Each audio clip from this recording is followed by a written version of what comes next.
to the wall. Never had the odds against you stacked tall. Ever felt like you were about to fall? One wrong move and you lose it all. We can win the day if we unite. Come on. Yeah.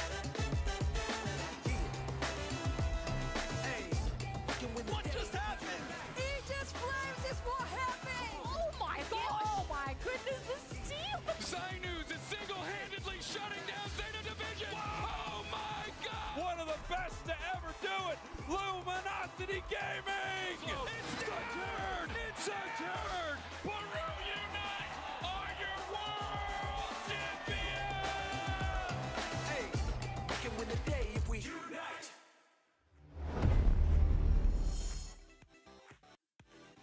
Dang, wasn't that hype? Just watching Worlds right there? Holy, Peru winning the whole thing. Welcome back, everybody, to the Pokemon Unite Championship Series. Here we are, our regional leagues, and this is our last regular season broadcast before our playoffs. So much has happened this season, and it all kind of comes down to this. Hi, Jake, your resident content cowboy here. Yee to the ha. I am joined by some incredible casters. Let's start off with Doobsnacks. Hello, Doobsnacks. Welcome back. Hello, Cowboy. I'm excited to just run the ones and burn down the use of Chaos Trigger, which I was unfortunately unable to use yesterday. And I can't wait to see where these teams shake out at the end of this one. Glad to be back.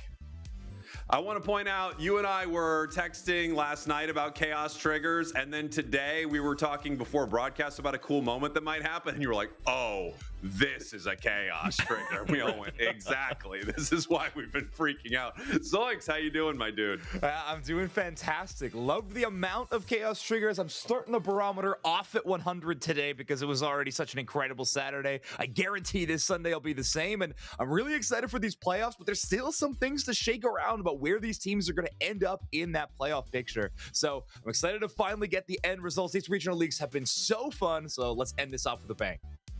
Kellosaurus in the tall grass yesterday, today in the casting booth. How you feeling?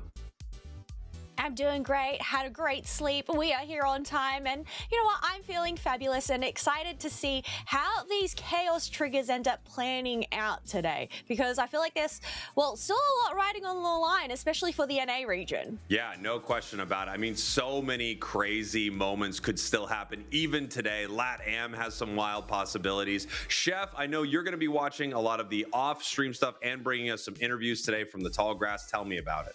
That's right. Of course, I'm going to get a chance to talk to every team in their last moments before they either qualify or don't qualify for the regional finals. But also, if there are any tiebreakers happening, I do believe I'll be able to help bring some of that news. So some tall grass stuff to end the regular season, at least from me. I'm excited to be back and kind of take the back seat, talk to some of these players.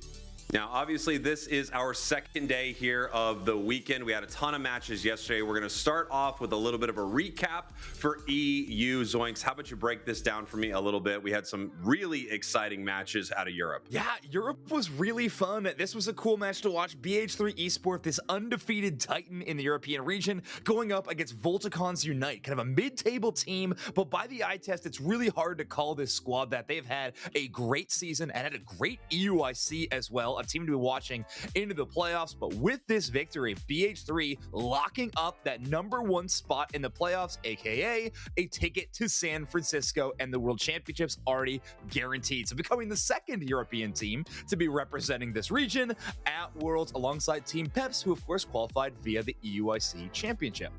Yeah, we already know all of the squads that are going to be heading to your playoffs and 2 of the teams heading to Worlds. We'll talk a little bit more about also some of the prizing that you get in our playoffs here very soon. But EU shaping up to be a very exciting and competitive region.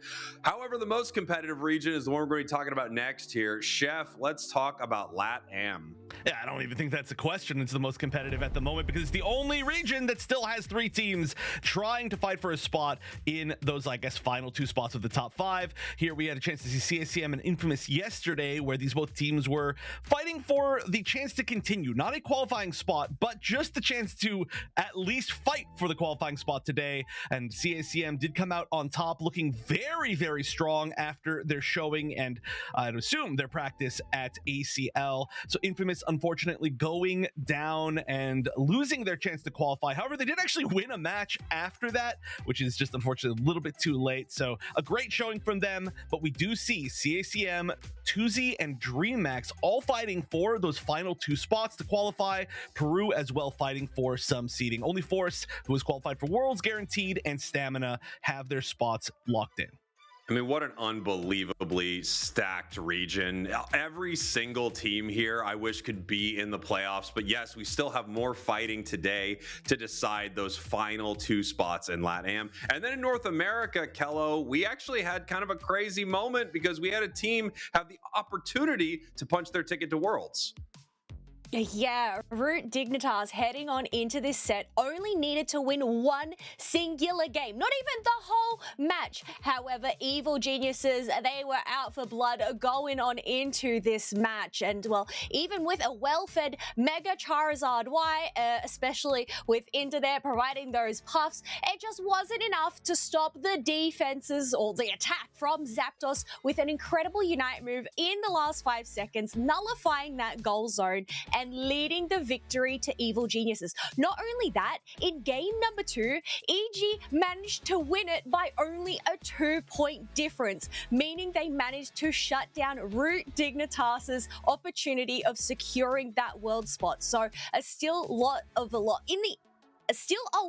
up in the air in terms of which of these 2 teams from NA is going to end up landing that first seed placement. So it really just depends on how Root Dignitas ends up going up against Citadel Gaming today and Evil Geniuses up against IX. Yeah, there's going to be some interesting matches coming up. EG needs to 2-0, I think, against IX, and then Root Dignitas needs to lose 0-2 to Citadel Gaming. Citadel Gaming could actually punch Evil Geniuses ticket to Worlds, which would be absolutely insane. Chef, I know that you're going to be taking a look at some of the matches that are happening off broadcast, and one has already completed. Is that right? Right, correct. And it's a pretty important one. It is Peps taking down Gem du Palais off broadcast, which will move them now to, I believe, a 9-4 record, meaning that Peps, who is already qualified for Worlds, however, still, of course, wants to win regional finals, they've locked themselves into, I believe, the 3rd place spot as far as seeding in EU. So they had a chance to maybe lose it if they had lost that match. However, now they're sitting pretty solid. They've got a match later on today where they will be fighting for somebody else's seeding, but they don't really have to worry about their own.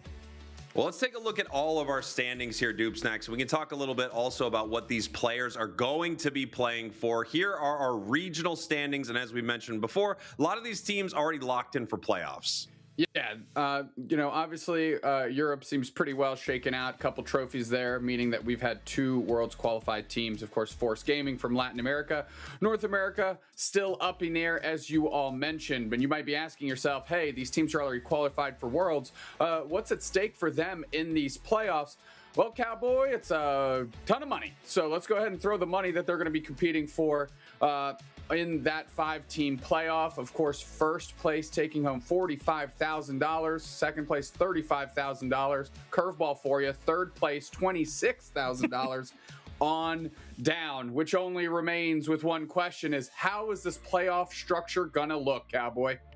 Yeah, it's going to be interesting, right? Obviously, we all agree that it should be 25,000 for 3rd place right there. We think the 1,000 should just be split up amongst the casters. It's something we'll figure out off broadcast for sure. But let us talk about those playoffs, because this is a format that I absolutely love. These teams climb into the top of the mountain. The lowest seed has to make it all the way up to face off in that championship match. Zoinks, break it down for me a little bit. Yeah, I mean, if you're at 4th or 5th in the tournament, your process is going to be pretty straightforward. You're going to have to play in the first match of the day and then win out for the remainder if you want to qualify for Worlds. And more importantly, if you want to become the regional champion, you got to beat everybody else in the tournament. On the opposite side, if you were the first seed in the playoffs, you have the best performance in the regular season, you begin in that final championship match. I believe all these games are going to be best of 5. I think the seed 4 will be having the advantage of side choice to begin that start in that first game. But best of 5 matches in our map choice structure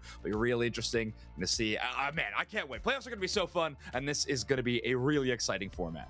Yeah, it's just so good. There have been teams that have run through formats like this before that went all the way from the lowest seed to the championship match. So anything can happen in a moment like this. I feel like momentum is so important in a game like Unite, and you see it all the time. So you could see these 4 and 5 seeds making it all the way to the end there. There's something about being the, first seed and just having to wait and watch your opponents climb all the way up, you trying to figure out which one you're going to run into. It is going to be insanely exciting at our playoffs. And this is our last regular season broadcast before they happen. We're taking a look at our broadcast schedule here. Kellosaurus, hit me with it. Yep, so like usual, we are going to start off with the 3 matches from EU. Volticons Unite up against Engage, Team Peps up against Los Caducados, and then rounding it off with Komai Esports against BH3. Then we're going to jump over to LATAM, where obviously there's still a lot up in the air there, but Dreamax going up against Stamina Esports. Then we can look forward to Force Gaming up against CACM Esports, and Tuesday Esports up against Dreamax. And you know what? It's not going to stop there. We're actually going to do 4 for LATAM, because we're also going to see Peru Unite up against Stamina Esports. And then to round things out, to bring us, well, to the close of the day, you think it'll calm down, but no, it doesn't stop there, because NA, these matches are definitely going to be intense in terms of who's going to land that number 1 seed, but Evil Geniuses up against IX Gaming and Root Dig up against Citadel Gaming to end the day. And then we'll have our first place seed. Yeah, amazing. And we've talked about it a lot on broadcasts that we would love to see more LATAM, and just because of how competitive that region has been, we absolutely delivered it this weekend with 4 LATAM matches both days, which I love. I love watching that region, and again, so much still up in the air for them. Well, that is going to do it for Zoinks, Kellosaurus, and Wonderchef for just a little bit. They will be back on broadcast in a moment. Doob Snacks and I are going to take our first match of the day, so I'll say bye to Zoinks, bye to Kello, bye to Chef. Hey, Doob Snacks, how you doing, dude? Hey, Cowboy. Yeah, we're getting to start off here with Volticons against Engage. So Engage already eliminated from that 5-team playoff. Volticons has a little bit of control in their destiny here, as they have an opportunity to maybe slink back up into that top 5. As we're taking a look at Volticons right here, a team that had a great run at the AOS Cup at EUIC.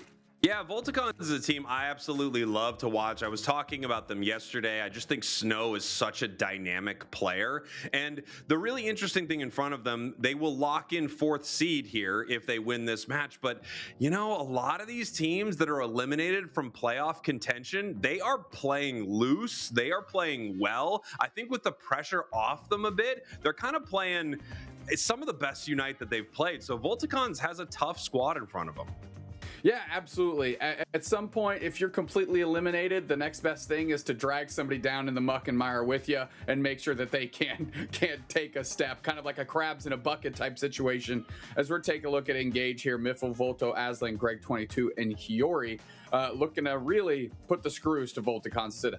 Yeah, Engage, a really competitive team throughout EU, ending in 6th place, but having some great matches yesterday. I feel like they had some great games as well. Unfortunately, they won't make playoffs, but just like you said, they still have a lot to prove. Their season is not over. They have multiple ways they could still get to Worlds with, our last chance qualifier with the final stretch, things like that. And this is a moment where they get to kind of show up. Volticons Unite here as we head into our first draft already. The Duck banned out, Machamp banned out, and it looks like the stats that we are seeing on screen are for the weekend, not for the entirety of our regional leagues, which I think is ideal just so we kind of see where the meta is at now, especially with something like Machamp becoming an absolute force. Machamp, really, like we mentioned, had a crazy ACL and he seemed to have stopped since then. So, of course, keep it on the ban list, so you have to force people to play different all-rounders. Mega Charizard Y going to be the last ban here. Yeah, and here we go, Volticons with their first pick.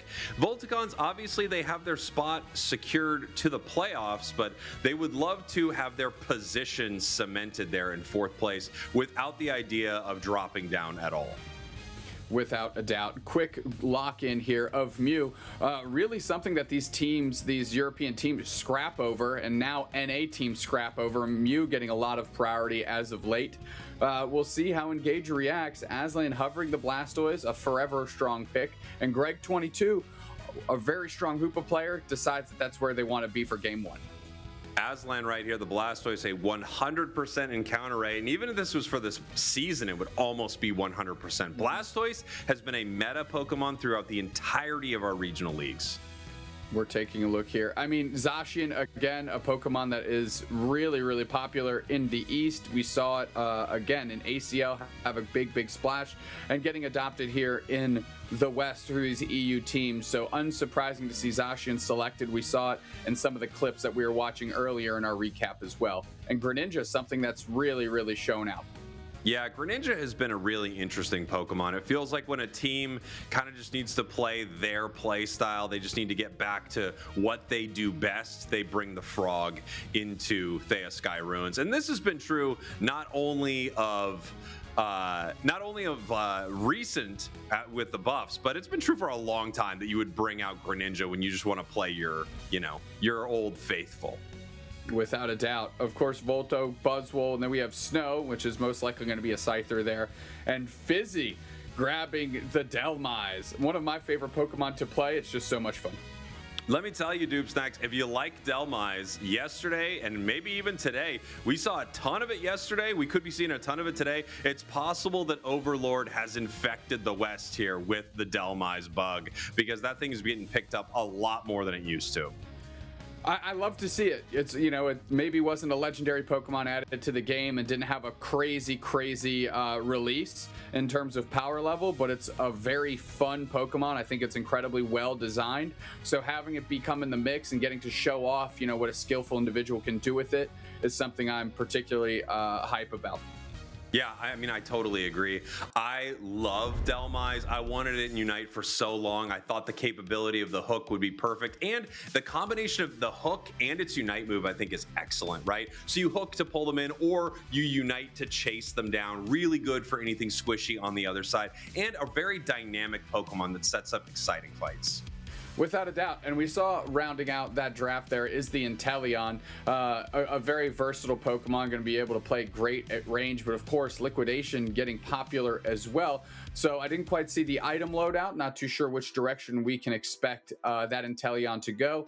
However, Inteleon is always something you have to maintain on your radar, because it can certainly take over the game, especially because of the distance at which it can battle from. No question about it. As we get ready for our first match here, Volticons unite your purple team, engage your orange team. Again, engage out of playoff contention, but they could change the future for Volticons. Yep, and that's where you got to be looking. You want to be absolute spoiler mode here, as the Delmise and the Vaporeon moving forward and going to be able to put some decent pressure early into the engage bottom path. Yeah, and I think a lot of what you're doing, not only are you looking to spoil, which of course that's part of it, and not only are you looking to prove something, but you have more Unite this season in front of you, and you need to be playing at your best at all times. This is a great victory lap for some of these teams, but other teams are still in the hunt in different ways. Without a doubt, we just saw our K opener there go to the Squirtle, so a good crop of experience for them, going to help that path maintain pace with a path that gets online theoretically faster than Engage typically does. Here we go. 8 minutes, 50 seconds. The birds are spawning here in the top path. Scyther moving up through the tall grass. Will there be a fight? We're going to see. They're looking to secure some of this. Volto moving forward a bit, but ending up heading back through the portal. Ooh, that dual wing beat was just a bit too shy, but you could see Volto went for the engage on Snow. Snow used the birds that were there to get away, and it puts Volto on the verge of getting knocked out themselves. A lot of good pressure from Volticons early in this top path, and a knockout by Tibby right back the other way.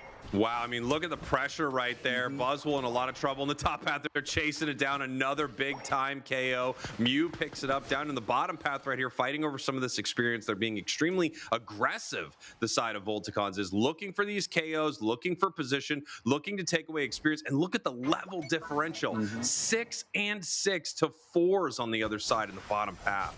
Yeah, despite getting a knockout, which is what's really surprising me, they've been completely shut down. Aslan is using that headbutt to just just get away. Reggie Drago taken by Snow, and now Daddy Leon on the chase getting a knockout with that Vaporeon. I mean, this is rough. When you look at the levels here on the side of Engage, they're getting absolutely dumpstered in that bottom path. And sometimes we don't see a lot of it early. There's usually a fight up here in the top path, as we saw over the birds. But if you gap your opponents, especially right now, it is a 3-level gap in the bottom path. It is really going to be hard for them to come back. Oh, that goes without saying. And now Snow can just put the pressure on players rather than focus on farming here. They know they're ahead. Everybody's doing pretty good on levels.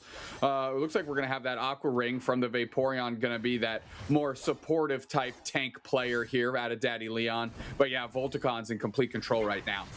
Yeah, very tough place for Engage to be in. That is still a level 4 Froakie that's running around trying to find experience somewhere. Level 8 on the Delmise. This is brutal for Engage. Can they get this KO here? Can they start to come back? Inteleon, one of the only bright spots on the side of Engage. They do pick it up, and that's going to give them so many opportunities here. You see Greninja making a mad dash. They are now Frogadier. They're getting a ton of experience. They absolutely needed this. Can Snow stop them? Moving forward, the iframe saves them. Snow looking to chase this down, getting hit by the Inteleon, might get punished for it, but no, Daddy Leon with the screen right there, blocking him with the Hydro Pump.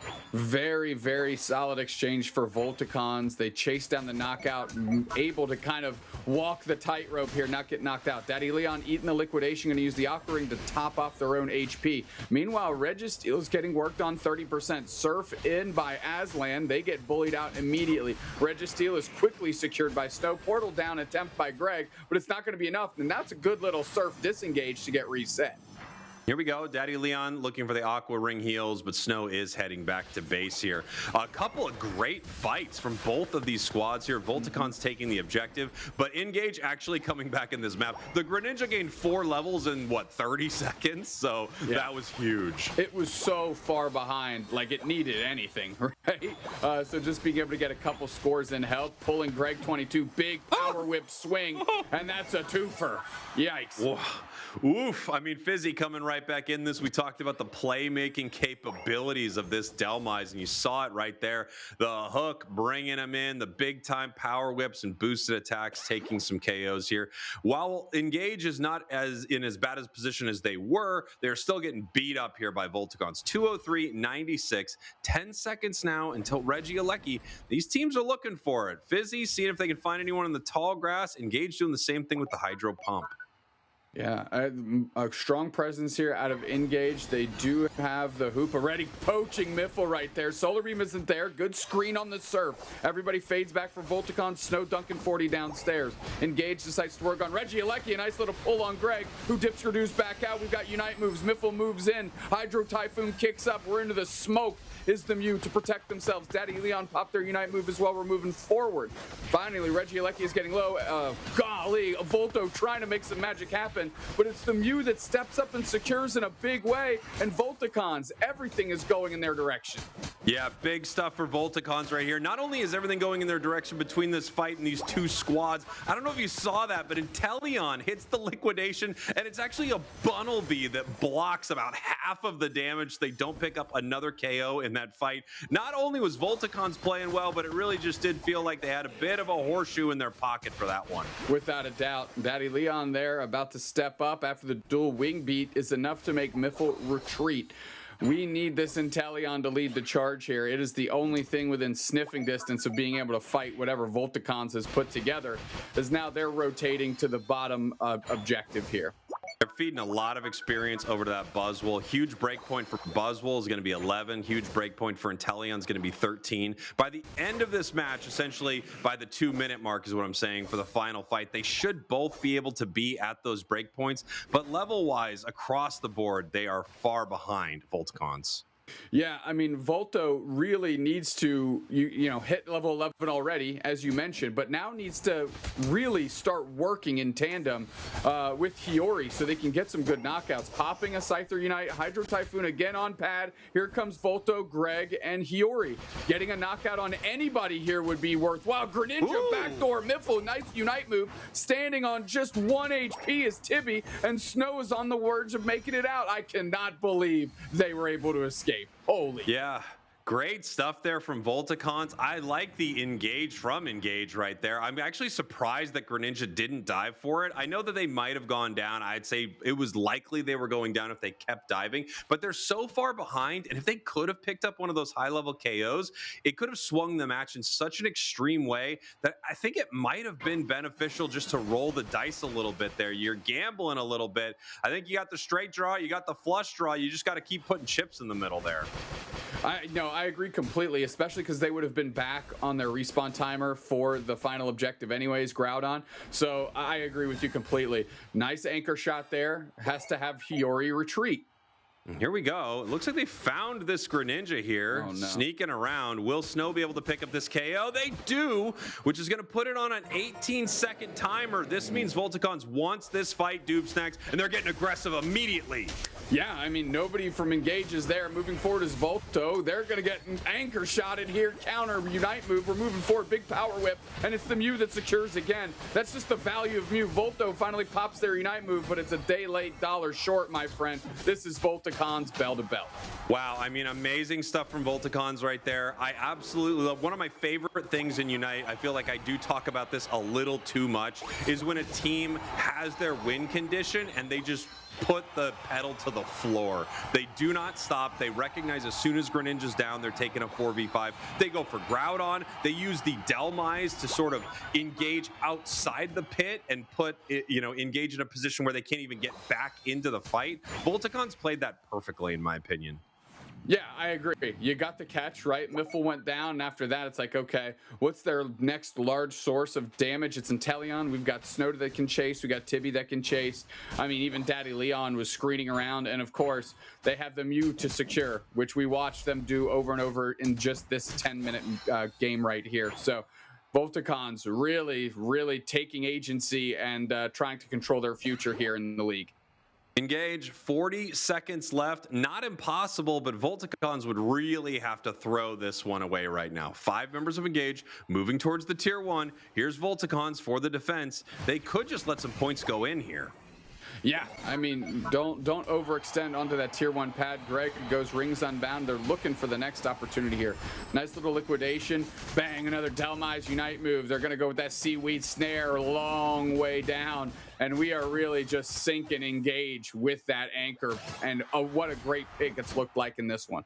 Yeah, beautiful plays there from Volticons. I told you the Delmise is getting some play this weekend. It's been exciting to watch. Volticons now up 1 game in our best of 3. Again, if they can beat Engage once more, they are locking in their number 4 spot for playoffs. That's exactly what they need to do and what they want to be. They want to go 2-0 as well to just reinforce any of those tiebreakers, chaos trigger related statistics. So 2-0 this and get yourself feeling pretty good about it.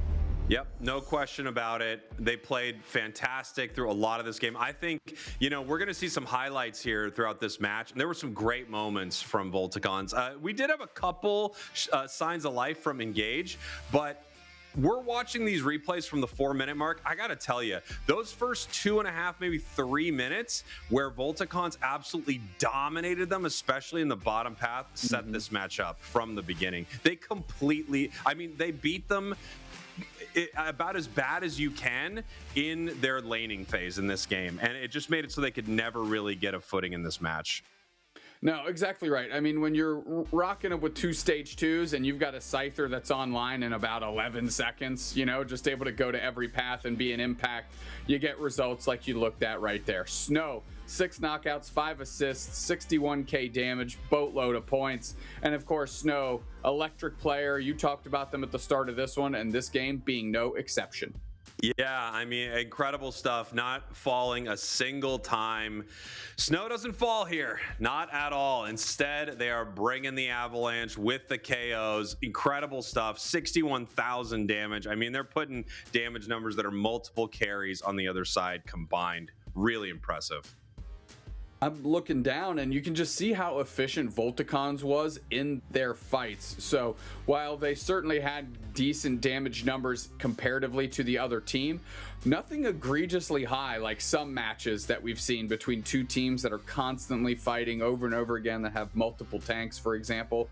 So just a really efficient fighting squad here Volticons was in that first game. Yeah, you know, when you hold your opponents down to such low levels, you also get this nice opportunity. Even though you're picking up 6 KOs and you're in their face a ton, you can only get so much damage on a Froakie, right? I mean, it only has so much HP. So, yeah, you know, they don't have a Clefable on the other side. They don't have tanky Pokemon that were leveled up. This match really was Volticons not only beating them in fights, but beating them in farming, you know, which is one of those things that is a little hard, I think, to convey always on broadcast how important it is that a team wins either the top or bottom path. And Volticons right here, this was a great example of doing amazing top. They had an incredible pressure up there. They got the multi KOs, chased them down for it, but also completely dominating bottom path. Yeah, I mean, look at that cough. It's 11. Not going down at all. 6 knockouts, 5 assists. I mean, if you're going to let Snow run roughshod across this entire map, you're going to have those high ratios, and it just becomes so incredibly oppressive. You know, this is the quintessential Scyther game. Get ahead, stay ahead, and then dominate from that position. Yep. That's what Scyther does. It's one of the fastest Pokemon in the game when it comes to clearing through its own central area, making its way to the top or bottom path, looking for huge plays. So it really is to be expected that it performs like this. If your Scyther is not moving quickly, that's a big problem. Yeah, considering that's kind of its whole deal. So how is Engage going to react to this? I wouldn't necessarily allow Snow to be back on this Scyther. It's certainly one of their more comfortable picks. I mean, we've seen it all league long. So Engage now has an opportunity again. They still want to play Spoil Sport to the best of their ability, but how are they going to materialize that for themselves? That's my question. Cowboy, any thoughts? It's really hard. I think one of the hardest things about a situation like this is, while I agree with you, they don't want them to have Scyther. We've seen Snow just have so many high octane picks. Okay, they don't get Scyther. They find something else in the bag. They pull out their Talonflame. It just feels like Snow has so many options that this might be a situation where you have to almost let Snow play whatever they want. It's a really tricky spot to be in for Engage. One thing, no question, they cannot lose that badly in their lanes. It's just, it was too detrimental. They lost at every spot in the map, except one, I guess. Their Inteleon was farmed up. They were online. That was the one thing they had going for them. Yeah, I mean, maybe Volticons needs to consider something like a Slowbro, right? Have a better start to your game, just because Slowbro is incredibly powerful in the early stages of the game. But also, you know, having that Slow Beam, that shut down Unite move for a player like Snow, when they do decide to engage, might be worth considering here going into Game 2. Well, Game 2, we still have the Groudon map. You are able to switch through the maps after our first one. It's going to be Groudon to start all of our best of threes this weekend, but then teams will have a selection. So Volticons taking the first pick here after they lost that match, and Engage taking the first pick after they lost that match, and Volticons are choosing Groudon map. Yep, as we go through our bans here, we do have the Scyther ban, Surfetched, Mew, and then Psyduck, Darkrai. So Engage switching up their bans just a little bit. We'll decide if Volticons wants to follow with that Mega Charizard Y and kind of follow the lead that Engage took there in Game 1. And it looks like they do. We've got Machamp available, which could be pretty interesting. I mean, a lot of teams looking to grab this if it is open.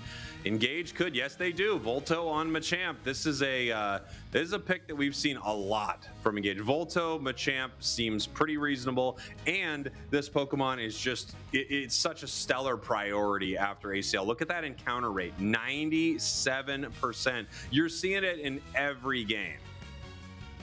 Yeah, it's because it's incredible, right? I mean, its stocks have only gone up and up and up, especially in the face of something like a Blastoise, like a Hoopa. I mean, Machamp is not concerned. It can still just kind of submission and sprint through everything.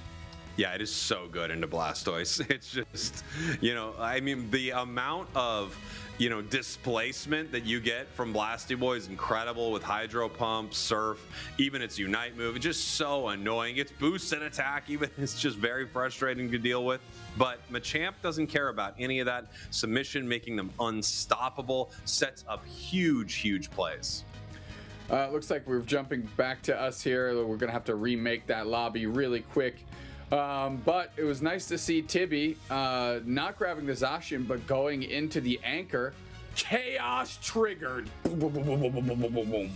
You have no idea how much I complained about not having a graphic on broadcast that said Chaos Trigger. I mean, you know what? You know me. I complained a lot about it. Well, of course. It's just a shame I wasn't there to support you in your complaints, Throw a little bit more heft into them by having two people barking up the same tree. Here we go, top Pokemon by win rate, and we're just looking at this weekend here. Machamp barely edging out Eldegoss. We were talking a lot about Elde yesterday. Man, Elde setting up so many plays throughout the weekend. It feels like this Pokemon is often forgotten, and then all of a sudden a few teams pick it up and you remember that it has never, ever, ever been bad. Not even for a second of this game's history. No, Eldegoss is incredible. It's obviously, too, for the tenured support players, it's like the first Pokemon you pick. So, like hundreds of thousands of games across these top-level players on that Pokemon, it's not going anywhere. But there's another one right next to it, Mew, that I love. It can fill so many different roles on a team, whether it's like a true attacker or a pseudo support. Definitely a securing demon. Mew never going to go anywhere, so unsurprised to see it on top of the pile in the win rate there. And we're kind of heading down the win rate ladder here. We got Blastoise at 40%, Crustle, Hoopa, Mamo, Greninja, and Umbreon. These are interesting. Are these the bottom win rates in the game, or these are just like, this is what the top 12 looks like? Hopefully That's kind of wild. Yeah, hopefully our stats team can let us know that. Here's the top Pokemon by pick rate. Zacian up top, no surprise there. My big surprise looking at this list, though, is that Greninja. Talk to me.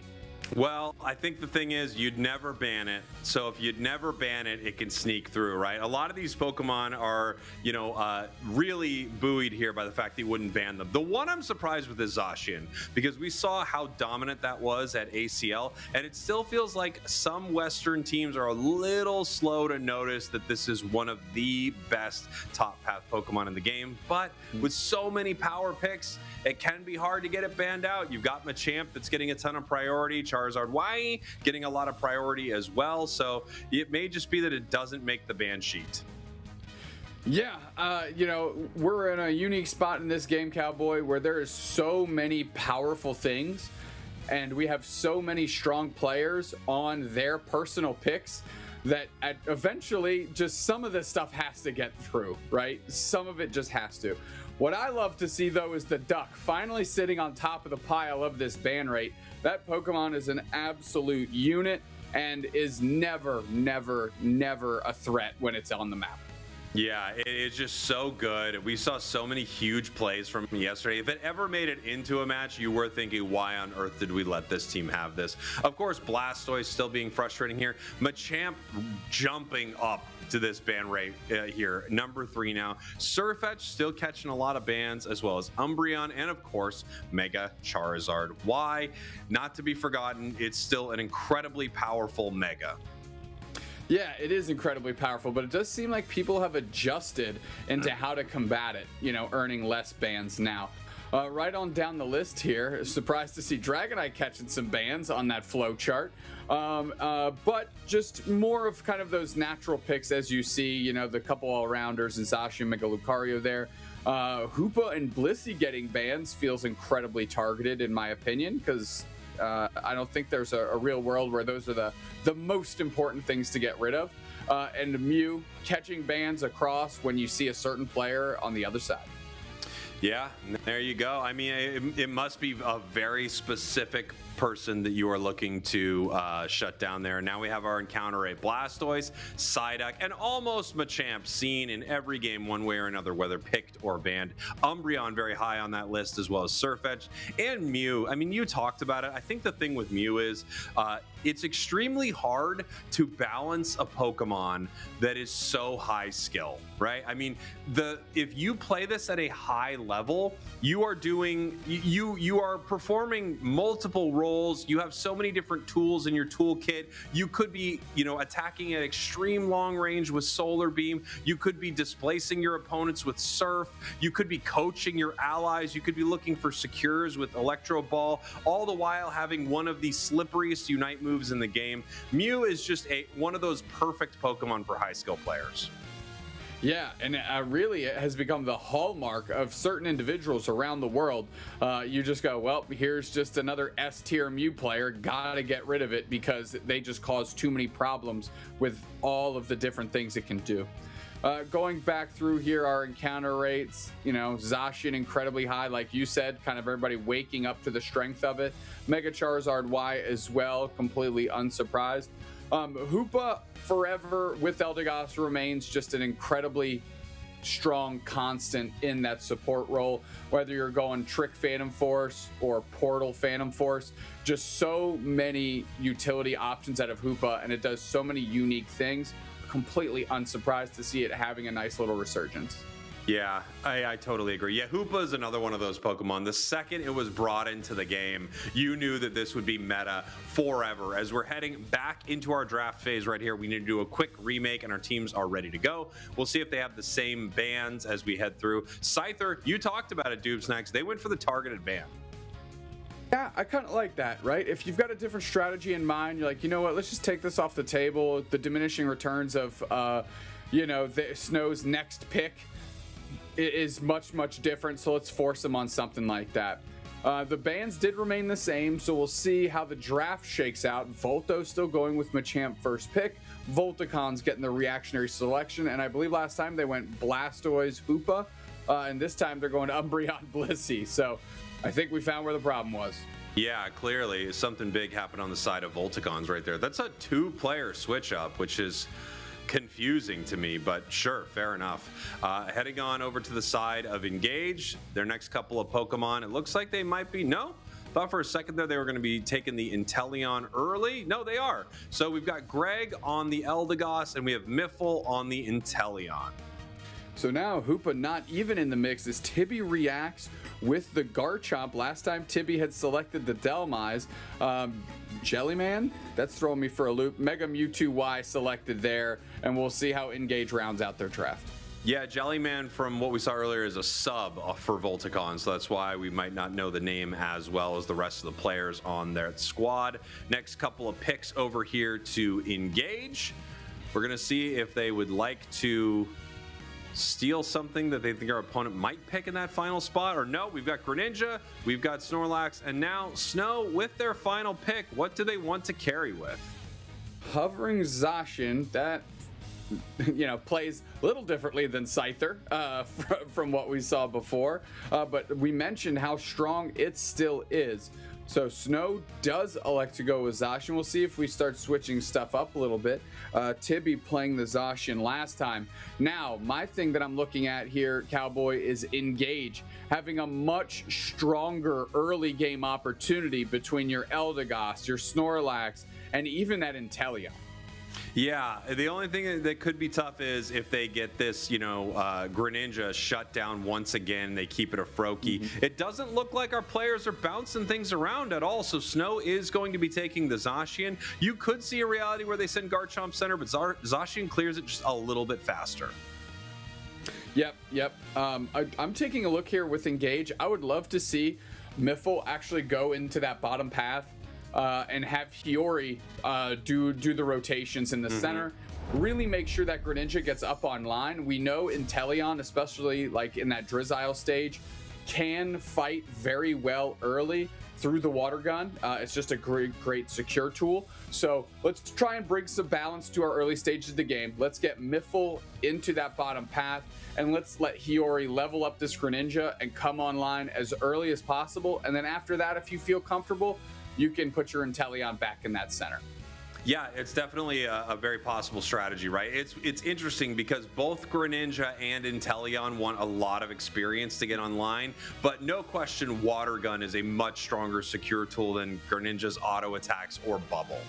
Yeah, without a doubt. I believe we're about to jump into game, and we've got Volticons here. One more win away to try and get themselves into that playoff spot.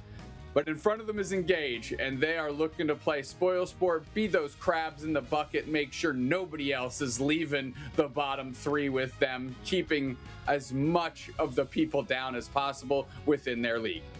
Yeah, we'll see if they can make that happen here. We saw it a lot yesterday where teams that were eliminated were playing out of their mind.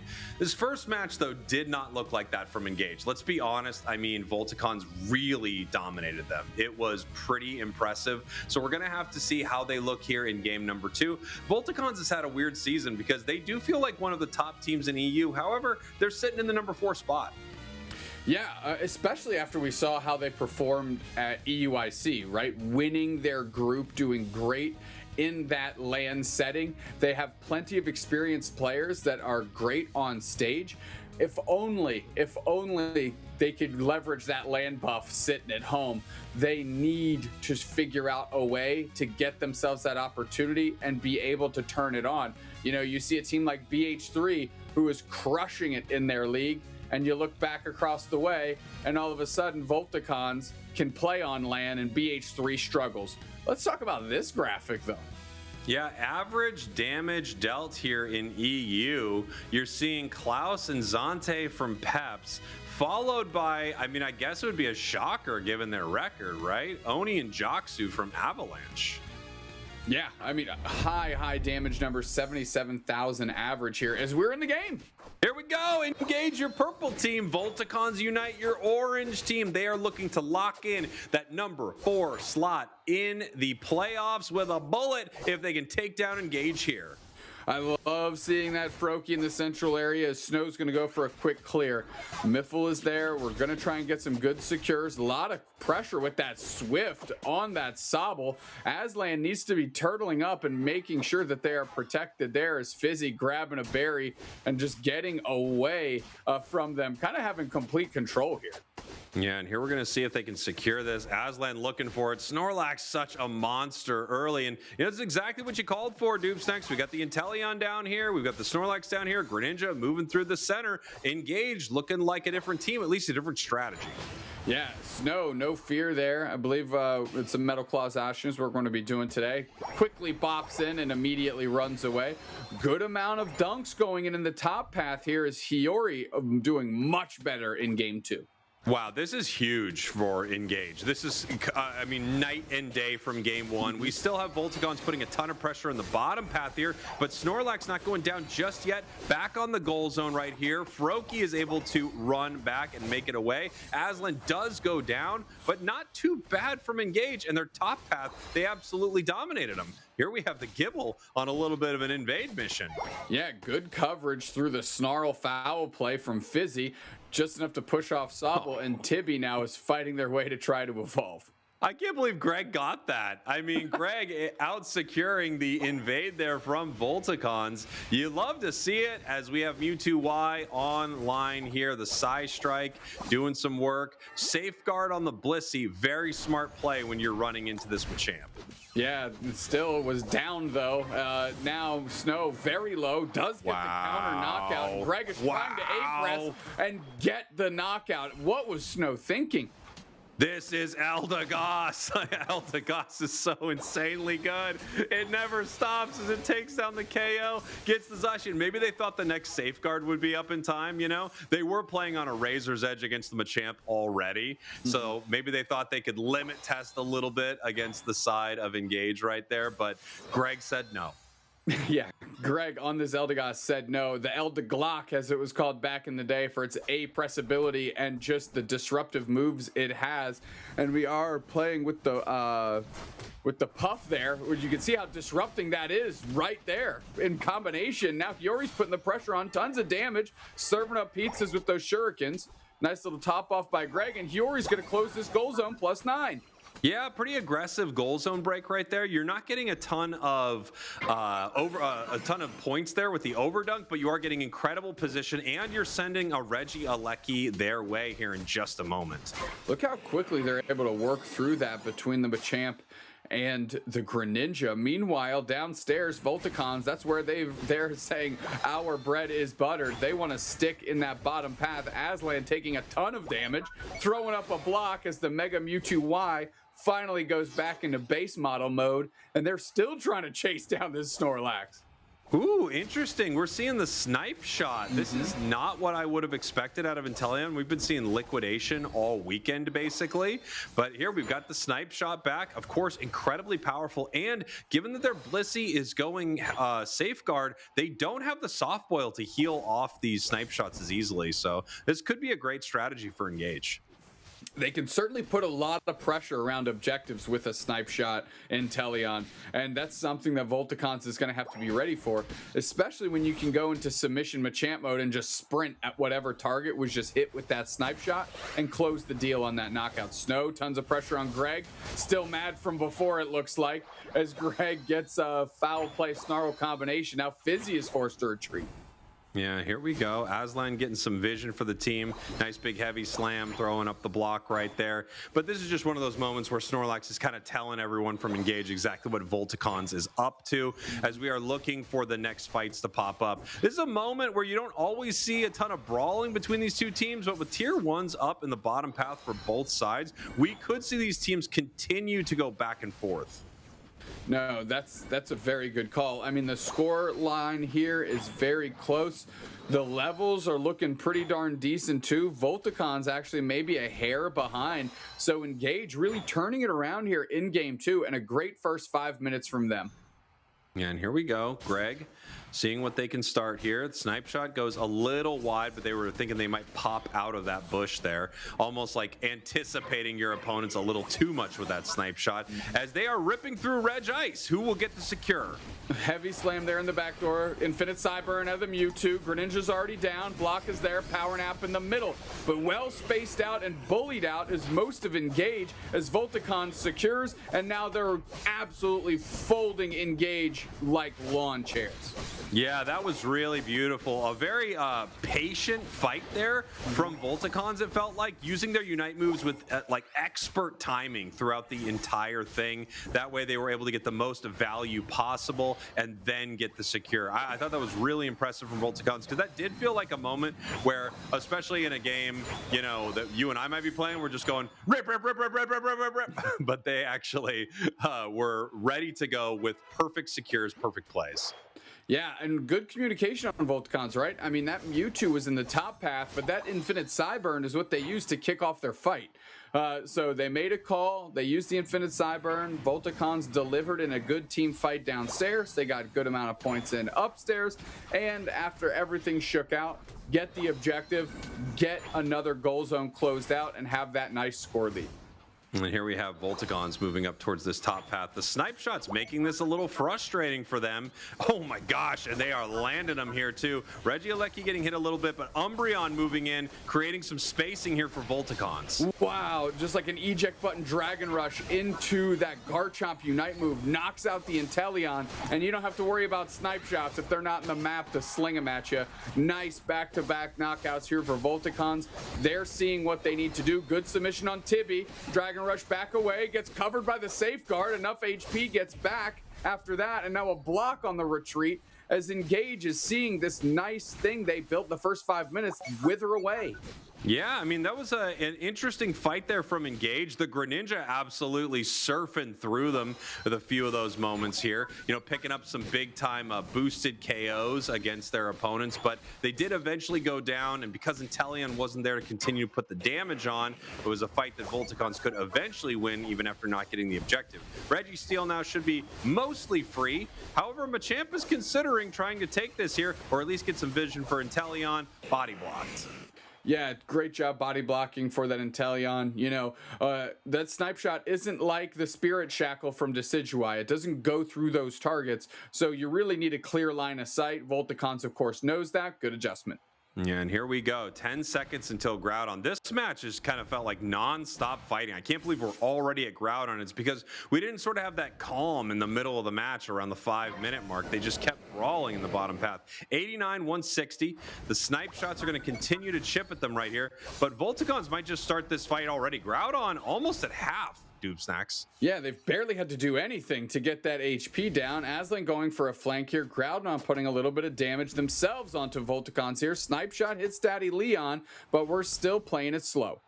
Yeah, and they're going to find their moment here. The nice thing for Engage is the more of these snipe shots they hit without someone backing, the better this fight is going to be for them. Snorlax moving in, but you know, it's a block. Mewtwo Unite not getting a ton except for some information. They're going for Aslan. There's the power nap with an eject. All right, hits 2 players up. Groudon is starting to get ripped. Dragon Rush back the other way, straight into the Garchomp Unite. Stepping back in, Machamp actually has to run away. The Inteleon is there. Hiyori hasn't exposed themselves yet, but Groudon's getting worked on. They're in the top part. Big Shuriken in the middle, but it's secured by the Zacian with their Unite move. Hiyori still standing, but they're running away as the Bliss Assistance on Snow. The savior of this Volticons team delivers in a massive 1-2 punch. Yeah, you know, that just felt like a moment where Volticons, again, were kind of expertly controlling the battlefield, zoning out Engage, and then once they thought enough of them were far enough away, they went for the secure on the Groudon. Really impressive stuff from Volticons. And I also think at some point, you just have to decide, all right, we're tired of this, right? Let's just go win. It's time to win, I think. You know, I have to commend Engage, a much stronger game this time around. A lot of room for growth there, but I appreciate their adjustment just from that first game to that second game and finding their way into a much stronger position halfway through it. And signs of improvement is always a good thing for your team. Yeah, no question about it. Volticons showing why they are qualified for the playoffs, showing why they are locked in that number 4 spot. A really strong match for them to kind of end off their regular season. Yeah, I mean, if there's chaos triggers to be triggered, this is not one of them. Volticons made it a pretty sure thing for themselves in a great 2-game set against Engage, who, of course, has been eliminated from playoff contention here. Yeah, Engage already not making it to playoffs, not able to spoil Volticons at all. Volticons going to end their season about even there, 7-7. This is that fight I was talking about. Mewtwo's actually in the top path here when that Infinite Cybird goes down, but everybody keys off of it. Nice Bliss Assistance onto the Garchomp, good Unite, tons of damage, and of course, working together to close out those big-time knockouts. Yeah, here in the top half, this is the moment Greninja goes in. It looks like it's a Surf secure right there, and then they move forward, picking up another KO really close to this Blissey here too, but they just can't move in fast enough. The safeguard pops up, Zacian stops them. This Groudon fight here, almost called it a Ray fight. Pokemon Unite. This Groudon fight here was interesting. You know, they're just kind of zoning out Engage, and then at some point when they've recognized that enough of them have been pushed back to their center right here, they run right back towards Groudon, go for the secure. You see the Bliss Assistance, you see the Sovereign Sword, you see everything. Yeah, I mean, well timed out, and Snow getting the nod again. 11 knockouts, 1 feint, 4 assists. That's going to be another staggeringly high cough for Snow out of Volticons. Yeah, very impressive stuff here. I mean, obviously more KOs than the entirety of the enemy team combined. That's what Snow likes to do. That's what their team likes to see, supported very well by Daddy Leon and Fizzy. And then, of course, Tibby having some big moments as well. And, you know, when you have a player like Jellyman on Mewtwo, they're just constantly in the mix, very annoying. And Mewtwo is extremely difficult to shut down. Look at the damage it took, only 22,000 the entire match. Yeah, I mean, I was going to compare it straight up to the Inteleon. Obviously, Jellyman doing a much stronger job, not getting collapsed on by what Engage was bringing to the table, despite having some very strong tools to get after, you know, a backlining Mewtwo here. So, you know, I think this is a great game to highlight Daddy Leon and Fizzy and the work they performed in this game to make sure that Jellyman, Snow, and Tibby could operate in the way that they needed to in that front-to-back classic style. Yeah, I mean, you needed to have the exact right moments of safeguard to make all of that possible, especially when you're dealing with that Machamp, and it feels like they were completely on top of it the whole time. Volticons here, scoreline, a little close till about the halfway mark, and then they took control of the entire match.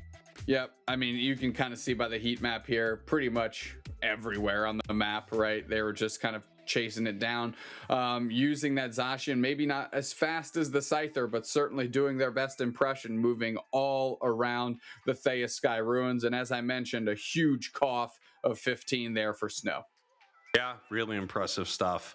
Really, really impressive stuff. I'm always very impressed watching Snow. I'm going to be excited to see them in the playoffs. It could be some really, really cool games out of this squad. Volticons, they have a chance to make it to Worlds, but they are going to need to climb through some really strong teams. Yeah, momentum favors them, though. You know, if they can kind of rekindle some of that magic that they found at the AOS Cup, you know, they have a lot of opportunity here, especially if two of the teams sitting in front of them in this playoff structure are two teams that have qualified already and might have a little bit of that motivation missing.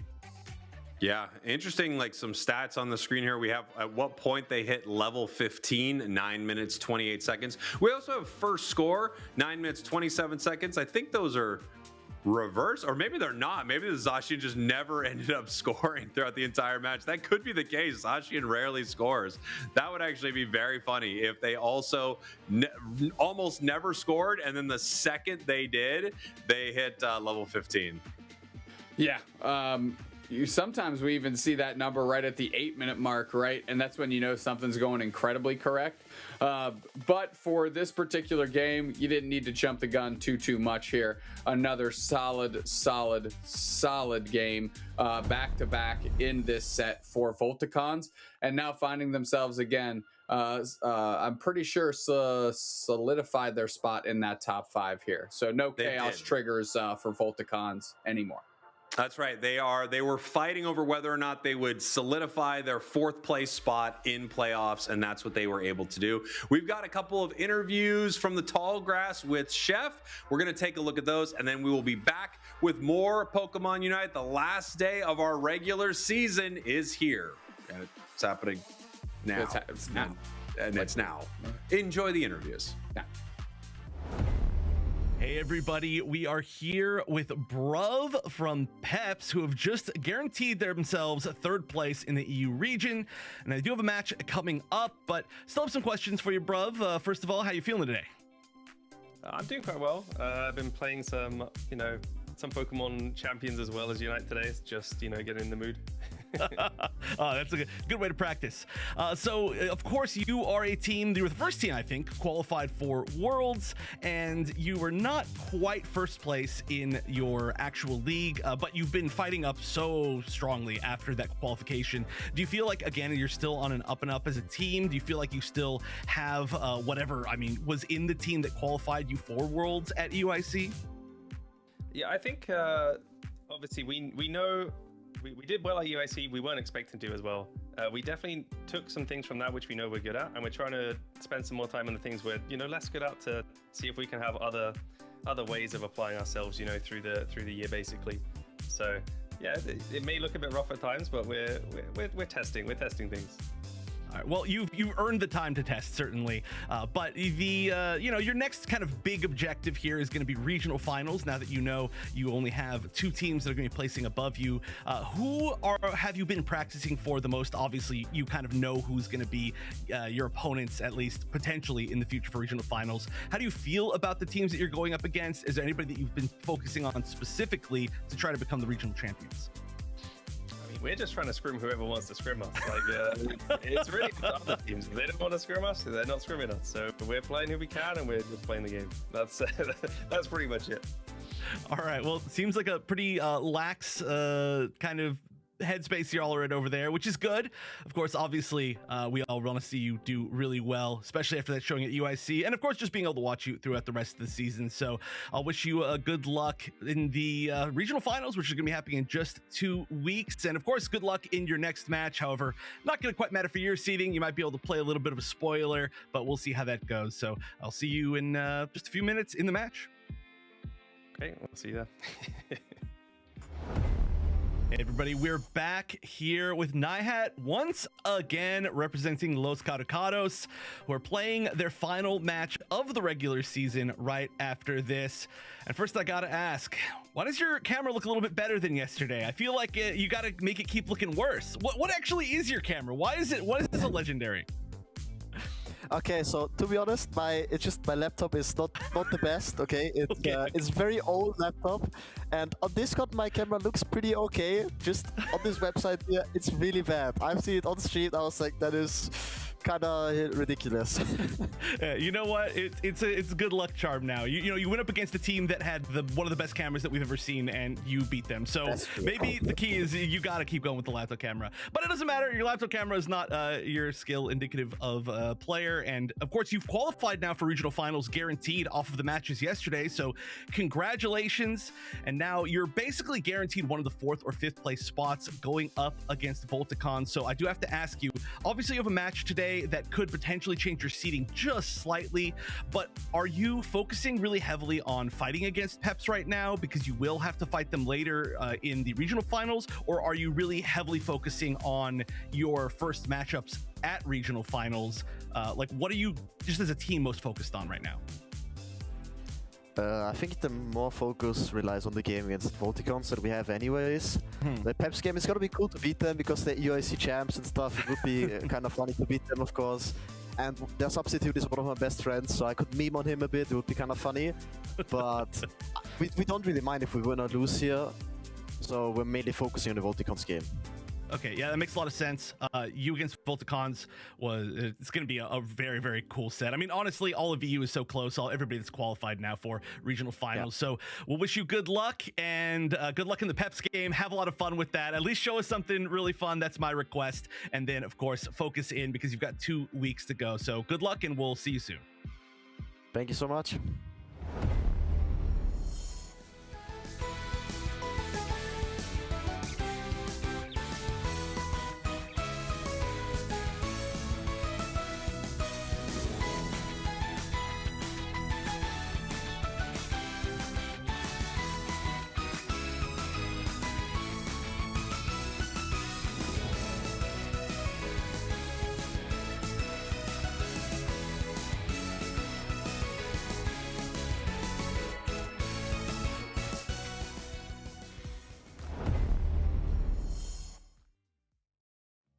And hello everybody, welcome back to the Pokemon Unite Regional Leagues. We are still in EU, but I'm Kalosaurus, we have Zoinks. Zoinks, how are you feeling I'm today? feeling fantastic. I mean, we talked about it a bit in the show, but it's the final day of our regular season of our inaugural regional leagues. I mean, a bit of mixed emotions. I love these leagues. They've been so fun to watch. I can't wait for the playoffs, but there is a bit of sadness that it's over. But hey, I'm enjoying the ride. These matches have been already fantastic with the first one of the day, and I only guarantee we're going up from here. This next match we have in EU is going to be a fun one. I don't think teams can move around it all. However, there's a very good chance that these two teams will be facing off in a few weeks during the playoffs. So this could be a bit of a preview. We'll see if these teams want to give away strategies. They want to learn what the other team's capable of. A lot to go down between these two squads. Yeah, 100%. I think even if there isn't really much movement, there is still that pride on the line. But we are going to have Team Peps as that one of those teams that are going to be playing. So Klaus, Zante, Potato, Bruv, and Marvin. I'm going to say, Bruv, where did you get that Pikachu standee? Yeah. Because that is incredible in your background. Yeah, I'd be careful, bruv. I wouldn't invite Kello over for tea or anything. I think she would steal it. There would be a heist attempted. Kello's going to be taking that one. But yeah, this Team Peps roster, obviously, they got the swag in their play areas. But this Los Caducados squad is going to be going into the playoffs with that rank number 5. And reminder, EU was an extremely intense region. That battle between Engage, Caducados, and Volticons felt like a constant back and forth of who would be able to make it into the playoffs. Caducados have succeeded in doing so, but this could be a good litmus test of how much they need to prep for their playoff run against Team Peps. We having just basically a test to see how good have we gotten throughout this season. Ending on 6 and 7, I know they would love to be going into the playoffs with a 50% 7 and 7 record. Oh, yeah, 100%. We absolutely love to see the growth of teams from the very beginning up until the end. Obviously, Los Caducados and Team Peps, they have versed up against each other before, where Team Peps did end up winning 2-0 against Los Caducados, but this would be a massive stand for Los Caducados, and we actually ended up seeing it yesterday, especially in some of those off-broadcast matches, in terms of, I guess, teams loosening up, knowing that, whether, they're not in the playoffs or whether they have already landed their spot in the playoffs, just relaxing a bit, having fun, and sometimes that magic can happen and actually surprise us all. Yeah, it's true. Teams kind of not necessarily playing spoiler in this role, but you're right. Having a reason to relax, chill out a bit can bring out some really epic play. We have been looking a little bit at the stats in EU so far in our broadcast, and one thing to be highlighting is just how good Team Peps is specifically on this front. Klaus and Zante, a damage duo from Team Peps, are far and away your average damage leaders, 83,000 and 80,000 damage. I do believe this is stats just kind of highlighting over this weekend worth of play, but either way, having, I think Klaus over on the season has around a 50,000 record. One more nerdy stats thing, Kello, that I want to talk about as we get into this draft. To set up for this one, Caducados winning the coin flip, was allowed to pick choice side. They chose orange side, which makes sense for this team. On the orange side or second pick, they are 10-8 with a positive record. Only problem is, Team Peps has an insane purple side first pick record. They are 11-3 on the season in first pick. In second pick, they're at 8-6, so a bit more tumultuous. So Team Peps love the purple side, but Caducados actually get to favor their strength in the orange side. I suppose somewhat it's a win-win condition here for situation for both of these teams, getting their most preferred side and getting the side that ends up benefiting them most. But I mean, in a game of Pokemon Unite, at the end of the day, only one team can end up coming out on top at the end of this match. But we do have our bands locked in: Mega, Charizard, Pawmot, and Hooper on the side of Team Peps, whereas we have 3 defender bands on the side of Los Caducados, being Blastoise, Mamoswine, and Umbreon. So it definitely limits the choice, and that is why we see Jirari picking up that Trevenant first pick for Los Caducados. Interesting. So Caducados, they know what Team Peps is capable of. They qualified to the World Championships via this strategy of the constant double defender. Now, Marv does have a mean Psyduck that was very impressive at EUIC, the tournament run they had, but still, this does feel like a counter strategy to what Team Peps normally brings to the table. Team Peps, though, have done their homework towards Caducados as well with that Pawmot ban, one of Jose's best Pokemon by far. And then also taking away Hoopa, which is not one of their most frequent picks. Psyduck being their most frequent, also picking that one. I think we could be looking at a Caducados actually building a composition with the Latios potentially. Does end up being their 3rd most popular choice. Well, I guess we'll have to wait and see. But even then, Team Peps doing their homework, Bertolo as well. I know Zante has been playing a pretty mean Mew, so picking that up for their first pick, whether, they do prefer that, but also just taking that opportunity away from Zante to pick it up later on, I think is quite smart. But, we have wrong Pokemon there. Suicune being locked in, along with a Mega Lucario. Interesting. Okay, well, if you're looking on the other side and you're seeing Delmines and Zasha, there's going to be a lot of brawling. Team Pep's going to want to play this one up close and personal. Suicune, a pretty natural counter to that, and can set up some big plays with those icy attacks. But Team Peps is going to add a bit of range. Zapdos, such a phenomenal attacker, even at those medium to small ranges due to its passive static ability. But Los Caducados are going to bring some heavy brawl. This is a staple of this team. They love playing that double all-rounder, playing a central area focus all-rounder with Jose on Blaziken and Palma pretty frequently, but Relly loves this Mega Lucario in the top half.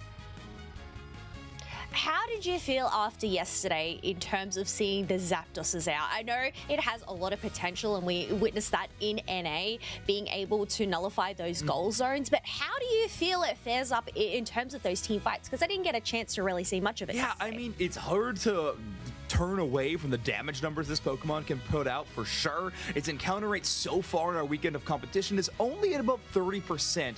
Now, it's interesting, we talk about this a lot. Are we chalking that up to teams not having enough experience on this Pokemon? Is it not enough familiarity? But at the end of the day, Zante wants to pick up this new powerhouse. Obviously, they have played a lot of different attackers, Mew and Miraidon being some of the more popular ones, but Zapdos is going to fill a similar role, and I think Los Caducados is going to have to be really careful about how they play around this Team Pep squad, especially in the end game. That Zapdos Unite can create entirely new avenues for Team Peps to force out a win condition. Yeah, only needs that slight opening and Unite move to be able to allow an insta-dunk. So I guess that's a thing. Los Caducados, depending on how they are going to approach that final stretch and how the rest of that 8 minutes pans on out, definitely something that they'll have to end up keeping in the back of their minds. But there's no delay here as we are heading straight on into this match. We have Team Peps over on that purple side, Los Caducados on the orange, and Marv is jumping over that wall looking for an invade here on that side up. Side up cruising. Yeah, gonna be wise to the tricks though on this Suicune, and we'll chase them down with the action starting off on the bottom side already. Marv actually going for the Kupfu, does not get to land their confusion onto the Aselgor. The auto attack also not gonna claim that blue buff. Marv will be spoiled.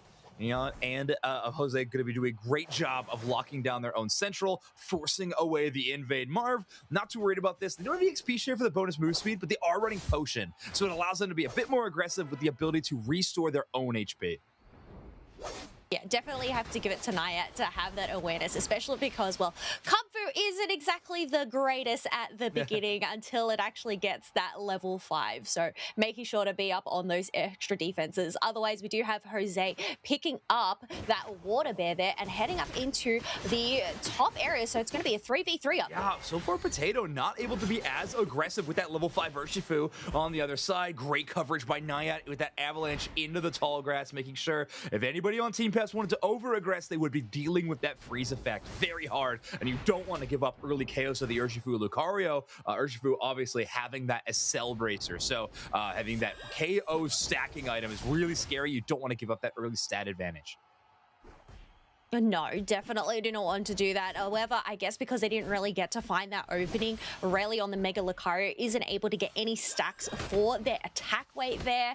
But as we pivot down into this bottom half, we still have a Phantom that hasn't been able to evolve. They are able to get some shielding and some safety back on pad and avoid getting knocked out. Otherwise, we have that Lucario getting knocked out in the top half. Getting really aggressive to get some of these early scores in, boost up their attack weight. It is just difficult when you have that many points in pocket to kind of make that situation happen. We do have a level 7 Rapid Strike Urshifu, so full move set now available. The Surging Strikes will dispatch Marv. So Psyduck down, that Delmai spotted out as well. Bruv trying out this new anchor type defender a little bit. I don't know if we've seen Team Peps play too much of this Pokemon. Cool adaptation to see from this squad. It's so much fun to watch, and we do have a knockout there onto Los Caducados. Bruv is at below half HP, so does need to go retreat, grab a speed berry, but I guess with Klaus there picking up a 2 KO streak means they're able to continue on their merry way. This Dragonite, after some recent buffs, has been a Pokemon that I've personally felt a little bit slept on. We're seeing it from time to time, but at Asia Champions League, we only saw a minimum amount of it, and here in the North American regional leagues without those special draft rules, it feels like it's been also below play rate where I expected it to be. Klaus trying out this option, does have that Hyper Beam secure, outdoing the solar counterpart this time around. I feel like that is really just season 1 plays there. The Hyper Beam secure, but huge anchor shot from above there to take out that Mew and pave the way to go and empty out some Eos energy into this bottom pad and finally get some points on the board for Team Peps. Some big stacks as well for the anchor. Now, this is an important factor we talked a little bit about when we've been seeing at Delmines, is you have kind of follow-up crowd control to back up after the anchor shot. We do have Marv on that Psyduck, so watch out for constant duo play from Marv and Bruv. It's going to be an important factor of this Team Peps roster. Just when you think you're getting away from an anchor shot, you have the side out there to pull you back. Otherwise, Zarshan ends up getting taken on down. Sayai a little bit too late because that Reggie, like, he does end up walking in. However, 4 members of Los Caducados have been knocked on out, and they're unable to go and break that goal because Klaus just picked up a 3 KO Yeah, streak. Klaus is massive. Already level 11, so leading the lobby by a wide margin in terms of EXP. Not to mention this Dragonite bobbing and weaving throughout this fight with a Registeel buff. So the damage numbers for this Dragonite are through the roof, and nobody from Los Caducados can kind of withstand it. One thing we didn't talk about too much in the draft is we do have 2 curse items on the side of Team Peps with no natural healers on Caducados.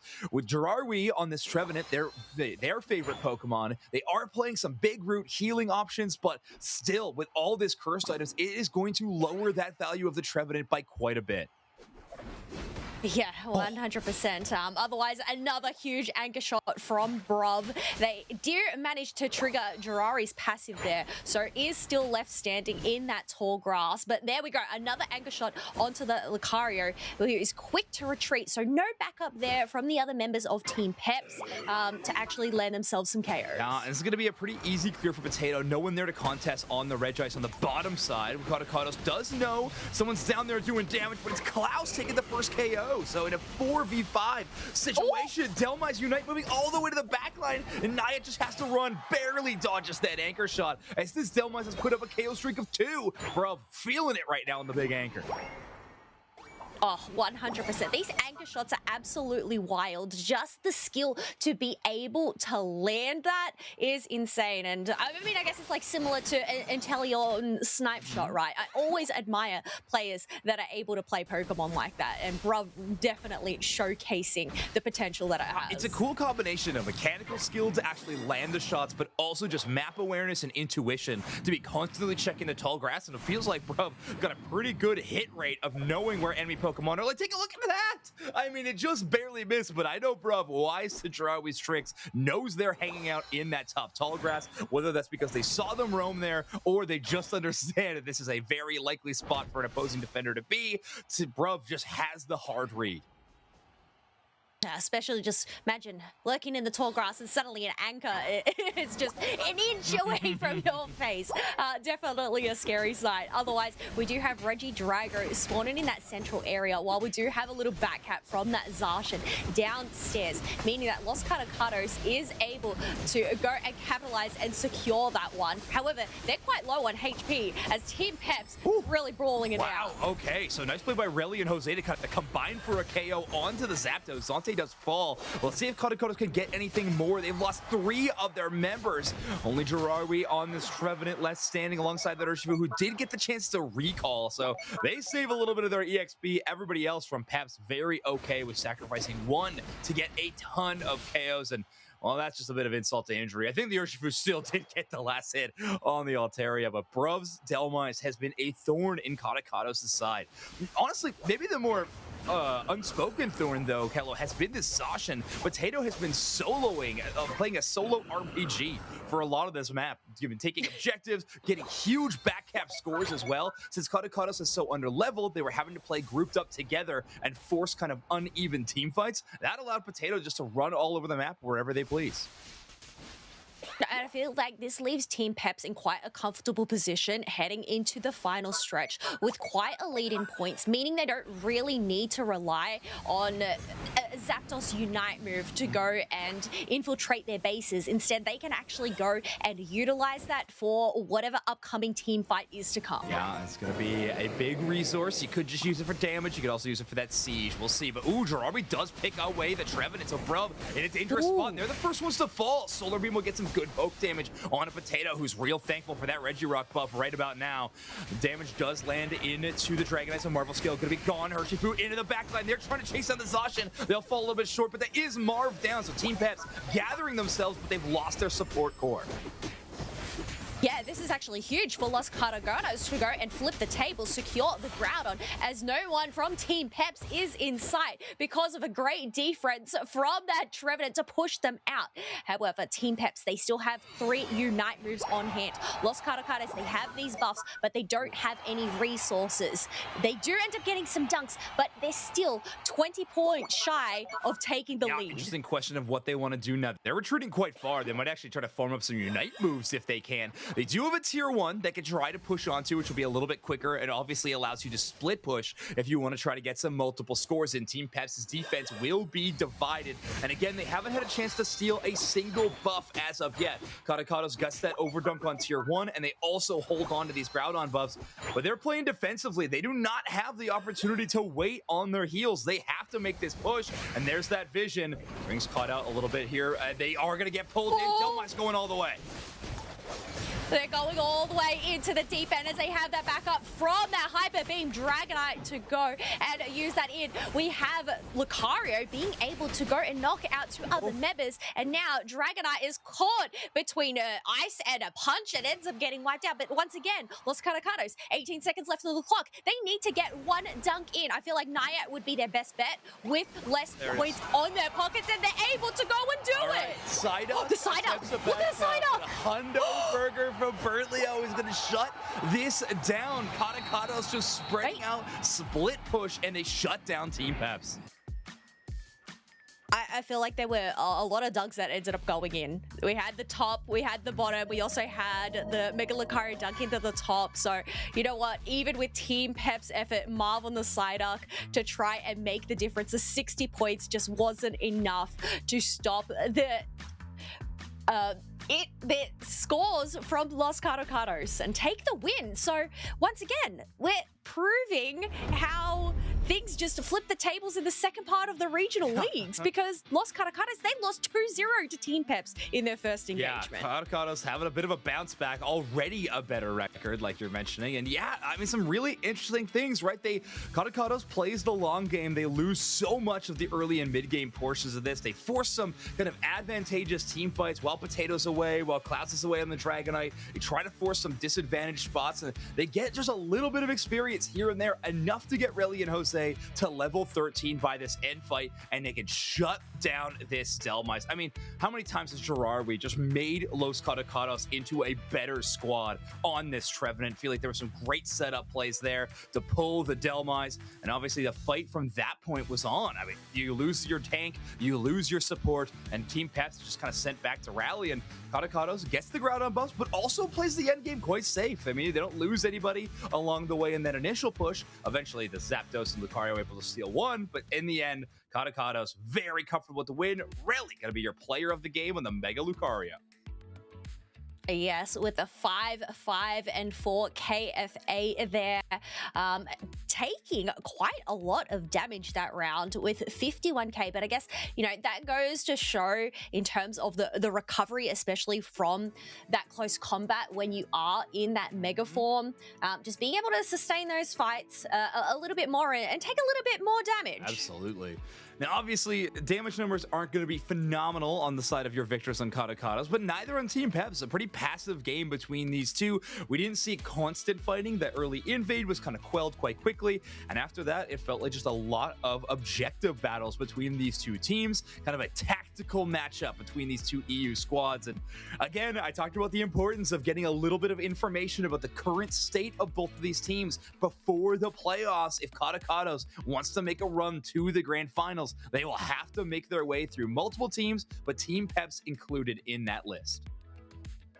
I think it's also just so great in terms of boosting that morale and being able to demonstrate that they are able to go and achieve things that they set out to do. Team Peps has been such one of the top foes in the EU region, so it really just goes to show anything can happen in the playoffs. A little, potentially, you know, a taste of what's to come. Exactly. You see Relly here on that Mega Lucario hitting level 15 in about 924, so that likely means headed into that final fight around that level 13 mark, and they had some great moments. You can see the level 9 they actually got at about 439. That's really interesting. Actually, I like that we got both those stats on there. Getting the ability to Mega Evolve just before the halfway point of the game and kind of make a major impact. Obviously, that's the reason you're picking the Mega version over the standard Lucario, is access to that Unite move. Yeah, you can see on the heat map as well, just sticking towards that top path area, looking to get in those stacks and really just trying to put the pressure up on there.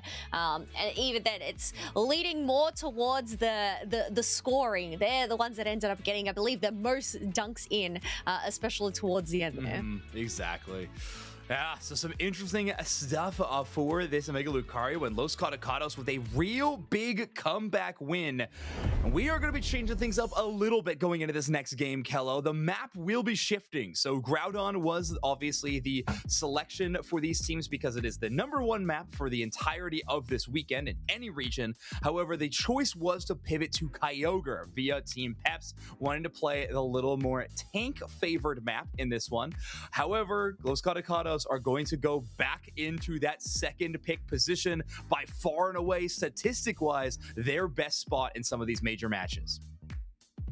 Well, look, it tended to work out in that favor in that first game, so we'll just have to wait and see whether Los Caducados can somehow make magic happen and pull this one a 2-0. But we'll have to see how this draft ends up panning out as we're going to pivot over. We have Jiraiya's Trevenant being banned on out by Team Peps now.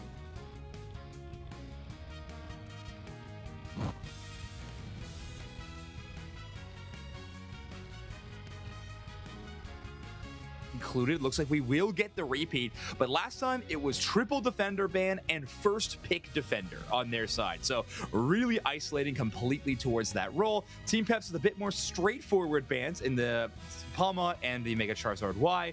Final ban for Caducados is interesting. I think something like a Psyduck would make a lot of sense. They're going to eliminate the Zapdos. I think this likely means Team Peps grabs the Psyduck, but Machamp is also available right now, Kella. Yeah, actually, that's a really good point. We didn't even see Machamp in the last game there. Banned nor selected, especially considering just how upfront it has been. But yeah, Marv, you called it. Locking in that Psyduck, it's just too good to give up to Los Caducados. Yeah, I guess in a situation with Machamp where Blastoise isn't available in the game, maybe it's a little bit more of a viable option to leave it on the table. But I don't know. That still seems crazy. Very curious where Caducados decides to go. Obviously, this Palma's banned, but a Pokemon like Surfetched is still available. They do have minutes on that Pokemon, and it does have a pretty fantastic win rate in our tournament. So would not be surprised to see Surfetched picked up at some point in the draft, but Jiraiya wants to make sure they lock down the defender. They'll do those two in tandem. Surfetched and the Crustle, first picks for the orange side. Yeah, so I mean, even with limited defender picks here, Jiraiya just being able to pivot, it does mean that we have Umbreon still available on the table for Team Peps if they do decide to go for that, but instead we actually have Zante locking in that Mew, which they weren't able to last time round, and Potato on the Garchomp. I feel like just the Psyduck and the Garchomp disruption, the push and pull, if they get these combinations down pat, that'll be intense. That's scary. Now, I'm curious, Kello, if you're in the shoes of Team Peps, you know you're going to playoffs, you know you've already locked up third seed. If I'm Bruv, I might want more reps on Delmise in top-level games. Like, I might want more practice with that Pokemon and getting good coordination with my team, or we can flex it a little bit, and we're going Mega Mewtwo X. I have missed the tank Mewtwo X build so much, and I cannot wait. Resident Guard, Vanguard Bell, Potion.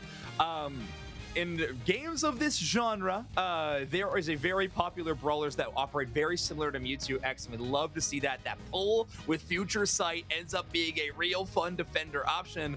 This is going to be an interesting matchup. Double Speedster from Los Caducados, kind of breaking the mold from their double all-rounder set.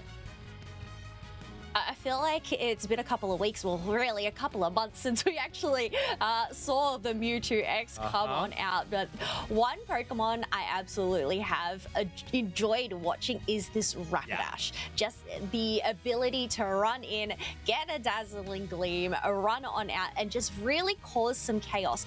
But also its Unite move to be able to lock down a singular player in that triangle. it's just a matter of, well, who do you shut down here? Klaus, Potato, Zante. They're all going to be wrecking havoc. Yeah, it is going to be interesting. Honestly, I feel like it might be tougher for Bertlio to actually get a knockout with some of these situations. Tougher than normal, right? I think normally the Galarian Rapidash Unite move is just a sure knockout onto any attacker on the other side. In this case, though, it might be an option to force out a Unite move out of the Mew, for example, or force out like an early double team from the Greninja. Basically, baiting out some of these cooldowns might be the major focus of Bertlio on this Galarian Rapidash. It is going speedster, it is going kind of full force damage focus in this matchup, which will be fun to watch. We did get a chance at the Asia Champions League to see more supportive Galarian Rapidash, which was a blast. That is not going to be the case this time around. Bertlio is going to be playing that attacker role with the Galarian Rapidash, which we have seen in the past kind of play that pseudo attacker in the top side. Pokemon like Leafeon have done the same, and same even with Talonflame. And here we are, folks. Off to the races we go into the second game between Team Peps, who's on the purple side, and Los Caducados on the orange, who does have that one-up advantage. We do have Jose on that Farfetch heading into the central area. Otherwise, we have Froakie heading into the central area for Team Peps. Yeah, interesting to see the Surfetch head up there. Often we see that Pokemon play in path because it just, with its passive and getting EXP off of critical hits, we do see it get a pretty simple level 5, even sometimes earlier before the birds. But in this situation, they want to just power up Jose as much as they possibly can to be this main all-rounder carry, and Leafeon with that early level structure should be able to hit level 4. But normally we do see that flip-flop and want that early flank from the Leafeon. I think, yeah, in terms of Los Caducados' composition here, it is very solely focus on this early game, being able to get that Rapidash to level 5. That way they can get their evolution. We do have that Leafeon being able to get that Evo along with that Surfetched as well. And that's really going to be a key in shutting down those late scalers, being that of the Greninja and the Garchomp. Otherwise, down here in the bottom path, we have those birds coming on in. Jirari able to snag one of those and find that evolution. However, they still get taken down. Yeah, that red buff from Greninja just going to slow them enough they're not even able to get to that cool. So you can see Bruv kind of popping that Mega Evolution. I don't know if they wanted to hit that beater now, so they're just like, all right, well, I'll go into the epicentral area then. I'll give it a shot and try to get a use out of this Mega Evolve.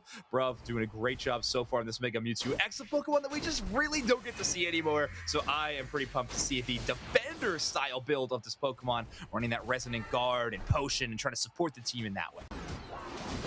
I guess sometimes the Mega Evo can really work against your favor since you can't really control when it happens, getting those last hits to get that bar up and running. Otherwise, we just had a bit of a trade-off here as Jose and Nayat managed to take away both of those buffs from Team Peps. They are going to pivot towards the bottom, getting in some dunks from Jirari as they continue to pivot back. Yeah, you can see that red circle underneath the Bruv's Mega Mewtwo, meaning that that was stolen from their side as well. So a successful invade on both sides of the battlefield. Team Peps and Los Caducados kind of out-rotating one another at the moment. First objective of the game has spawned in, though, as Regidrago has only taken a little bit of damage as this Galarian Rapidash has been struggling to get some of their levels. They finally crest into level 6, but this early game strategy is working on paper right now, Kello. Garchomp or Gabite currently for Potato has been held to level 5, showing that Los Caducados is doing quite well in the early game in this top side of the map. And not only that, we still have that Greninja at level 7, so 2 levels below finding their Unite move, especially going into these other objectives that spawned. Regidrago getting completely ignored there, as we do have 2 members from Team Peps focusing on this Registeel. But Jiraru is here. They do have a Rock Tube. They could potentially go for a steal, but it's really going to come down to this timing. Yeah, and of course there's a Greninja in the mix as well. Dazzling Gleam attempt for Bertlio, but that finally the Unite move from Greninja is available. Klaus going to launch that one immediately, and the damage is just too much for the Galarian Rapidash to hold on to. Jirari now left there without a goal zone. Scores from Los Caducados on the opposite side, but no flank incoming right after. They're getting their points in via the Regieleki crashing top and a little bit of back cap action on the backsides. Leafeon KO onto this Gabite, holding Potato still to that level 7 benchmark. Yeah, this is really going to be for Los Caducados because they do not want Potato to finally reach that Garchomp phase. Otherwise, we actually have Surfetch using their Unite move defensively to get out of the way rather than diving on in. Nonetheless, they're still going to try take him on, but being outnumbered, they just need to pivot back into the safety of that Flux. All right, here's the Rock Tomb. Will not trap anybody. You can see Jose trying to jump in the midst there to make it work, but Berlioz will use the Unite move onto the Mew immediately, but they take too much damage in return. They do force out the Mew Unite move, but I don't know if they're going to have the ability to capitalize right after. Good trick, but that Mew boosted follows. Now it has to step in front and absorb that boosted auto attack. Does go down, and that will be Zante picking up 2, coaching right into the front lines as they do so much damage to the Surfetch.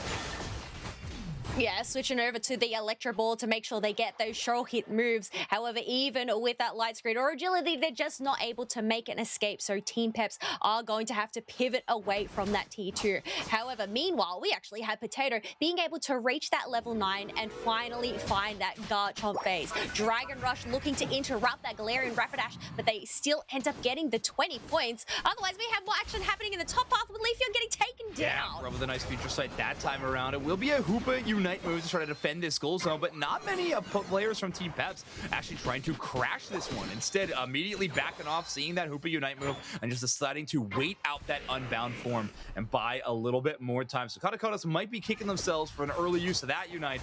They will have a chance to set up for a pretty big score here. 39 points in, stopped by the Solar Beam. Not going to happen 2 times in a row, though.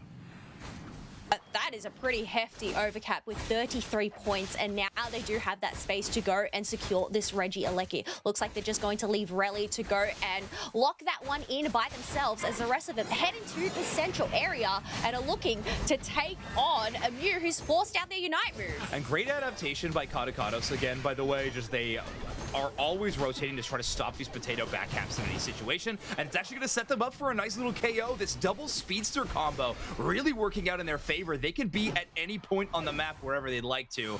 Potato will KO Surfetch, which is a devastating amount of EXP to slide the other way. I think they want that one back. But in the meantime, Regieleki has landed, so this score lead is going to increase even further for Caducados, giving up some KOs in the process. Garchomp not able to hit that Leafeon in time. Great plays by Relly on this Leafeon. Let's see if they can make it back to their tier 1 to stop the counter score, and with that many players, I don't think it's going to be an option. Yeah, I guess with multiple members getting taken on down, and while it was a successful retreat, they just weren't able to go and stop the break of that top tier 1 pad. Nonetheless, Los Caducados still hold the lead at 277 to 186. So while there's a minute and 15 left until the final stretch, members are just going to respect each other's sides and focus on whatever wild Pokemon experience there is to gather. Yeah, there's not too much on the map. They're clearing it quite quickly. Greninja, a very good Pokemon at doing just that. Same with the Pokemon like Garchomp as well. So, big push in at the moment as Team Peps clearing so many of their Pokemon, including that Leafeon. So not a wild Pokemon. Instead, that really getting chased down. They are going to be eliminated. We're 45 seconds away from the final stretch, right? We have one more set of objectives, and that is going to be a big question mark for me. Team Peps and Caducados have kind of traded who's going to favor the Regieleki, but right now, a buff going into the final fight might be priority as a big push from Bertlioz sets up a couple of big damage moments. Otherwise, we have a great pull from the side out there to pull away that Crustle. We have another pull from them to go and knock down this Rapidash. So that is going to give Team Peps the advantage to go and shred down this Registeel, because Los Caducados, they're going to prioritize this positioning considering they're outnumbered. Yeah. But Registeel buff heading into final stretch, this is big yikes for Los Caducados. It's scary. It was the right call, I believe, to immediately pull off. Obviously, when your Galarian Rapidash goes down, it was a difficult decision. The Smart Strike just a little bit too late on that one, but Crustle is going to get early vision. You can see the Caducados does have their hoop at the top position. 50 points back cap though. Big Hundo Burger to start things off.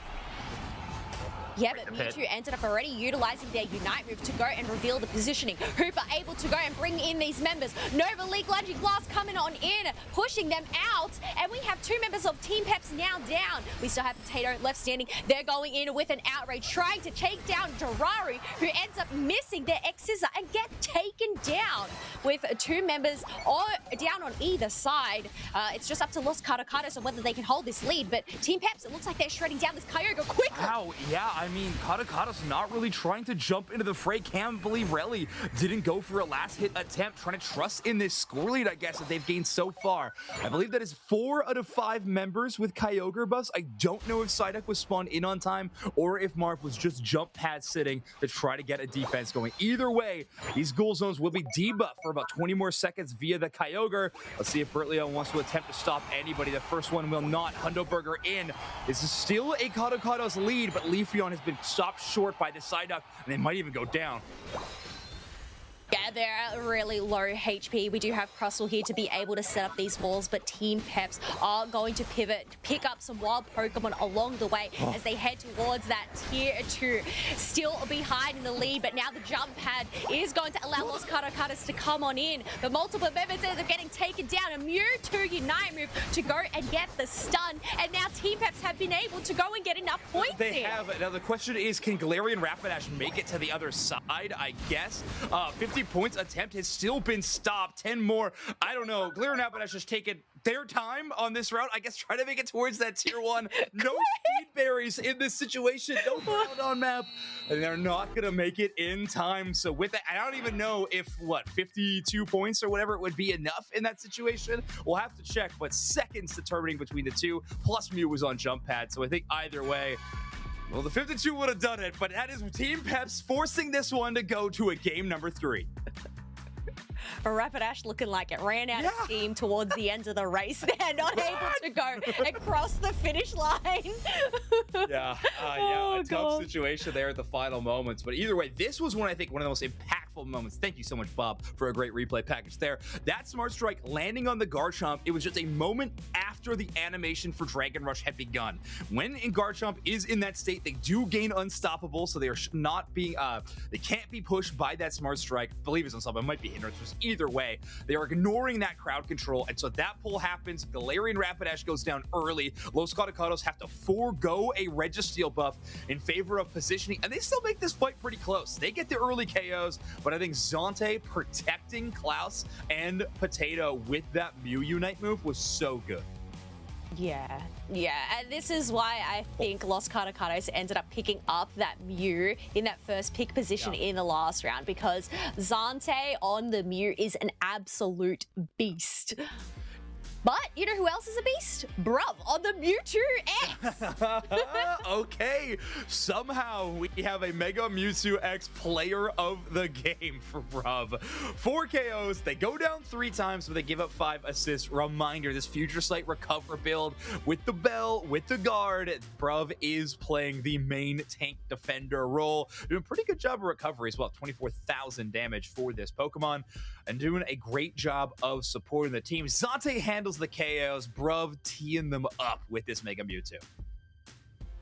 I think that's also just the really cool thing about Bruv is, I know traditionally he is that defender player, but to go and utilize these all-rounders and pick up these defender type builds really just goes to show the creativity and the versatility that this team has. And just Bruv in general, being able to, well, I mean, he makes Mr. Mime work. He's of all Pokemon too, you know? Bruv has never cared what the game classifies a Pokemon as. Yeah. They will attempt to force them into that defender supportive role, and in this case, it's gonna work as Team Peps tie this series up against Los Caducados. Reminder, last time these two teams faced off, it was a Team Peps clean sweep in 2-0 fashion. This one, a lot closer of a contest. I think Caducados doing a great job in that game number 2. It felt like game number 1, they kind of steal away the win after losing for 8 minutes. This one, a close contest throughout. You see, Bruv did not reach level 15 in this game. That's gonna be pretty funny to see if that stat remains the same. But they did get to level 9 at 4 minutes and 48 seconds, so actually outpacing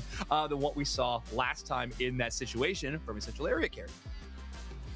I think that's really important, especially when you are that Mega Mewtwo, just being able to have that global Unite move on hand. Not only does it get the stun, but also just the ability to get vision of where all opponents are on the map can be so useful. And we actually ended up seeing that being used quite earlier on, heading into the final stretch, to just allow Team Peps, where are they? Okay, now it's time to move. Seeing that Sirfetch'd is now out of the mix. Right, exactly. We'll see where this draft ends up going, because we have another first shakeup going on, Kello. We're going back to the ground on Okay. that. So this time, Caducados has map choice, and they are going to be choosing that map. Team Peps is going to be choosing the second pick draft position. So we're shaking it up again. And at this point, it will be Caducados kind of forced into a position that they don't like being in. Certainly not as much as they like being in that second pick position. They are always favoring that side. We'll see what they do in that first pick spot. I would love to see Gerari back with the Trevenant, but Team Peps would not, as they will ban that Pokemon out the gate.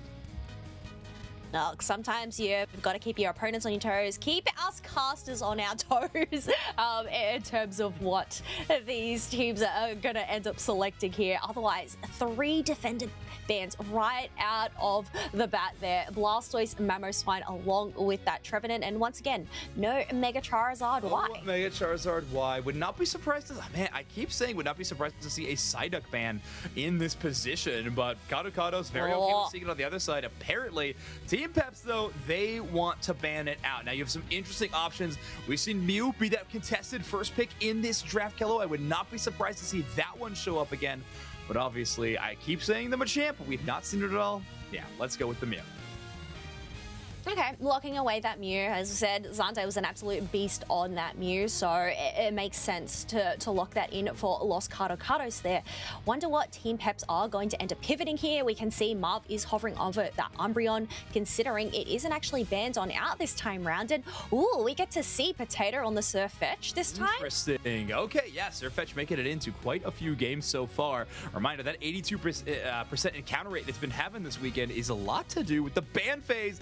But one Pokemon that has not been banned in this draft has been that Pawmot. We got the Comfey Pawmot duo for Los Caducados. They were one of the first teams in the EU region to really show off that Sweet Kiss Comfey duo alongside the Pawmot. Looks like we're getting a bouncing back up in their game number 3. This makes me incredibly happy. If there was one Pokemon that I wanted to see bring out today, it was the Pawmot. So to be able to see that paired up with the Comfey as well, it'll be really interesting to see if EU are able to make this one work for them. So taking some inspiration, but Prov is going to lock in the Crustle this time round. And wow, we're going to see Naya on Adelmise as well. I'm assuming we're going to see Gerarwi. I think that we'll see Naya and Gerarwi switch Pokemon. We don't know that for sure. One pick that is kind of surprising me here, Kello, or is it lack thereof, I am shocked Klaus is going Dragonite right now and not Mimikyu. We see Mimikyu so frequently as kind of a shutdown option into the Comfey Pawmot or the Comfey duo plus anything in a frequent state. Seeing the Dragonite is very interesting. It could just be a player wanting to practice this Pokemon in regulation games. I suppose in terms of secure potential as well, Dragonite does have better secure potential. So going into those objectives, especially into that final fight, consider this is a game 3 here. So a lot is, well, riding on the line here for these 2 teams in terms of that pride. But we're actually going to see Zante pivot over to the Espeon. I feel like this is evolution that we don't really see very often here, but absolutely love to see it, especially considering how many melee-based Pokemon Team Peps are going into. And I just also want to say, this is why I was excited to see Pawmot. I have background. There's a whole lot of Pawmot, Pawmo swag going on back there. Yes, Pawmo is the support plushie here for me today, who I just like to give a cuddle and, you know, give the support. So, you know what? Team Pawmot here. Definitely no bias, but I'm just so excited to see this Pokemon because I feel like it just has incredible potential. But also, I just love the way that it utilizes that Unite move. It's not traditional in the sense of being based on that cooldown or that timer. It's based on actually getting the hits on either wild Pokemon or your opponents, which can really just pump them out. Yeah, no, I love it. Seeing a high impact player play this Pokemon is so fun. And now we get a chance to see Caducados on this pocket pick. So let's get into it. Game number 3. Los Caducados going to be your purple team. Team Peps, your orange team. This one will determine what it's going to be looking like in our playoffs just a few short weeks away. Oh, we have an invade from Marv again this time around on the Eevee to put the pressure on Jose. They are still successfully able to get that blue buff away, leaving Marv with below HP, but that isn't actually going to stop him. Wow, a very early K opener. We see Dwebble from Bruv, I think, just going for a very early score, but that shutdown immediately from this Delmise. Love seeing that from Caducados. Yes, going to be able to go and get those much needed attack weight stacks earlier on, especially when you have minimal points on hand. You don't want to wait until later where it makes it a little bit more harder when you have a little bit more money in the bank, exactly. which I feel like is what we all want. Yeah.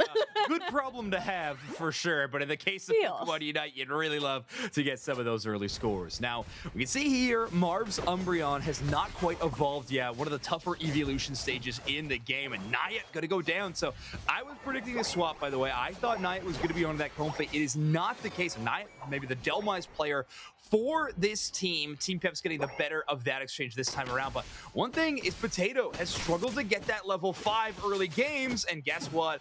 Who is going to shut that down? It's Girarwi. For anybody who guessed it was going to be Girarwi, shout out you. I did not guess it was going to be Girarwi. Oh, don't underestimate the Comfey, okay? Yeah. They might be sweet and innocent, but yeah, sometimes they can just really surprise us all with their skills. But it was a bit of a trade-off here in terms of those buffs. Palmer being able to secure both of those off Team Peps, and I believe Team Peps also went in with an invade of themselves. I'm still looking for where these buffs are, though. Oh, there goes the Yeah, time. we'll put them to good use wherever they ended up, because that is already one KO. So the Dragonair not quite having the defenses that the Dragonite has a little bit later means Klaus is going to get taken care of extremely quickly. And this Palmont Comfey, we knew it was going to be a threat. We knew it was going to be one of the biggest parts of this Los Caducados roster, and already they're off to the races. Big stuff early on. We're going to have to see how big of an impact they can have around these major objectives, though, at the beginning. And Naya taking away so much space from Zante, actually making it impossible for them to even return to the goal zone. Yes, and that means they're able to go in and get in another stack with those 10 points. Otherwise, great interruption here from Bruv to go and shut down these dunks from that Palmer. But also, we have that Mew getting wiped out. Ante lining up a lot of these major shots. We saw this Pokemon a lot at the Asia Champions League with Espeon, but it was for a bit of a different reason. We saw a lot of combo plays with this Espeon, relying on their own team's crowd control to set up big bursts of damage. This one playing a little bit more anti-dive. Palmont now in the back line just landed a big Thunder Punch. They're able to cleanse away the mean look with a well-timed full heal. They're going to keep that fight going, but it's Team Peps who's Regieleki and are now counter-punching with the Espeon Unite. I feel like they really have it out for this Palmer and Comfey duo being able to use that Espeon Unite move to get that shutdown. Regieleki does end up crashing on through, but I'd say members are just making sure to get that experience before actually going and fully breaking this, especially just shutting down these Indidis from spawning on the side as well. You can buy a little bit of time, but yeah, I think clearing out that central area EXP, or central to that path EXP, gonna be the most important thing. Look at this, really taking the aggressive route, trying to set up a power-up punch, the anchor shot just wide from Naya, but doesn't matter for Relly. They're able to take two with this Mega Lucario. Jose getting involved as well. Umbreon gonna have to retreat away from this tier 1 as it will be shattered. Flux Zone dissipates, and now Regirock gonna take the attention of Los Caducados. Yeah, having that space of eliminating that tier 1 allows Los Caducados to go and take that one uncontested.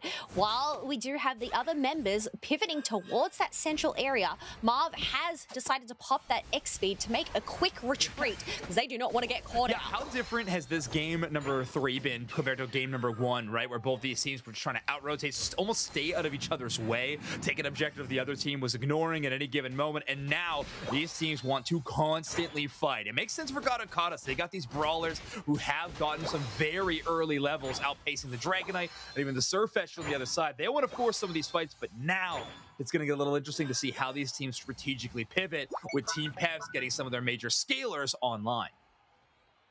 Yeah, heading into that halfway mark, it is quite close in points, but also in terms of levels. Los Caducados, though, still having the lead in terms of both. Otherwise, Meanlock onto that Korma and Komai duo means they get shut on down. We have Klaus coming on in with a Unite move as well, but they end up getting eliminated as Naya is trying to fend for themselves to no success. Yeah, Naya in one of those situations, 1v3. Now, Peak the Komai on top of Rally right now has basically no HP, so go to the Mega Lucario to kind of give them an escape route. Brilio gonna mad dash towards the bottom of this map. Early Electro Ball, so likely no attempt at stealing that Regieleki. We do with the Mega Lucario joining again aggressive Mew Unite move to give Jose a little bit of cover, and it'll result in a Klaus KO. Mega Lucario now in the position to do damage to not only the Regieleki, but also opposing Pokemon. Los Caducados trying to clear that objective before they mount this siege. We'll see if they regret that precious time.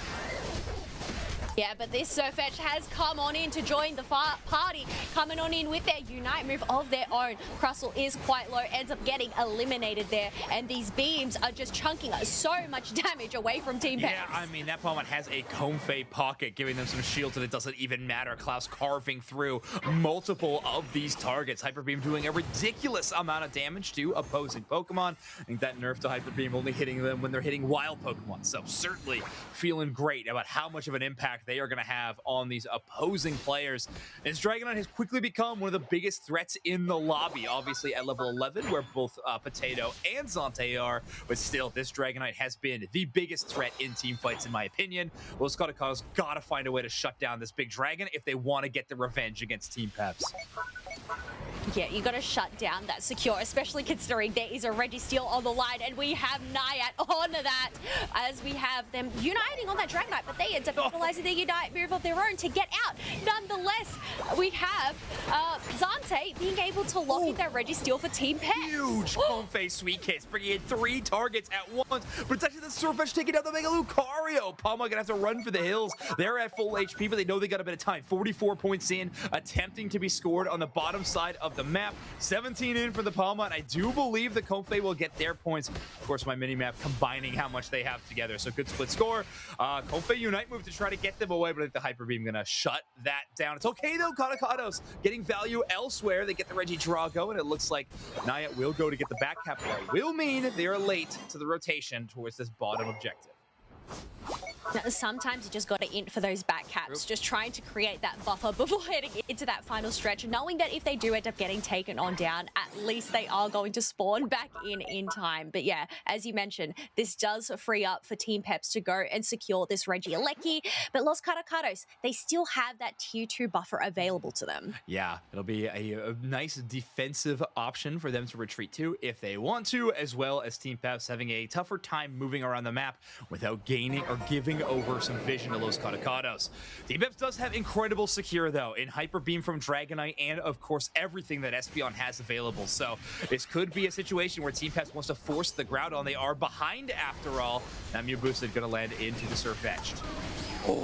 Oh, but there goes Jose diving on in with the Palmat with the Komai on the back. They end up getting taken on down along with this Espeon. 3 members of Los Caducados are down. It's just up to this Mew and this Mega Lucario to try and take on 4 of them. Yeah, now Mew is going to be trying to hover around the Groudon to see if they can get a steal. They do have the Unite move. Boosted auto attack will not take down Dragonite, who actually takes to the sky. And Electro Ball going to be short again. That Wish Healing just perfectly timed. Mean look from Marv, going to isolate the Mew.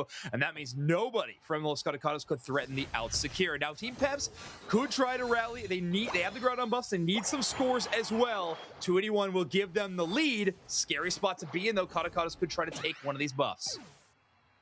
Yeah, it is still quite close in terms of those points, but with that Mew out of the picture, Dragonite and Umbreon are going to rush just to go and create that buffer with another 100-point dunk from Klaus. Yeah, and now it is going to be Team Peps' game to lose, as they've earned that points lead at 381 to 276. All they have to do is defend against Caducados, but that is 2 Groudon buffs on 2 scary Pokemon to have them. This Palmon and Delmise has it. That is a Komai Unite move very early on. We'll see how that works out. But Jose does jump into the backline, starting to do a ton of damage. Hyper Beam just takes down half of their HP immediately. Psychic Solaire, and that is one threat gone. Make it two. Naiad's Delmais, all they could do is watch in that situation. 49 points, close combat is not enough to knock out the Umbreon. Just shy of getting that KO. As the clock ticks down, that's 12 points in from Delmais. I don't think that's going to be enough to give them the lead. I honestly have lost track of the math. We'll find out in a moment. 12 points from Delmais. Is it enough for Caducados?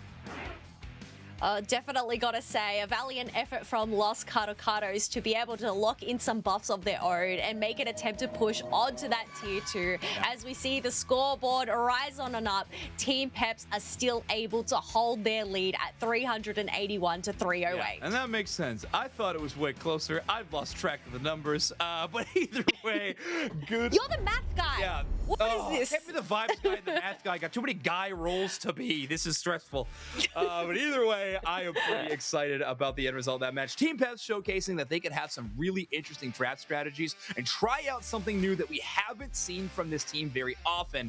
We do see the final switch back to Double Defender from this team for game number 3, which is where they found their most success, but cool to see in games number 1 and 2, this squad still look quite good on different styles of build. Bro playing things like the Mega Mewtwo X and Marv showcasing that their side out is still extremely strong. It's something to contend with. I think that's a good sign for Team Peps. We'll be entering into our playoffs in that 3rd place position, but would love to become the European regional champions. Oh, yes, 100%. To be able to have 2 titles under their name heading on into the World Championships, I mean, that would look quite good on them. But I definitely got to say, Zante on that Espeon as well. I think picking that in at last pick position really benefited going on into the composition that Los Caducados did. And they really shined on it. But otherwise, who else shined? Well, this Dragonite they're being played on out who had 63,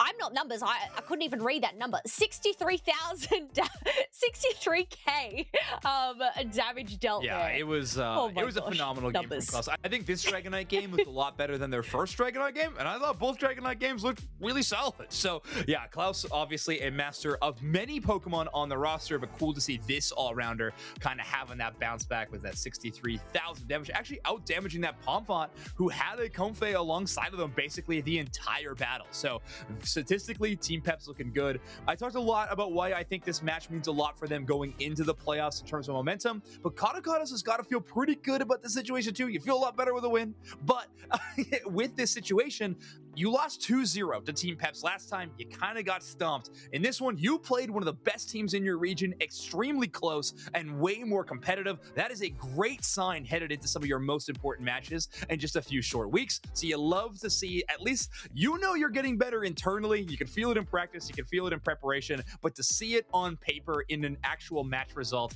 I think Caducados, you got to hang your head high with that. And you know what? I feel like this graph definitely demonstrates all that you've just said, considering how close it was right up until the 7-minute 30 mark, and we had those back caps coming on in. Otherwise, we did end up having Dragonite reach that level 9 at that 3-minute 32 mark, so quite earlier on, and then being able to reach that level 13 at 7 minutes as well. So being able to have both of those plus movements on hand, heading on into the final portion of the match, really benefited Klaus here. Yeah, I think 330, you'd love to see your level 9 at 3, obviously having a Unite move access, but Dragonite in this situation, I mean, your Unite move is not going to help you a ton in some of these objective fights. A Pokemon like Cinderace or Greninja in the days of old, we were like, this is the most important breakpoint for you to hit. Dragonite at 330, I think still a very good pace. Honestly, level 13 at 730, I think is extremely solid for Klaus, just knowing for a fact you hit those breakpoints headed into the final stretch, having all your plus moves available. So great play from Klaus. I mean, I've been saying one of the best mechanical players worldwide potentially, but certainly in this EU region for a while. They've been proving it with the stats. They've been proving it with their showcase of what their Pokemon pool is as well. So Team Peps, definitely a team to watch going into the regional finals, and of course, a team to watch at the World Championships later this year. Caducados, they want to earn that badge too. They want that accolade. They want to turn people's heads and let them know that they're also a squad to represent Europe at the World Championships. But honestly, I think all of these players on that team have yet to win a regional championship title. That would be an amazing award to have for these squads, and, you know, kind of shake things up in EU. It'd be real fun. Yes, but otherwise, folks, that is going to be us for the moment, as we still have match 3 for EU to come. Komai Esports up against BH3 Esports. But in the meantime, enjoy this interview that Chef has prepared for you to entertain you during this quick break. Hey everybody, we are here with Utah from BH3. How's it going? Yeah, I'm feeling good, you know, winning against Volticons and securing the world spot. So, yeah, feeling great. Yeah, I mean, I mean, that's the first question that I got to ask. I mean, how is the team feeling now that you've obviously qualified for Worlds? Not that, you know, regional isn't going to be really important with a lot of money on the line, but you're going to get only one set there and guaranteed the qualification for Worlds. How has the team's morale been? How are you feeling? Yeah, I mean, feeling amazing. Everybody was just super happy, you know. I mean, especially for Kranix and Rezu, you know, this is the first time for them being qualified for Worlds. So, yeah, amazing. Yeah, well, please tell Kranix I'm personally a huge fan and definitely deserves to be a Worlds player. So very happy to see that. And my next question, which, you know, there's a little bit less on the line, I would say, for your next matchup today, right? You're going to be going up against Komai in just a few moments here. So is it going to be a kind of like a pride match? Because this is, of course, another extremely strong team that's up at the top of EU. Or are y'all just going to try to have some fun today? No, I think we all want to make the 14-0, you know, for the history. So, I mean, we're just going to play our gameplay, being humble against them. So, yeah, we're going to do our best. And hopefully we can make the 14-0. Yeah, that's true. That would be huge. And hey, you're on track to do it. So we'll see very soon whether or not you're going to be the 14-0 team here in the EU League. But one way or another, I think it's going to be a very fun match. So good luck with your matches today. And then good luck with all of your prep, not only for regional finals, but for Worlds, which is a cool thing to be able to say now. I'll let you go. And you've got a lot to prep for. So thanks for joining us. Thank you. All right, we are back here with Nils from Komai, the sub on the team. I'm glad that we get a chance to talk to you. And now your team, of course, has qualified, I believe, guaranteed for second place in the region. So you do know that you'll be there. So my first question, obviously, congratulations. How do you think the team in general is feeling about being now the highest qualified team in the EU to be in regional finals, but not have the world spot yet? Yeah, I think we definitely were hoping to get the first place today with the BH3 match, but sadly we fumbled yesterday against Avalanche, so that's not possible anymore. So now we're just trying to get the best out of the match today, but in the end, second place still a fine achievement. It gives us a good path in the regional finals to still qualify for Worlds. Yeah, I mean, it is already guaranteed a very great spot. So I do have to ask about that. Sorry to ask about a loss, but we were all very surprised that Avalanche managed to pick up some huge wins yesterday as their first wins of the entire season. Can you give us like just a little summary of kind of what happened against Avalanche? Were they just playing out of their minds, or like what was it? They definitely were playing better than most of their season. Although I didn't think they were that bad throughout the season, they just got unlucky. But yesterday, I think we were just really off. We were more losing to ourselves. So it definitely felt really off. Not to discredit that Avalanche definitely was playing good, but we weren't playing at the level that we were expecting us to play. So we we kind of have to be we kind of have to accept that it's our own fault. Yeah, just one of those days where, you know, they're playing better than usual and just playing a little bit worse than usual, and it's just one of those weird lineups for sure. But I mean, great to see them doing well. Now, my final question for you is, since you are, you know, listed as the sub, I was just curious kind of what else you kind of do on the team when you're not actually, you know, sitting in game and playing, because you mentioned earlier, of course, you also have Junkie playing as coach. So what other roles do you kind of take on? Yeah, when it comes to in-game discussions, I definitely try to offer my version of the story. Like, I played every role competitively, so I kind of have at least a bit of understanding of every role. Trying to give my input there, and then I do like analysis on the side, getting data for the team. We also have a whole data staff that are making my job a lot easier, or like I'm helping them to make their job a lot easier. So it's a bit of everything. I try to be there as much as possible. That's cool to see. I mean, it's really cool to see kind of how much goes into making a successful team, and certainly your team has been successful. So I will bid you adieu and wish you good luck. You've got a lot to practice for. Of course, a great matchup coming up, which is maybe not going to mean quite as much, but of course you still need to qualify during those regional finals. So lots of practice, good luck, and we'll see you soon. Thank you. Thank you.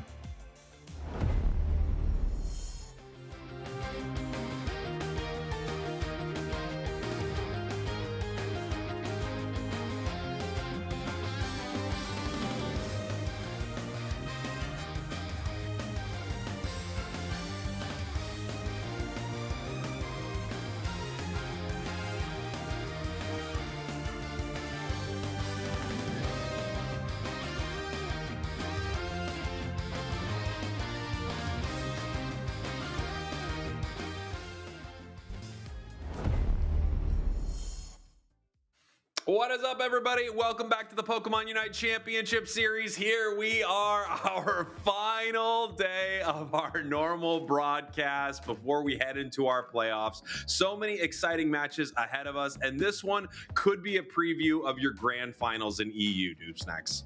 Could be a preview. Unlike Chef, I do believe that this match matters. I agree.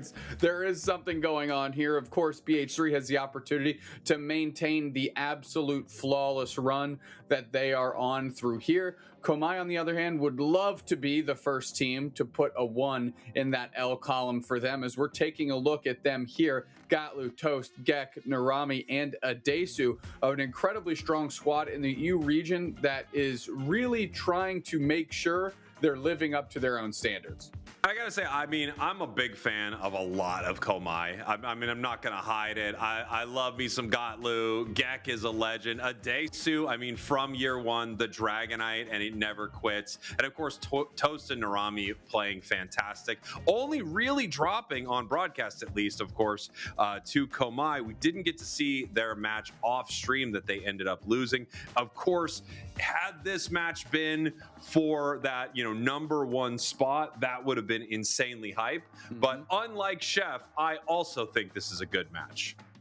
Because these are two fun teams to watch. Komai specifically, you know, if you go back to the AOS Cup at EUIC, after day one, looked like the strongest squad from the region until they ran into the absolute nuclear, just like trailblazers that were Peps that ended up winning the whole thing. Let's take a look at BH3 again on a flawless run, Cowboy. Yeah, 13-0, looking pretty perfect. I mean, shades of Tally Bobo, right? And you're not super surprised. You got Yutao and Megu over there, and it just feels like they're on a similar run. I'm hoping that they can change the, you know, the ending of that story for sure. Tally Bobo believers, this was year 2, I want to say, or year 3. They had this incredible run through EU. They were just so unbelievably strong, and then they kind of crashed and burned at Worlds. BH3, however, has had better live performance so far this season and still undefeated. They could go, you know, and have the perfect record walking out of this season, 14-0, if they can take down their in-region rivals, Komai.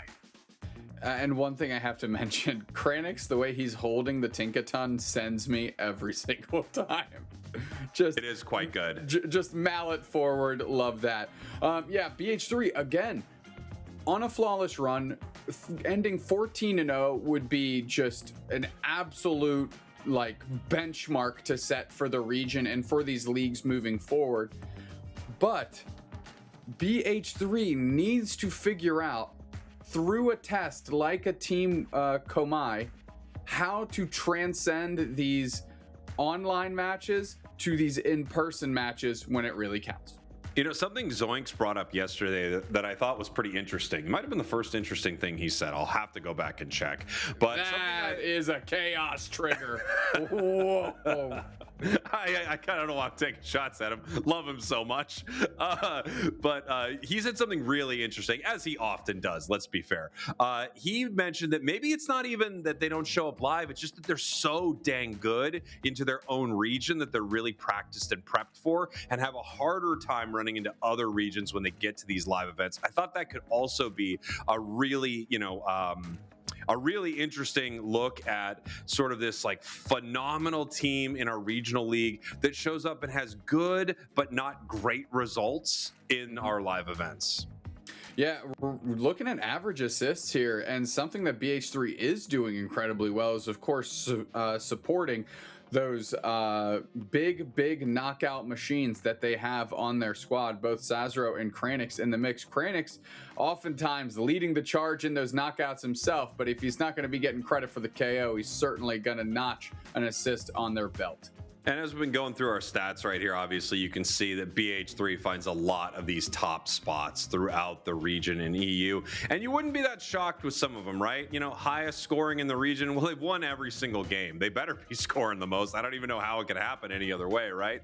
But, you know, they really top the boards in most of this. And it's because they are dominant top to bottom. They play really well when they don't get the final objective also, which is one of the reasons you can walk away undefeated in a season. You're not going to get it every time no matter how well you're playing, so you have to be able to play almost from behind or play defensively in some of those moments.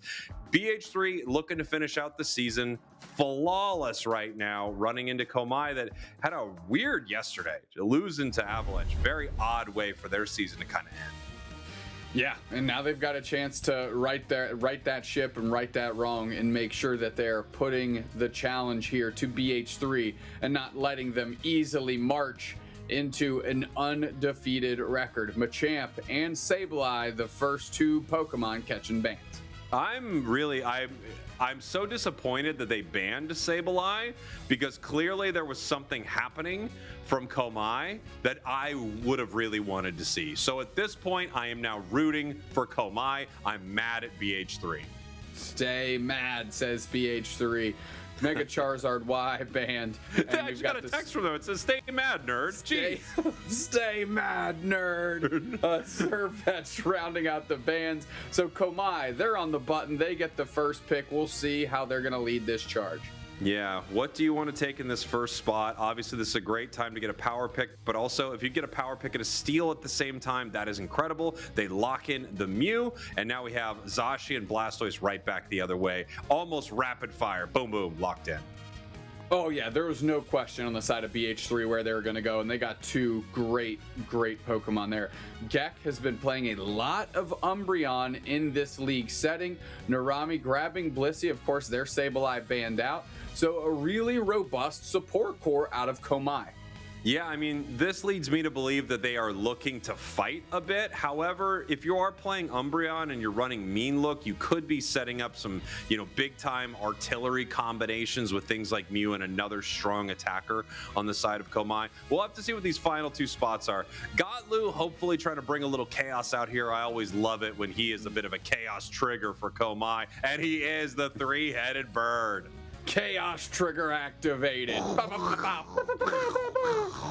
Let's see. We've got the Mega Lucario. Toast goes into base model Lucario here.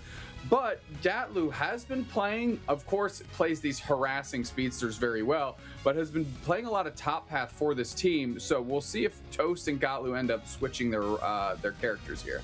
Utah here on the Frog. Yeah, Gotlu, I think, can do this in a few different ways, right? Gotlu feels like the bird player from Komai, but it is not impossible that they move that around. Even though Gotlu does often play the top path for Komai and has played top path for years, he is unique in that I feel like he plays top path, but then quickly becomes as I mentioned before, an agent of chaos for Komai.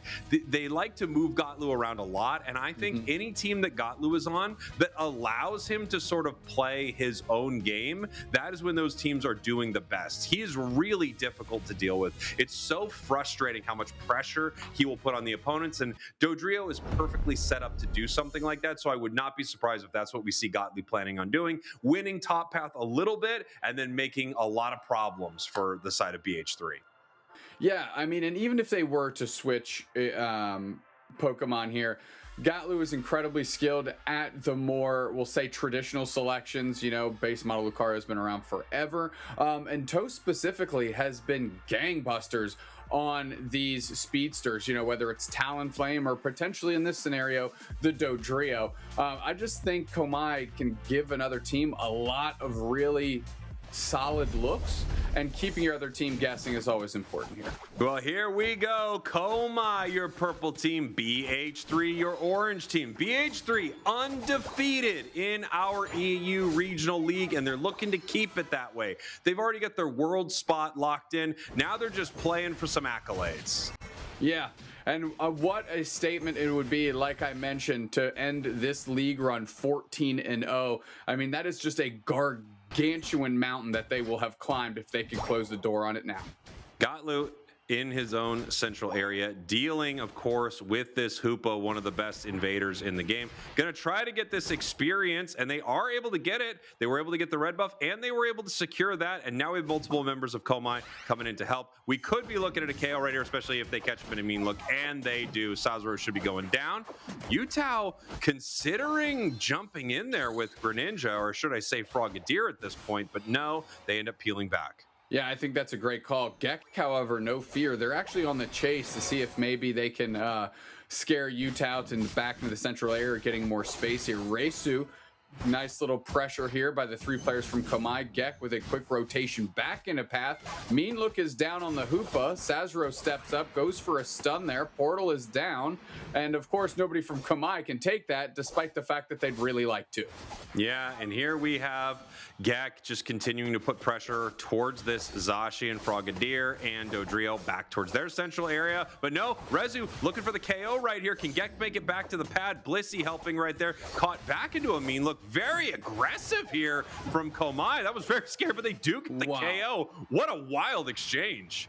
Yeah, and I think that was worthwhile for Komai. You gave up a Blissey, got a Zacian. I mean, that is an amazing exchange. Well worked out by Komai. Really limit testing these two Pokemon and doing a great job. Here comes Utah, though. Tons of pressure. Safeguard is there. The portal is down. The damage is true, and they can't reset in time. Another checked box for Komai.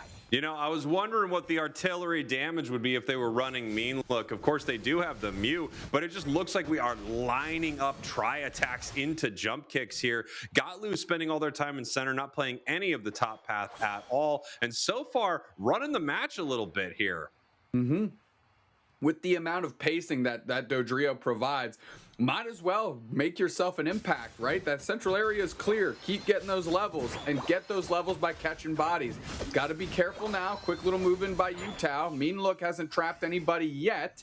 And for now, BH3 is going to settle it down. Yeah, Komai, this Dodrio out-leveling the Greninja on the other side considerably. Already level 9 here. As we have a fight breaking out the top path, Dodrio using that triple trample, looking to make something happen. Lucario being chased back towards their side. Gotlu wants the KO, but they can't grab it. Beautiful displacement by Hoopa. Here comes Toast on the E-Speed. They take a ton of damage. The throwdown of close combat, I believe, is what I just saw there. I'm able to get out big. Unite move by Utah. KO streak of 2. Mew goes down. Chase continues. Gatlu low on HP. Utah has them in their sights. Can't quite get there. Adesu with the cutoff. Good coverage. Wow, beautiful stuff there from Gotlu. Utah not able to pick up the KO with that Unite move. Of course, they got one, but you know that they are looking for their jungle counterpart on the other side, that center area Pokemon. Not able to make it happen, not able to get the secure. Utah with the big time surf secure and another KO. Yeah, trying to get to that to their own bone club there was base model Lucario. Utah sussed it out, dealt with them very quickly. Adesu left alone on this pad. Regieleki is marching. Mew support is there as well. Narami trying to make it happen. Doesn't matter. Regieleki hits, and we have a big opportunity here to get some quality points in. Yeah, BH3 scoring here, and I'll be our picture-in-picture guy for the moment. Nice fight in the bottom path for Komai. They were able to take a KO and secure the Reggie steal in the bottom path. So while Komai gave up a bit top, we have BH3 giving up a bit bottom. Incredibly close match so far. Yep, 17 point goes in. We're queuing up for a big over. The hyperspace highway has been unlocked. Let's see if BH3 rolls through it. Utah actually going up top. Bliss assistance on top of Gatlu is going to give them just a bit of sustain as they're going to get a big 31 over and stretch this score lead. Yeah, really nice math there from Komai, obviously, making sure they could get as many points as they possibly could in that bottom goal zone. And sometimes those few points, I mean, we've seen matches decided by 1 or 2 points at times. So that math can be extremely important, looking for the perfect overcap. Of course, we saw our Mega Lucario there rolling up into the top path. Look how clean this map is, Spraggles. Only one yellow pip of wild Pokemon existing until the next one populates. Doing a great job are these two teams clearing out that just free experience that they get, making sure they're keeping track of levels. Yeah, you want to make sure that you're the strongest thing on the map, so you need to be getting all of that experience. Nice big mean look right there. Picks up a KO on Blastoise. Dodrio now in a little bit of trouble, but I don't know, yeah, if BH3 is going to end up engaging here because they recognize that Komai could counterpunch pretty hard. Yeah, of course we saw that solar beam catching Utah, preventing a reset, and could have been a little bit scarier if that Mew was a little bit higher level. Fortunately for them, they are not, and the teams march on into this top path. Regieleki has been populated. It's going to be a 3v3, 4v3. Power-up punch straight towards Regieleki. Toast is waiting for their way in. Mean look on Blastoise. Solar beam was very close, but it's the power-up punch that gets it.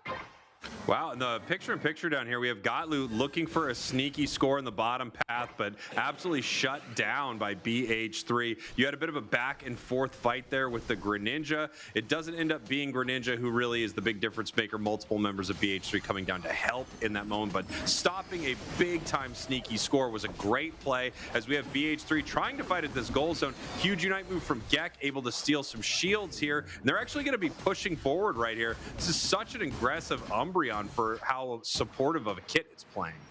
Yeah, I mean, almost getting that Blastoise knocked out. Megu has to reset now, which is going to actually allow Komai to take some control around this basement Reggie. And we're going to see what BH3 wants to do here. They just kind of left it. No one's really here to do anything about it, and they're letting Komai get this for free. Absolutely nothing from BH3. They're instead deciding to continue farming up their side of the map. This is a nice buff for Komai to have moving into Groudon, and they will have it for a decent amount of the early Groudon fight. Utah now almost level 14, just ticking over to it. Highest level on the board is the Greninja for BH3. Look at that, moving straight in with the E-Speed. They're going to try and blink back to the Bone Club. They can't. They get knocked out, but it was a good attempt. A Regidrago that would have made the difference here for this team. The Unite move is back now, and they're going to be back in time for Groudon.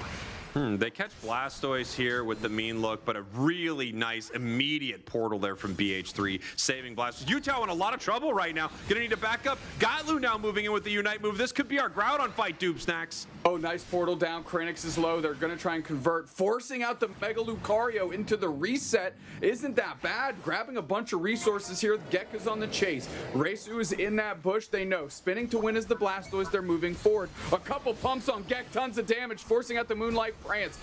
Gatlu gets a knockout on the backside, and it's the E-Speed Lucario straight into the Bone Rush that gets one on Utah. 2 quality players down, and that is Hoopa coming back, not having exhausted their Unite move. Hydro Typhoon eject button only catches Gatlu. Can they actually get a knockout, though? Gatlu on the verge. Gatlu goes down, and now all of a sudden BH3 finds themselves potentially in the driver's seat. But it's the Mew that steps up looking for targets. Now it's Rings Unbound Sazero. Now it's Adesu going down, and Narami's getting chased, using the light screen to separate back through the portal to dodge. Kranix has to reset. Nobody's even touching Groudon yet. Reisu back into the middle. The chase continues.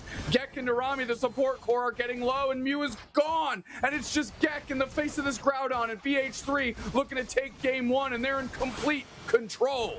1 minute left on the clock. Groudon secured by an unbelievably well-fought fight through BH3. Incredible stuff right there. They were down 2 and managed to come back with this Groudon buff. Can they win this fight? Will they give one up? So far, they take down 2 members of Komai. They push forward. The scoreline is even now. A big-time Solar Beam, but is it enough? Zacian scores. More points can go on the bottom path. 305, 215. They're looking for more, and they get it. This is going to put them up with only 35 seconds left and points going in the main. It is over for Komai. Wow, BH3, what an impressive Groudon fight. Oh, it was surgical, my friend. They did a great job. You have to, of course, give credit to Komai. They caught some quality targets, right? Utah went down early. They were able to take care of Sazera before they could use the Rings Unbound Hoopa. But BH3 played with patience. They played intelligently. They picked their spots, and they were able to get quality knockouts despite down 2 players and help turn the tide in that fight. Well done. I'm so impressed with how they handled that, because part of it looked like it was going not well for BH3, but they came in, they fought back well. Komai had some moments where they were looking possibly for Groudon. BH3 punished that, and now they're going to take game 1. Just a really, really solid match. And also, I mean, at one point, of course, the scoreline exactly even. This was such a great matchup between these 2 teams, really even the whole way through.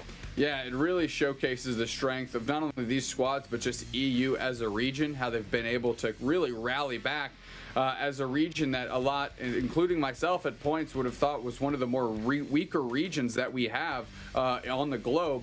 I think they're leveling up each other incredibly well, and it's about time, if you ask me.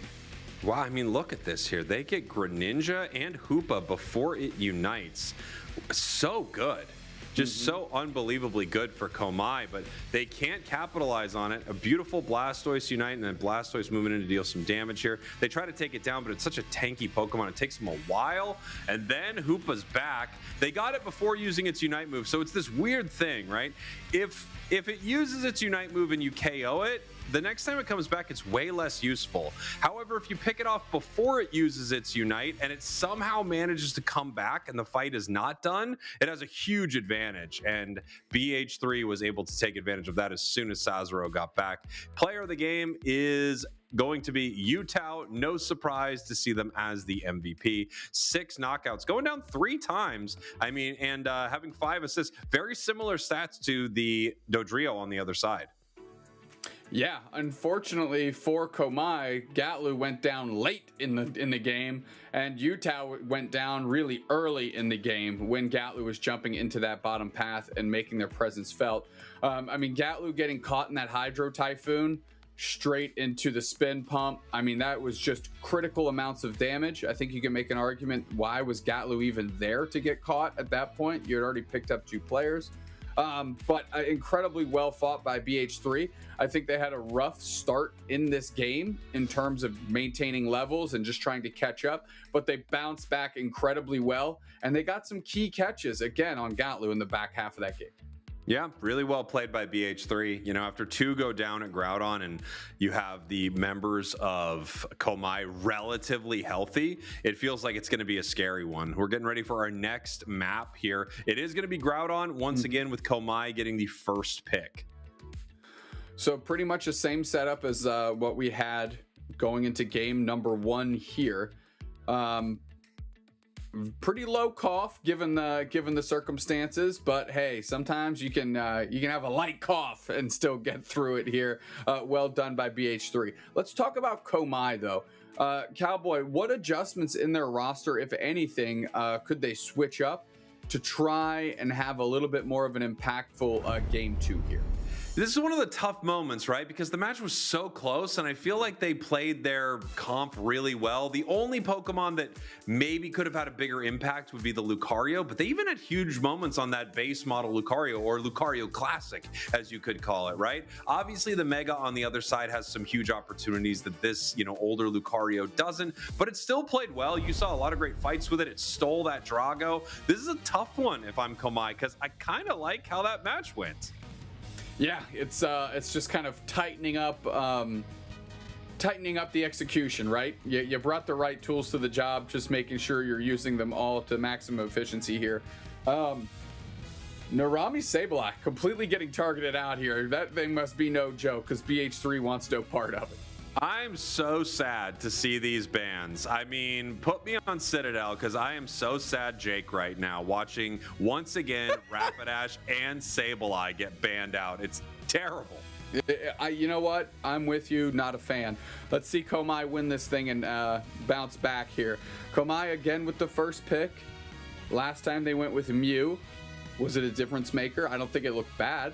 Is that where they want to go back to? It's a good question, right? It felt like maybe this was one of those pick and counter pick situations, as we're seeing the first lock-in for Komai. It is Mew once again. I like it. I do like it. And you don't know, it didn't do poorly. Mew is always good. And again, you could be also stealing, which is extremely important in that first spot. Yeah, I agree. Like, it's definitely, like you said, there's no reason in their selections of why they lost. So, I mean, we're seeing this thing shape up almost exactly the same so far as we did in game 1. Mew into Blastoise Zacian. Gek back on Umbreon. We'll see where Gatlu goes, or if we have a switch up here in this moment. Okay, so they go with the Hoopa. This was a moment where they could have snapped up that Mega, if they want to take that away from the other side, obviously. Rezu going to be on the Zashi, and we've got Kranix on a Pokemon that, depending on your enemy's composition, is one of the meanest things in the entire game, and that is Suicune. Suicune is... disgusting. If you're fighting with your opponents at medium range, one Unite move. I think we had this moment at ACL. I don't know if it was in the last game, but it was a moment where I remember saying, if that Suicune hits a single Unite, it could be the entire game in one Unite. And I believe Fennel hit it, which was not shocking at all. It's so good in some of those moments. Yeah, I mean, it was an absolute highlight reel moment, and really shows that this character shouldn't have fallen off as hard as it did, and there needs to be some respect put on its name, because there's the eject button slow beam into the middle, and then as soon as the move in was going on, Fennel hits that Ice Age for the other 4 players, and it was just curtains. So it's a great Pokemon. It's really It was like right once that hit, it was, we knew it was almost chicken boat time. That's basically what happened there. As soon as that Suicune hit it, it was like, wow, that's chicken the entire game. That chaos trigger, that Unite move was a chaos trigger. I still think I'm using it correctly, but if not, I'll keep throwing it at the wall until I do. Every time you use it correct, you get the incredible graphic. Chaos trigger. Don't let anyone tell you that we don't put in the time. I could be doing whatever I want when I'm not on broadcast. You know what I'm doing? I'm making something like this. All right, we're heading into our match. Komai, your purple team. BH3 Esports, your orange team. Doob Snacks, we are talking about a team ready to walk away from this entire regular season undefeated. That is BH3. 14-0 is now just 9 minutes and 35 seconds away for them. We'll see how Komai reacts. Now I believe it's Toast that is on that Dodrio. Gatlu, because they have the Mega Lucario available, taking that into the top path here. And Sazero doing a pretty darn good job stressing the two-headed bird here, forcing Narami on this Mew to join in the fray. And that K opener looks like it might go to Komai if they can make sure Sazero gets knocked out. Please knock him out. There you go. Come on. I mean, it's how it goes sometimes. Toast now, of course, as you mentioned, on the Do duo. So they're switching it up on the side of Komai. Gatlu back in that top path. Gek here in the bottom path once again. Mean look Umbreon. Gek feels like one of the best. I feel like there are a few Umbreon players out there that are just unbelievably good. Gek is one of them. It's like, for me, like the Mount Rushmore of Umbreon at least starts with Gek and Slash. And then it's you, then it's me. Exactly. You need four people. You gotta get 4 heads, guys. You got to. You just gotta get, listen, 4 heads are better than 1. That's math. I'm pretty sure that's how that saying goes. So Komai looking to execute here with the Dodrio and with one of the 4 heads on the Mount Rushmore of Umbreon. Bang, we did it. I gotta say, if you got Dodrio on a Mount Rushmore, this might be the only time where you legally have to have 3 heads. Like, it just makes too much sense. I mean, like I said, it's math. Okay, the math is mathing right now. Yeah, I think it's all adding pretty up, darn good. people. And honestly, this is just a quick hit infomercial for our Pokemon Unite branded abacuses, which are still on sale. Not only are they still on sale, they're really not moving. We thought we'd hit more of the older crowd, right? We're trying to target people that are maybe in their 80s or 90s that really have a soft spot in their heart for the abacus specifically. Yeah, and for the Pokemon Unite branding with it. I gotta tell you, we didn't do enough market research. It turns out that is not a hot market. Even with our targeted Facebook ads, nothing's working here. As we're getting ready for another fight in the top and bottom path, Altaria spawning here in just a couple of seconds. Only one member of Komai waiting in the bottom path. Yeah, really, Adesu's going to be forced to babysit and try to mitigate what's about to happen. The hyperspace highway is open.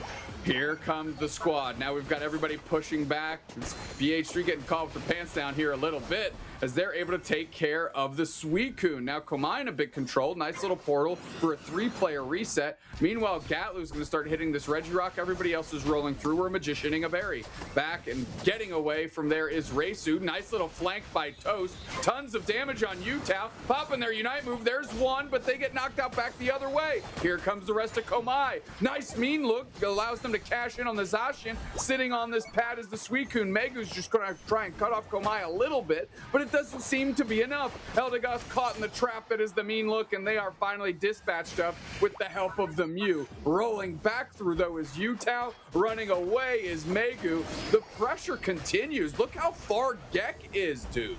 Yeah, I mean, they're pushing this so unbelievably well. What a fight there from Komai. 197 to 15, winning top, winning bottom. Things are going very well for them right now. Inteleon online, and not only Inteleon, Zacian and Blastoise. We have 3 Unite moves ready to go for BH3. So the next time they take a fight, they could be in a great position. We also, of course, have Mega Lucario ready. They're looking for the secure right here. Can they out-secure the Blastoise? Shouldn't be too tough. They go Mega for it.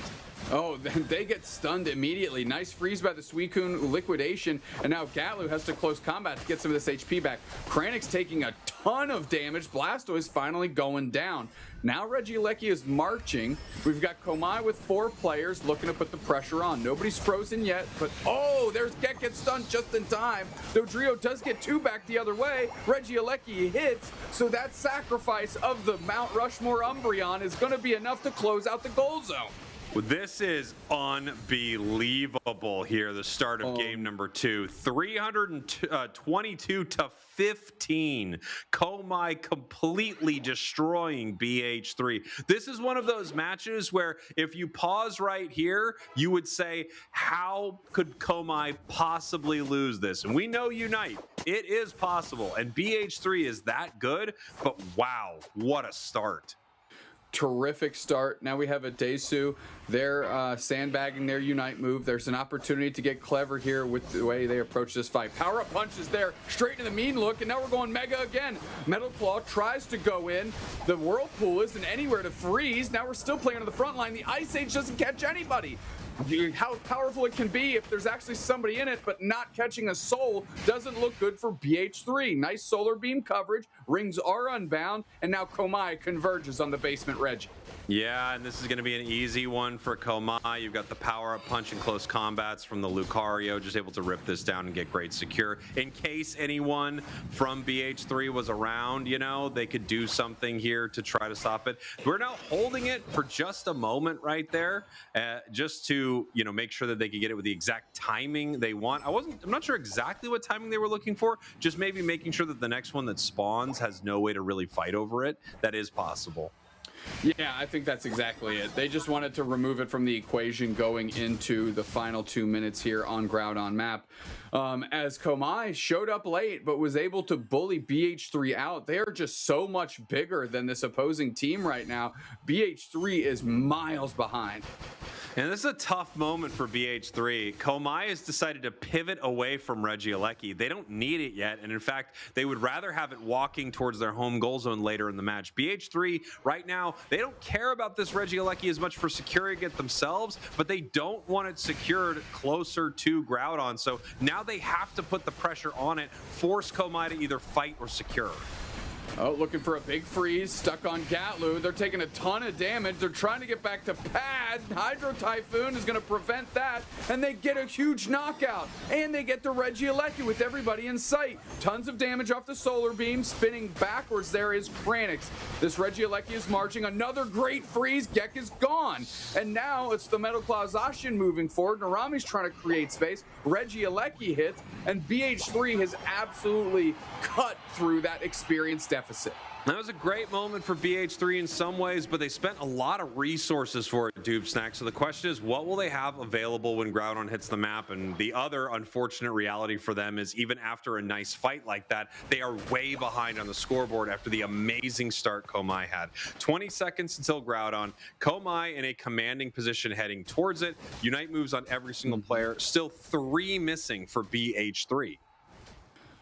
Dude, I'm taking a look at this, and, you know, almost like we predicted it, or like you mentioned again, this is another moment where a good Suicune catch could just be the fight here. Great freezes with the Whirlpool as well. So BH3 is in a position to actually make something happen. Yeah, let's see how they want to play it here. I mean, BH3 is going to need to make the move. They're moving forward. They would love to catch multiple members with Suicune, but it looks like Komai is playing pretty well around that. Nice portal back home in this moment. They're sending Lucario back through, and here comes the Hoopa Unite. Rings Unbound there. Moonlight Prance. Good pressure. Taken to the skies for Cotton Cloud Crash is the Eldegoss. They're going to top off some good HP. Oh, nice little knockout. Wow. They do get one back. Come on. The Inteleon sorting it out. But now that Toast is down, you got to think that BH3 feels good about their position. And BH3 is completely turning it around. It's just Gek standing again. It's this Blastoise that's been a menace. First on Kranix, or excuse me, first on Megu, now on Kranix. Moving through the middle. Reisu's ready for the secure. We're spinning. 1, 2, 3. Get it. Boom. All right, here we go. A minute left, Dube Snacks, but they're way behind. They do need to score, and Komai knows this. They might give up this tier 1 here. It's a hard position to defend. If they lose multiple members, it might be over for Komai. They immediately lose Umbreon. That's pretty devastating. And here come the points. 231, 433. 45 seconds, and this could be the siege. Here we go. We've got to get our points in. Straight to the back line is Reisu, but there's holding in a ton of points. Can they do their math right? 357, 433. Nobody's sent on a mission yet. Still 30 seconds, Spraggles. Here we go. They're looking for it right here. They just need one full pocket score, and they are winning this game. We have the Lucario trying to stop them here. We have the Suicune looking for a sneaky score in the main goal zone. They are going for it as they try to defend here. Multiple members are down. That's 30 points. It's not enough. They need to put more in. 407, 433. We have Hoopa running back the other way with only 10 seconds left. We have the Suicune running forward trying to score. Can Hoopa bring the team in? Is there anything that they can do? Another KO. The Suicune scores another, and they score 2 more in the goal zone, but they sent the Hoopa the other way. Who won this? I have no idea. Those 12 and 14 could have been it. They could have been the difference. Razor thin margins. Wow! Wow, BH3, come on, man. BH3 holds on, and it was those last 2 scores, Spraggles. Those last 2 scores, that 12, that 17. I think that's what put them over. Yeah, because the difference is 24 points. That's insane, dude. What a race to the finish. What an incredible match. I mean, I don't know exactly what the defense looked like at their home goal zone, either on the side of BH3, but they obviously needed to stop Komai from trying a counter score in that moment. Such an impressive game. And I don't know why. Maybe it's just because BH3 is that good, but I kind of knew at about the 5-minute mark when I called it out that this is one of those matches where you go, how does Komai lose this? You know, like it feels like it's almost impossible. Right at about here, right after they score in this goal zone, absolutely dominant. Gottlieb jumps in with another 40. You go, all right, how does this possibly not go Komai's way? Well, we saw how it happened, and you called it. That Blastoise at Groudon has been a game changer both games. Yeah, the Suicune definitely made its mark felt here as well. BH3 getting the targets that they need. Of course, nice liquidation on the Mega Lucario, nice catch on the Dodrio, and all of a sudden, you're still in control because you've taken down the two main damage dealers for Komai. BH3, very well done. Did great math on their way here to secure a victory as well. Down to the wire. This is a great one. I really do think there are a couple huge mistakes Komai made in these moments. And it's, of course, I'm not saying anything negative about their squad. It's so easy in the cheap seats. But if they don't give up a KO here, it's really difficult for them to get the amount of points they need. Suicune's going to score this regardless, but then they give up a KO on the Mew. They also give up an unnecessary KO at that tier 1, Gek on the Umbreon. That goal is probably going to happen anyway. It is possible, though, that just putting the pressure on made them score too fast. So I could be wrong there looking at all the math, but it does feel like a couple unnecessary KOs were given up by Komai, and BH3 used those points to come back in some big ways. What a game. Yeah, Kranix, MVP. Incredible. Yeah, it makes sense. Like I said, game 1, Megu was on Blastoise, and it looked great, right, in that last Groudon fight. And Kranix did the exact same thing on the Blastoise here. They went down 2 players early in that fight, but off of the strength of this Pokemon, its Unite move and its durability, they're able to really bounce back in a meaningful way. Incredibly impressive like weathering of the storm by BH3, and Kranix, of course, gets all the credit in the world for that on this Blastoise. And what a moment with that Unite move, too. It's like the fight is basically over, but we still have the Blastoise Unite. We still have that incredibly powerful Unite. Knocks up multiple. They even stop Gek from going home through the hyperspace hole there, which was incredibly impressive. And just look at that score line. 433 to 457. So close. Those are those moments that you walk away and you just think only in Pokemon Unite. Yeah. Only in Pokemon Unite. That goes without saying. However, like you said, Komai had every opportunity in the world to win this game, and they could not close the door on it. And how many times have we seen that? Not just out of Komai, but I'm talking about just the game on a worldwide basis. You see a team dominate for 8 straight minutes, and they can't get themselves across the finish line when it counts. Yeah, I mean, it's tough. Sometimes when you're up that far, there maybe isn't enough experience on your side. There aren't enough moments on your side. Every time you engage your opponents, you're almost giving them another opportunity to come back. That fight on the tier 1 goal zone, it looked like it could have been tough for BH3 because they did expend so many resources in that fight, but they kind of needed to, right? They're so far behind. They have to take a big win right here. They have to somewhat get back into this match. And then once again, a very close Groudon fight, and Blastoise just having a huge moment in it. It just doesn't go down in some of these big moments, and Kranix with a couple of hero plays. Yeah, I mean, the target priority on Komai, whether it was off or just misexecuted on, I mean, they lost their Dodrio and their Mega Lucario in exchange for 1 Liquidation Inteleon. That is not an exchange that's ever going to work out for you, especially when you have a Blastoise still sitting in the pocket and a Zacian as well. So very well played by BH3. Undefeated run here in our EU league. Impressive. Goes without saying. So huge congratulations to BH3 keeping their eye on the prize and finishing out the flawless run. Impeccable work.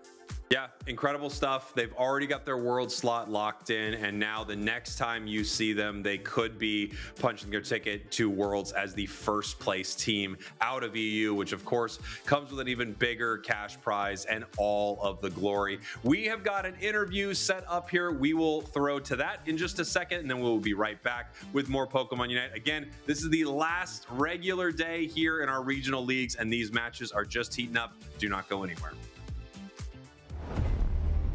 Welcome back, everybody. We're here with Kaishola from Dreamax, who we haven't had a chance to talk to yet. So I'm very excited to get a chance to say hello.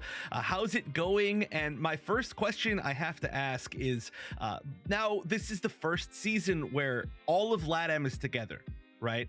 And you're fighting for a potentially to be the second or third Brazilian team to qualify for the regional finals. How do you feel like it's been representing Brazil through the course of this new format season? It's a pleasure for me, and it was my dream at least for like 4 years, and I want to play the game like so much, and it's like a victory be here. Like I'm very, very excited to play. Oh, that's great. You've been doing so well this season. You're very close to qualifying for regional finals, right? Today, you have 2 matches to play. How prepared is the team? How ready is everybody feeling?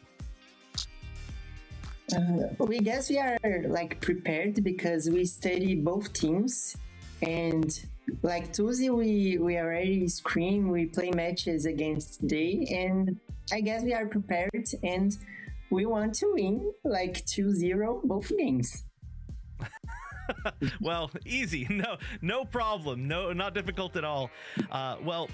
Congratulations. Obviously, you have a lot to continue to fight for today, and we'll be watching both of your matches. So I'm very excited to see it. Hopefully, we get a chance to talk to you later. But thank you for joining us, and good luck for your next 2 matches. Thank you very much.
Welcome back, everybody, to the Pokemon Unite Championship Series for our final day of the Regional League competitions. We have wrapped up one region so far, with the EU now complete, and all that is to happen is Latin America and North America. We're going to kick things off with Latin America, though. I'm Zoinks, this is Kellosaurus, and we got 4 LATAM matches to break down for you.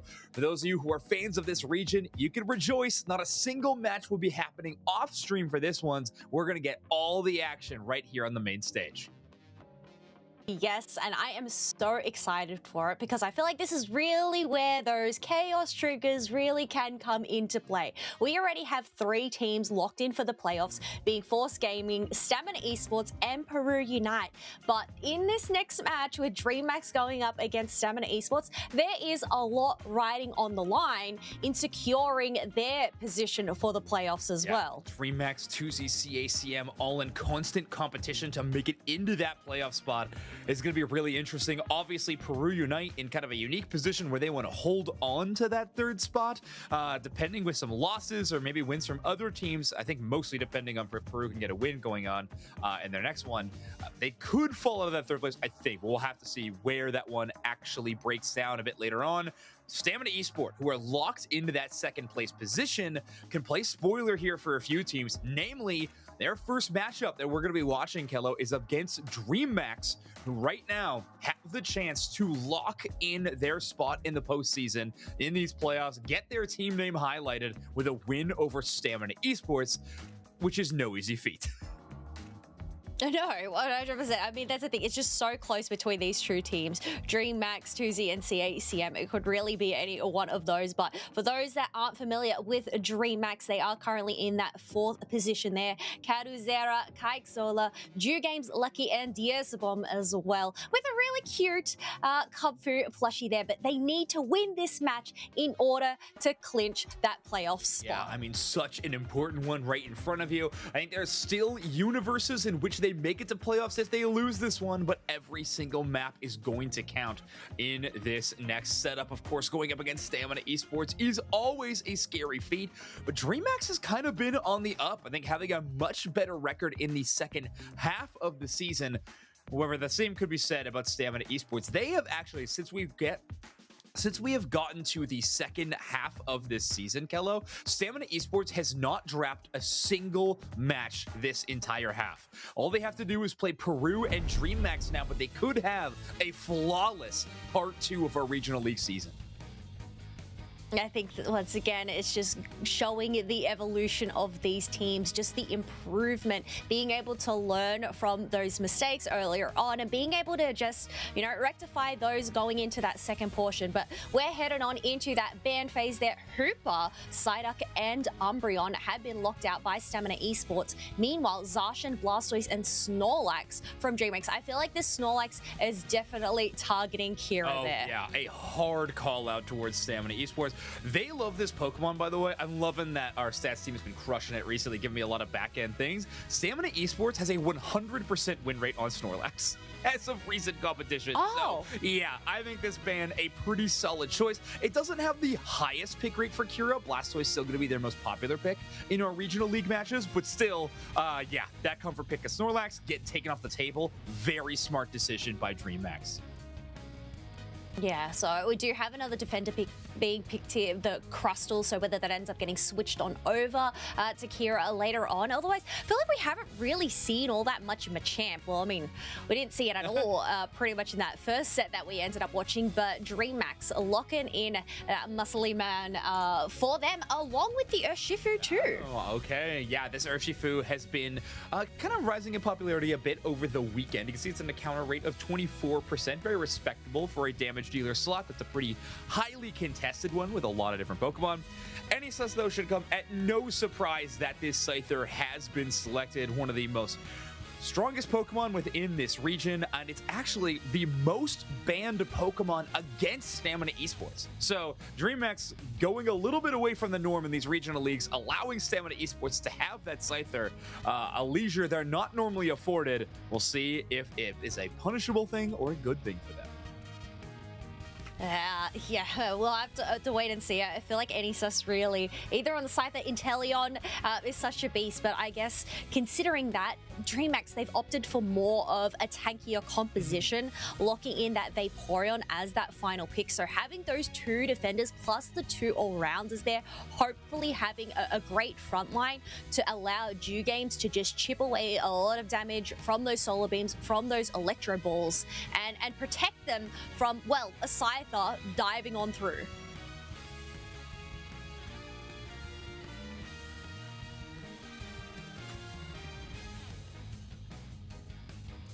Oh, just me? Oh, all right. Well, I'm talking. Anyways, yes, we have the switch on over here, as we actually don't have a switch from Kira over onto that defender pick, which I'm actually really surprised. I guess we do have Ritsu coming in as a sub role, so Kira needing to flex on there.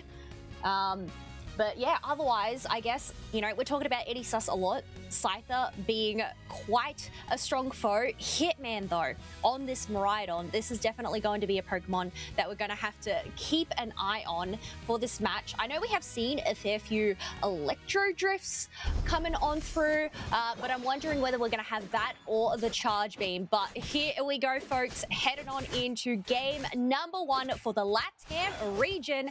Stamina Esports over on the purple side and Dreamax on the orange. And well, you're probably wondering, why am I yapping for so long? Well, we'll get Zoinks back up and running here very shortly as we do pivot towards that top path. Very early goal from that Farfetch to get in 6 points, especially considering they are running the attack weight there. So want to empty those, get buff nice and earlier on, and being able to pick up a KO allows NESUS to come in with an evolution. And wait, hold up, it's actually not a Scyther pick. We have a Sizzle this time round. So going in with more of that brawly composition there to, well, hopefully handle this Shifu, who's also punching on back as well.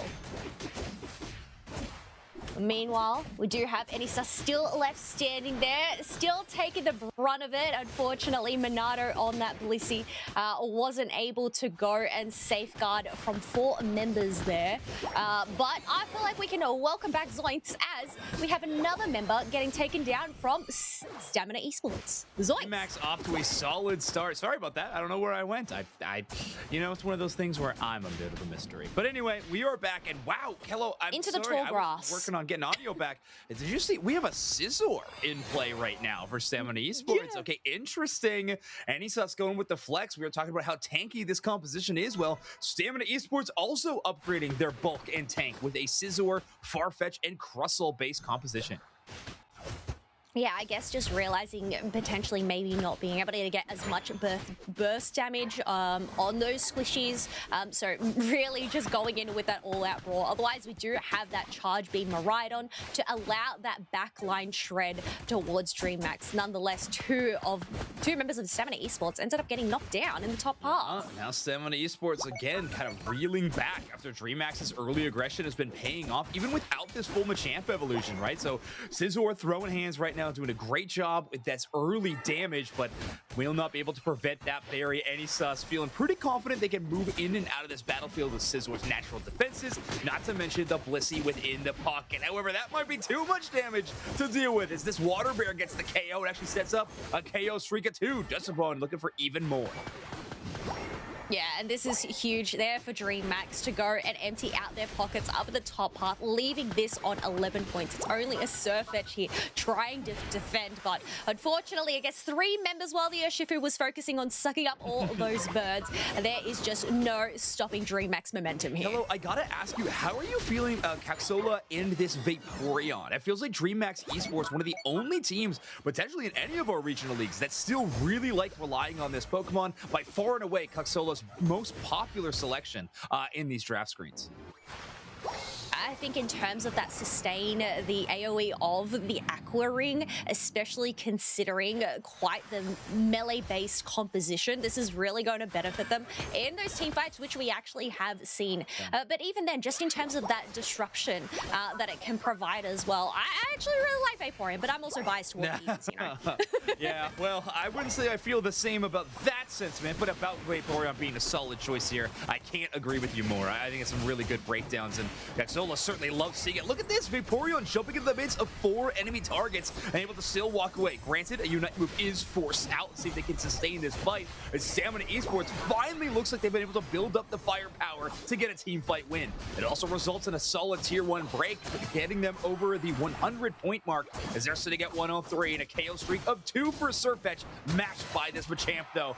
3 KOs for Kira on this Surfetch, bit of a roll swap to fill in for their sub, but the points are getting deposited. Any sus. Regirock buff Scizor is a sight to behold in terms of defense. You know what, this is why I absolutely adore watching LATAM. It's just brawl after brawl after brawl. It is a non-stop over here. I think really start play from Stamina to continue to push to tier 2, considering there was no jump pads available. So being able to leave that on 86, you know, it's still got to chip away, get those stacks and everything earlier on. But I think that was some great momentum to be able to close that gap a little bit closer towards Dreamax there. Yeah, I think something about Stamina Esports composition is they have almost like a sneakily late game comp. Scizor, a Pokemon that obviously will hit level 5 and evolve, but it does feel like Scizor starts to find its impact a lot later in the game when it kind of can start stat checking enemy squads, especially if they have the out level potential.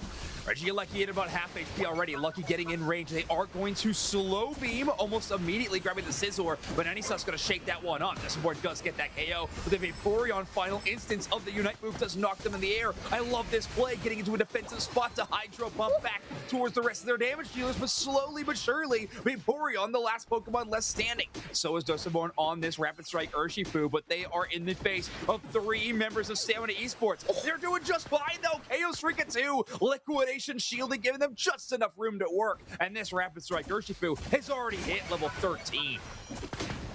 That liquidation was insane to just go and survive that, and also go and picked up some other additional healing from Vaporeon. Otherwise, that Regieleki is going to go over to Stamina Esports, as we still have these teams brawling on out. Why not throw yet another fight? Anisus dances in on this Scizor and actually steals the last hit on the Regieleki. So for a moment, Dreamax Esports got to spend some time taking out Subjective, but they're also going to have to be in the face of Ritsu on this Crustle, who does have the Robo Rouser shield. How about you add a Safeguard shield to the mix? Crustle tanks the Electro Ball and is able to walk away and recall. Regieleki this whole time has not been given the attention it deserves. They finally, Dreamax Esports will dispatch.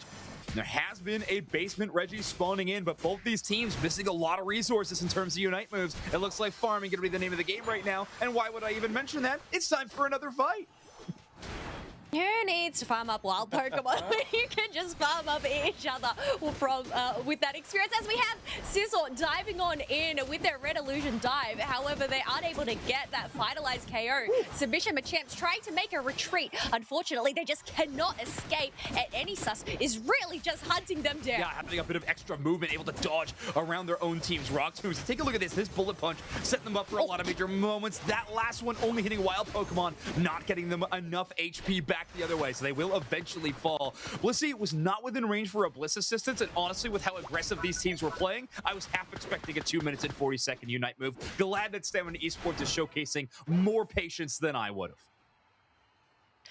You still got to prepare for that final stretch, especially I feel like that would be an awkward time, the 2-minute 40. It's not close to Groudon, but then it's not going to be able to have enough time to actually get it back. But otherwise, despite I feel like these teams not really farming up wild Pokemon instead of just brawling it out, we already have those 2 central leaders being able to reach that level 14 mark, being that Scizor and that Urshifu. Man, it's going to be such a fun match to watch between the 2 of them, right? Urshifu kind of having this natural hit below the big defenses and shielding that Anisus can provide, but also on the other hand, you got to be real careful you don't get shut down by a Slowbro or potentially even a Crustle on the other side. Lucky to start grabbing Anisus, Surf to kind of prevent that, but it is no Unite move yet. Finally, Bliss Assist there to protect the Unite move, the Slow Beam Scizor, and Anisus lives to fight another day.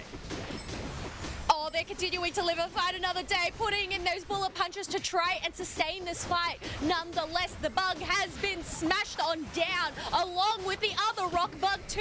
We have Surfetch coming in with their Unite move, but they end up getting punched in the back and sent back home, leaving Blissey all alone against 4 members of Dreamax who are now focusing their efforts on this ground. Early safeguard used to try to ignore the surf, but you won't have it to stop the telekinesis. Great interference play from Lucky, obviously an outside chance, but making sure that there is nothing separating Dreamax Esports with a chance to tally up this lead. Reminder, a best of 3 win against this Stamina Esports squad would 1, be unprecedented for this Dreamax Esports team, and 2, would solidify their spot in the playoffs.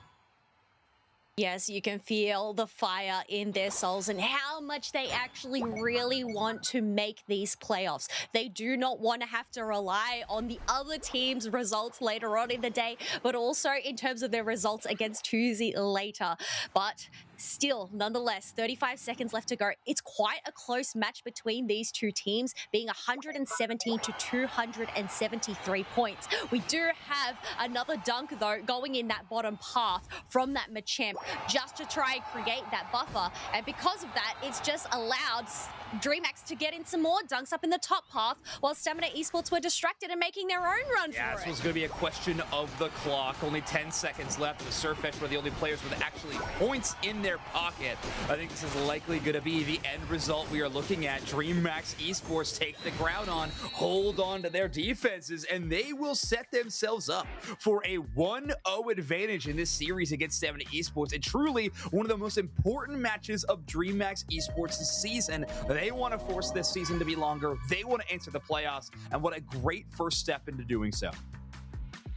Yeah, a step into the playoffs is one step closer towards securing a world spot. So definitely a lot on the line there for Dreamax, but nonetheless, that is only one game, and there is still one more game to go as we go and have a look at these highlights. And you know what? I feel sorry for Bob here. I feel like it was just this whole match, this whole 10 minutes was a highlight package. He loved it. I know he did. But yeah, this was a really interesting matchup. I think anytime a team is operating with a slow bro composition, it does become a bit of a chess match. So we saw the telekinesis grab that Scizor immediately, followed by the slow beam. So Lucky's job, they know it well, is to try their best to shut down this Scizor. Eventually, it became an entire family affair with all 5 players there focusing on the Scizor. 4 to 5, I should say, as Dussaborn into the opposite side with these surging strikes. Of course, Rapid Strike Urshifu, a great option to try to shut down these heavy shield-based Pokemon like Crustle, seeing as their surging strikes will do their damage below the shields. Caducados, though, will get our Player of the Game award on the Machamp, running that cross-drop and submission, one of the most popular Pokemon in our metagame for a reason, and one of those reasons is called Caducados. Yeah, with a 9, 3, and 12 KFA there as well. You can definitely tell how much they were brawling it out. But even then, Dussaborn on this Urshifu also picked up 16 KOs of themselves. Yeah, that is, I mean, that is crazy. I don't know if you can allow Urshifu to slip through the cracks into this next game, especially when it is also NESUS's #1 selected Pokemon within our regional league. So I think that Pokemon, watch out, it will be a contested one throughout this drafting phase in our best of 3. Dreamax starting off on the right foot here. Kilo, last time these two teams faced off against each other, it was a 2-1 result as well. So I know their match score records might be quite different between Stamina and Dreamax throughout the season, but when these two teams match up, it is fireworks. I feel like going into this second portion, though, Dreamax seem to have a better look to them, being able to win the 3 out of the 5 so far, obviously, with these other 2 remaining. So I guess it's just a matter of continuing that momentum through and, well, whether they can lock in at that position for the playoffs, which is what is on the line for today. But yeah, despite all that brawling, we can see during that graph, Dreamax were able to hold the lead over Stamina Esports quite smoothly there, so not allowing them to overtake them at all. Yeah. You can see how Dreamax's early game dominance kind of helped out Caducados a bit. You know, Machamp, a Pokemon who's not playing in the central area and is playing primarily in the top path, we don't see that level 9 before the 5-minute mark all the time, but at that 4 minutes, obviously some early objectives going in the favor of Dreamax Esports, some good team fight wins. It also allowed this Machamp to hit level 13 at 7:30, a full 30 seconds, when honestly this Pokemon does get played more for utility primarily, but when you're putting up 9 KOs and 12 assists in this game, Caducados is not going to be hurting for levels. I mean, there's a reason why Machamp is considered an all-rounder. I feel like he can pretty much do it all then, right? He can do those balls, he can fight it out, but then it can also just go and support with those that crowd control, with that submission, and being able to set up plays, which I suppose is somewhat usually reliant on where the defender goes. Yeah, exactly. But now you could add an extra element into your wheelhouse with that. You can have a defender set up some of these moments. You can have a Machamp set up some of these moments. Dreamax Esports really have a great game plan, especially with the composition they were able to draft in that first game, Kello. But we're going to be going into game 2. I hope everybody liked that first one. It is going to be almost an identical look with Groudon map for the second time in a row and Stamina Esports with your first pick. And in this case, I believe our first pick, oh man, I'm already forgetting what was going on in the first round. Surfetched, I believe, was our contested option that was taken away. We'll see if that happens 2 games in a row, or maybe Dreamax Esports want to shift up their bans at all. Well, yeah, there was a lot of support and defenders being eliminated on out. So it looks like we're somewhat seeing similar picks here with the Umbreon and the Zacian. So 2 of these were off the table last round. We'll have to see if there's any switch-ups in terms of, well, a Shifu. Go. Okay, I was curious. I think Stamina in this choice is basically saying we either first pick the Urshifu or we give it up to them if we miss out on this ban. So I do like that play. I think it is going to be the correct decision. So Urshifu going to receive the ban and Surfetched. The Stamina Esports, maybe Kira not as comfortable with this Pokemon as they were hoping for. So having a different option to fill in. Reminder, Stamina Esports is playing with their sub. So having to swap up a few things in this situation, well, sometimes you need a bit of a different look. Oh, yeah, completely different look, especially considering we have that Machamp ban also coming on in instead of this Snorlax. So this does allow Kira the option of Snorlax, that Psyduck that we can see hovering over, but they are going to switch that over to Aritsu. And I feel like, you know, Psyduck, considering how much we have seen it so far, not only this weekend, but overall, such a powerful pick to pick on up yourselves. Yeah, the good old 100% encounter rate. Yeah. Very few Pokemon can boast that over the competition of the last 2 days that we've seen, but Dreamax Esports. But there was one other one. Blastoise, what was there was another Pokemon. Was it Blastoise? So. No, was it? Well, I don't know. I can't remember. I know we ended up showing that earlier on. I mean, I guess that would have somewhat changed since then, though. Blastoise? Anyway, Lucky gonna pick up the Slowbro in this spot. I mean, this has been kind of a Dreamax Gaming staple. You don't see it on too many other combos, but interesting. Stamina Esports are going to kind of play this Psyduck defender build and rely on the Comfey to be the main supportive role. We'll see what Kira and Anislas want to do. With one speedster, though, I could see this being a triple melee composition out of Stamina.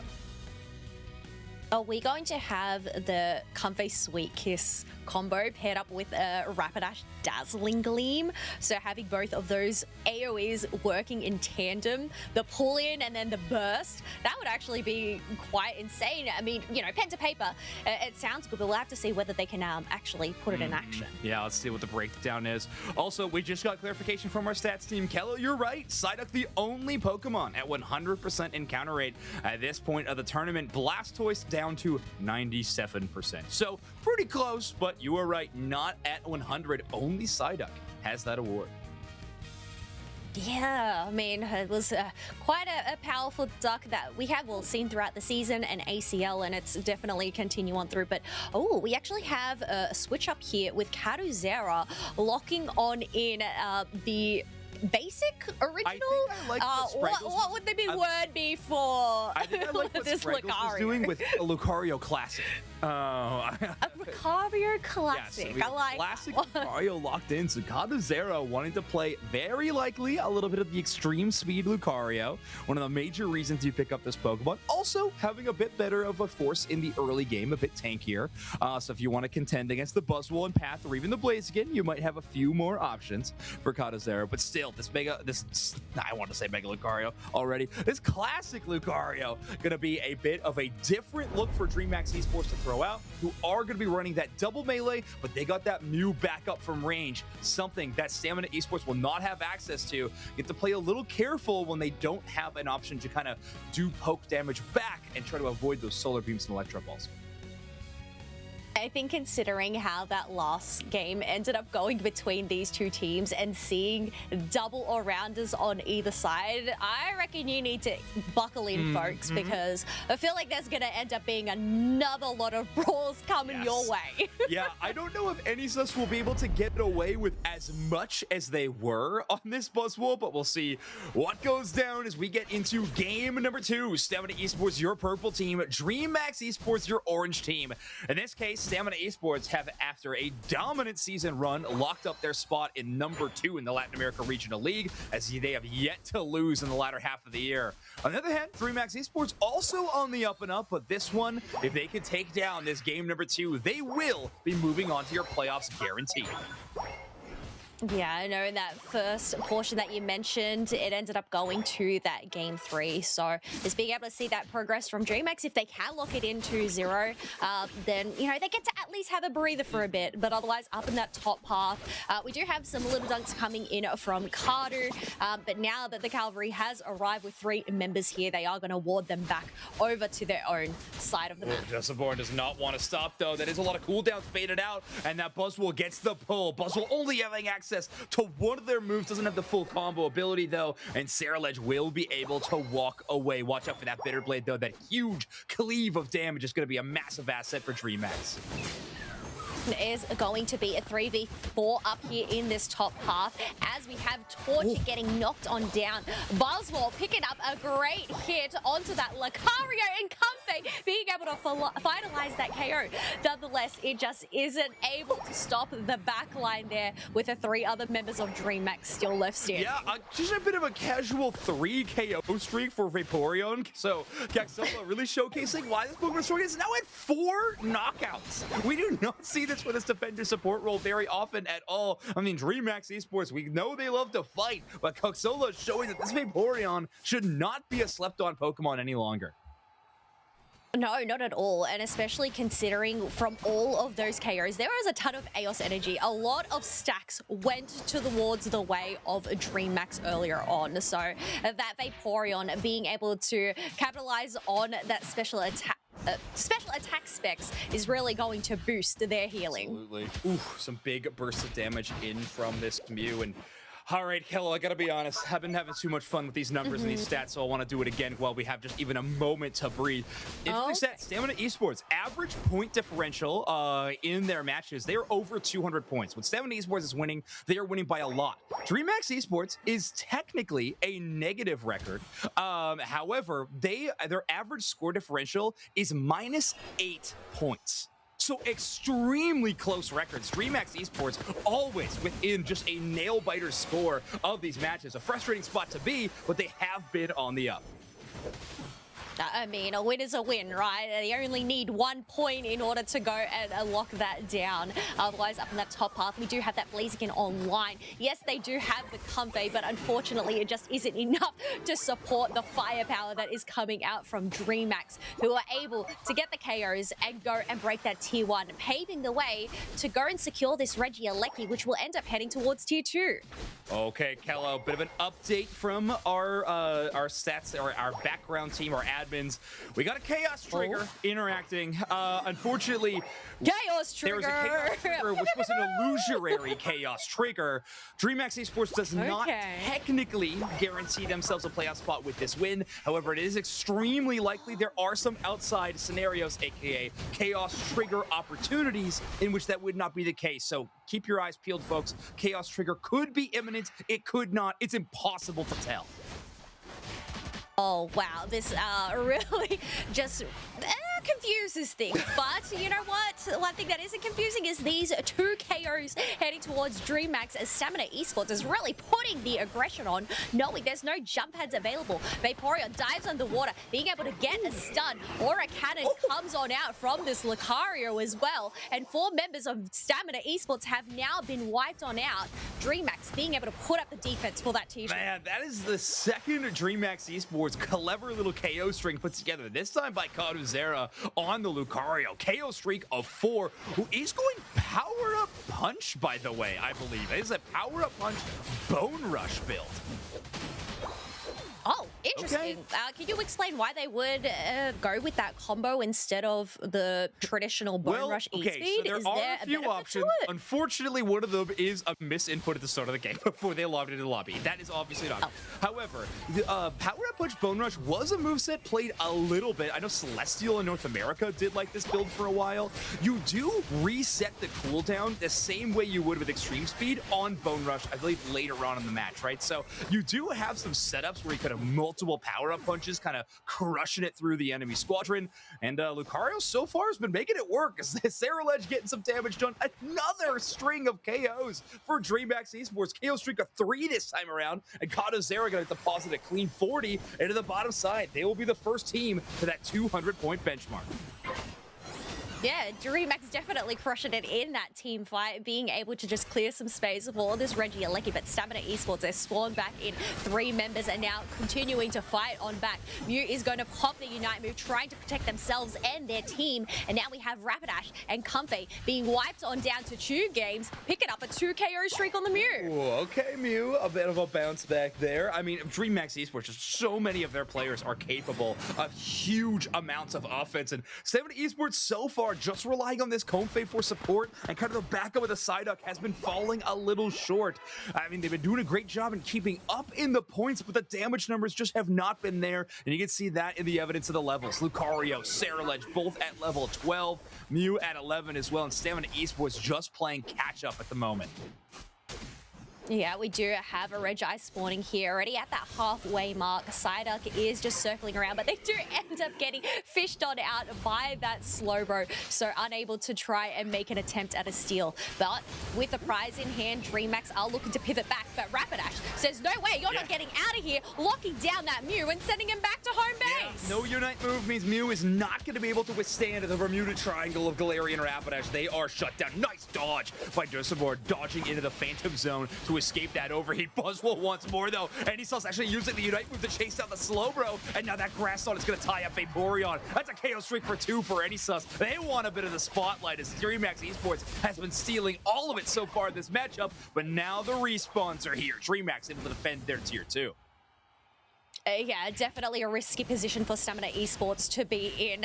They don't want to get caught on out here, but that isn't actually going to stop them as Buzzwole dives in for more. They do end up getting burst on down by that Solar Beam, but Psyduck and Blaziken are really trying to make a run for it. Psyduck not so successful in that one, as we have Kira, well, picking up some Eos energy, and they're not going to dive in for more. Are they all alone? Wait, Comfey's here. Comfey's here. In the backline. Hey, listen, Kira's been stuck playing Defenders all season long. I've watched Kira's streams. They love playing these all-rounders. They want to jump in and show the world that they are a mechanically skilled player as well, even on these damage deals. Because trust me, no one is doubting their defender play. They are one of the best defenders worldwide, and I've been saying this for a while. But when they're showcasing how good they are in this place, get another Pokemon, I gotta admit, it puts a smile to my face for sure. And Kira's just like, let me at them. I want to get the damage numbers up on that board. Otherwise, final stretch is here. Groudon has appeared. Dreamax do have the lead here at 209 to 166. Stamina Esports, they need to make a move if they want to try and take this to a game 3. And you see Ritsu setting up for some of these moments, but they're not running Psychic Psyduck. Instead, they are going with the Bubble Beam and Disable. So they don't really have an option to pull any of these targets out of the tall grass, but they can source that problem like you're just seeing right now. Look at that. Disable Plus bouncing between so many targets. So frustrating for Dreamax when they play bulked up like that. That little purple lightning. Real frustrating to play around. Yeah, especially when you're trying to capitalize on this Vaporeon as well. They just want to stick together. So that is just really benefiting Ritsu there on that Psyduck. Otherwise, a minute and 15 seconds left to go. And there we go, the pull-in Wow, Galarian Rapidash now huge Sarah-led Unite move. A full clean sweep on the Revenant Ren. They take all 5 members, and he's thus one of the only members of Stamina Esports standing, and they're dispatched. Dreamax Esports has fully team-wiped Stamina, and now all that's left is to take the ground on. They already have the points lead. This major objective will be gone. Precipice Blades vanish, and now Dreamax Esports have the chance to earn this score lead even higher. This match will put them in such amazing position in the regional league standings. Yes, while they don't end up securing that playoff spot just yet, it depends on other members. This is still definitely going to put a pep in their step, moving on forward. But 30 seconds left to go. We actually have Kira and the Rapidash picking themselves up a ground buff. So there is that potential for some comeback here still. Galarian Rapidash had a sliver of HP. I was worried they dodged out. They jumped right back into this fight. There's 15 seconds. Lucario is on the way to the home goal zone. Kira picking up all these pieces. They're the only one to have the ground on buff. So is the Galarian Rapidash. 50 points in, 41 points as well. This could come down to the wire. There's a lot of points between the Komai, but they will not make it. Galarian Rapidash too slow. Oh my gosh.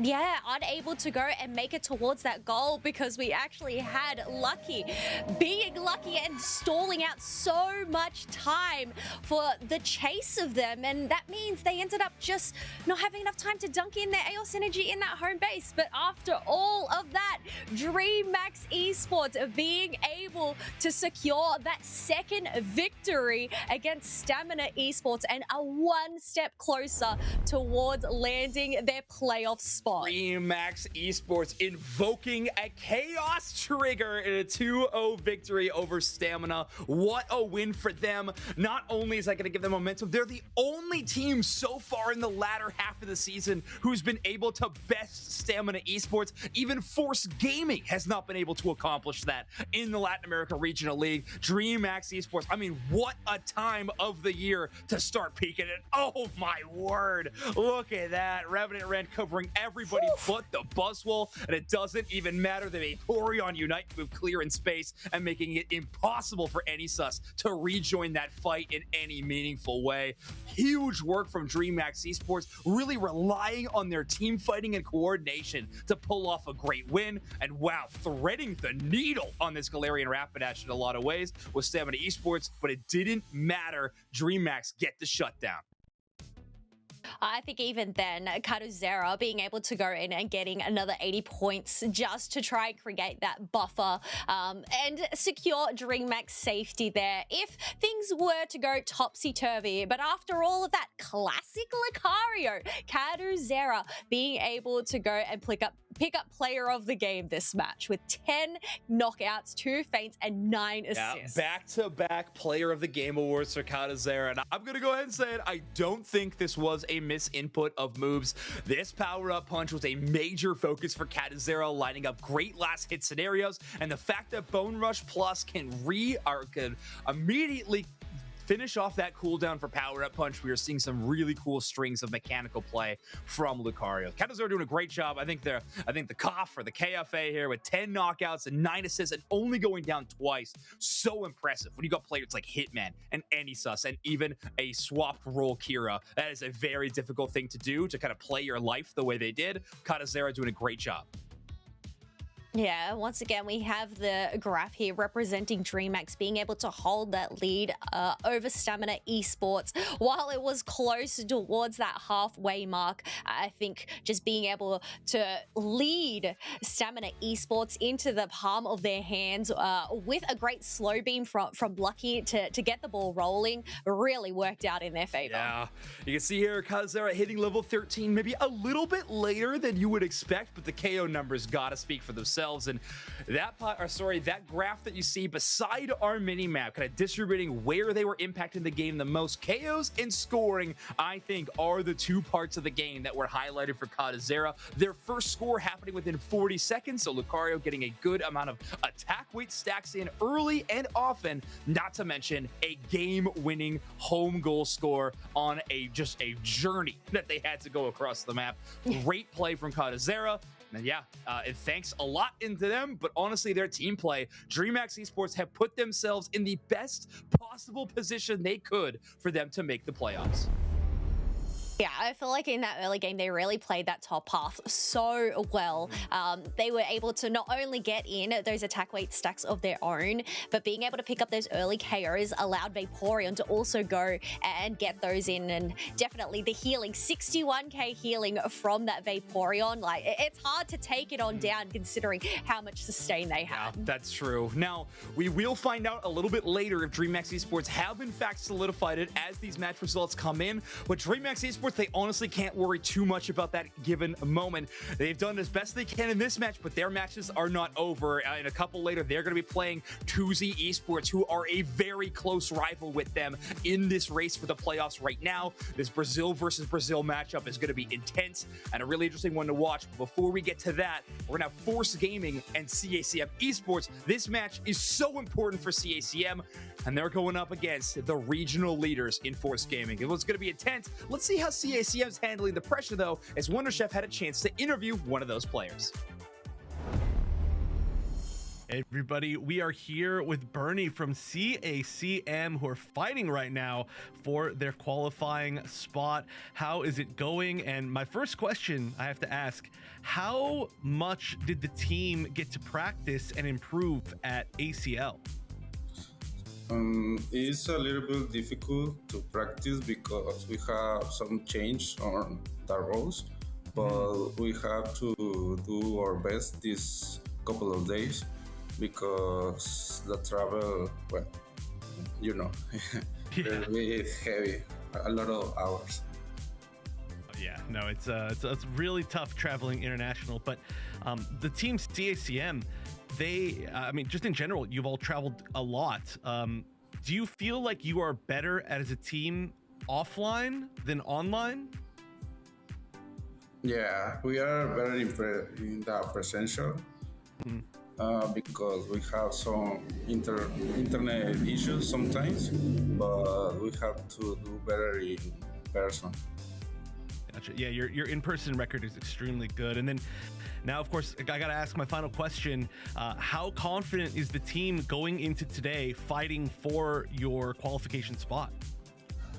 We try to do our best because the first team is the best team of the league. It will be a difficult match, but we have practice and we know each other. So we have some strategy for today. We hope to do it well.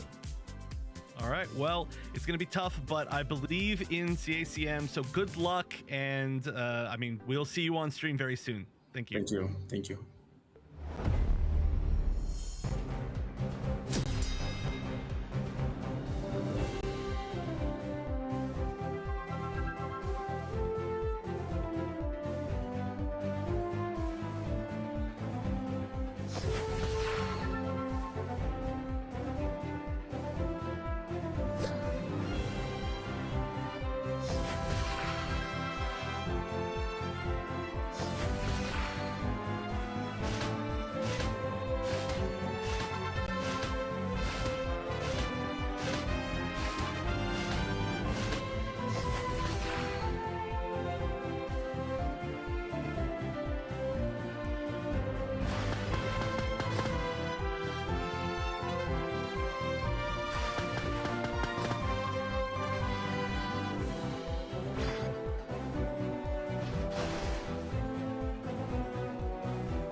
Welcome back, everybody, to the Pokemon Unite Championship Series. Here we are, the final day of our regional leagues before playoffs. So much is going on. A wild upset out of LATAM just happened, and we have another big game coming up. We have Chaos Trigger implications all over the place, and we are still trying to figure out exactly what each match is going to mean as we bring it to you. Doobsnacks, how are you, buddy?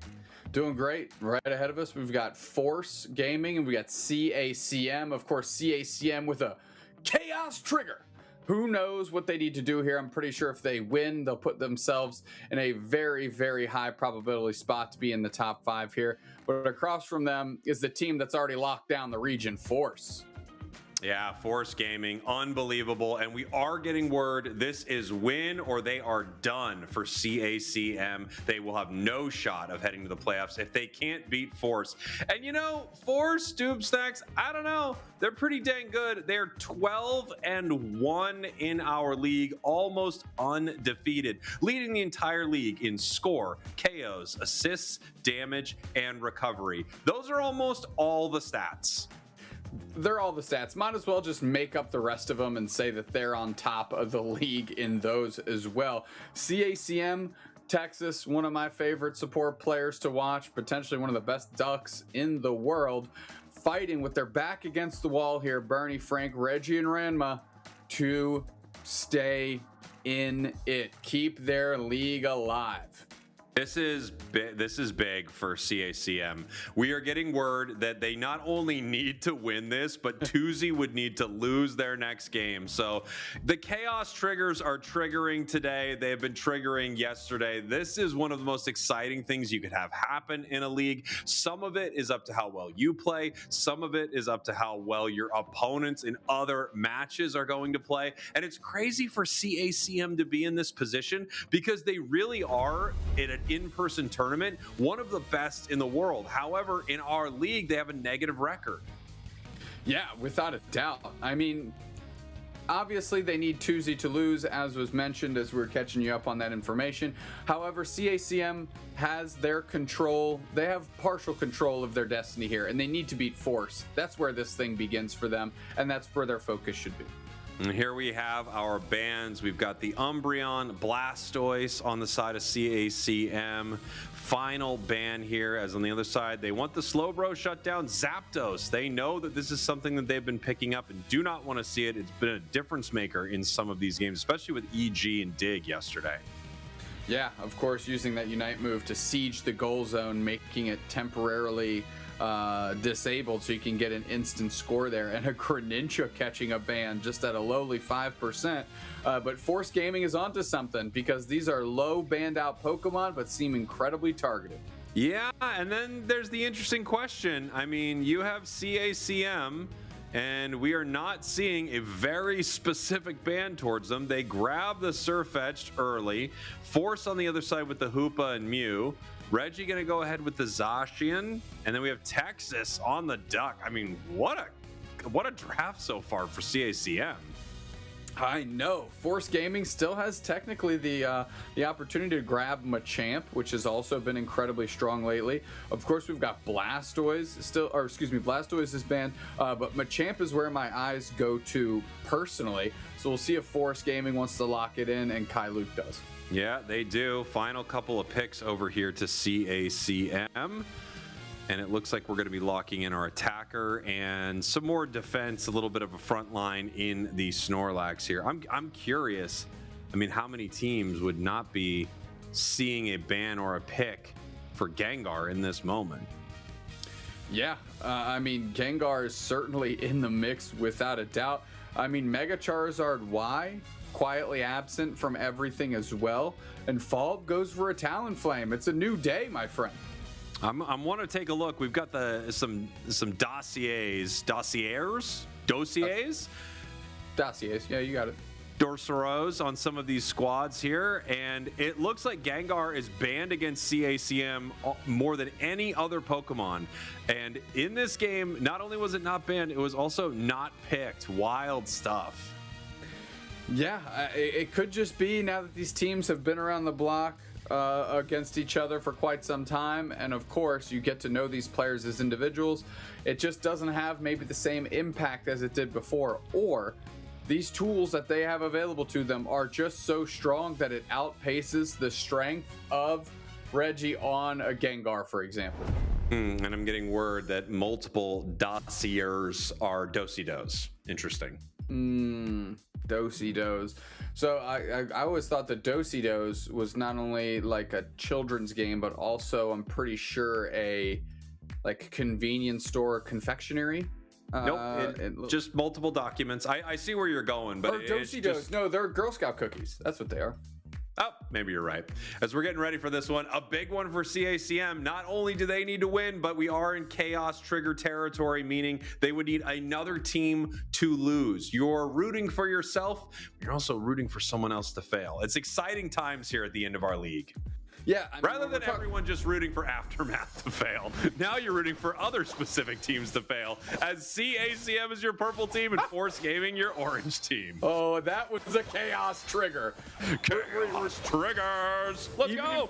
Even if the games don't give us chaos triggers, Spraggles is triggering the chaos by his commentary here. Well done, my friend. I'm proud of you.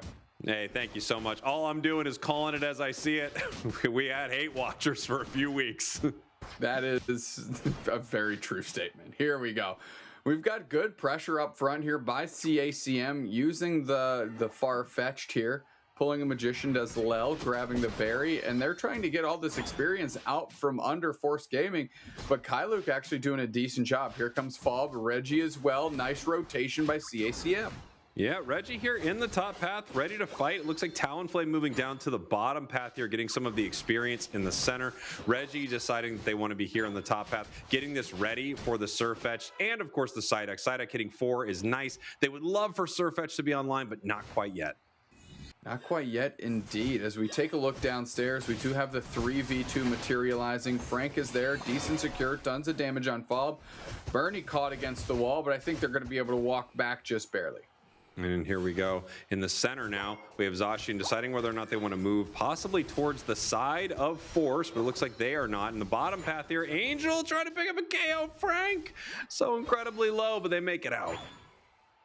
Yeah, great cover by Bernie to kind of eat that boosted auto. Make sure that Frank doesn't go down. The iframes of the evolution going to make sure that solar beam doesn't dispatch them either. All right, and here we go. We have a block of text in our thread. I don't know if I can handle this. There's a lot going on there. We'll deal with that in a moment. Talonflame takes to the sky, looking for the Surfetch right here, but not able to hit them.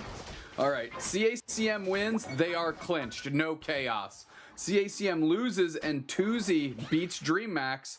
CACM is eliminated. CACM loses and Dreamax beats Tuzi. 3-way tie, so super chaos trigger. Which Infamous would win due to their head-to-head record of 75%, meaning for CACM they would be eliminated, and so would Tuzi. Can I say this right now? That's a chaos trigger. That's a chaos trigger, and I don't even really believe it. There's part of me part of this I'm not sold on. So, like, call me a hater to this block here, but something about it just doesn't seem right. And knowing how this has been going throughout the weekend, I know part of that's wrong. I just know it. Well, CACM still needs to win. That's like their best course of action. The best thing they can do for themselves is just pick up a W right now. So that's the focus. At least we know that for sure. Yeah, no question. They want to win right here, but there's a reality, and I don't know how it works, but they win, and somehow you and I qualify. I just know it's possible, Dupesnacks. It's our time. It's finally our time. Straight from the Umbreon Mount Rushmore to the World Championships, you and I are ready to get big heavy slam for 3. Flame sweep back the other way, avoids all the walls. Crash lands too early with the fly, and the secure goes to the Crustle. Without a big time Unite move, though, trying to put some pressure on. The chase continues. Reggie is ready for that action. Salto with a nice X-Scissor into the Rock Tomb. Salto doing a pretty good job in the face of 4. Snipe shot goes wide, and now the Crustler is doing okay. And here we have Talonflame making some big plays right here, but you know what? Wow, what a yawn. Go to bed on the pad and wake up back in the Pokemon Center. Beautiful play from CACM. You could almost see how Frank was lining up that snipe shot that he's like, I can't miss this one. This one's so free. You kind of saw him lining it up and was able to deliver a big-time knockout after Bernie gets that big-time yawn.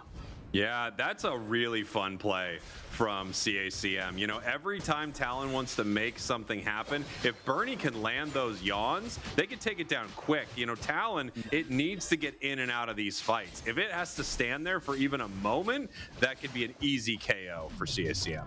I mean, this snipe shot in Talion, Frank is doing great. We're seeing, you know, HP bars be absolutely eviscerated here, and you can really see what Bernie's trying to do. Heavy slam, there's one snipe shot. Yawn, there's the next snipe shot, and you can pretty much buckle anything on the side of Force Gaming.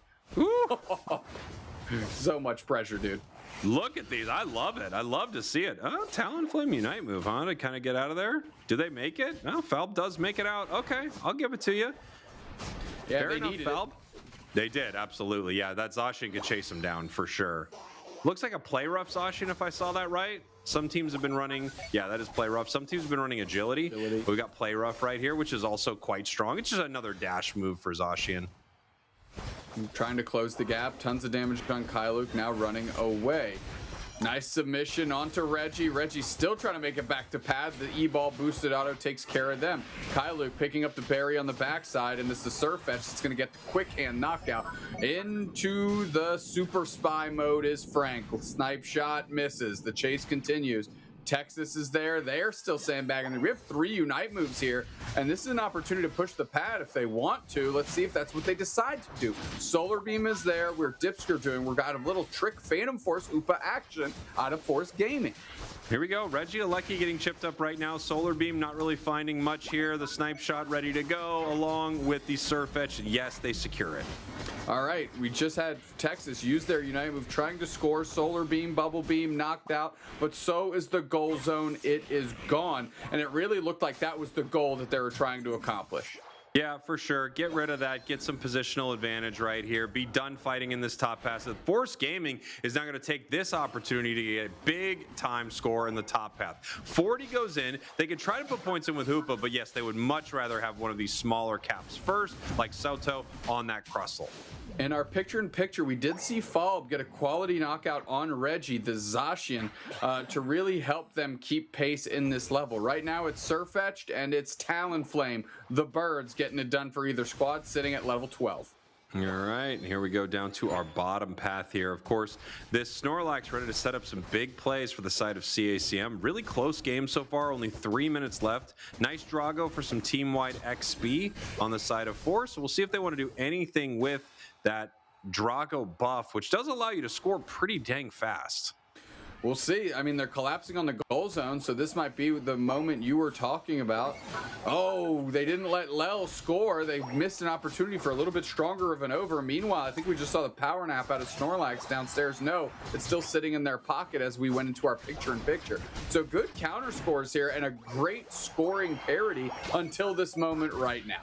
Ooh, interesting. The Hoopa not able to actually put the points in. They would have loved to get that 40 after some not amazing math in that top path right there. Still, they're pretty happy with this, but, you know, 217, 171, the big advantage that Force has, ironically, after being down, is that they have that tier 1 goal zone up, and that's something they can peel off to with a few different Pokemon on their team, especially given that they have a Hoopa Unite move to bring them back. Yeah, and that's the real call out there. You can almost send anybody on a mission because you have the Rings Unbound Hoopa that can pull everybody through. Big Yawn hit multiple targets, submission there, tons of damage. Kyluk goes down, and we have our Groudon all of a sudden. Power Nap in the middle, Southhouse putting pressure on. Flame Sweep right down the pike, and Bernie's trying to cut them off from the rest of the squad. Texas is sitting in the pocket. Reggie's just ripping. They've got their Unite move ready to go here, queued up. Bang, easy, secure, and now CACM has put themselves in pole position to win.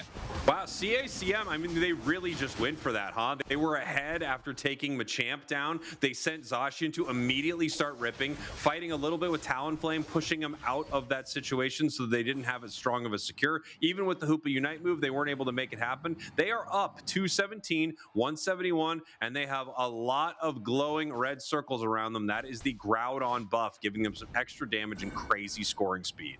Yeah, but now it looks like they're looking to turtle up and defend. Snipe shot on fall for literally 93% of their HP bar. Holy smokes. Wow, I mean, those moments are scary, obviously. That snipe shot is incredible. Who do they send on a mission? It is possible that they send Surfetch somewhere. They also have Zacian that can burn some of its own AOS energy and score even faster in some ways. Snipe shot here. Talon moves in, looking for a KO. Snorlax in trouble right now, but they are able to peel back. Machamp misses their moment right there, and here comes Zacian to clean up. Reggie needs to get back to pad. They can't have them be plucked, and they got flame swept away. Bernie's stuck as well, and all of a sudden, CACM are in the deep waters. Force Gaming has an opportunity. Crash landing is bulb again, but it's 4 players down in just an instant. This Inteleon and Psyduck are able to hold the fort despite what looked like a disastrous flame sweep. Amazing stuff right there. I mean, it just, what a fight. I really felt like Force had an opportunity there, but some incredible reactions from CACM to make sure that they could not win. Great first game, and like we talked about before, CACM needs it. We have some updates here. If CACM wins, they're in the playoffs. If CACM loses, Dreamax is in and CACM is eliminated. I told you something was wrong. I told you. But the thing that was right is if they win, they are in the playoffs. So they still control their destiny, and they are now 1 game away from locking down the playoffs. So I know this doesn't feel like a chaos trigger, but I think it's a chaos trigger. By the way, there's no question this is a chaos trigger, especially with how we define it, which is just a moment that is super hype, basically. But there's no question this is a chaos trigger, and I knew it. When I saw that scroll, I was positive, like, oh, there's too much text here for this to be correct. Something has to be wrong. But the most important thing is CACM's destiny is in their hands. That is what we are watching right now. One of the best teams in the world, a team that had a great showing at ACL, plays extremely well live, may have a chance to make it to the playoffs in the most competitive region in UCS LATAM. I mean, what a game by CACM. And this is a team that wants to make it to Worlds, obviously, to qualify, but because they are a team that gets leveled up when they are on stage, Cowboy. They just get that land buff, whereas a lot of other teams in LATAM have kind of gotten nerfed when they've been on the big stage. In Texas, getting credit, my man, with the head of lettuce that everybody's jealous of on the side up. The hair that just won't quit. And I don't know if everyone's as jealous as just you and I clearly are. I mean, he's got a lot of great stuff going on there and an incredible Duck player. What a round for them. Even running a different build than we often see out of CACM. They got the Bubble Beam Disable here. A very frustrating build to fight. Oh, yeah. And if there's one player that understands when to make those minute switches, it's certainly Texas. And you can kind of see where the Psychic would have been a little bit more difficult given what Force Gaming was doing. So, hey, you go with Disable, a little bit more of the catch-all, and you get your value that way, ensuring that you're always jumping on top of targets. Good adjustment here. 4 knockouts, 2 feints, 10 assists. That's going to be a cough of 7 here for the Duck. You also get some nice moments with the Bubble Beam, right? You know, with Inteleon, but especially something like Reggie on Zacian. They auto-attack a lot. They use a lot of their basics, and that gives you an opportunity to get those Bubble Beam stuns. And yeah, when you got Machamp on the other side, Talon might be in the air, your Psychic hits a Machamp that's already used submission, and you can't do anything with it. I like the switch up a lot here for CACM. As we're taking a look at the score line, you can see Force behind them pretty much the entire time there after the 6-minute mark. CACM picking up the W in the Groudon pit and the win. Yep, well played by CACM. Really some nice Zacian play as well out of Reggie, but you have to highlight Frank. I mean, that Inteleon, they had a plan in tandem with Bernie. They were delivering in a big way, and that was a fun game to watch. They clearly went with the strategy, and they were just kind of executing it on repeat ad nauseum all game until they won. It's fun seeing these new stats that we got on here, the level 9 and level 13, because when you have them on a support or defender player, you can see how different the leveling curve is, right? Like it was the 4-minute mark of the match before they even hit their 9, and 13 didn't happen until the game was essentially over. Yeah, and like something worth mentioning here on these support type Pokemon, level 9 might feel very difficult at 4 minutes, but don't forget they get that Unite move a little earlier, right, to get into the mix here. So while level 9 might be a little bit more relevant and potent for some of our other characters, you can certainly see that level 9 with 4 minutes and 10 seconds left in the game isn't too bad, because that means they've already had the opportunity to pop their Unite move once. Yeah. Absolutely. And I think it's very important to recognize that you don't need your support and defender to be the same level as your carries. In fact, if that is happening, you're either completely stomping your opponents in some bizarre way, or the experience is not funneling around in the way you want. We're going to take a look at a slow-mo replay here, Dupe Snacks, for that final moment. Huge bubble beam. Reggie engages. Look at the damage that goes on Lel here. Fly to the sky. They need Reggie to be able to really punch through this defense. Snipe shot misses. Flame sweep plucks the 3 players I'm talking about. But now the Machamp Unite, because of the flame sweep, doesn't hit anybody. Cross drop submission is going to be there on Bernie, but Reggie is still standing. And Texas, I believe, has just used that moment to fire off their Unite move. Wow, I mean, you got to assume that it's possible. Had the Machamp Unite had the opportunity to hit and not get almost canceled by the flame sweep there, that they would have won that fight. It's you don't know for sure, but the fact that Machamp essentially threw their fists into the air, that's not great. I mean, it's great if you're at the Jersey Shore or something, but not here in Thea Sky Ruins. Taking a look at average damage dealt in this region, CACM's Frank leading the charge, and it's no question once you've seen those snipe shots ring out in that last game how they're bringing so much damage to the table. Yeah, it's funny that the one we got to see in the slow-mo is maybe the biggest miss snipe shot I've ever seen in my life. Like, you couldn't miss anyone. They just chose the one alley where there was no one there. But Frank, obviously an incredible player, putting up these damage numbers game in and game out. Great job from them. Well, let's see where they go in this draft. Force Gaming going to be on that first pick side. CACM going to have good reactionary picks here as Slowbro is banned first. Slowbro with the first ban. CACM looking to see what they want to play. Obviously, when you ban Slowbro, you're kind of telling your opponents, I'm bringing something that's going to jump in, and I don't want you to shut it down. We see the Scyther banned out. We see the Zapdos. Surfetch right back the other way for CACM. Final couple of bans here. Force still not targeting Reggie. We're going to see if they do, or not targeting Reggie's Gengar, I should say. They are targeting Reggie with that Scyther ban. Okay, Hoopa's on the chopping block here, and CACM, they know how strong the duck is. They don't want the other team to have it. Let's ban that out as well. I think it's pretty smart. I mean, it really is that powerful. First pick over to the side of Force. A lot of power picks still on the table. Machamp once again makes it through a draft, but not picked up right away. We get the Blastoise. Does this mean CACM is going to grab this Machamp? It feels like a really strong Pokemon into Blastoise. I feel like that's almost a no-brainer here. Texas quickly grabbing Eldegoss, which that's a target to Lel. Lel certainly has a deep support pool, but Eldegoss is one of the Pokemon he likes to defer to. Rama is going to grab the Machamp, so a decently strong reactionary draft so far as CACM. Kailu going to get the Zacian, and there's a couple more things that are going to remain open.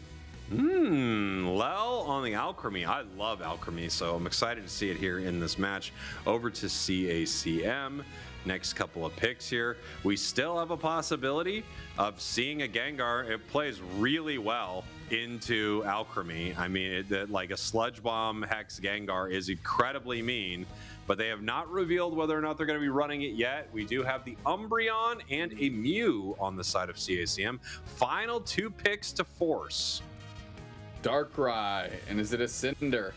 Greninja was banned game 1, not banned game 2, but Cinderace is where Angel wants to be, and now Reggie has the reactionary call that they want. If they want Gengar, that means they have perfect information to make that selection.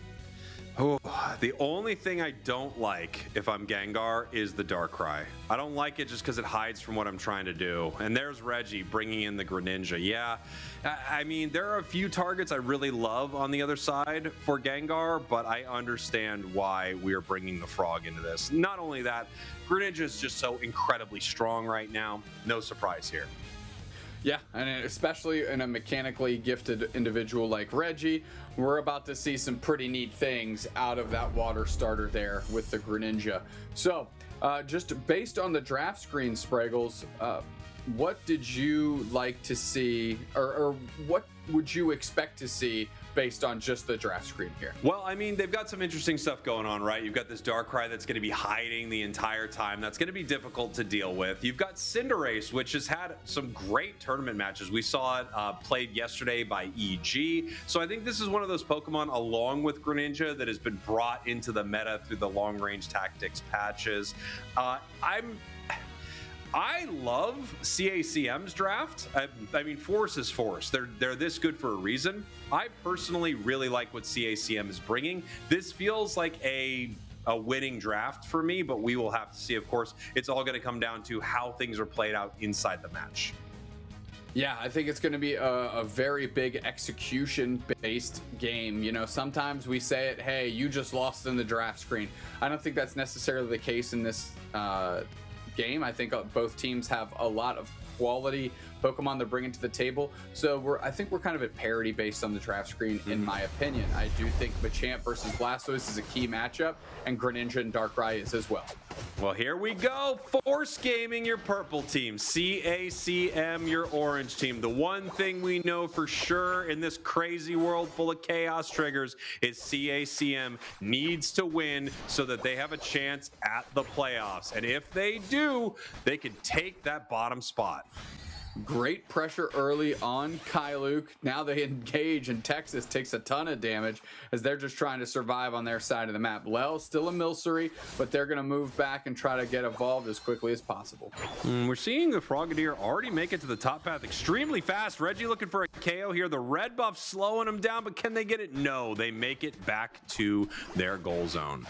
And they're able to secure the Bunnelby on the opposite side of the map. So CACM, with a quick rotation by Reggie, gets some quality experience, and now they're just fading back to their side of the map. They would love to get this Machop evolved here, as we're going to have our birds in a moment, but I don't think they saw Falb step up. Oh, Texas is sussed out. Tons of damage on them. They are knocked out, but the focus of CACM is on those birds in the middle. There's an E-ball. Tons of damage on Darkrai. Falb has to fade back, and so does CACM. Yeah, great exchange there for Force. Texas, I mean, they wanted to check the bush. Well, they got a lot of information there, that is for sure. As we now have Kyluke moving forward right here, trying to see if they can do something to this Machop. They are slowing it down. If they can continue to steal here, they can stop it from being a Machoke.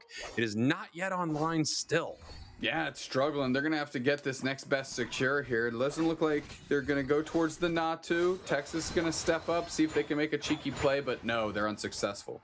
Yeah, this is tough. You know, you wanted to hit your 5 during those birds, but losing your support meant that your team couldn't really fight there. And now we have almost level 6 on the side of Force Gaming while we're still waiting to evolve here. Finally, we do. Yeah, I mean, good support there by Texas, but on the other side, Kyluke is already level 6 themselves and really outpacing what the Machoke is doing, despite it having submission. Now we have submission, though, so we can set up some big plays for the team. Greninja, level 7 on the side of CACM, right there, along with Darkrai on the side of Force. Although it looks like this is going to be an easy secure for the side of Force Gaming. They pick up the Reggie Drago, some nice team-wide XP. You can kind of see how scary the Machoke and the Machamp are once they have submission. I mean, they completely bullied other individuals out of the bush just by existing. You know, Kyluke had to retreat. Nice little knockout on the move. Good follow-up, and bang, now we're sliding, brother.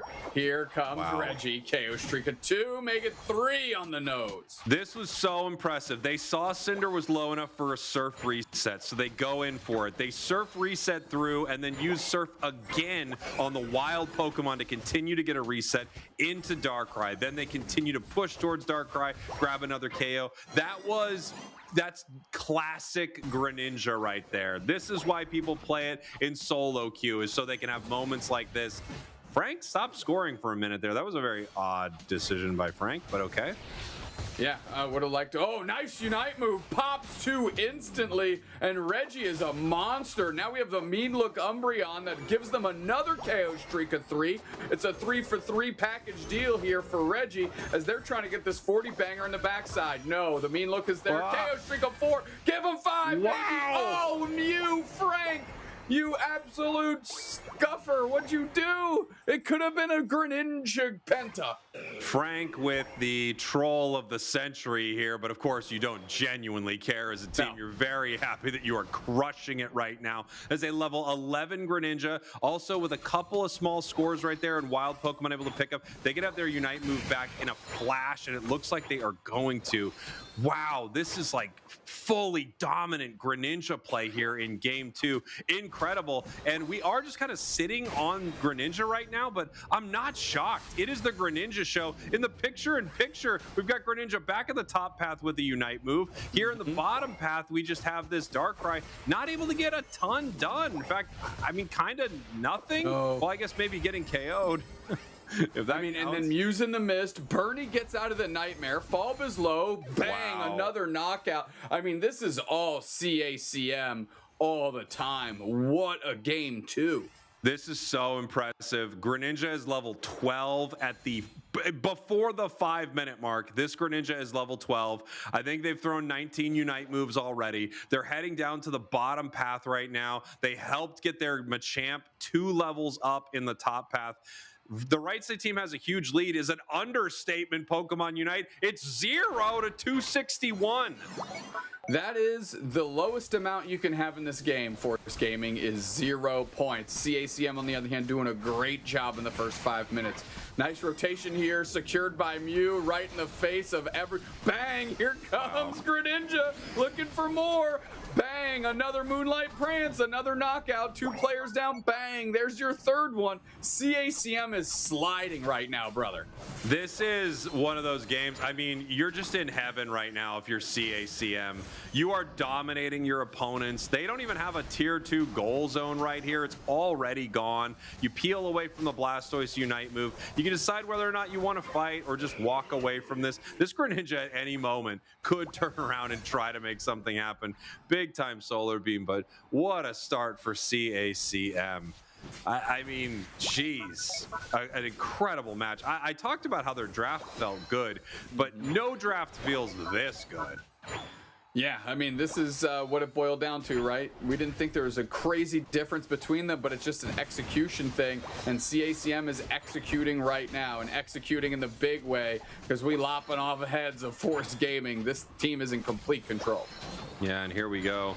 Moving forward right now. Another Greninja Unite move. They're looking for a KO. They're trying to chase down Zacian. Miss with the Surf. Head back through the smoke screen. They're going to try to get away from this fight. Not caught right there by the Unite move from Darkrai as Darkrai heads underground. And now they're just ripping the Regice.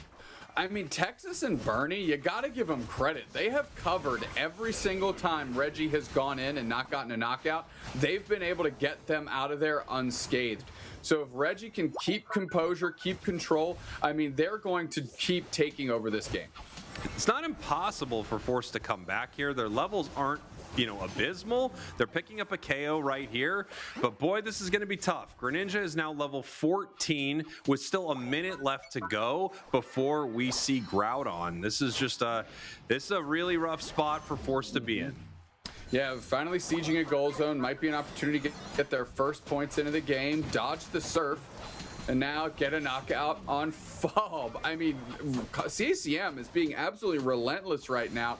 Salto surfing through to create space because Angel was caught in the mean look. Another surf on Bernie, and there's a knockout by Reggie. And that was maybe the fastest knock on a Blastoise I've seen in a second, my friend. This is crazy. 2 minutes, 15 seconds. We almost have the level 15 on Greninja. Machamp is level 13. They're waiting to send this Regieleki. They know they can wait until the last possible moment. If they lose Groudon here, they could still score in their home goal zone. All eyes are on the level 15 Greninja right now. How do they want to take this fight? Right onto the Blastoise immediately. Yeah, Hydro Typhoon eject button does catch 3. Groudon's getting ripped behind them, though. Here we go. We've got the big flaming bicycle kick, but it's actually Falb that secures it with the Darkrai. But now they're starting to fall. CACM just has 2 players standing. They may have sent the Regieleki, but they've got nobody in the tank to go score. Reggie is going to get chased down and is the lone member standing for the counter score. And here we go. We have the Dark Ride. This is an instant score, by the way, if he wants to take it right now. Using the smoke screen, but not taking the score. That is actually shocking. Deciding whether or not they want to head back to base. They don't go for the score. They know they're going to get KO'd immediately and give up their buff. And this buff might be pretty important, but here comes Cinderace. They get him with the surf, but no! It's the Alcremie that takes down Greninja. Wow.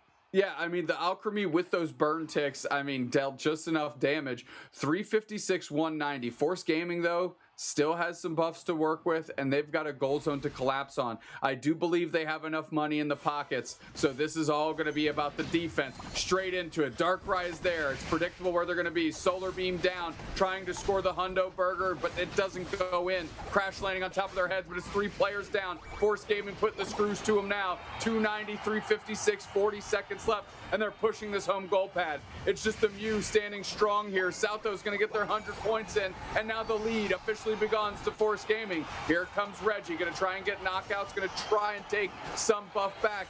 Eject button Hydro Typhoon, the classic combination, is going to separate Reggie from everybody else, and Reggie finally goes down. What a game. What a comeback. What a rip. What a flip. What a play by Force.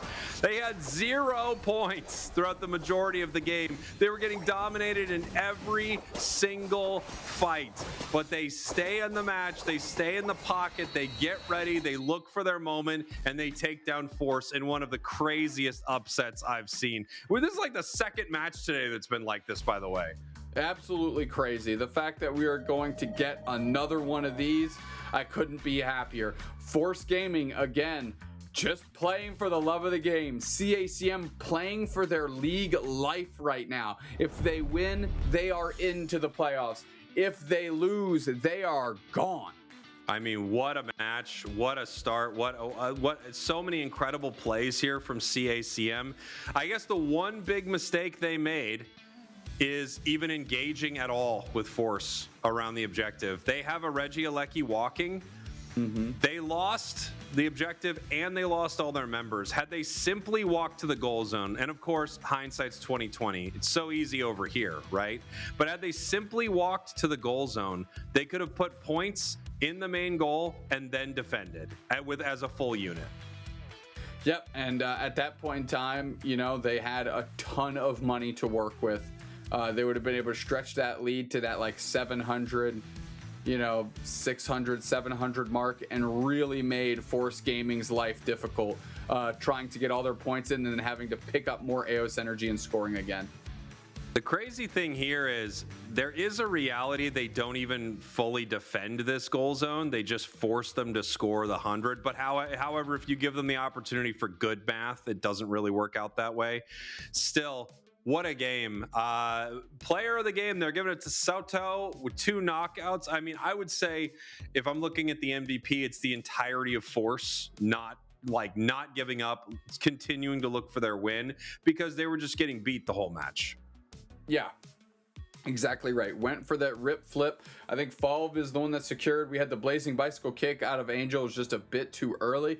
Falv there to close the door on it. And then they really bought their time, right? Fall backed immediately to cover the Reggie score attempt, able to bully them back away, and then stage their attack when ready. And, Salto taking 95,000 damage. Unsurprising when they got knocked out 7 times as a Blastoise. Yeah, I mean, a great match. This is one of those matches that really shows how a high-level team can stay in when, honestly, everything is going wrong. There is not a single team that could have beaten CACM if they weren't one of the best out there. I mean, they were just getting beat the whole time. But they kept their levels up. They got as much experience as they possibly could, and they went for their out, and it won. Great job. This is another thing that we've seen today. It's like we are playing insane games for 8 minutes, and then somehow, or do we just take our eye off the prize and fall apart in the late stages? You know, CACM, no exception here, falling victim to their own hubris and maybe overthinking that final play to a devastating degree. So now CACM has one 10-minute game to try and stay in the league and keep their world's hopes alive. What a wild score graph that we're looking at right here. Yeah. I mean, Jeez, CACM, they had that one.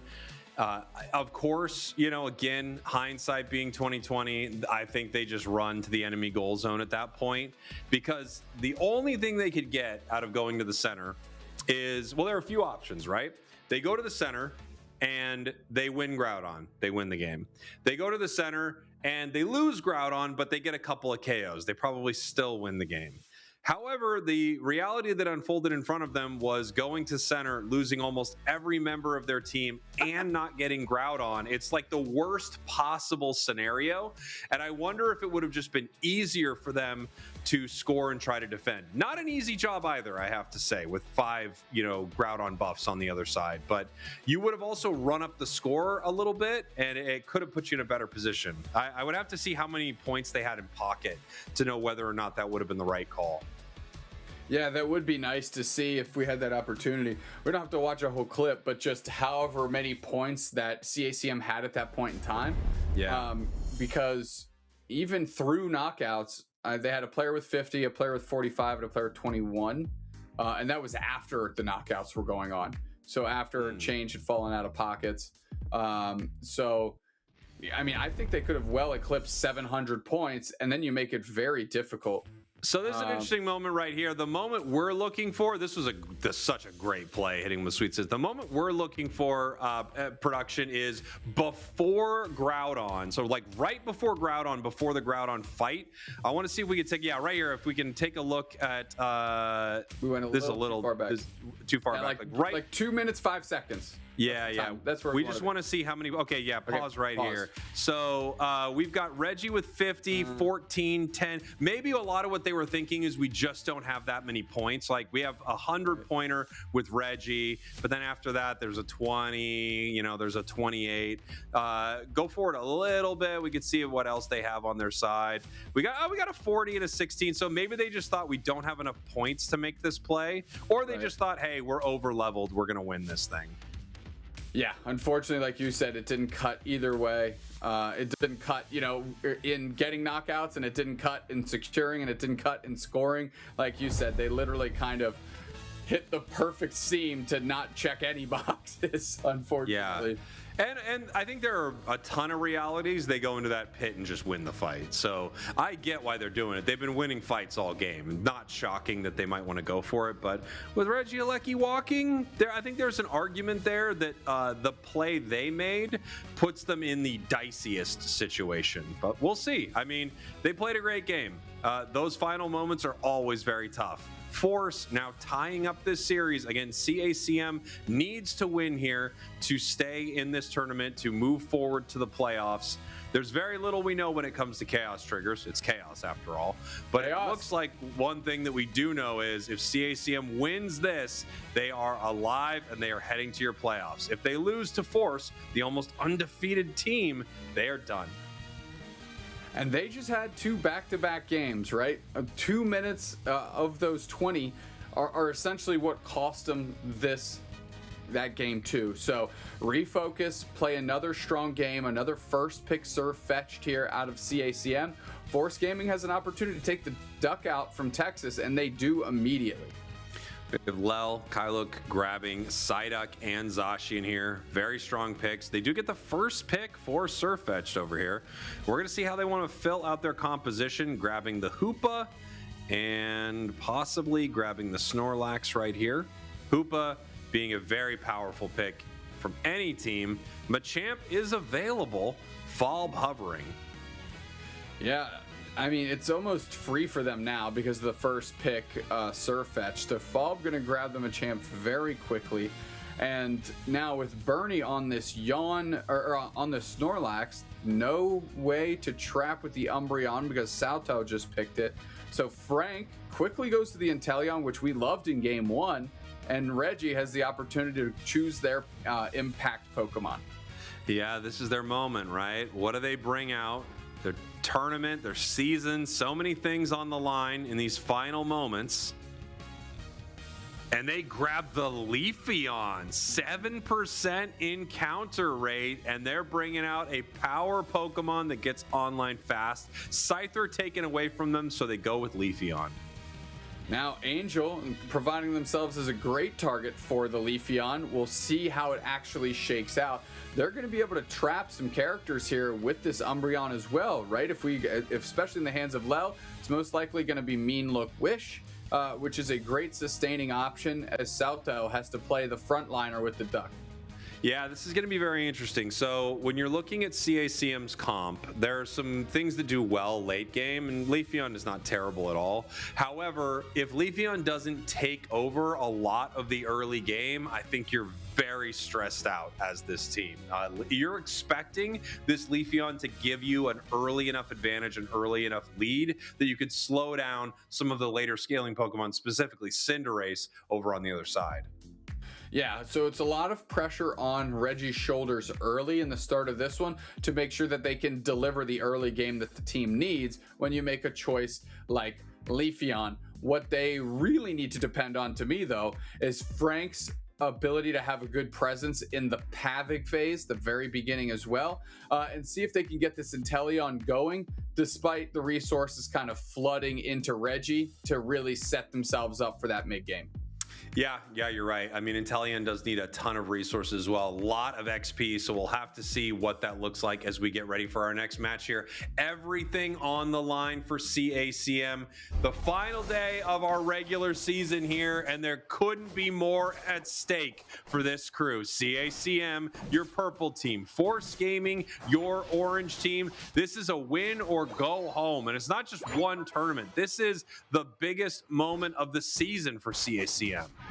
Without a doubt. Interesting rotation by Force, sending the Machamp into the central area. Make sure it can get online, and Submission is there to help them take over. Understanding that a catch on a Leafeon early is going to be invaluable. And here comes Leafeon indeed. Ranma putting the pressure on. Do they know the Leafeon is here? Reggie certainly has made their presence shown, going straight for them. That's a quick knockout. Can they get two? No. Backside scores are where they're going to end up, but the K opener is still for Reggie. Yeah, really nice stuff here. This is what you're expecting Leafeon to do, right? You need it to do this, and it's so far it's working out great for the side of CACM. They're going to be able to get their Surfetched online. They're going to make sure that their Leafeon is already level 5. They're handing off their blue buff to their Inteleon as they're getting ready for this next fight. Yeah, I mean, Surfetch going straight at them, no fear, pulling back those leaves, going to do some damage, and now we're looking for our next target. Tons of damage onto the Machoke, but they're able to get out of dodge. Not able to pick up the KO here, but they do keep the pressure on, going for the scores right here. That's going to be level 6 on Leafeon, as well as almost level 6 on this Duck.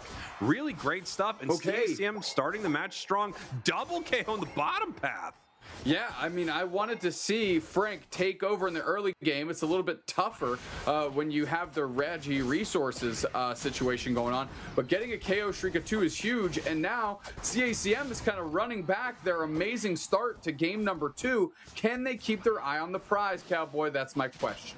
Yeah, and I think that's what everyone is thinking, right? We've seen this before. They are, beating them at the early game. They also have some early game Pokemon. They have some late game scalers on the side of Force, and we're going to see what they can do with it. Wow, what a beautiful fight, beautiful portal. Do they come back to help clean this up? And it does not look like it here. No, that's got to be a 0%er, right? You can't risk that. You just got away with 2 KOs. You have tons of experience. You're doing exactly what your character needs to be doing. Get out of dodge and find the next fight that you can actually win. Here we go. 4 members of Force here, Dupe Snacks, as the Duck already finds them. It looks like it might find itself getting knocked out right away. It does. Surfetched absolutely put in a blender there. Portal doesn't reset anybody. Texas Dipskerdoos past the wall and realize that there's 3 players for Force Gaming right there. Can they get the Reggie Drago done? Yes.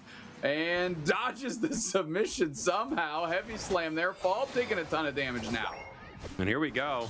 We have CACM ready to fight here in the top path. Leafeon in the bottom path just helping secure a big victory down there. They're going to leave Leafeon all by their lonesome. Free Reg Ice for the side of CACM as the rest of the team gets ready for a big fight. This would be a nice Alecki for them. Walking into a 25-point goal gives them the opportunity for a big overcap, huge snipe shot, huge yawn. Goodbye, Zacian. Yeah, Kailu getting dusted there. I mean, with all of CACM in tow, except for that Leafeon, it became light work. Ranma on the chase, Bernie as well. They're going to grab the speed berry, and Lel keeps running. Heavy Slam is just too short. There's Angel, though, to cut them off and threaten some firepower. Yeah, and we're seeing Snorlax make its way to the bottom path here. Not a lot was done in the top path, and they decide not to break that goal zone. There could be a few reasons for it. Force Gaming, however, hiding in the tall grass, getting ready for a fight. The Psychic catches one. The Duck has to run. Yeah, I mean, Surfetch getting out of there was very well done, but you can see the strength of Psychic, right? They knew exactly where they were, tried to pull him through. Here comes Frank. They get suplexed, tons of damage, and you just saw the Surfetch Unite move, but it didn't hit anybody. And now it's a KO streak of 2 for this Machamp. It's starting to take over, getting 2 prime targets. I guess I don't understand what Inteleon was even looking to gain by moving to that forward bush. They kind of knew that they were looking to pick them off in the bush. Then you jump into it and immediately get grabbed. Odd play by CACM. I know they maybe want to get closer for some snipe shots, but you were absolutely in an area that you could have got caught and did. Force Gaming really punishing that mistake. Yeah, that was a real bad look by Frank. A rare misstep from him. Definitely shouldn't have moved forward. Could have offered a lot of just good range damage just being in the back line, right? Like, it made it very difficult for Force to move forward. Now here we have Force. They finally put some points on the board, looking a little different than game number 1. And we're looking for a fight here on the bottom path. 10 seconds until this Reggie spawns. We have the portal up, so they're letting Force know that they could be sending players to the bottom path right now. Snipe shots just doing a little chip damage. The Wish healing it there. All right, Hyperspace Highway's open. Hoopa comes through, goes immediately, rings unbound. Registeel's getting worked up. Big power nap in the middle of everybody. Pops up a couple characters, 3 down instantly. Great front line work.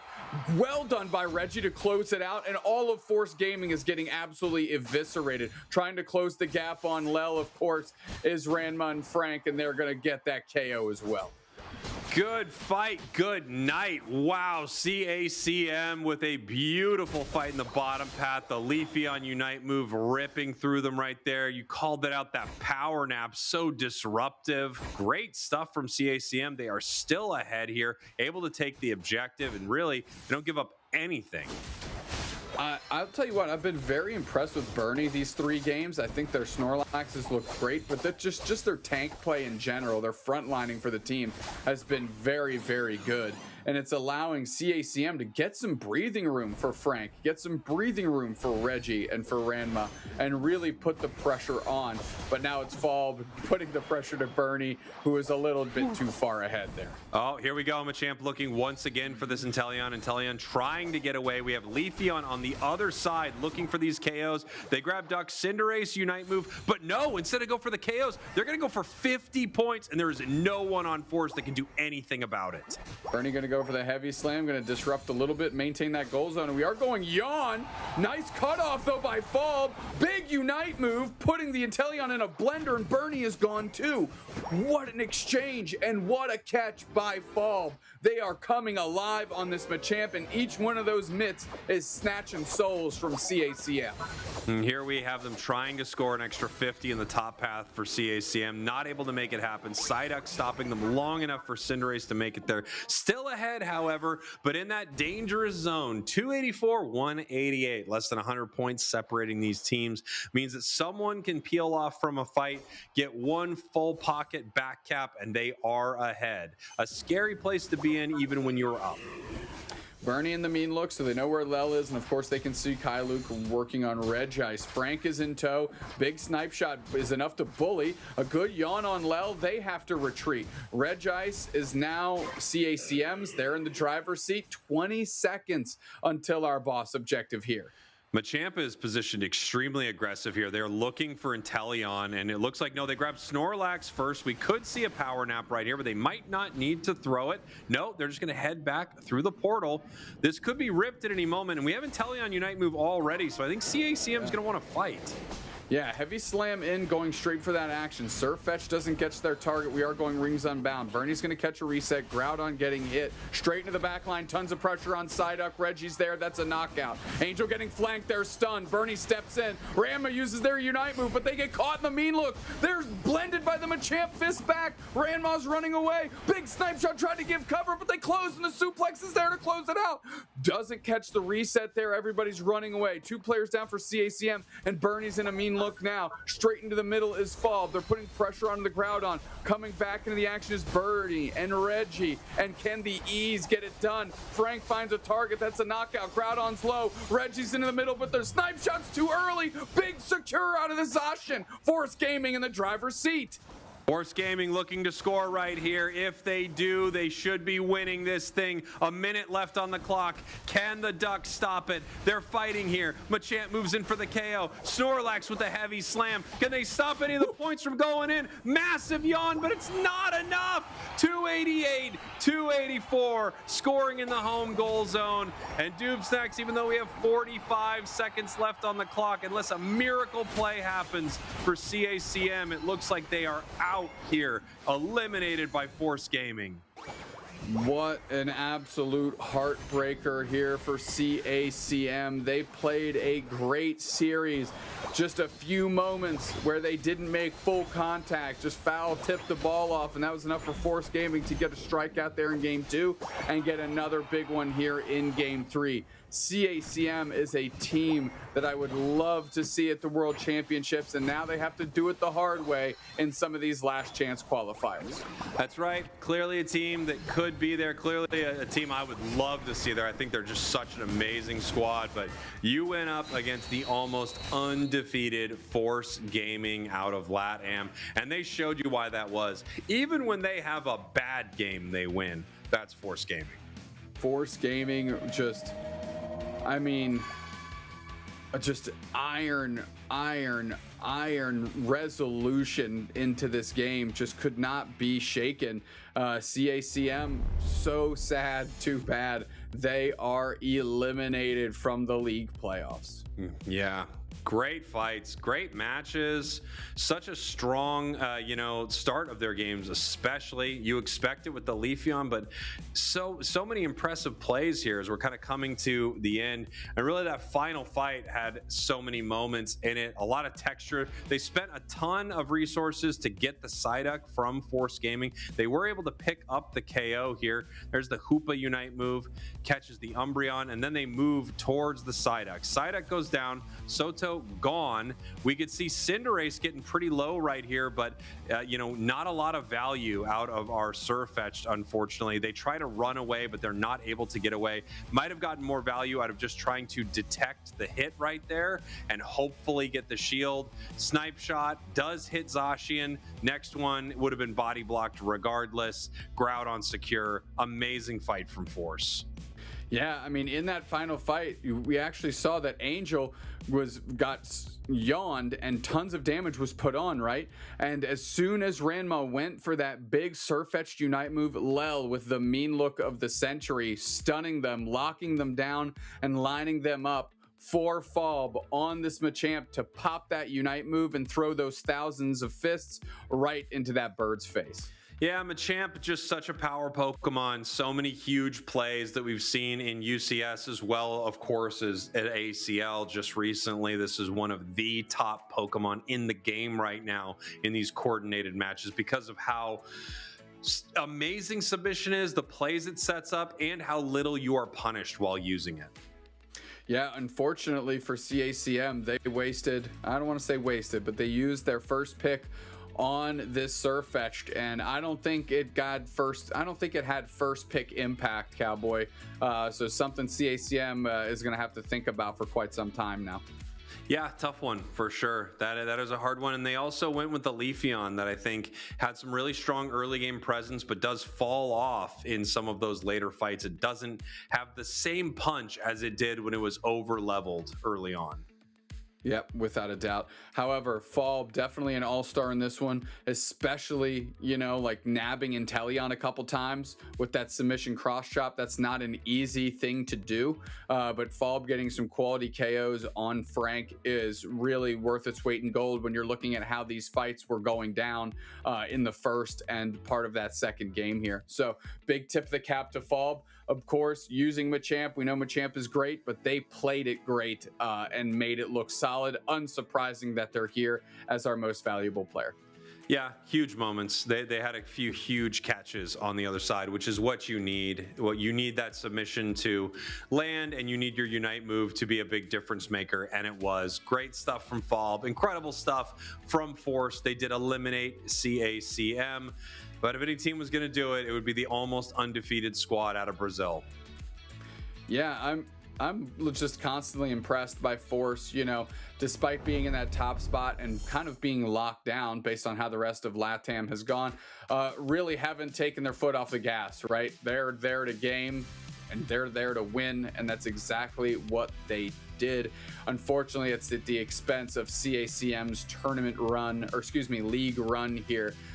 So again, Force Gaming looking good against the top squads in LATAM like they have all year, and have to be feeling good and sitting pretty in that top spot, already punching their ticket for Worlds, and now in the grand finals to make as much money as humanly possible. Yeah, we got more exciting matches coming up. Obviously, we're not done here in LATAM, my absolute favorite region to watch. We've got Tuesday, Dreamax coming up. It's going to be an incredible one. Do not go anywhere. We're going to take a short break, and we'll be right back with more Unite. Boo, boo, boo, boo, boo. Don't go anywhere.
And howdy there, folks. Welcome back to the Pokemon Unite Regional Leagues. We are not done with LATAM just yet, but I'm Kellosaurus and we have Zoinks here. And look, the name of the game here today, well, for the whole weekend has been Chaos Triggers. I mean, it is on your whiteboard after all, Zoinks. You haven't actually updated the number, by the way. I don't know if you need to update that. The whole week? Are you kidding me? Like, I can't go down. I don't know if I want to go up. No one wants to know what happens if the Chaos Triggers go up, but I mean, saddle up because we got some really interesting stuff. Our next matchup is going to be Dreamax Esports versus Tuzi. We talked about this, a battle of Brazil, and kind of the story of two different teams on their route through, but specifically Dreamax loving the result that they've been seeing today. The match win earlier on in our coverage of Latin America, and then with the results of that most recent match in Force Gaming winning, Dreamax Esports have clinched playoffs. Now, is this going to be interesting? Dreamax and Peru might slide around who gets third, who gets fourth, but at the end of the day, Dreamax has qualified. The same cannot be said for Tuzi, though. They really need a win here to guarantee it. On the other hand, CACM Esports are preying on their downfall. Would love to see a Tuzi loss going down to 5-9, and that CACM team having a chance to bounce up in the playoffs. It is such an intense battle between these two teams, Tuzi and Dreamax. I mean, a lot on the line, but not just for these two squads. And y'all are probably wondering, well, how does seeding matter, especially going into these playoffs? Well, you want to land higher up in the board, especially considering it is that ladder style. So having that third place positioning means that you actually end up having a bye for that round one. So definitely, you know, obviously you want to land your positioning either in seed 4 or 5 to make it. But seed 3, you know, you're in a more comfortable position. You have to play one less match. Yeah, I mean, an amazing spot to see. We're getting a little bit of information from our admins. So this is done recently to kind of give us some intel of where we are at. A Dreamax win here was secure Dreamax the 3rd seed, no matter what. So there might be some fluctuations elsewhere. If Dreamax can keep this hot streak that they're on, but by the way, 5-1 in their last 6 matches. Tuzi Esports not having that same record, actually kind of struggling as of late, get down to a 5-8 match score, but a 2-3 in their recent games in terms of match wins. So Tuzi looking for a bounce back, but they got to contend with Dreamax, who have been so hot. And this is going to be an interesting matchup. I talked about how it's the in-region rivals, Kello, but it's also some teammates in past days, right? Matt's on Thoros playing on that old school Aegis Flames roster that had such a good time in Anaheim last year, but Dreamax Esports having a lot of members of that roster in Do Games and Dusselborn as well, right? So just a bit of a clash of old teammates and new looks. We've had it earlier on, but here's that Dreamax squad, currently ranked number 3, hoping to solidify that with a win here. Tuzi trying to force a opportunity and a universe in which they qualify for the playoffs. Yeah, I think it's, once again, just incredible seeing the evolution from Dreamax in consideration of their earlier season plays. They didn't really do too hot earlier in the season, only winning 2 matches out of the 7, but they have really just managed to turn it around in this second portion, being able to pick up more matches and, well, so far landing that number 3 seed. Yeah, it's been impressive. Also, I think the last factor, if we want to just TLDR my entire breakdown, Dreamax wins, they stay 3rd place. If Tuzi wins, they clinch playoffs. That is going to be the most simple way to look at this matchup. Both teams want this so bad. Round 1 bye on the line and a chance to continue their season for the other squad. Bans so far making sense, but Tuzi going out the gate and gonna ban away that Leafeon. Not the evolution we've seen so much from Dreamax, but it has been showing up. Yeah, has been showing up. Quite a powerful earlier speedster there. Otherwise, we are going to have the Shufu and Machamp ban locked on out by Tuzi Esports, 2 all-rounders that have really made a massive impact, especially in that previous match that we watched from Dreamax as well. Otherwise, Mew, Psyduck, and Surfetch rounding out the bans for Dreamax, which means Mats is free to select their Ceruledge. I feel like this has been one of their prime Pokemon going on into this season. Yeah, you are correct. It has been a great pick for them, one of their top picks in these tournament matches. Mats loves this Pokemon, has chosen it 8 times throughout, tied with Palmont for the other most popular pick for this player. Pawmot. I want to see Pawmot. Maybe next game. Maybe next game. okay, maybe. Oh, but Dreamax is free to go and pick up 2 defenders. So I guess just building those foundations there, having that Blastoise and Vaporeon. Whether we're going to end up seeing that Aqua Ring build again to provide that sustain, or whether we're going to end up having double Disruption Defender, we'll have to wait and see. Yeah, I feel like with this Vaporeon and Wake, Haxel's been playing it so much, it's almost always that Aqua Ring, so I have to imagine that's where we're going to be going. But ooh, interesting. 3 Water-type defenders, Kello. Blastoise, Vaporeon, and Slowbro, all going to be building the incredible front line for 2Z Esports. Kanos on this Inteleon is going to have their work cut out for them to carve a path through this devastating front wall.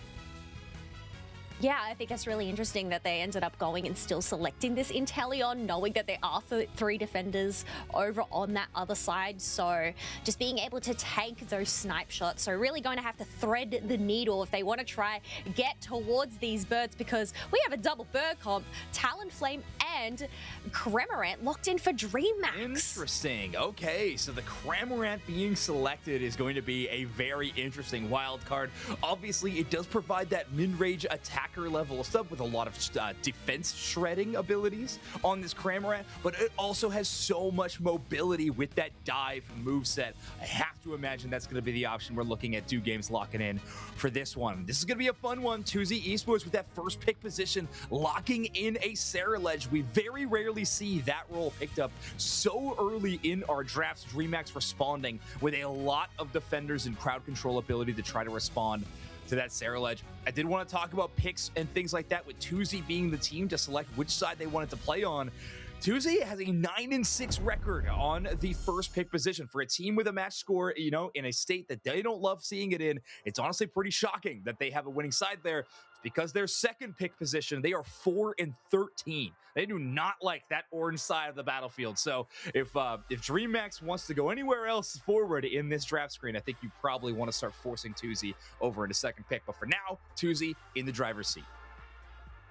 Yeah, I think just to throw some more stats at you folks, because I know you cannot get enough of them in terms of the first portion of the season as well. Dreamax did actually defeat 2Z 2-1. So that was one of those 2 matches that they did end up winning earlier on in the season. So it's just a matter of, well, whether they can run that back, whether they can do a 2-0 or 2-1. You know, a win's a win all overall. But you know what, folks? We aren't going to throw any more stats at you. Instead, we're going to jump back straight into the game with 2Z Esports over on the purple side, Dreamax on the orange. I mean, the tale of 2 teams when it comes down to momentum, right? Dreamax having a great end of their season. 2Z Esports kind of struggling to finish in a good spot. So we'll see if 2Z can kind of right that ship, or if Dreamax is going to be smooth sailing.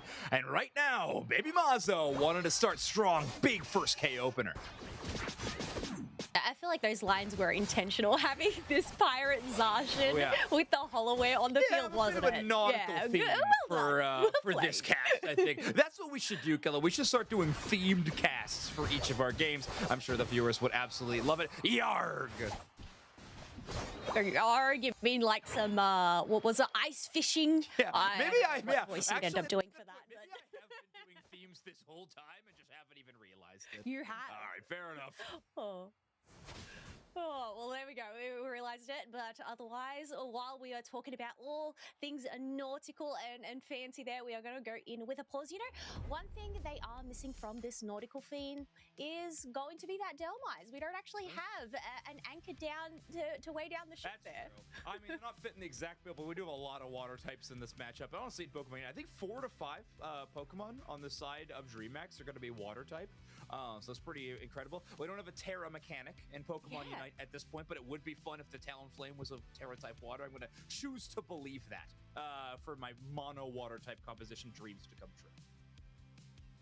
Oh, yes. I mean, that would actually be really cool to see eventually in Pokemon Unite. Terra Pokemon, that would definitely switch things up, but I guess timings don't really matter. And but I guess while we do have this quick mode where they did matter would be so fun. If like all of a sudden like you were able to take super effective damage only in like a 5-minute quick mode match, I think it would be a blast. So Pokemon Unite, if you're listening, would love to see that implemented. Look, there's a reason why I play Pokemon Unite, okay, Zoinks? You don't want to learn the type because we don't have to worry about the complications or the timing. That's just going to add another level of difficulty. Come on, we're already struggling enough. Yeah, I want to make it harder. Yeah, fair enough. All right, the vibe's the number, guys. Trying to do a little bit more. Okay, a bit of just an update from our no off-screen matches to give you an update on, but it's an update of where the standings are looking like in LATAM. We weren't sure about this for sure, so I don't know if we said it on broadcast. Maybe Spraggles and Dupes Next were able to let everybody know, but just in case you're tuning in right now, with that CACM lost to Force Gaming, they unfortunately have been eliminated from playoff contention. So CACM will not be in the postseason of our first ever Latin America regional leagues. Instead, they will be spending their time preparing for the last chance qualifier to see if they can qualify for Worlds through another avenue. Of course, that is the second to last opportunity. Any team does have the possibility of traveling to New Orleans for NAIC to try to compete in the final stretch, which will award a World Championship spot as well. But obviously, travel being included in that and an international level of competition does make that a pretty challenging Worlds ticket to punch. Yeah, I think that's a really great point. Even if you don't end up making the playoffs here, there is still that safety net there to try and make it in another avenue. Otherwise, we're going to pivot over to top Pokemon by win rate during week 5 so far. So we actually have Garchomp here with the 82% win rate, having 9 wins overall. Psyduck also having 9 wins. However, I guess more matches played mean that they're on that 69% win right, rate. exactly. So Psyduck doing honestly, just with the impact it's having is in so many games. Yeah, I think we can give this a fair rule there. But Garchomp on 9 wins and 82%. That is phenomenal. This Pokemon has been kind of on the rise again. It feels like Garchomp is always just such a sleeper pick. It's like, hey, remember, that combo's really good, and having an unstoppable Unite move to throw into some of these late game team fights is never really something you're going to complain about. So Garchomp, a great Pokemon. Plus, it has a really strong early game at contending in that Gible stage. Get some early KOs. Actually has a really easy time picking up quite a bit of that experience, except something maybe that has incredible early game stats. But even against Zacian, I think a lot of people are preferring the Garchomp even in that early stage against him. I think what's really interesting is to see in the top 6, we actually have 4 all-rounders. Yeah. I mean, I know that in terms of the all-rounder pool, it is quite diverse. There are a lot of all-rounders to be able to select on the roster, but yeah, these are the top 4 in terms of that win rate. But in terms of ban rate, Psyduck is up there with 30 bans here this weekend. Leading the charge. Interesting to see Surfetch'd and Mega Charizard Y, 2 of our newest releases. Obviously, Zapdos, our newest one, not on this ban chart, by the way. Interesting thing to note. And not picked in this game either. Man, Bird Comp getting even stronger now that we think about it, eh? That's going to be devastating. But right now, I get my almost mono water composition. We'll pretend that Talonflame is blue and, can spit out water. Oh, wait, no, that's Cramorant. Never mind. Okay, fair enough. It's a style choice, and I'm liking it a lot. Speaking of the Talonflame, Dreamax Esports and Tuesday Esports kind of trading invades at the moment, as Kadu on this Squirtle is just trying their best to defend their own central area, as Matt's on a burglar route on this Air Legend to the other side. Yeah, well, they are successful in taking that red buff uncontested. Nonetheless, we can see on the picture-in-picture that Talonflame has actually managed to take the red buff from the opposing team themselves. Regidrago spawn on in uncontested, goes for free to Tuesday Esports. I feel like in terms of Regidrago, we never really see that being taken straight away by a lot of the teams here. So I guess Tuesday Esports found the opportunity. You might as well shut it down, especially when you have a Zacian on the team. Exactly. A Pokemon that has such incredible rip and clear early in the match. Yeah, you can force these objectives and make it tough for Dreamax to kind of step up to the plate, if you will. A one-on-one, even a two-on-one on an early game Zacian is still a difficult matchup. Tuesday playing to their outs quite well. Yeah, up in the top half, it is going to be that 2v4 with these birds spawning on in. We do have Kayak Solar putting up some great defenses, making sure that Cooper and Inteleon cannot snag any of those birds. Otherwise, this time around, we actually have a liquidation Inteleon. I suppose this makes sense considering the composition that Dreamax have gone for. Oh my god, Kayak Solar, you're so good! I know, that's scary. That Water Absorb passive being down means that the full force of liquidation was coming after that Vaporeon. They do make it back to the goal zone still nonetheless. And yeah, is an interesting school of thought, right? There are so many tanky Pokemon on the other side. Your Snipe Shot will likely not be closing out a lot of chaos. On the other hand, Liquidation can make it difficult when there's no true healing supports, especially with that full Aqua Ring build not being quite ready for the Vaporeon yet. Yeah, I think it's also just that ability to lock on down to these slippery birds as they may. Otherwise, Regieleki's going to get locked in by 2Z Esports, but two defenders are here looking to protect this pad. But this Cardo is so low on the Blastoise, needing to just play in the back line. And thankfully, there's a Berry there to just go replenish some of this HP. Finally able to top themselves up. Now, look, watch this Carrera, the picture-in-picture, dodging over walls to try to escape this Sarilege. That one-on-one, they're chasing each other, but here in the moment, it's Regieleki about to land. This Blastoise finally falls. Wait! That passive damage from this Inteleon eventually gets the KO.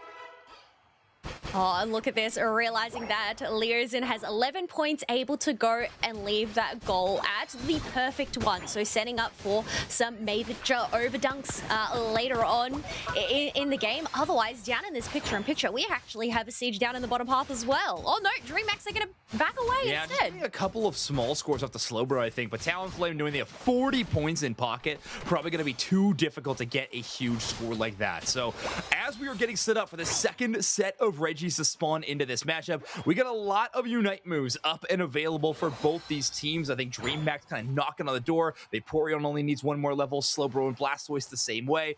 On the other side, 2Z Esports have full range of yellow dots to work with. A lot of Unite moves in the tank. This is some big resources. 2Z Esports might be they might have a beneficial fight if they can force one early, and Antharos feels the same.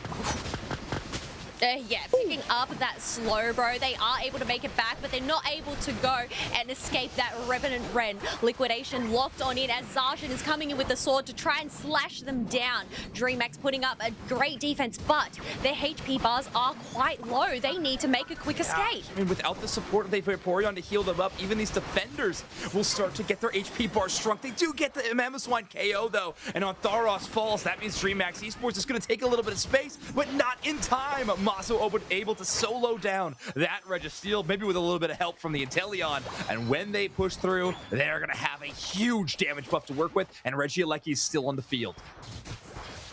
Yeah, you know what? After all of that, they still have the Hooper Unite move on hand if they wish to utilize it in this upcoming fight in the top half for the next objectives. Otherwise, we still have that 2v2 down in that bottom path. Got to make sure to protect all of those pads as Chimera's going to pivot to the top, leaving Vaporeon at the bottom along with that Zacian. Yeah, a bit of a spread out team right now for Dreamax as they're trying to pick up their EXP.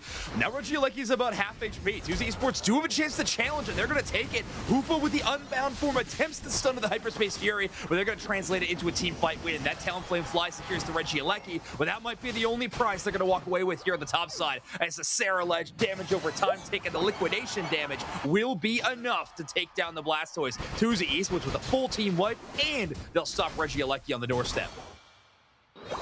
And yeah, the perfect setup earlier on, leaving that goal on 1 point, meant that 2Z Esports were able to get a hefty over dunk of 49 points up in the top part. So leading the charge there with 213 to 38 points with 2Z Esports in the lead. This is a massive position for 2Z Esports. Reminder, if they can win this series, they will clinch their spot in the playoffs. Something they've been working for all season long. Recent struggles, but taking down a very hot Dreamax would be a great first step into a very bright playoff future. So they're going to try to push up. You see Zacian actually going for the back cap right now. 12 points in attempt. That's a scary one for Mazo, but they are going to bail back to get that speed boost from Trick, helping him out there.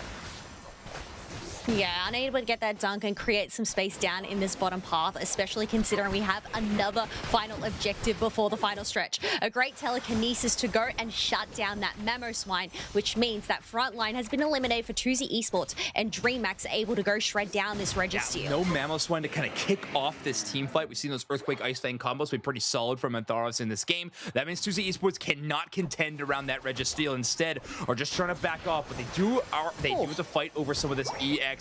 Big score is going to reign in for Dreamax to make this one a little bit closer, and they catch this Mamoswine right at the start of this fight. Yeah, but that trick and Phantom Force was able to get them out of dodge, meaning they are still in this fight. Groudon has appeared as Dreamax are behind. They're the ones that need to try and make a move as they are just poking out, trying to get 2Z Esports to make a play. And there goes the Mamoswine. Zoras almost at this point kind of begging for a slow beam or something like that to try to slow them down. They want to take a few of these resources away. It will be those Mamoswine Unite move to give themselves some shielding, but they will be forced to do a recall. Dreamax Esports has a chance to force a team fight 5v4, if only momentarily, as the Mamoswine's going to be on a real late recall animation, and they're going to be walking back into this fight. That moment's passed, though. Mamoswine will return to 2Z. Yeah, Groudon is at half HP. Rings Unbound comes on out as Inteleon ends up getting eliminated through. Blastoise also popping their Unite move, trying to get some stuns, but 3 members of 2Z have been eliminated, and there's the 4. Wow, Talonflame with a perfect Unite move to bring 2Z Esports completely out of position, and then they follow up with the KO on Damazo. So a 3 KO streak for Dusabon on the Talonflame, add the Groudon to the tally. Dreamax Esports have wiped off everybody from 2Z Esports. This should guarantee them at least a couple of scores in these goal zones.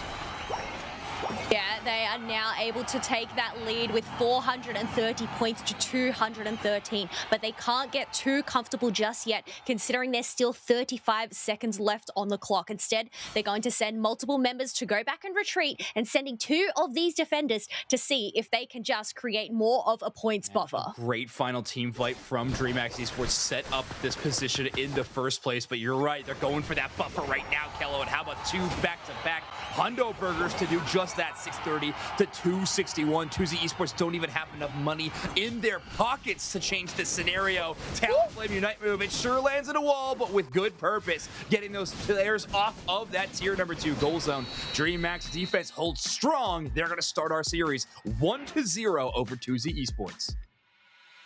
Yes, and you know what? That's the thing. In the end, it's these teams, they want to work for that priority seeding. They want to land higher seeding going on into those playoffs. So Dreamax being able to win that first game there, I mean, the road isn't just over for them, but still, once again, continuing on that momentum, especially from their earlier set that they had. The team has been so good in the latter half of the season, really bouncing back in a major way, and they're on dead today. They are playing out of their minds as well. Reminder, they would love to clinch up that 3rd seed in our tournament, get a first round bye, and already start that much closer to a regional championship title if they can. I mean, what a comeback story that would be, even to see a grand finals appearance from this team. Loved this play, though. Talonflame chasing down that Inteleon, knowing that the Mamoswine and the Hoopa were not going to be there available for peel, which means that Inteleon really having no escape route options any longer. Talonflame chases that KO and then lands a major Unite move back the other way. Great stuff from Dreamax Esports, kind of pulling 2Z into a battlefield that was way more advantageous for our orange team. Yeah, I feel like that's really nature at play there. Lizards, normal threat there being birds, and Talonflame definitely being a threat, as Usabomb is going to lock in the player of the game with the 3-2-4 KFA for them, along with 38k damage. But after all, I mean, it's the scores. Dunked on in 172 points locked down for them, the highest out of all of them. Yeah, I mean, when you're running that attack way, you want to make sure you're getting those scores in, but obviously it's the pivotal end game ones that really add to your tally. 38,000 damage on the Talonflame. Again, a Pokemon that thrives a lot more in terms of that sweeper roll, closing out KOs rather than doing that upfront damage. That, on the other hand, is going to be coming on the back of the other bird. 2 games with 59,000 damage on the Cramorant, really helping the whole squad.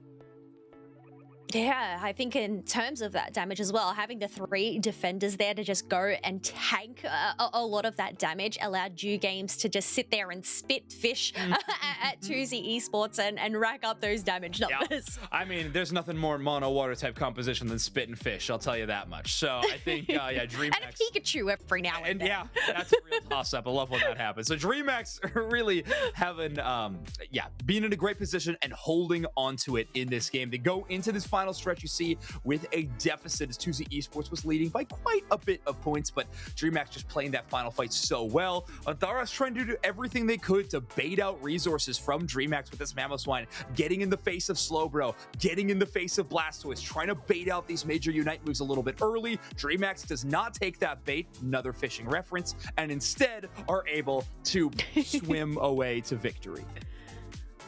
Okay, I see what you did there. Sticking on theme with the waters. I like. Otherwise, we can see here Talonflame really flying all over the map, covering that central, the top and the bottom, but also landing their first KO at that 8-minute and 55 mark. So quite earlier on. Yeah, just when I'm getting involved in the... Oh, no, that's earlier or later? 8:55, is that later or is that like 8 minutes 50?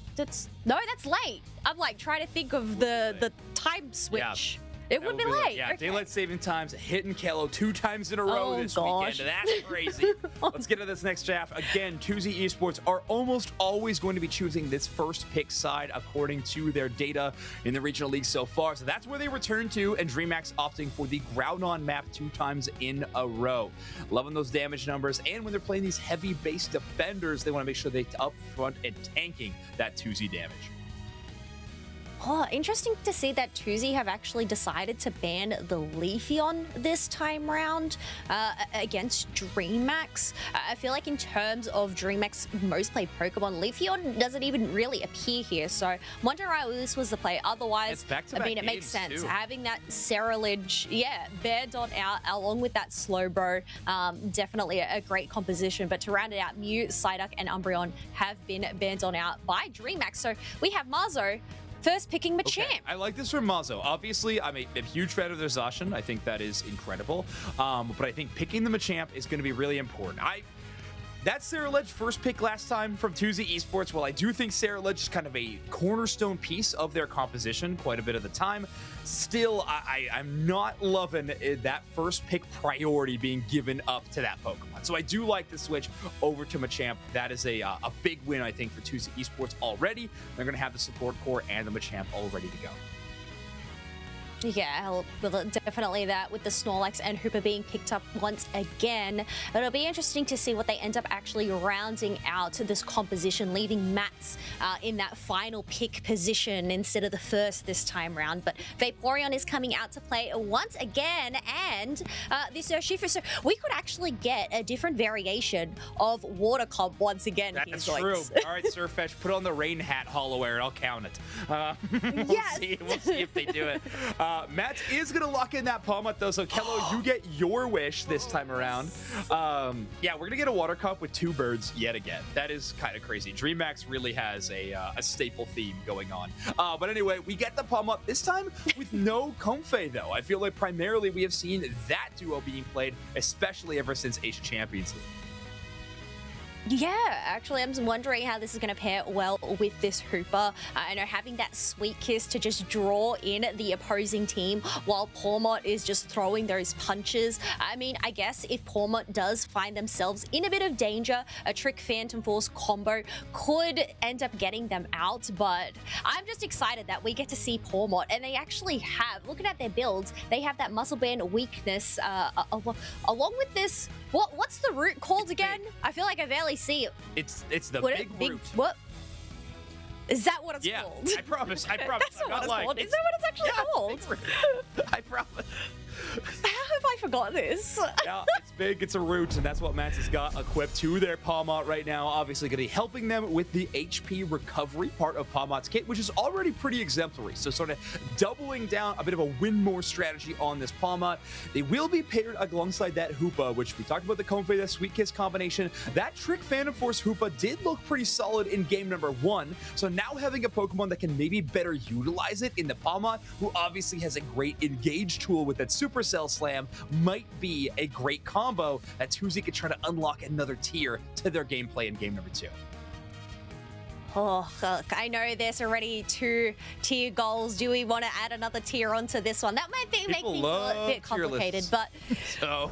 More true, but Palmot! Palmont S tier on this that Kello's making. Let's get into game number 2 here. Tuesday Esports, your purple team. Dreamax gonna be your orange team. Reminder, Dreamax with a game win here. Lock down their spot at number 3 in the Latin America Regional League. From literally the bottom of our lists, by the way, to start the season, all the way up to rank number 3. Welcome to Latin America, folks. On Tharos with a last hit secure on the Selgor. We'll take an early blue buff and we'll give it up to the Vaporeon. I think they're very okay with that Pokemon taking the EXP and not the Urshifu. I feel like both of these teams are on a mission. The fact that we ended up seeing multiple members in Dreamax Central area trying to shut down this Kubfu. They need all the backup that they can get in order to try and get that evolution. But I guess Vaporeon getting that early KO onto that Snorlax. They get the blue buff plus that evolution earlier on to help get this Farfetch'd online. All right, and there it is. Just a Kubfu. Gonna try to wait and take that final Bunnelby, and they will. So the Rapid Strike Urshifu is the evolution choice, but Mats has already get started on the Swablu Altaria. This one does get within range to gonna force this fight, but is gonna play it more safe. Antharos will take too much damage, and the Farfetch'd will get the KO, evolving into the Surfetch. Yeah, they're going to go get some dunks in as we have Caducados going and protecting them. So that is going to get some items online for them as they are just going to go and retreat as we have some wild Pokemon spawning on in. Once again, Caducados just doing a great job of zoning and protecting their team. Yeah, they are playing this Pokemon so well. At this point, it has to be their ace Pokemon in terms of play rate, but also win rate. This Vaporeon has looked great for Dreamax Esports. Kind of cool to see this player lock down on this dynamic trainer and Pokemon duo that is so important to some of these top level teams. Yeah, 100%. Just being able to provide those heals, but also the disruption that they can with that water jet there. But Elias, for the moment, we do have, well, this is the Groudon map, so we will have. Well, no, we did have Regidrago being locked on in already, didn't we? Had it, and where did Regidrago go? Well, we saw the picture-in-picture. It was absolutely burst down by Dreamax Esports, who are going to actually push back towards this top side. You can see the Urshifu does have that Regidrago buff. Level 7 already, tailing just behind Mats on this Palmont.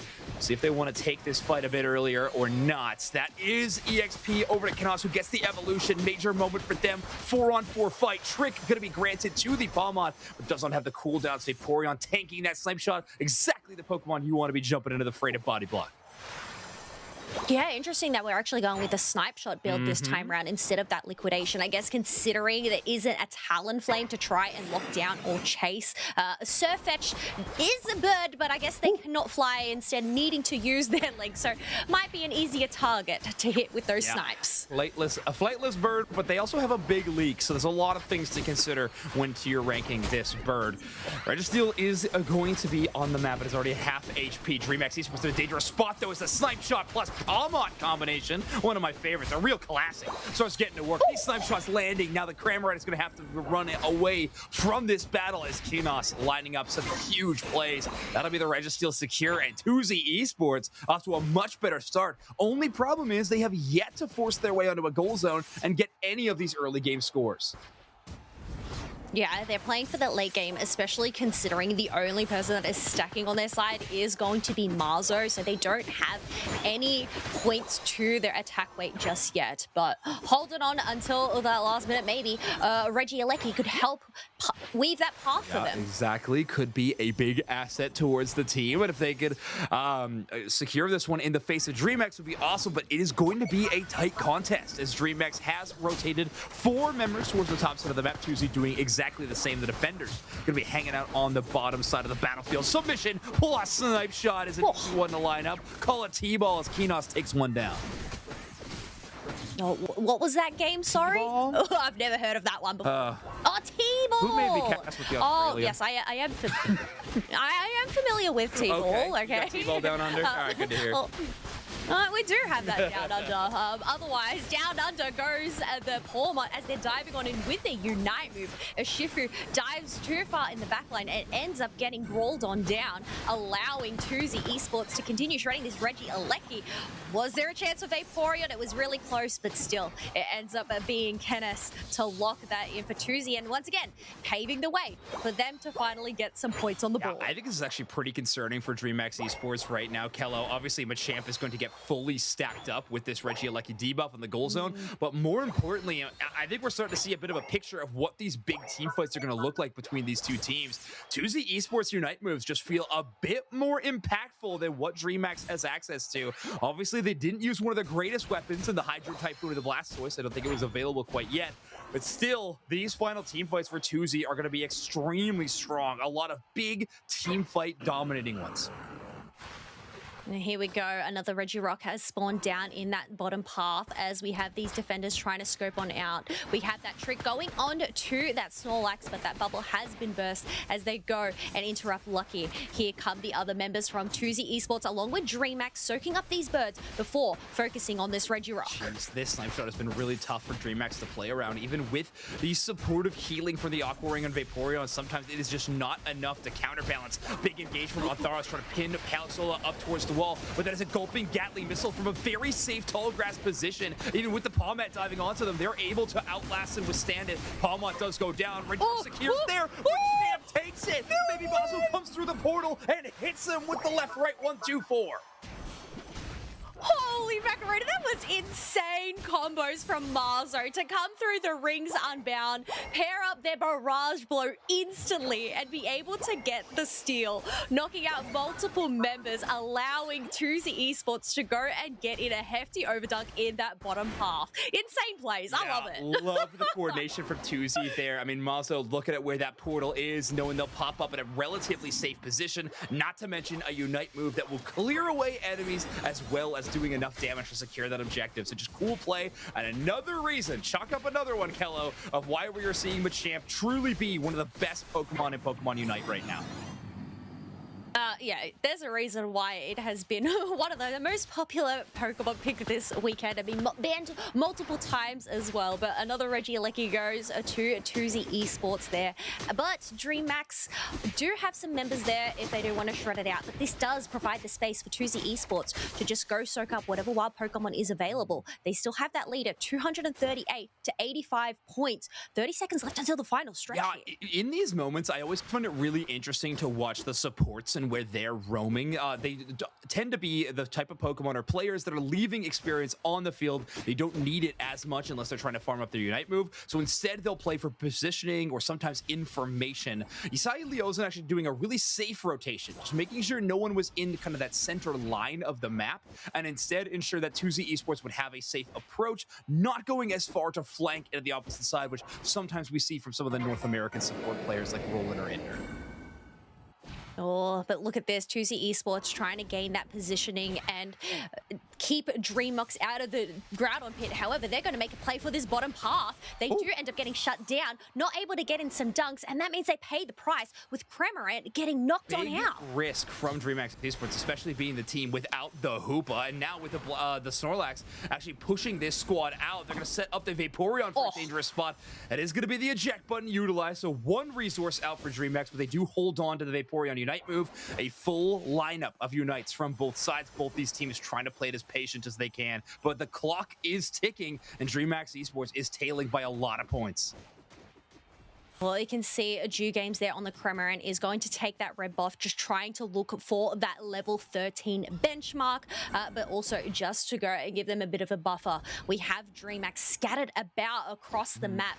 Surfetch down in this bottom path. The three members of them are up in the top looking to pave their way into the entrance to the Groudon pit, but still, they need to find an opening. Less than a minute left to go. Looks like Surfetch might be the Pokemon to watch. If you look at the minimap, they are on the bottom side of this Groudon Groudon pit with a bit of a flank. I think Machamp is looking for them right now, but they're not spotting them out so far. Right now, the artillery cannon that is this Inteleon is the major force. Sorlax does go in for the fight, but Groudon already starting to get hit. Palmon is going to jump into the battlefield, gulping Gatling missile right in front of the Groudon, and it will be secured. Dreamax Esports going to pick it up while Tuzi was trying to outmaneuver. Dreamax Esports goes right for the middle of the map. Dreamax with only 85 points on the board. Are they able to keep this dream alive? But going and getting in some Hundo Burgers, 185. They need to get some more if they need to take the lead. And there it is. With 10 seconds left remaining, they break the tier 1 and overtake Tuzi Esports. Wow, Dreamax Esports. Seriously, one of the hottest teams right now worldwide, beating so many squads, putting themselves at an even 7-7 record, and they will lock up the 3rd spot in the Latin America Regional League. Tuzi Esports now have had their fate ripped out of their hands, and it will be up in the air. There's still a chance that they do make the playoffs, but it will be dependent on a few other results that we'll have to watch as these matches continue, and Tuzi waiting with bated breath. Oh, yeah, I guess that's the thing. It's not only just relying on what your results are, it's relying on how everybody else goes. But still, I feel like Dreamax, after this performance, they can definitely breathe a sigh of relief, being able to take down Tuzi Esports 2-0, especially considering in that first part of the season, it ended up going to the Game 3. So, incredible plays. Well, from both sides, really. Tuzi coming in with some incredible Palmer and Machamp plays, but in the end, Dreamax, they're the ones to be able to seal the deal. What a showing from this team. And I was talking about how I think Tuzi Esports still have a chance. I'm actually not quite sure if that's the case anymore. We're kind of waiting on final confirmation. We'll obviously let you know, or maybe even after the break, after we run some of these numbers. But at the moment, the one thing we can say for sure is Dreamax has got to be pumped about this final weekend's worth of competition. I'm so excited that Wonderchef had the chance to talk to Caxola after such an amazing season. A big wins here at the end, and on their ace Pokemon, the Vaporeon. One knockout this game, doing 38,000 recovery though, as well as tanking 51,000 damage. What a game from this Vaporeon player. I always love to see when the defenders and the supporters end up picking up the player of the game, because I feel like they really are those foundations. And Kayak Sola, they did such a fabulous job of keeping their team up and running, allowing their team to just rattle through Tuzi Esports in the end there and take that Groudon. But yeah, in the end, I feel like, you know, it was a good game, but I'm actually really surprised at these damage numbers, especially this Surfetch. I guess, you know, it was impactful, but 27k, like, it's not, I guess it wasn't really as much brawling as I was expecting. Yeah, it is interesting. I mean, both of these teams, I mean, specifically Tuzi Esports, running more of a dive composition, right? And when that's the case, these team fights will either end quickly because you won them, or they'll end quickly because you lost them. In those situations, there are very few fights that are extended moments. The only thing is maybe Hoopa bailing you out with a nice trick Phantom Force. Other than that, these matches are fast, they're intense, but they don't add up a lot of damage because those KOs just happen so quickly. So I think that is likely why we're looking at rather low damage across the board, outside of maybe the Inteleon from Kanos, who was lining up amazing snipe shots, dealing out devastating damage. So Dreamax Esports. Yeah, 61k. Yeah, very impressive. Yeah, I don't want to say low across the board. I think they were still looking quite good. So Dreamax Esports 2-0. I mean, jeez, this team absolutely fantastic. I can't wait. And I mean, I keep saying so many good things about this team. I know I was like a little low on this team in terms of power rankings and things like that at the beginning of the season. Boy, has this team proved me wrong, and I love it.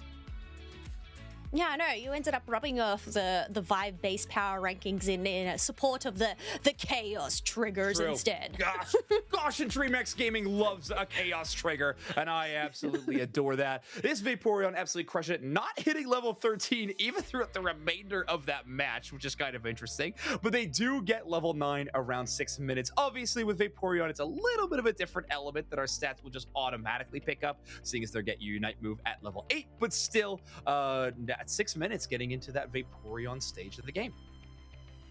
Yeah, but even the like first KO, 40 seconds, that is so earlier on. And I know we ended up seeing that, getting that evolution at that level 4, but then also being able to get some AOS energy and get in some dunks. So having the assists, the scoring, and the crowd control, along with the damage taken down pat, looking at that stat distribution. Can we also talk about only 4 wild Pokemon knocked out the whole match? That's crazy, right? Oh. Like 941 experience per minute is the lowest I've ever seen. I mean, no wonder they didn't hit level 13. They weren't knocking out wild Pokemon. You know what? It doesn't matter. Kexola won the match. What? That's what's important. But I'm just saying, maybe there's some fundamentals we need to go return to in the preparation for playoffs. No, I feel like this could potentially be intentional here.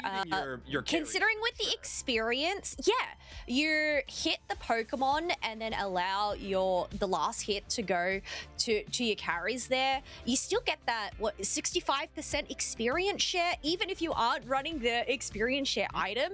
So I actually really love this awareness. I mean, if it was intentional, I'm going to think it was intentional.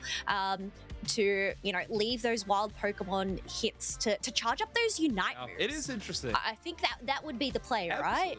It is interesting. One of those moments, though, of course, is just like, you got to remember how LATAM plays this game, right? A lot of team fighting over, like, instead of farming in preparation. So that will also lower those wild Pokemon KO numbers. So yeah, I think we're just seeing some interesting things out of this Dreamax team. And I think Kexola, a major part of this squadron's success.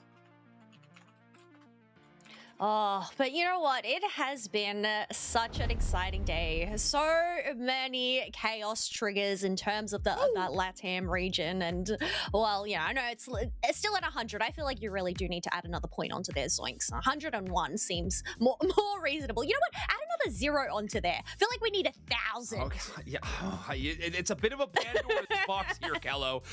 I don't want to know what happens.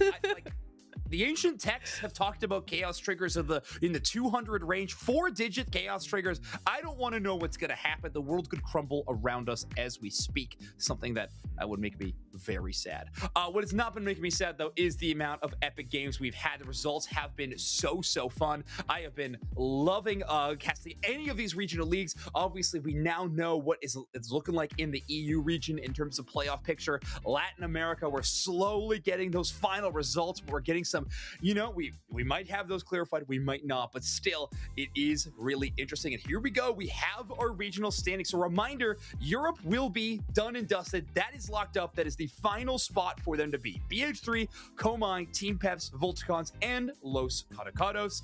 Latin America will be Force Gaming, Stamina, Dreamax, with Peru Unite, Infamous Gaming, bouncing up into the top side of this area now, which I think we talked about them yesterday, maybe being eliminated from playoffs. No longer the case. I think there is a universe in which this team could bounce into playoffs based on the results. So interesting portion there. And then North America, we still have some seeding questions, even though we know the top 5 teams qualified. Yes, if there is a definition for chaos trigger, there it is, folks.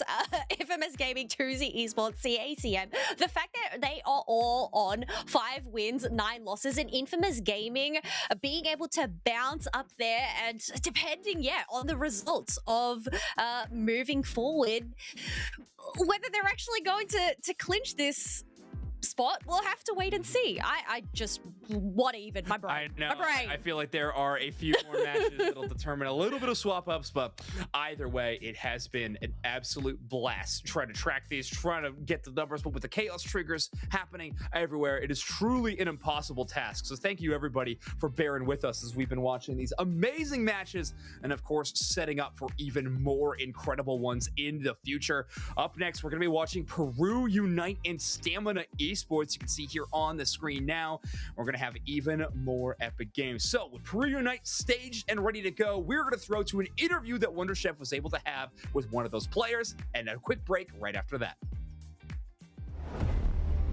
We are here with a Nemo from Peru, one of our reigning world champions, and a team that I believe has solidified their spot in the 3rd seed now of the regional finals, at least something around there. They're definitely going to be in the regional finals, but welcome. I've got a few questions for you. Number one, how has it felt playing this entire season as the reigning world champion? Have you gotten a lot of message from fans? Is there a lot of pressure? Just how has it felt? Hello, Chef. Yeah, actually, you're right. There's a lot of pressure now that we are the current world champions. But at the same time, it's like there is a lot of support, like you said. A lot of fans are like sending messages to us. So it's good to have a lot of people that is now supporting us, you know? Yeah. I mean, hey, well deserved. I mean, what a ridiculous Worlds last year. One of the most ridiculous ones we've ever seen. But then, of course, I have to ask now. You have had a little bit of a mixed season. Some great wins and some losses, kind of the middle of the ground. Do you feel like the team has come back together to be as strong as you were last year now that you're towards the end of the season, or do you feel like there's still some work to be done? Well, as you can see and everybody can see, we have some problems this season, but we will recover as we always have. So you just wait for us to be like the world champions that we are. All right, yeah, we all believe in you. I mean, you've shown it before. We are sure you can show it again. So we just want to say thank you again for joining us, and good luck on the rest of your matches. I know you've got still one to go today. So we'll see you again on stream soon, and thanks for joining us. Thank you so much.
All right. Hello, everybody. Welcome back to the Pokemon Unite Championship Series. Here we are, the last day of our regional leagues. We have so many exciting matches.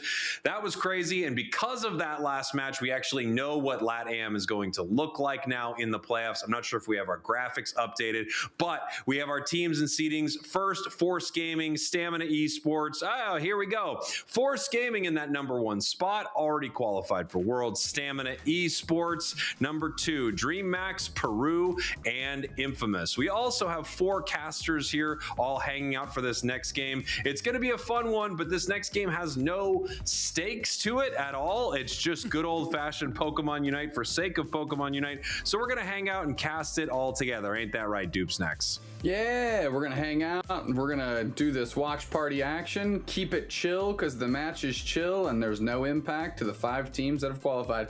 Infamous Gaming.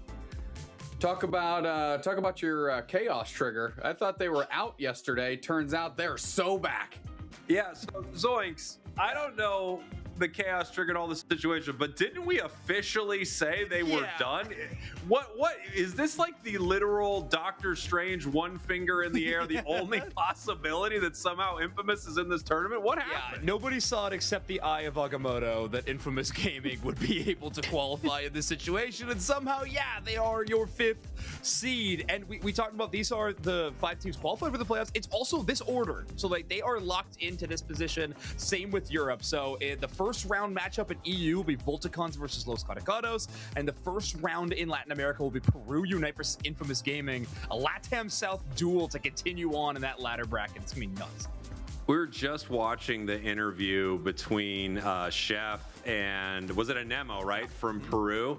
I don't know if you got to catch any of that, Kello, but there was a moment they talked about, you know, having like a lot of pressure on them, being the world champions. This is an interesting position for the world champs to be sitting in right now, almost the bottom of their region. I think that's the thing, coming out of the 2025 season, being at the top, they're obviously going to have a lot of eyes on them.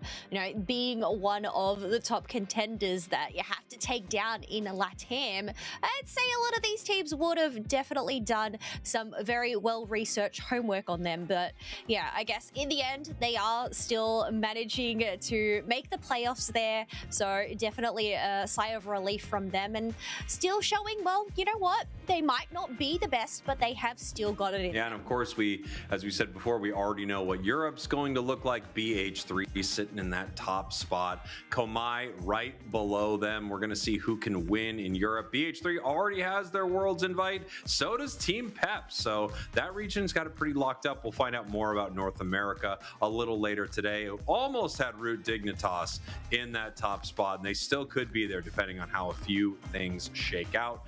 But again, next match, we're going to be watching Peru, and again, this match does not have a lot of stakes to it, so we're all here hanging out. It's Peru versus, who was it?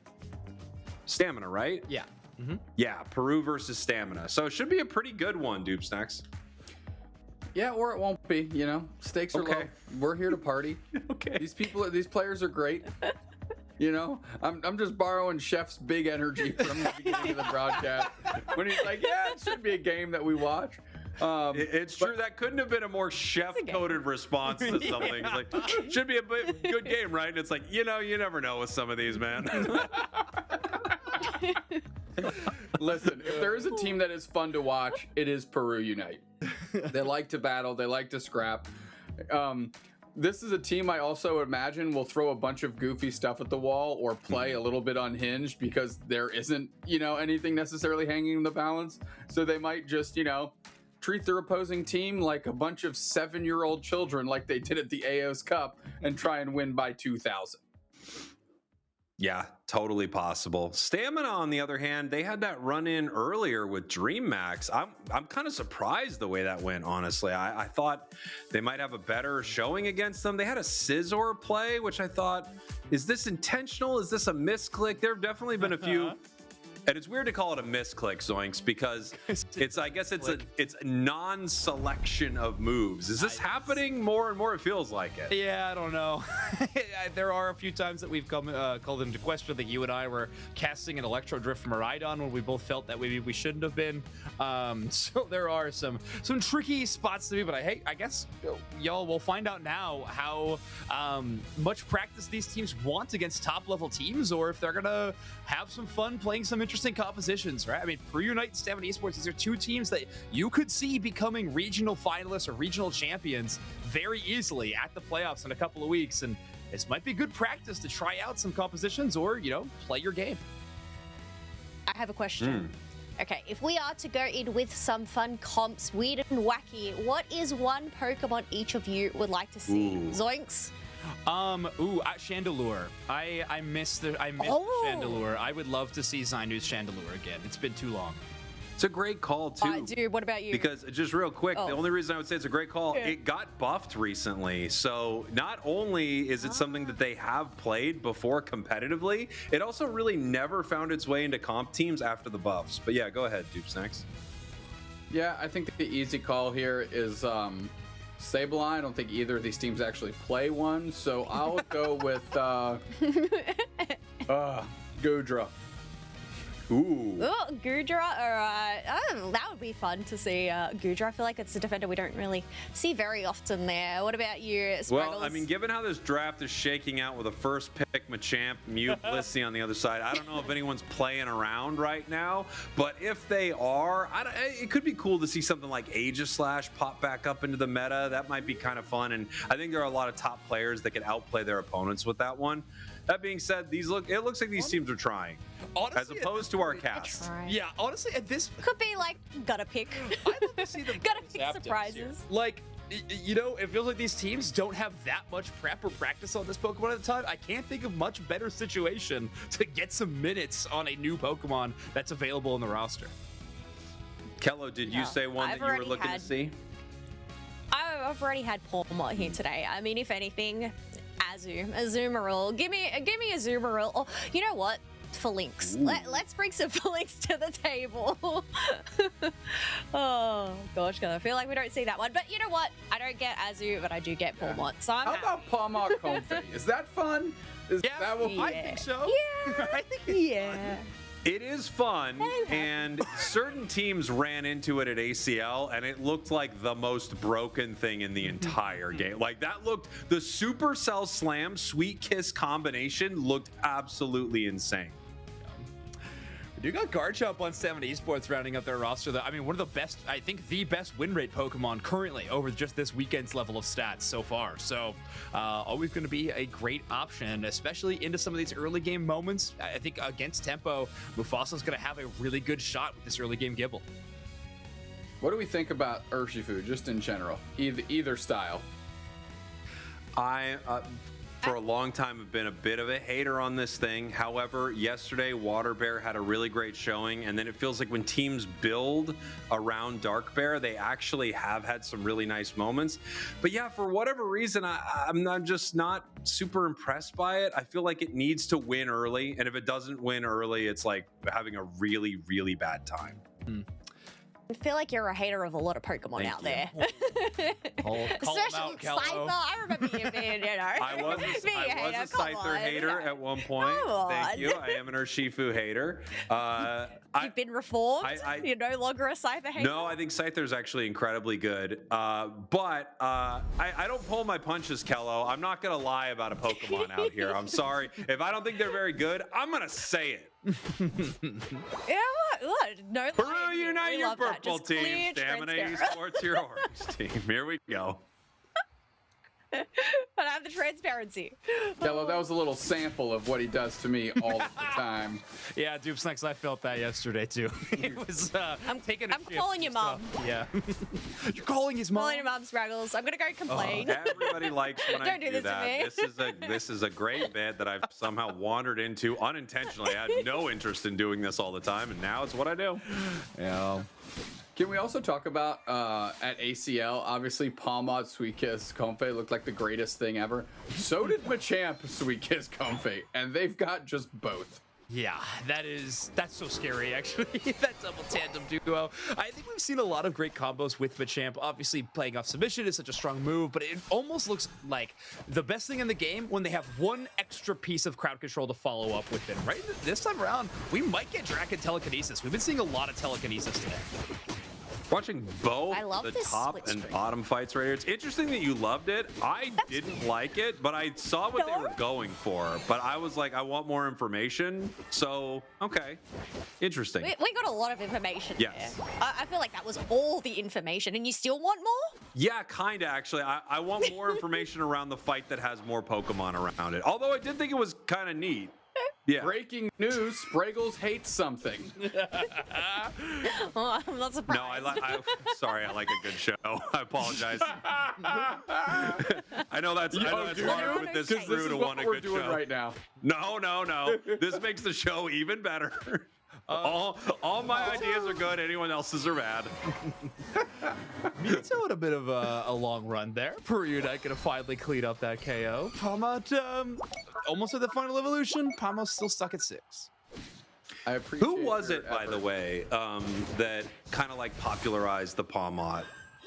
Which team was it? Actually, Extinction, or was it someone else? It feels like it might have been Extinction. Yeah, I'd say like Trainer and Palmot were probably like that first really crazy duo. We saw a lot of EUIC from them, which was I think like one of the first forces of it. But they did show it in the regional leagues before that. It just didn't look awesome yet. They were still labbing it out, but EUIC kind of the genesis of that duo.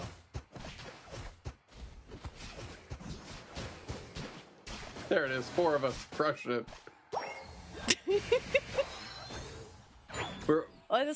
We're all just lost in the sauce here between Peru Unite and Stamina Esports. At least the Urshifu's online moving in at 9 at 7 minutes is pretty darn impressive. Yeah, and he says that's an opportunity to go big. Yeah, this Rapid Strike Urshifu finally gonna show its worth, proving Spraggle's wrong and all the haters. They're just gonna focus on Red Steel instead. That's fine. That's okay. Palmot with that Comfy going pretty deep. Yeah. No, you don't want a sweet kiss when you're that low, okay? Do not bring the opponents. Don't bring them in. Palmot's demise. No. Yeah. Oh, it's like teammates. Are you actually an ally, or are you secretly an ops? Yeah, it's true. Stamina's gapping him pretty hard here to start this match, right? Garchomp already 9, or Shifu 9. Unite moves on Mew and Blissey. Peru's getting kind of beat up here. What was Zainu's doing? Just in the opposing central, motoring around to get knocked out for no value? Interesting. Bold strategy, Cotton. Sometimes you find, and speaking as a person who finds themselves in this position a lot, sometimes you find yourself where you don't want to be, and that recall button is just not safe enough. I think buying some time is maybe the self-satisfied way to say it. Speaking of being a Pokemon hater, is there any build that you guys have been seeing lately where you're like, I'm not a huge fan? The thing that springs to mind is how good Liquidation is, but how much less satisfying it is than Snipe Shot, you know? Oh, so your question is like, what's an unsatisfying build to? Yeah, I guess so. Yeah. Like you're unfortunately, this is good. This is the way to play it. That's a good way to look at it. Yeah, like we're like, I can't argue this is good, but it's just not that much fun to watch. Yeah. I think it was fun to watch. I'd love something new other than submission Machamp to dominate the metagame, I think. I thought it was real cool at first. We've been seeing a lot of it now. Any variation of Blastoise, I think I'm just kind of naturally over. It's just been so good for so long. Like, get us off the hook for a bit, please. I think for me at the moment, I mean, I know we've seen a little bit of it, but I'm still not sold on Zapdos. I'm still just, yeah, I mean, I know it can be quite strong, and we did see that potential, but I don't know. I guess I'm turning like you. I'm becoming a hater. Well, I'd say not. What can I say? I said these teams are pretty low on it too. We've seen barely any Zapdos in this weekend's tournament. A little bit near the end, North America playing it, but yeah, EU and LATAM both kind of leaving it on the table. Yeah, I always wonder, you know, is it just because it's been banned for so long that teams haven't had the time to play it, or do they really just not like the power level of it? Right? It did get nerfed, so. think it's also just like in terms of having the one move set as well. I guess in terms of, you know, having that variation, Zapdos doesn't really provide that. I mean, definitely seen some incredible plays, as I said, and it has that huge potential with that Unite move, but I guess, yeah, just not sold on it. So otherwise, we already have a level 13 Urshifu on the field. I know, they're crushing it, doing so well. Stamina just feels like they're really taking over this match. We had a nice moment from Peru in the top path just a bit ago. They're definitely back in it, but yeah, Stamina all over this thing. Is that Sweet Kiss? Ooh, big follow-up though. Bliss assist to actually keep them up. The Champ Unites. A lot of punching going on in this one. Slow beam. Good slow beam. Gotta get a knockout though. Gotta finish that up. Yeah. Oh, just mute. It was interesting how long streak, 3 we had Machamp. They were in the slow beam, but Machamp was in submission, so they're kind of just running around Slowbro for a while, trying to figure out when they're going to be able to pick them up. Yeah. The funny looking moment. That was a great like counter Unite move from Machamp into the Bliss assistance. I like that a lot, but it still wasn't enough to deal with them. And I mean, look at the level gap at this point: 13 Garchomp, 14 Urshifu. Really rough for Peru. Cool to see Hitman back in the lineup. I guess they weren't around earlier today for Stamina's first matchup. Or Stamina was just like, hey, we're already locked up in our second spot. Let's give our sub one game of the weekend, but we want our full force against Peru. Yeah, I guess it could have gone either way, right? Even with no stakes on the line, you've just got to go, you know, all out, laser focus mode. I guess you just got to continue that momentum, you know? Yeah, I mean, taking some games off the world champs, right? I mean, I wouldn't mind beating the world champs before we head to the playoffs. That'd feel pretty good. It's a tough spot. We're final stretch. No Unite moves for Peru. They got no Palmon, Inteleon, Machamp, or Slowbro. This is dangerous. Stamina, on the other hand, they got a bit of everything. Yeah, Peru's playing like Space Cadets right now. I think like even more so unhinged than normal. I think they're just like, whatever, guys. All their Unite moves just ticked online though, so okay. Throw me under a bridge. Still, they target Garchomp, but they're able to get the Unite move off even despite that submission. Oh, wow. Zynus is pretty good at that. I think we've all found that Zynus is pretty good at securing those major objectives. I mean, I gotta be honest. Looking at how that was going, I did not think Peru was gonna be winning that. I thought like Garchomp had a really good shot of the secure there with its Unite. Yeah, I guess just the instances of damage or liquidation a little bit too rapid between the Garchomp hits. Work. I guess it's just like that sure hit, the lock-in, you know, escape. Like we just saw that Blissey trying to make a grand escape, but nobody there to take the buffer. They end up getting taken down, but I mean, even then, it's still pretty close. 470 to 332. 50 seconds left on the clock. I mean, if Stamina can get a KO and steal a buff, they still have a chance to make a comeback. Yeah, they do. No Unites, which is always a tough part. If they had like 2 Unites here, this could be a really interesting fight. It feels like Peru could just stop them. Pretty easily. Hard to steal a buff from a cold fake opposition too. Like that small score, 20 points in for the Blissey, make it a little bit closer, but still over 100 points separating the two. That's tough. Yeah, 20 seconds left. Okay, I mean, they got the points to do it though. That's the thing. Oh, there goes Snorlax. That was rough for that one. And yeah, the rest of them end up collapsing like dominoes. Y'all, this is a look at the green room, by the way. When your casters are normally yelling and screaming about the endgame implications, you have the other casters watching the green room going, Well, inside baseball for you. We did get an NA update, which I guess we can talk about now, or we can talk about when we actually go to NA. Go for whatever it. you guys feel. Hit it. All right, here we go. NA scenarios that we've got right now. If Dig wins game 1, they qualify. They don't need to win the set. However, if we're entering chaos trigger territory here. If Dig loses 0-2 and EG wins 2-0, there's a best of 1 tiebreaker needed between those two. Chaos trigger! Chaos. So a best of 1 for a world's qualifying spot. Chaos trigger. There's no question that that would be an insanely hype moment at the end of this broadcast. A best of one between Dig and EG, but so many things need to happen. I mean, EG needs to win 2-0. They're a team that could do that. I feel like that's well within the realm of possibility. Citadel beating Dig 2-0 is hard. For sure, but you got to factor in the element of a chaos trigger on the line. We saw it yesterday. When a team has that power in their hands, truly nothing can stop them but fate. So I still think you need to add another 0 onto there, especially considering this. You have to understand. Just saying. Don't know what you're asking for. The way Numbers. the world Need itself more would numbers. shift. More Tectonic numbers. plates would crash into one another. Volcanoes everywhere. Rising sea that's what gravity levels, is. famine, Kello, these are very dangerous Famine? situations. Yeah, famine. Oh, like it's not a big deal to you two.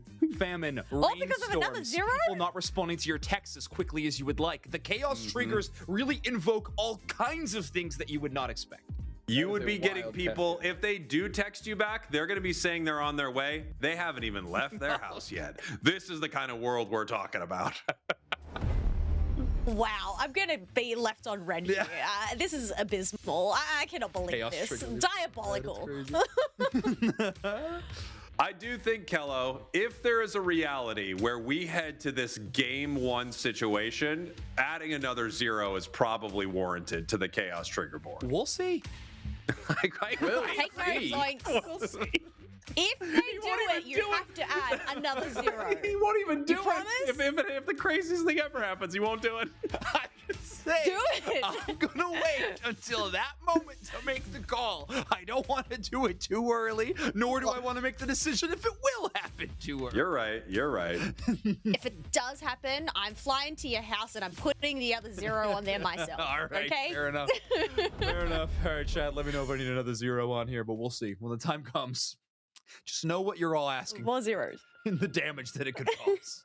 It could be huge. Obviously, it's this is unlikely. It's an unlikely scenario. We also have IX Gaming. If they 2-0, they are 3rd seed. Right. They stay 4th seed even if they 2-1. So they have to 2-0 in North America to get 3rd. Yeah, their race against Lunex has been one of the most interesting, like, middle of the pack things for this team. Obviously, IX Gaming having the hotter start, Lunex Gaming having a great middle of the season, but then IX Gaming kind of waking up again recently. So it's been a really interesting exchange over there in North America. But we're starting to see things solidify here. If I say start to, I mean start and finish to solidify in Latin America, as we do know our whole playoff picture. And interesting to see this, like, little bit of a playoff preview between Stamina and Peru. Yeah, where do they fall on the list? So Stamina's 2nd, Peru is 4th.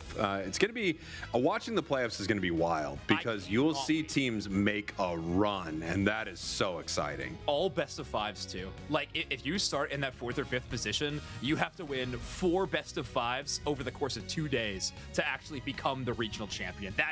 That's so sick. I can't wait. I want a team to make a major run. It's gonna be awesome. Is there a disadvantage that we are doing it over 2 days versus, like, you're just on one and the broadcast will end? You know what I mean? A great little worrisome. Yeah, you only have 2 opportunities on each day to actually make it happen. And man, I don't know, going into grand finals being like, all right, 1 best of 5, that's all we got. That's gonna be interesting. That We is should have weird. let them play Articuno and Moltres in this game. Yeah, we should have. We should have been like, hey, you guys go ahead. I don't even know if they'd pick Moltres, to be honest. Moltres is going to be legal soon, and I don't know if anyone's going to play it. It's in a weird spot. What about Articuno?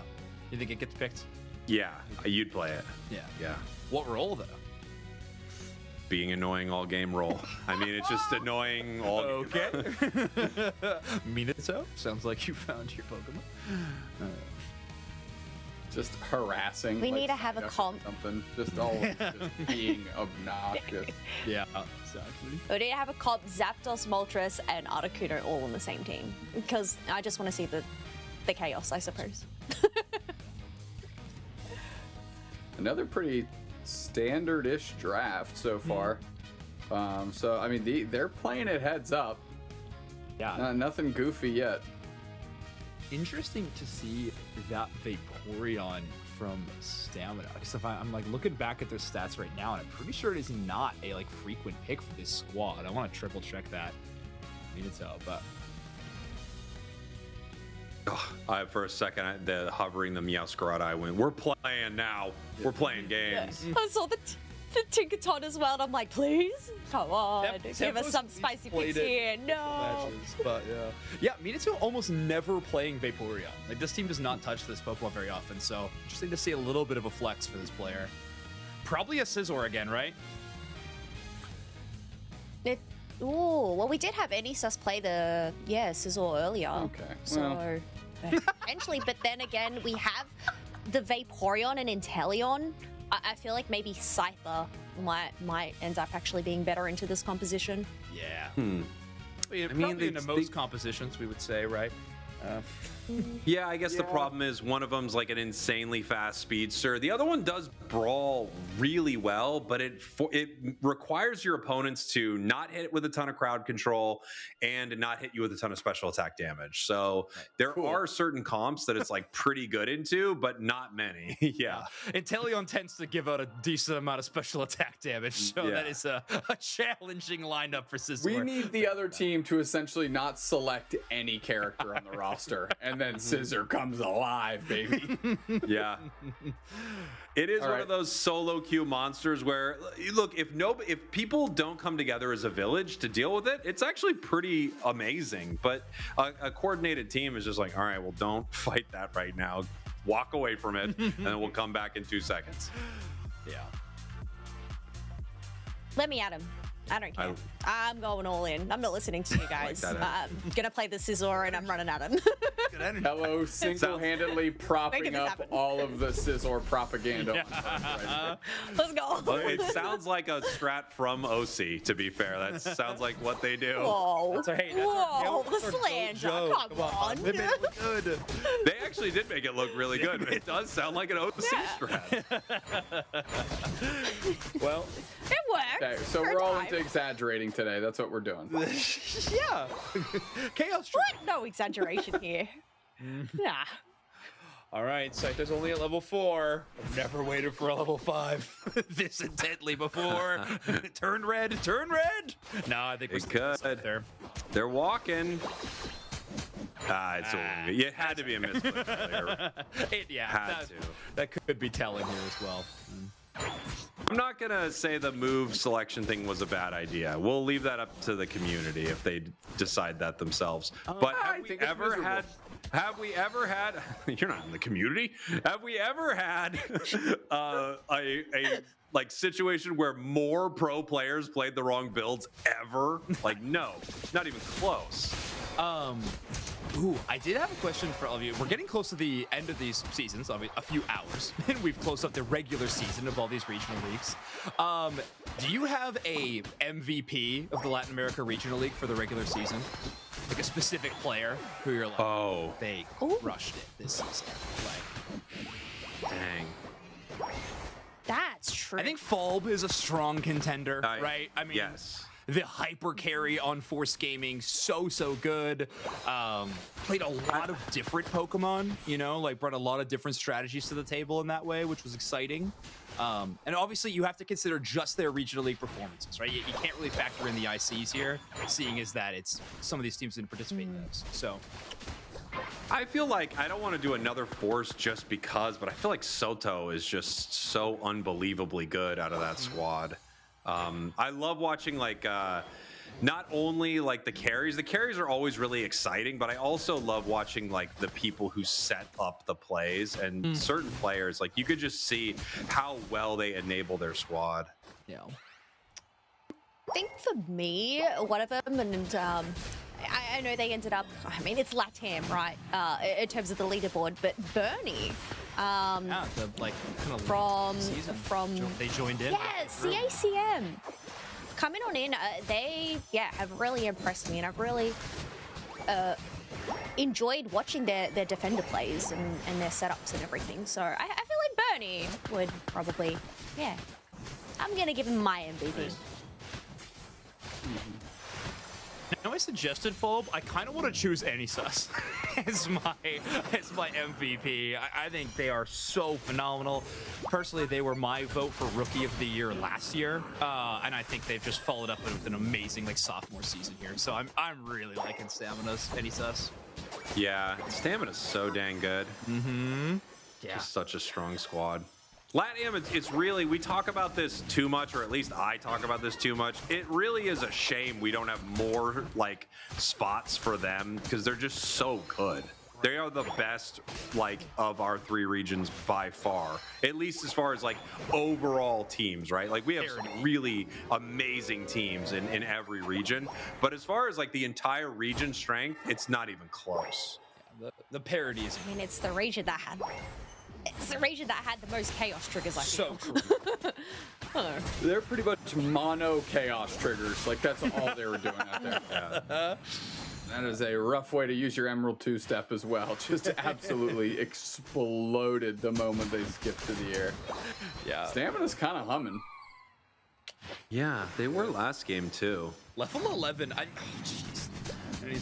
And they didn't even take their central throughout this next route. They are so far ahead in that experience rate. It's crazy. Leafeon really had a huge moment in UCS, but it doesn't feel like it's the same Pokemon as before. Mm-hmm. I wonder if it's even just that slight change to experience that we had a while back. Right. I wonder if that was one of the biggest factors for it. Level 5s coming out of Central are a lot more consistent for a lot of the roster, so Leafeon loses a little bit of its edge in that case. And it used to only have to clear Xatu 1 buff, right? If it cleared Xatu 1 buff, it got it, but now it doesn't need that anymore. It needs Xatu 1 Baltoy and a buff. Right. Yeah, even just that small hiccup of timing is definitely makes a difference for sure.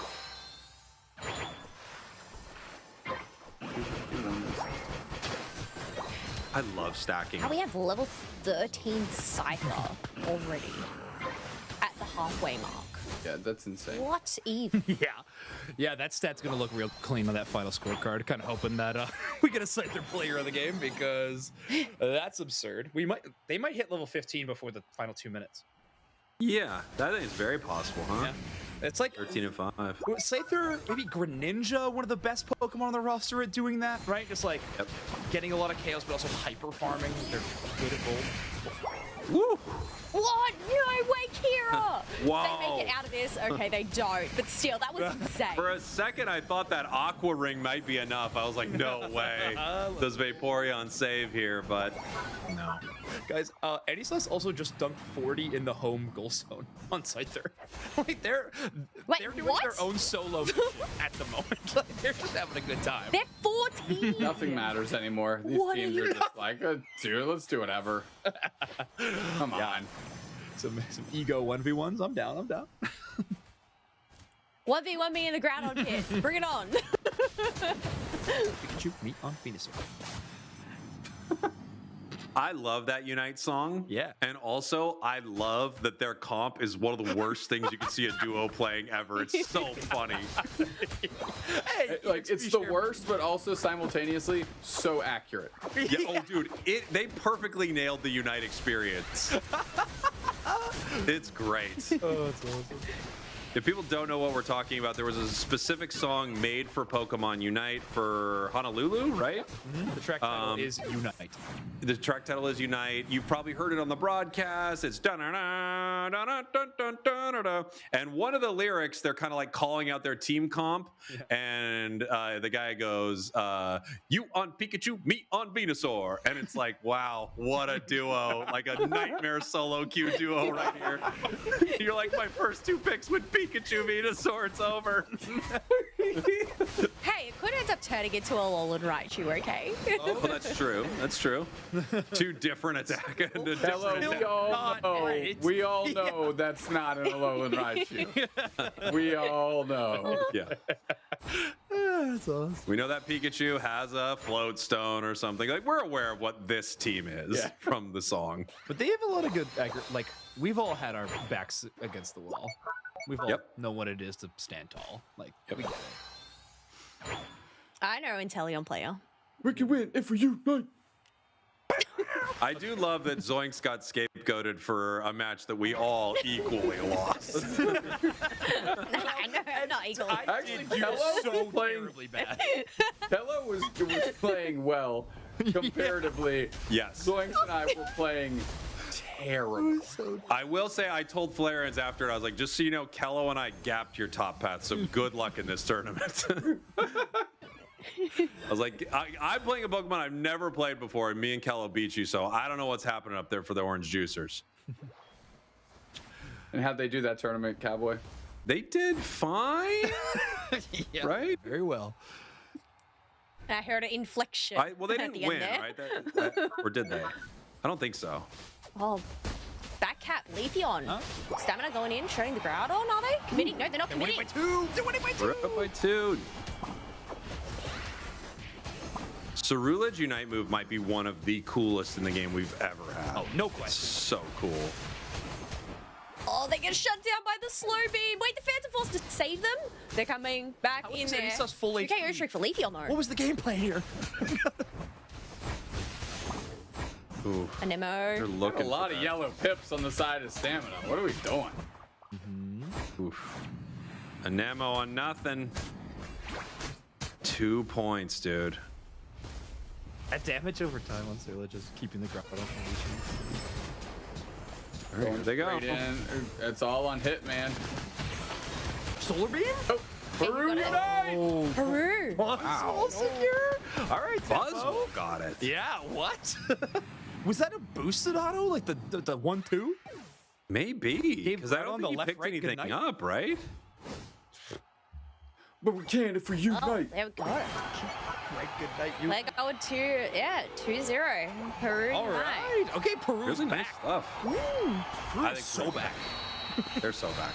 Love it.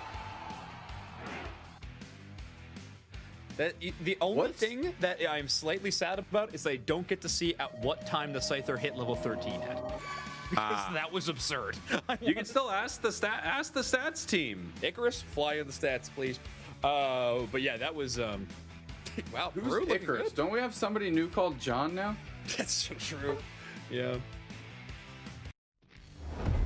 Everything's impossible out here. Well, we're taking a look at this final Okay, moment yeah. right here. Watch the Buzzwole. You see Yeah. Temple kind of shadow boxing a bit, getting his autos ready to go. What if it's like a big punch, like throwing up to the sky? Let's see. Okay, so Mufasa and Anisas also gets hit by all 3. Oh, Groudon is what popped up Mew out of it. That's funny. Oh wow! grab It him. is the slam. That's Jeez. nuts. Look at that. So who does he grab? Like, I think he grabbed Groudon. oh, got it. Yeah, he had to. He had to, right? Yeah. I think he hit not Groudon. 'Cause Cerulege, yeah. Nobody goes up in the air. Yeah. He picks up Groudon and slams it back down. Wow. On no HP wow. too. What a play. If there are any Peru fans in the chat right now, I need fan art of Tempo's Buzzwole grabbing Groudon and super slamming them into the ground to secure that. That is sick.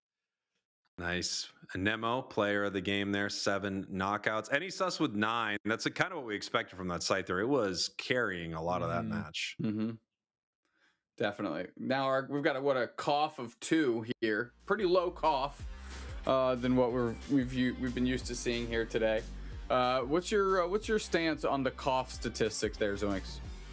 Yeah, no, I think it's the correct way. Unfortunately, it doesn't sound as good as KFA. But I don't know. I think this is something kind of what we're seeing out of Leafeon, right? It's a speedster that can put together big knockouts. It's never really going to be super relevant in the assist department, or at least not very often. Not a lot of speedsters are, but I mean, Leafeon is a bit of feast or famine, and you're going to get a lot of the feints in that situation, the final piece of the cough, if you will. So, yeah, going to be averaging out at 2. So good math there, Duke Snacks. Yeah, I think that is a tricky one, right? Because Leafeon does feel like it dominates early. You're probably not picking up a lot of your feints at that point, but later you are kind of like just turbo throwing yourself into the enemy team, you know? Yeah. You're throwing out Razor Leaf, you're diving in, you're finding their carry, you're hitting your Unite move, the Emerald 2-step. You don't really stress that much as to whether you make it out. You just hope that you kind of take 2 with you or something like that. And especially you take away their Inteleon or whatever, you know? Yeah. Feels like Leafeon to me. I think it's a good point. It's a powerful Pokemon. It fills its role exactly, and it feels like that role's become a bit more niche now, and like the state that Leafeon's been playing in, at least in these days of competition. We got your stat, by the way, when Scyther reached level 13. Was that what we were looking for? Or 15? Yeah. No, I wanted to see 13. 15 or I wanted to see 13? 13. But yeah, 3 minutes and 361 seconds, I believe. No. 5 minutes and 4 seconds into 5 the minutes and 40. Yeah. Guys, I can't Or read the the green halfway numbers. I point. wish I just read the normal text that was given to me. Anyway, 5 minutes and 4 seconds into the game at level 13. That is absurd. That Scyther is scary. Fortunately, not the game win, though. Yeah, not the game win on either game, because it felt like they were kind of crushing game 1, too, and then Peru just had an excellent fight at Groudon. Same thing here in game 2. Yeah. Stamina gonna have to get it together. Still sitting in that number 2 spot, though. Yeah. Yeah. A weird day for them, though. And maybe they just know, like, hey, this doesn't mean too much to us. We're just going to have some fun, play some games. It feels like they were playing a little off today, but this could just be not giving a lot of information before playoffs, too. They don't have a huge reason to do one or the other. Could be a down day. Who knows? But that, guys, is going to close up our Latin America coverage. We are going to be headed over to North America for very shortly, where, in fact, Chaos Triggers could abound. So we're going to jump to a very short break. Prepare yourself for the Chaos Triggers and check out these really cool interviews that happened with Wonder Chef in the meantime. See you soon. We're here with Zugrug from Root Dig, who's fighting for that first seed for that Worlds qualification in just a few moments. But of course, we got to ask you some questions first. And first thing I got to ask is, how's the team feeling after ACL? You know, has there been a lot of practice, a lot of improvement since then? Did it change any perspectives? Any just thoughts in general after going? I mean, going into ACL, we didn't know what to expect against like the Eastern teams, but after coming third, you know, I think we made a lot of improvements as a team, and you know, we want to show that here. Obviously, yesterday we didn't win, but you know, we were just getting back into it after taking a bit of a break after ACL. Yeah, I understand that. Travel is always tough. I literally came back from Japan the day before yesterday, so I get that. But now, of course, you are one match away, one game actually win away from guaranteeing yourself that world spot, that qualification. How much have you really been like focusing after yesterday on this one, you know, getting this to one specific win? Like, is it just going to be kind of business as normal, or was it just like all hands on deck practicing for just this one specific win? I mean, it's just business as usual. I mean, we were expecting to get our win yesterday, but it didn't happen. But we're not treating today any differently than we would treat any of our other matches. We're just coming in with our usual game plan, you know, picking the stuff that we're good at and just going out there for our one win for world qualification. All right, so you're telling me no score comp and choosing Rayquaza for game number 1? Well, I mean, I can't say it if we were. Yeah, I know. I'm just kidding. All right. Well, I mean, hey, you know, it's your chance here. You can get some great news by the end of the day, but we're all looking forward to how that match is going to go. So thanks for joining us. And certainly one way or another, we're going to be seeing a lot more of you for the rest of this season. Thank you. We're here with the GOAT, Flareon, who finally, it took until the literal last week of the season for me to finally be able to interview you. Fun little fact for everybody else out there, we got Flareon's in for an interview with me like way earlier in the season, and then literally had to like kick him out because we didn't have time. But oh yeah, I forgot about that. Yeah, it was so close. And then I think Kello got to interview you, and I was very jealous. But of course, always a pleasure to talk to you on currently Citadel Gaming, who is about to be playing up against Root Dig. And so my first question is, you know, unfortunately you can't qualify at this point via the regional qualifiers, but you've got a match against one of the biggest opponents of all time, and you've got a little stage for it. So, you know, how's the team feeling about it in general? Yeah, we're very excited to just play against the 1 seed. It's kind of nice though, not having, I guess, like on the bright side of being eliminated, the stakes are pretty low for us, so no stress going into it. and we could pull some pretty wacky stuff without any fear, I guess. So I guess that's something to look forward to. Maybe the most historied player of not being able to play the Pokemon that he wants. One of them, you are, I would say.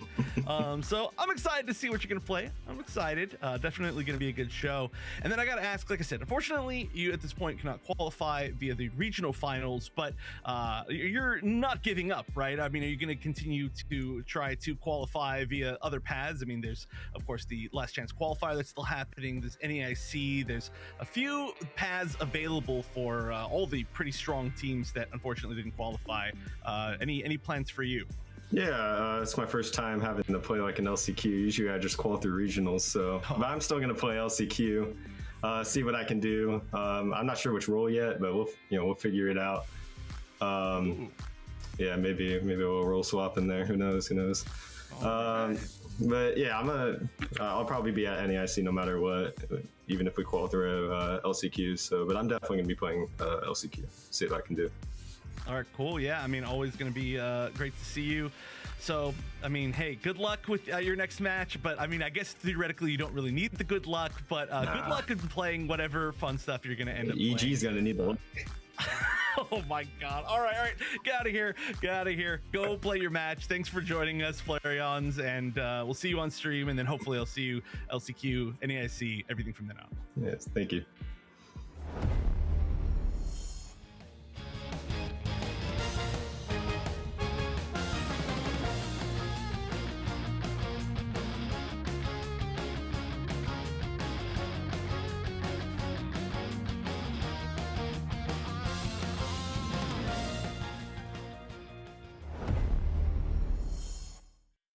Everybody to the Pokemon Unite Championship Series for the regional leagues. It is the final day and the final region. Only one left to finish up here in North America. 2 more matches remain that we'll be watching on our broadcast.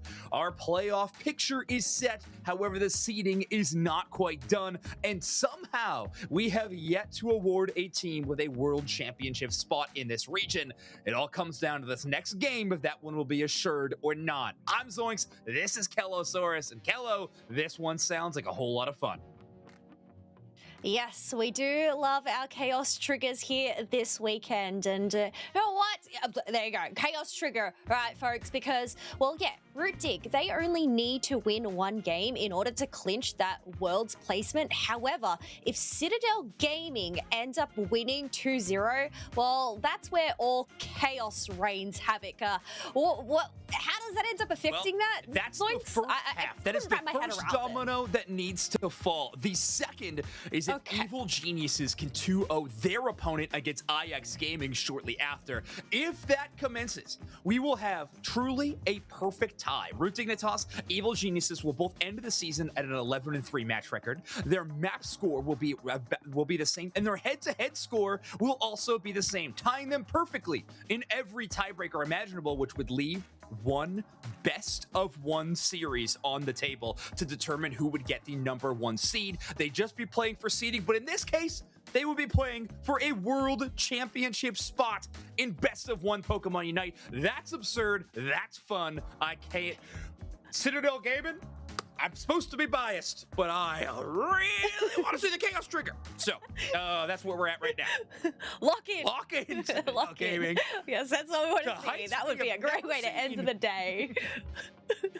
No, exactly. That would be history, right? Something that we'd never seen. The 1-1 for a world spot would be absolutely incredible before heading on into the playoffs. But hey, that's the thing. You know, even if Citadel Gaming doesn't exactly change their record there, it could just make the dominoes start to fall and, I don't know, just create some entertainment here. But yeah, Citadel Gaming, for those folks that aren't familiar, Aquilo Immortal, Flareons, who we just had that excellent interview with, So Sad Sam, and Fui. Yeah, currently ranked number 7 in the league. Haven't not the results they were wanting. There was cool moments from Citadel Gaming, though, throughout the season so far, so I think we could still hope for a pretty awesome end to this season, and, well, they're going to be preparing for future tournaments immediately after this one. And obviously, I know I've been cheering on the Chaos Trigger, running about all the crazy scenarios that are possible. I know a lot of people watching this are probably fans of this squad. Root, Dignitas, Zokrug, not a fan of the Chaos Trigger whatsoever. You can see their displeasure right there with the thumbs down.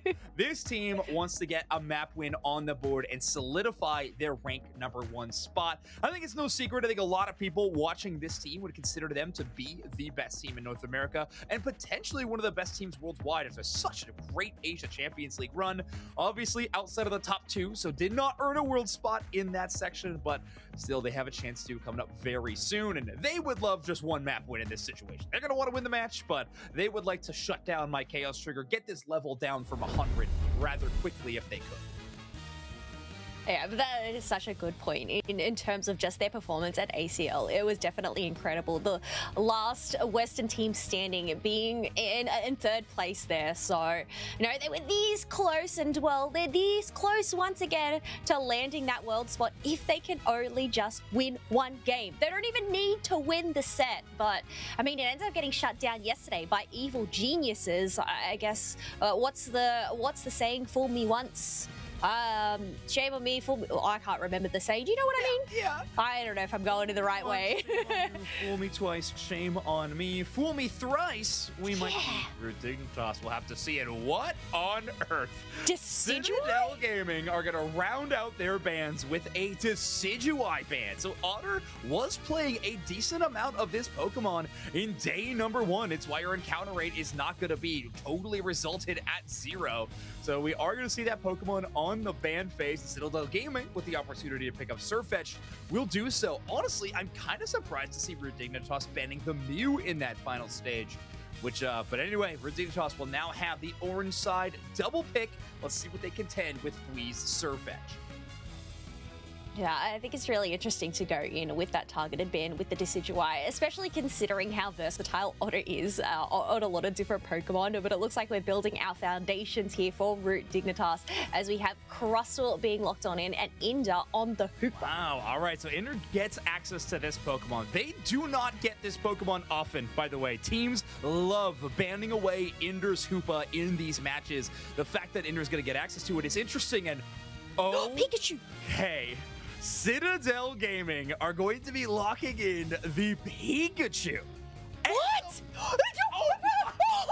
Yo, what? Somebody check Citadel Gaming, Venmo. have you been listening to us? Somebody check Kello's Venmo. We need to see either. Oh, I don't have Venmo. I'm Australian. Fair enough. There it is. Flareon's going to lock in the Now, the Azumarill, well, it is a pick that you do love. This is also a pick that Flareon's loves. I know we have asked them multiple times in interviews. We laugh about the Hoopa Central and things like that, but they do love playing this Pokemon. I think it's one of the most fun gameplay mechanics, and they're going to have access to it. Immortals are going to go back to this Slowbro, which they have played so much of this season. It's so sad, I'm going to throw on the Brawler with this arena. So Citadel Gaming going deep into the tank, a Pokemon that we have not seen in competitive for quite some time.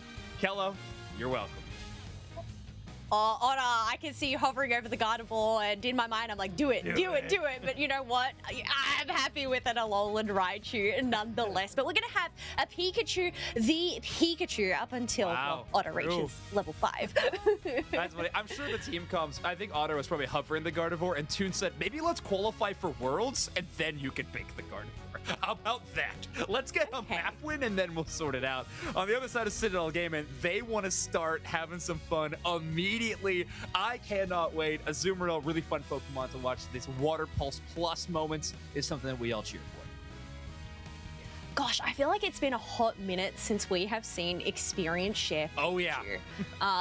They were really taking a step into the time machine to head back in. But even then, just having this double experience share, we also have Immortal rocking the experience share as well. I mean, I know some teams after that experience share change either opted to drop it completely or to just only have one. But But yeah, I guess just going and seeing double experience share. I'm wondering if we're going to end up having some invades. You know what? I'm talking about this and I'm looking at the draft. We actually had Zugrug also picking up the experience share as well. So double experience share on the side of Root Dignitas. What is going on? What era are we in? That's I'm lost. We've been asking about Root Dignitas for a while, though. This is a team, I was talking to Ender at the Asia Champions League, and they were saying that they were watching some of the international teams kind of VOD reviewing their matches, and they were saying they were all surprised about the experience share as well. So Root Dignitas sticking true to form Citadel Gaming, kind of matching up. But let's get into it, Kello. Game number 1 between Citadel Gaming and Root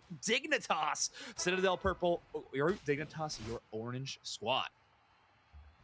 Yeah, once again, folks, Root Dig only need to win one singular game in this set in order to gain that world's qualification placement and the #1 seed in our playoffs there. Otherwise, yes, we did end up having that invade from Aquilo.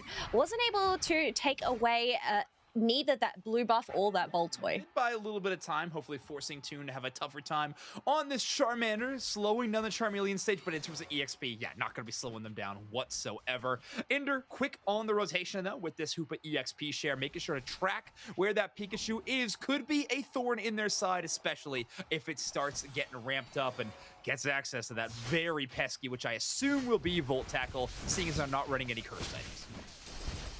Oh, yeah. Speaking of ramped up, we now have that Alolan Raichu on hand. Does have opted for the Electro Ball build as well and chasing down Flea, knocking them out. Nonetheless, we have Flareons going in and dunking in 5 points, getting a stack for the attack weight. They do have that Aqua Tail, but even with that sustain, it just wasn't enough to survive those hits. A lot of Pokemon that are going to need some stacks, or at least a Azumarill, the Surfetch'd, and the Zarina. So we're going to see a lot of these early game attempts for Citadel Gaming. They might not be off to the races in terms of levels or anything like that, but they are going to have to force their way onto goal zones to try to get these bonuses of the held items, specifically in that attack weight. So, but it was a slow start from Citadel Gaming so far. We can see already getting a few in. Immortals really struggling to get to that Slowbro evolution, though. That could be a huge problem for Citadel Gaming.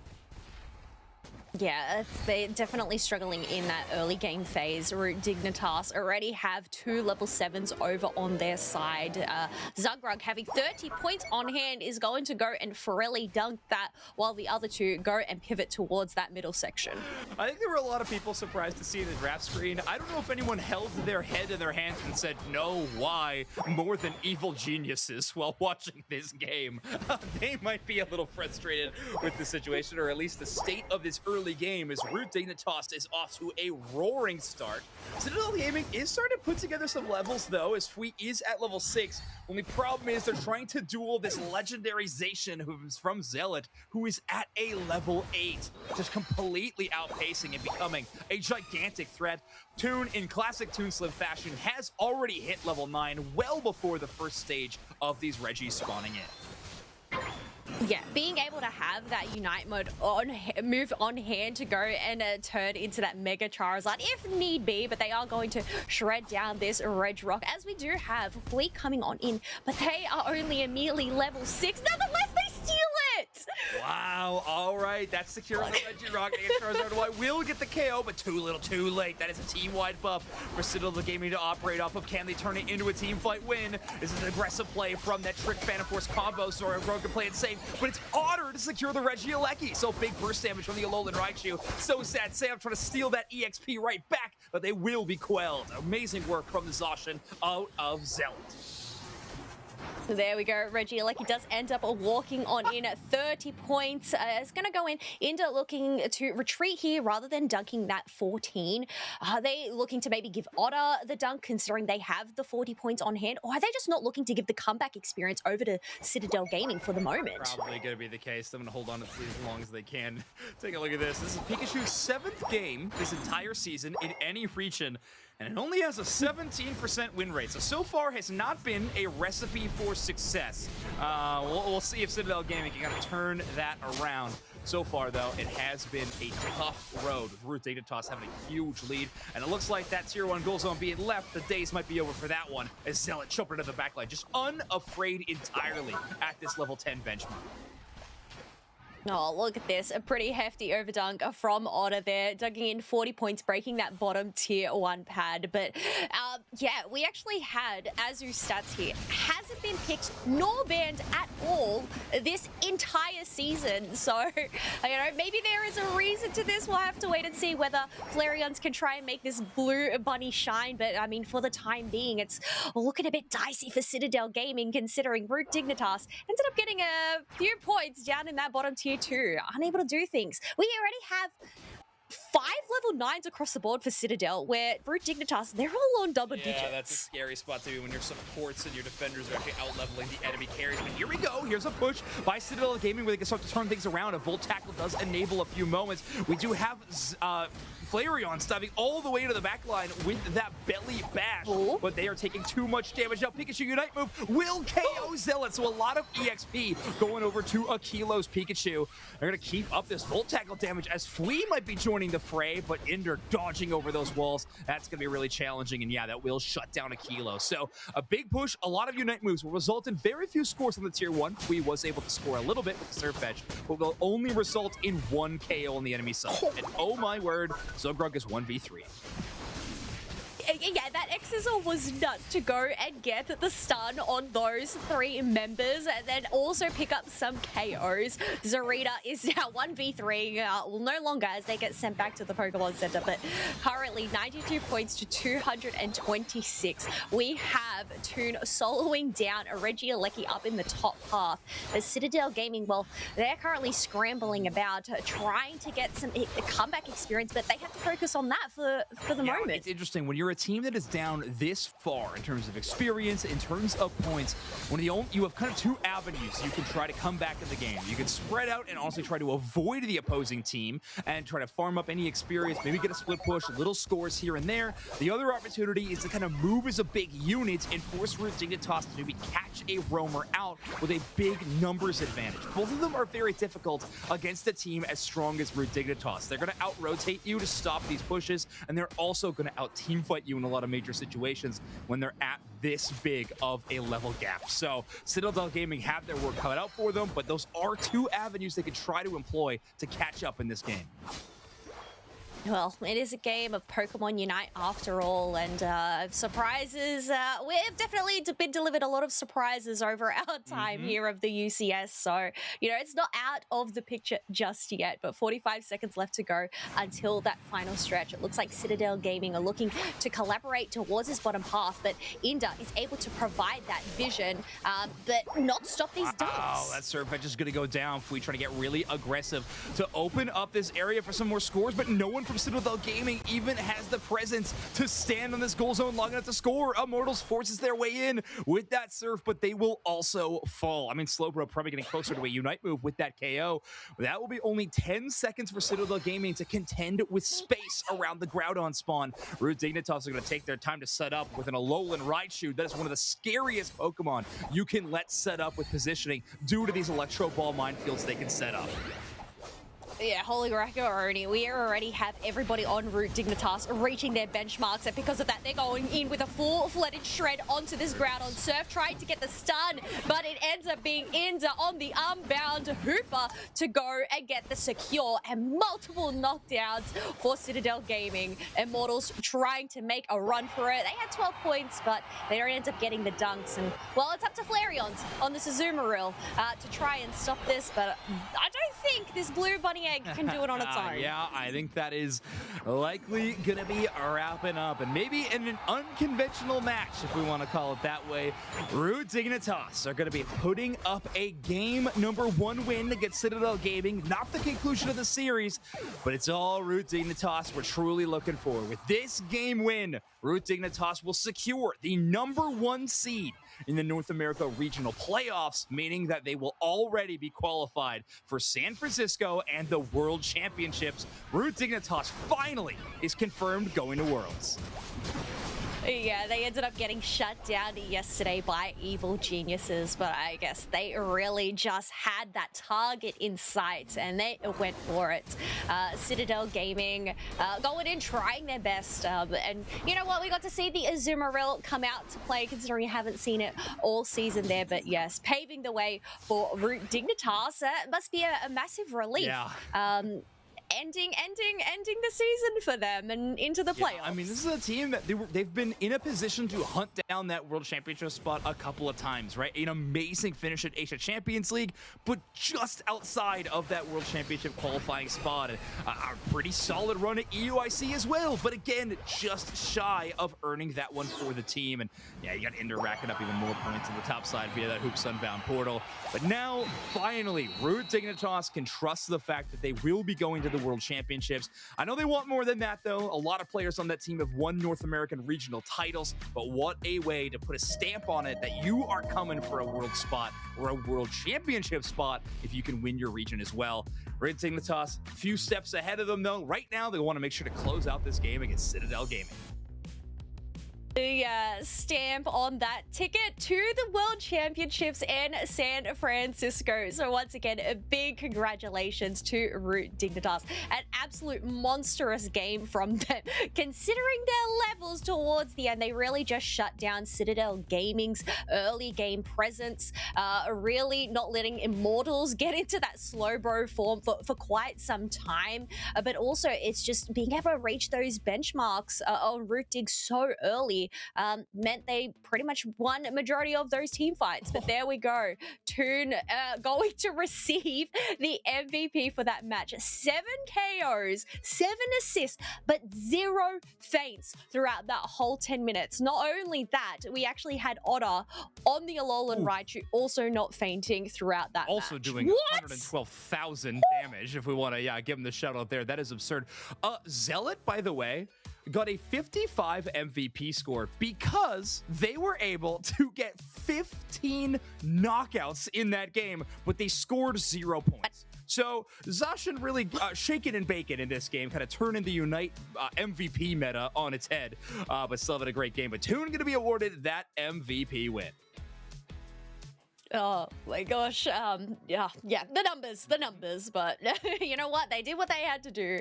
But otherwise, yeah, level 9 at 2 minute and 55 mark. Yeah, that's so that is so early. Holy. That is always Toon. I mean, ever since the start of this game has always been the player that will prioritize getting level 9 before that 7-minute mark every single time. Looking great, even getting an early KO on a central area with a Charmander and Charmeleon. That's not an easy thing to do. So Toon at that Charmeleon stage picking up a big knockout. 14 on the cough as well with a 0 in that feints column. That's going to help that ratio out a ton. Let's make it Charizard Y still looking like a huge threat in the game. Citadel Gaming might want to consider that one to be a ban going into game number 2. I know we were really surprised as well from the last set where we had the Scyther reaching that level 13 before the halfway mark, but Toon managed to reach the level 13 at 5 minutes and 55 seconds. So I feel like that has to be a record here. I don't quote me on this and whether it is accurate, but I feel like that is the fastest level 13 we have seen. It's pretty quick ever since we started tracking that stat a little bit more in depth, right? But yeah, this Mega Charizard Y looking great. Our stats person also wanted to let us know, pointing out that 51 wild Pokemon knockouts is actually really absurdly high. Average is around 31. I think we see most central area players going somewhere in the low to mid 40s after a game, but Toon very content to clear that central area off cooldown again and again. Let's talk a little bit about our average damage dealt, though, in North America. Toonslinger MVP is in your number 3 spot. Riker in IX Gaming having a great weekend, averaging out 85,000 damage over the weekend. Celeste, I mean, they're doing great average damage globally as well in the season rankings, but in the weekend rankings, also second place for average damage. Oh, yes. And then we have Toon there being able to pick up that 70k and Curios there not too far behind with that 69k average damage themselves. Otherwise, two members from Extinction there, Yeet, Fed, and Metallic, getting in that top 6 as well. And, well, we're going to pivot to the average score instead now. Okay, all right, and a reminder, these stats are including just this weekend. So Celeste having an average score of 161. Again, I've been talking a lot about it. You can see with 3 Lunex members all on this track. Average score will often implicate just teams that are doing extremely well and getting big match wins because of the double scoring in the late stages of the final stretch. Either way, Celeste, Lunaire, and Oblivion, all 3 members of Lunex Gaming who has been on a hot streak to end this season, but Fui on Citadel Gaming showcasing that they are also here to play a very strong player. Excited to see what Fui's future is going to be in future tournaments and maybe future moments of the league. But right here in the right now, Citadel Gaming with the map choice will be picking Rayquaza. Yeah, I know it's not a Chaos trigger, but I feel like this is still Chaos. Having Rayquaza as a pick, well, I'm wondering if we're going to end up having some just flip comps come out from Citadel Gaming, considering this was their selection. Yeah, yeah, it does tend to show up. But ooh, okay, we're gonna see Zealot Surfetch. I feel like that is a Pokemon we have not seen Root Dignitas picking up too much of, but obviously Zealot has a lot of time to lab out some of these new releases since the Asia Champions League. So excited to see what Pokemon they are gonna be bringing. This time Citadel Gaming have let through the Decidueye, so maybe Otter does pick it up going into this game number 2. We'll have to see. Flareon's on the Hoopa. Oh my gosh. Hello. Are we going to get Gardevoir? Well, are we going to get No. Oh. It might be jungle Hoopa Wait, time. look at that. Flareon's build, the triple specs, Wise Glasses, Staggered Attack specs, and the choice specs as well. Oh, this is definitely Chaos. I think it's I think it's finally time. Somewhere Wonder Chef is screaming in joy. I believe that Flareon's is gonna do it. This will be essentially a group up. Either way, Otter is gonna pick up that Zapdos, a Pokemon that we've only really seen in North America. And Ender showcasing a Sableye. Toon Slim gonna play on the Dodrio.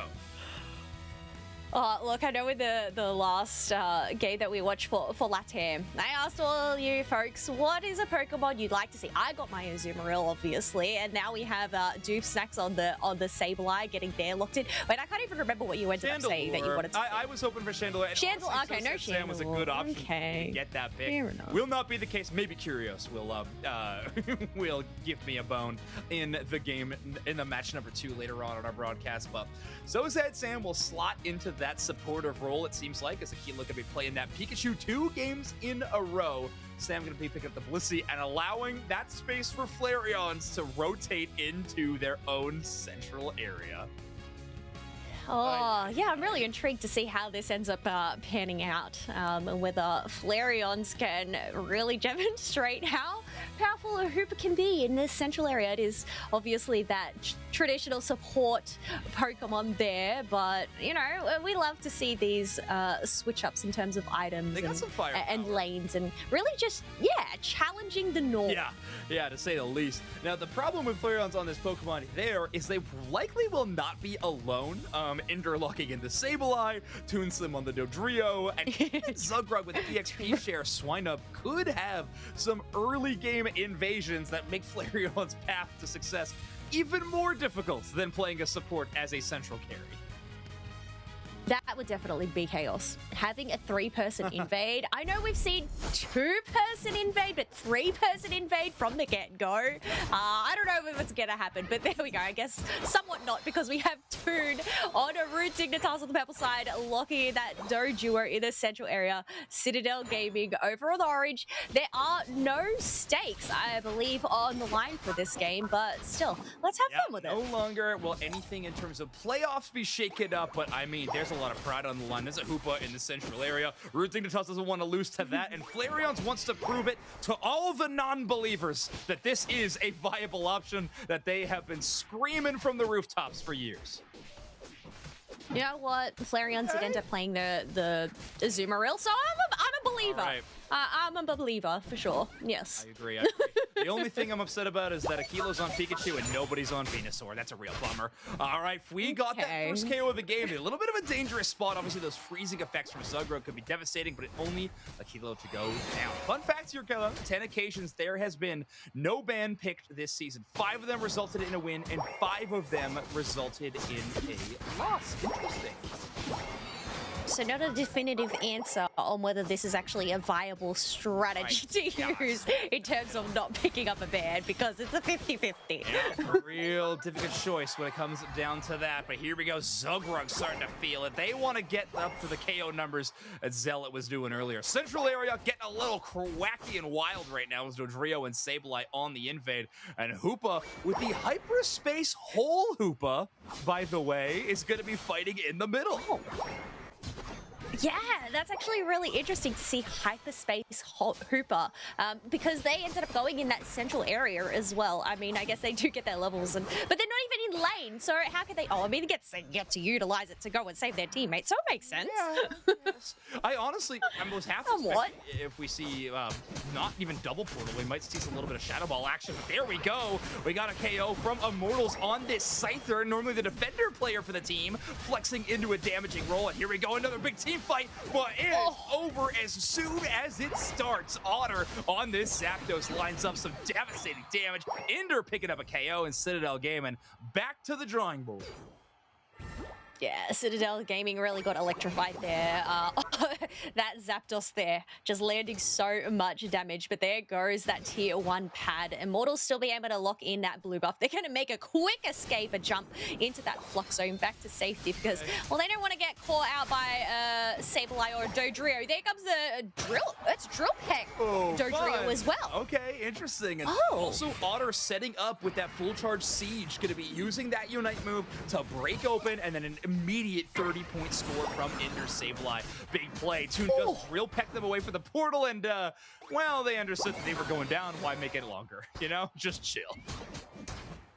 Just accept their fate to go back to the Pokemon Center, considering it's a low cooldown. But yeah, Root Dignitas, I guess because of that distraction, able to have that Mamoswine and Surfetch shred on down that top objective. Meanwhile, Citadel Gaming, they do have the space to go and lock in this Regirock and get that team-wide experience, which they very much need, considering it's all level 8s across the board. And interesting with Citadel Gaming, like on paper, it looks like there's some okay moments for them. The big damage numbers are looking all right, and then it's like one of the birds shows up for Dignitas. Oh, Blissey! Blissey getting that KO though. So sad Sam, making sure everyone remembers they're the central area carry most of the time, as they have multiple supports on the team. And they will heal up Fui. Portal Hoopa will bring them back. Reminder, Flareon's clearing the central area off of it. It looks like they are going to give up a few of those to Immortals on the Scyther.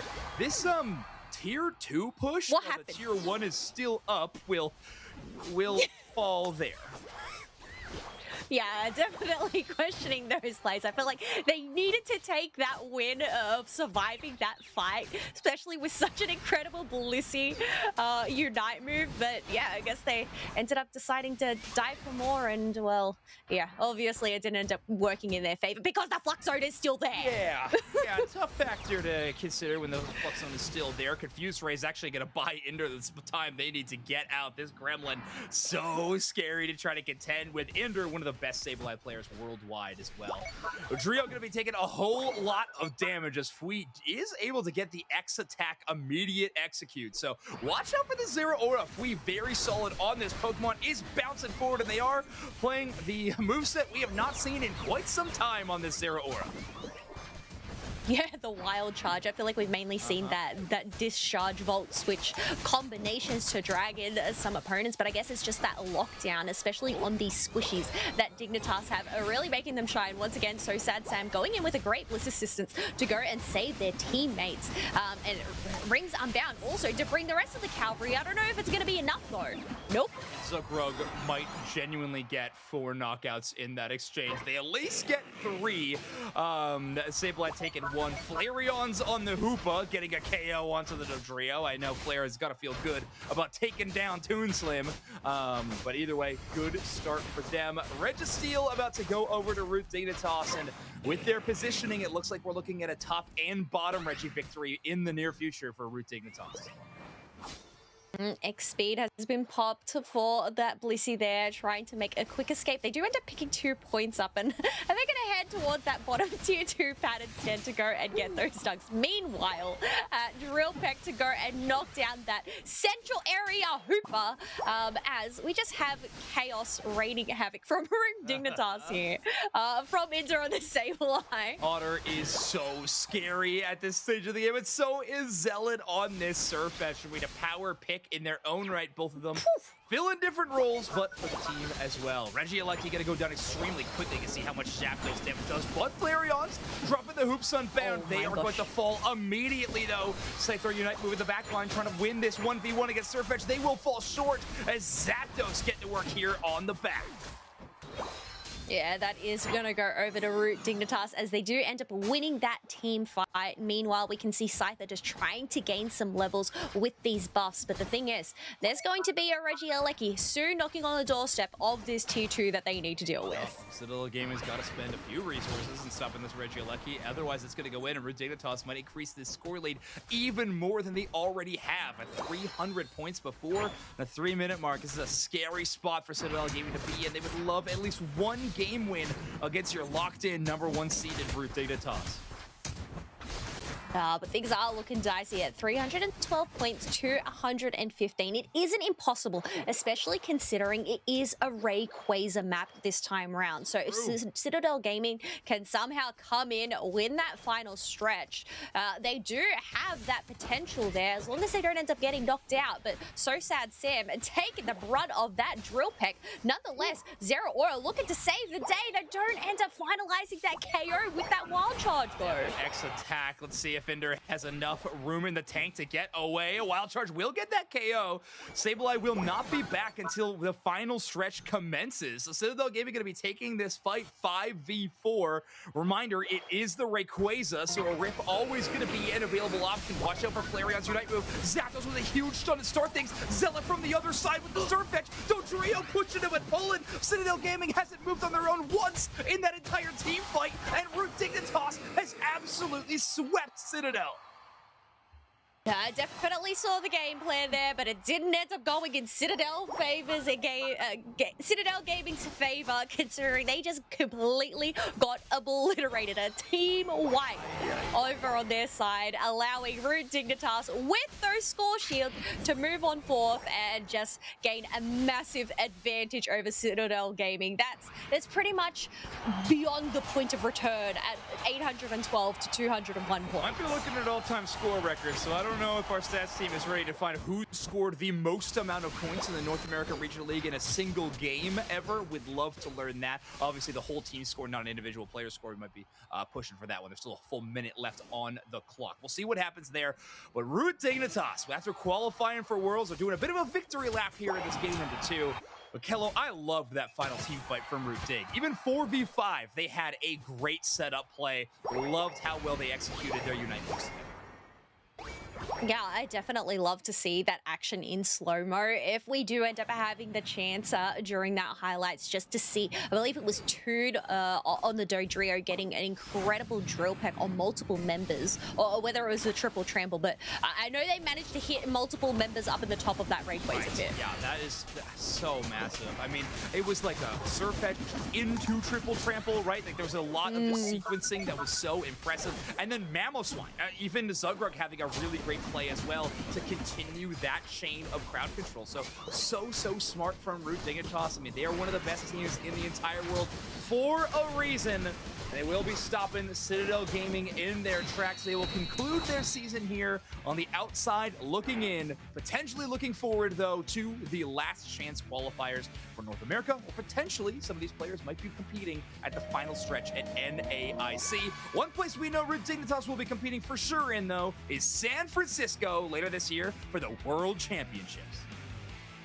Yes, big congratulations to them to locking in that victory in that first game, but also just the set overall. At the end, it ended up being 1,032 points scored on it. I don't know if that's the highest points we've seen. I feel like we've seen higher than that over the season. Yep, I agree, but still, Root Dignitas doing it in a classy fashion. Like to see the Zapdos from Otter, even see those lineups on some of the goal zones. Fun to see Drill Peck Dodrio again. I really have missed that moveset a lot. It's a fun one. I think the way Spraggles calls it is that okay, watch this final one, please. Zapdos gets this huge stun immediately, and look at how Zealot rotates in. Lunging Leak Nova Blast pulls all of them together into one spot immediately after the triple trample right through the mid, stuns absolutely everybody, and then Zugrug earthquakes in and pulls them in for another Dodrio drill pack. I mean, Citadel Gaming didn't touch the analog stick one time, and they moved 25 miles in the pit. Yeah, I'm so glad we ended up actually getting to see that breakdown of combinations of the Ignite moves coming on through just to allow Root Dignitas to go and get the team wipe without losing any members of their own. So clean. Loving seeing what Root Dignitas was able to do. And Zealot will win Player of the Game this time around. I do think they were robbed a little bit with a 15 KO game in that game number 1. But how about 10 knockouts, 10 assists going into this game with a cough of 10. Pretty impressive. Be 20 divided by 2. But Zealot absolutely crushing it on this Surf Edge. New release, new power. This team's going to be one to watch out for. They're going to be starting in the grand finals position of our North America regional playoffs, which means we will only get to see them play one match, but it will be for a title of North America regional finals in just a few short weeks. And it will be a best of 5 as well to whoever they end up meeting in that grand final spot. Whoever can climb that ladder in style. But yeah, some big numbers across the board in terms of Root Dignitas. Otter on the Zapdos being able to reach that 6-digit damage dealt with 111k there. So cool to see these players and the depth of the Pokemon pool that they have. I feel like we've seen Otter on every single attacker, the entire roster, so much so that yesterday's performance on the Decidueye elicited a Decidueye ban from Citadel Gaming here on day number 2. So yeah, so fantastic. These teams adapting to one another. Root Dignitas in a position where they just needed one map win, were able to take the match win against Citadel Gaming, who were trying some fun stuff and showing off, well, you know, maybe everything Pokemon Unite's got to offer. A bit of a throwback with Support Pikachu and the Bliss Assistance with Wild Charge Zeraora. And of course, shout out to Flare for playing Jungle Hoopa. Exactly, seeing that Hoopa triples stacks there. I don't even know if they ended up getting any stacks over on their special attack specs there. Really just getting shut down in the central area. Not even really making a play towards their goals in the early zone. But yeah, I guess looking at this graph there, Root Dignitas really having hold of that lead throughout the whole match there, and then skyrocketing in that final stretch. Yeah, this is tells a story pretty well of this team. They always had that massive lead, even no scores in those first 2 minutes, even 3 minutes for Citadel Gaming. So like you were mentioning, any stacks were not coming in the early game for this Citadel Gaming squad. Take a look at it. Zealot's heat map, though, obviously going to be crushing it at the top path for the most part, but you can see knocking out 45 wild Pokemon while playing this game primarily in path. That's why that heat map is going to be so populated all over the place. Root Dignitas with that early game advantage, love spending a lot of time in the enemy central area and picking up a lot of EXP, you know, everywhere on the map, not just taking their own path experience. You know, you can see that the first KO was at that 33-second mark, first score at that 40-second mark, but even then, 45 wild Pokemon were taken out throughout that whole match as well. So not only were they able to pick up multiple KOs, but just getting a lot of experience from those wild Pokemon as well. So definitely can see why they ended up skyrocketing in those levels. Exactly. So with Root Dignitas qualified for Worlds now, we want to talk to one of those players. So that's right, we have an interview set up. So please, Ender, welcome to the show. And first and foremost, congratulations on qualifying for San Francisco. It finally happened. Your team were able to do it. You clinched that spot, #1 in the inaugural North American Regional League. How you feeling right now, Ender? I feel good, definitely relieved. I think all of us, you know, felt pretty confident about making it to Worlds. We just didn't want to have to do it through the playoffs or the last chance qualifiers. It starts to get a little nerve-wracking every day. You know, you're thinking about all the things that could go wrong. But we were pretty confident. You know, we're happy. We worked the entire season to get up to this point, and definitely a sigh of relief now. It's awesome. Oh, thank you. Yeah, I know it must be a big relief, especially considering coming out of yesterday's one getting shut down. But you know what? I guess for the time being, you can sit back and relax. But I guess, you know, going into this whole season, I'd love to ask you, is there a favorite moment that you've had playing with your team? I feel like this would probably be one of those favorite moments though, but is there anything that comes to mind? Definitely a lot of great moments. I think the team coming together at LAIC, you know, being such a new team, you know, not really having too many expectations to win it all. But we gelled well together. We came up with good drafts that worked well for our team. You know, that's what led us to get to Japan, where, you know, everyone on the team had the opportunity to prove ourselves on the international and Eastern stage. But definitely the start of the season was great. And, you know, we've been just trying to keep improving from there. Okay, awesome. Now, focusing in a little bit on the regional leagues, obviously your team's had experience at internationals now and these online tournament experience as well. The regional final playoffs are going to be the next stage for your team. Obviously, you got Worlds locked up, but a regional title would be pretty cool.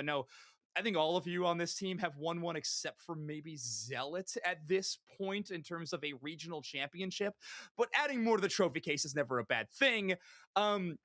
You and Evil Geniuses have been rivals all season. Is that kind of your desired grand final? Do you want to finally take them down and settle the score that this team is the best in the region, or are you kind of comfortable or excited to play any team in the top 5?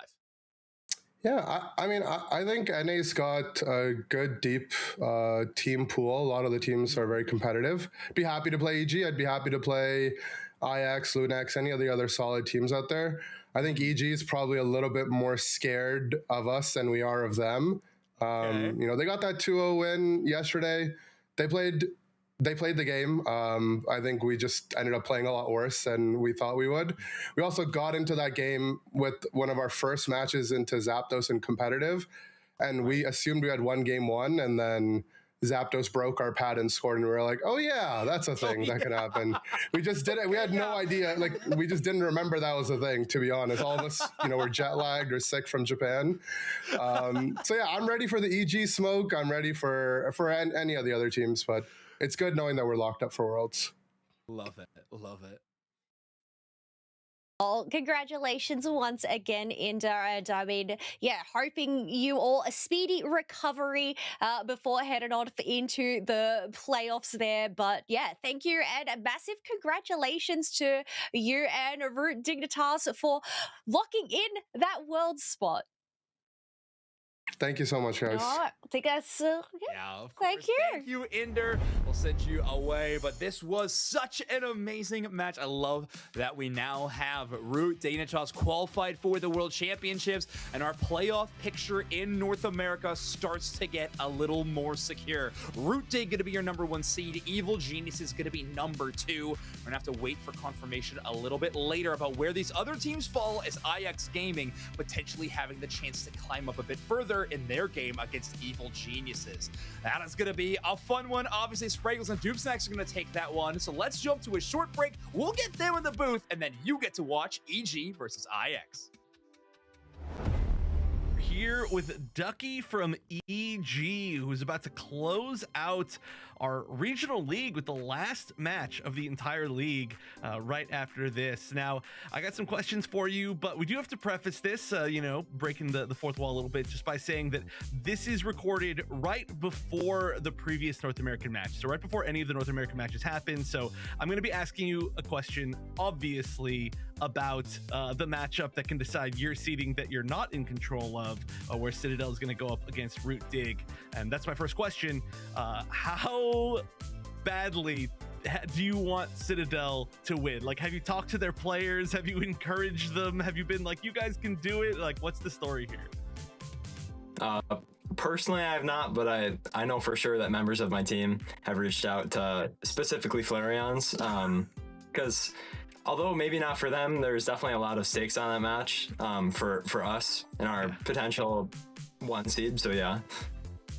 Yeah, I actually just had a chance to talk to Flareon, so that'll be another interview. But I, of course, am so impressed by how the team has been playing, especially kind of more towards the end of the season. Towards the beginning you were undefeated, but I just feel like the overall way that the wins have been showing up towards the end of the season has been even more impressive. So how comfortable does the team feel going into regional finals? I mean, obviously, let's just say theoretically, if you were to go into it in second place. Yeah, the team is feeling really good. We definitely feel very comfortable going to playoffs in second place. I would definitely say after barely losing out on winning EUIC, the team definitely like fell into a little bit of a slump. And I think that was reflected in our weeks 3 and 4 matches. But I'd say in the last week or two, we've definitely been able to refocus and start to improve again. And I feel like we gained a lot of momentum beating Dignitas 2-0 yesterday. So yeah, we're feeling good as a team. Oh, yeah, certainly. I mean, that was a great victory. My last really quick little short question. We were one of the only teams that's really dominated with Zapdos with an amazing moment yesterday. How does the team feeling about Zapdos, who's really new now to being unlocked for competitive and also just not seen that much? Yeah, we definitely think Zapdos is really strong. Kyrios is a mage player, so we feel pretty comfortable with that. Kyrios generally likes to play the attackers that can do a lot of damage. So definitely like ADCs. Zapdos fills that role too. So that's probably why we've been picking it more than other teams in other regions, especially. All right, well, it looked great, and the team's been looking great, so obviously some of your matches, or I should say some of your results, are going to be out of your hands today. Regardless what happens, though, very excited to see the team continue to play, whether it be regional finals or worlds or NEIC or anything in the future. So I'll let you go and prepare for those matches, and I'll just give you one final good luck. All right, thank you. We're here with Smuglax from IX for the final interview of the season. And my first question I got to ask, why did the team not let you do an interview until the final interview of the season? I was supposed to do like the last two, to be honest. I just didn't have a camera for my PC, and so I like just found one in my house today, so we're here now. I wanted to do one though, but yeah, anyways. Well, you know, not having a camera for your PC has not stopped like 90% of the players who have held their phones and used whatever an iHat has. But no, I'm just kidding. Well, we're glad to have you. We're glad to have you. Thank you. I do believe, and we just talked about this, you know, off broadcast. I do believe that if you can 2-0, you can move up into a 3-0 seeding, which you as a team, I mean, you have all pull off some huge wins against the best team so far. It's certainly doable. How confident does the team feel in maybe potentially being able to pull that off? I think us having the knowledge of like the fact that we can actually end third might be like more motivation or like inspiration to like show up today and like actually win, and you know, like kind of put us in a position where we have to win one less set to qualify for Worlds. I think that would you know be pretty good, you know. So I don't know, we'll see, but I have confidence. I'm sure the rest of my team does too. Yeah, I mean, be sure to check with the admins that my tiebreakers are correct, because I'm always wrong on them, but I do think that's the case. And then just, of course, we've seen the team do so well for now 2 years, basically, essentially. How is the team feeling about kind of the overall journey from the start of this season, playing through this entire long league, pulling off some great wins, and then ending here in, regardless of the seeding at the end, I mean, a pretty good spot in the regional finals? Yeah, I think pretty much everyone, aside from like the team and as well as like a couple others that knew, kind of found it a bit like controversial that we kind of auto-qualled into the league with the IX sponsor. And so like me and my teammates obviously wanted to like show and like prove that like we deserve to be here, and I think this season we did exactly that. Oh, yeah, certainly, without a doubt. And I mean, again, like I said, regardless of what happens in the last game of the tournament, the seeding and the results have certainly showed that. So we're glad to be able to watch y'all as a team and to continue to watch you throughout regionals or NEIC, if that's going to be an option, or hopefully Worlds. So we'll certainly see you all soon, but I'll let you go and prepare for your final match and make sure that my seeding is maybe correct, probably wrong, and we're glad to have had you. All right, thank you for having me.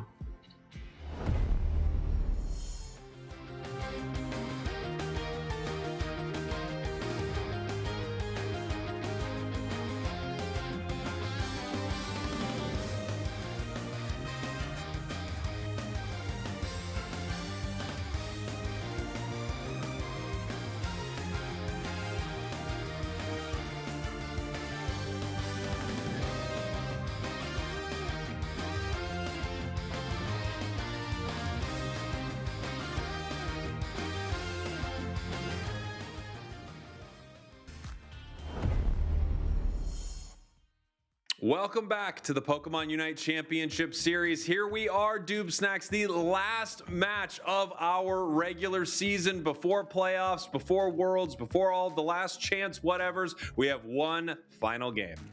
Yes, we do, and it is going to be between Evil Geniuses and IX Gaming. Now, Evil Geniuses just watched that last match we took a look at, and Root Dignitas, of course, maintains that top spot, qualified for Worlds. EG has no opportunity to jump them now. But IX Gaming, on the other hand, with a 2-0 win here, has the opportunity to jump into third position in the North America standings and make their quest to be one of the teams qualified just one step easier.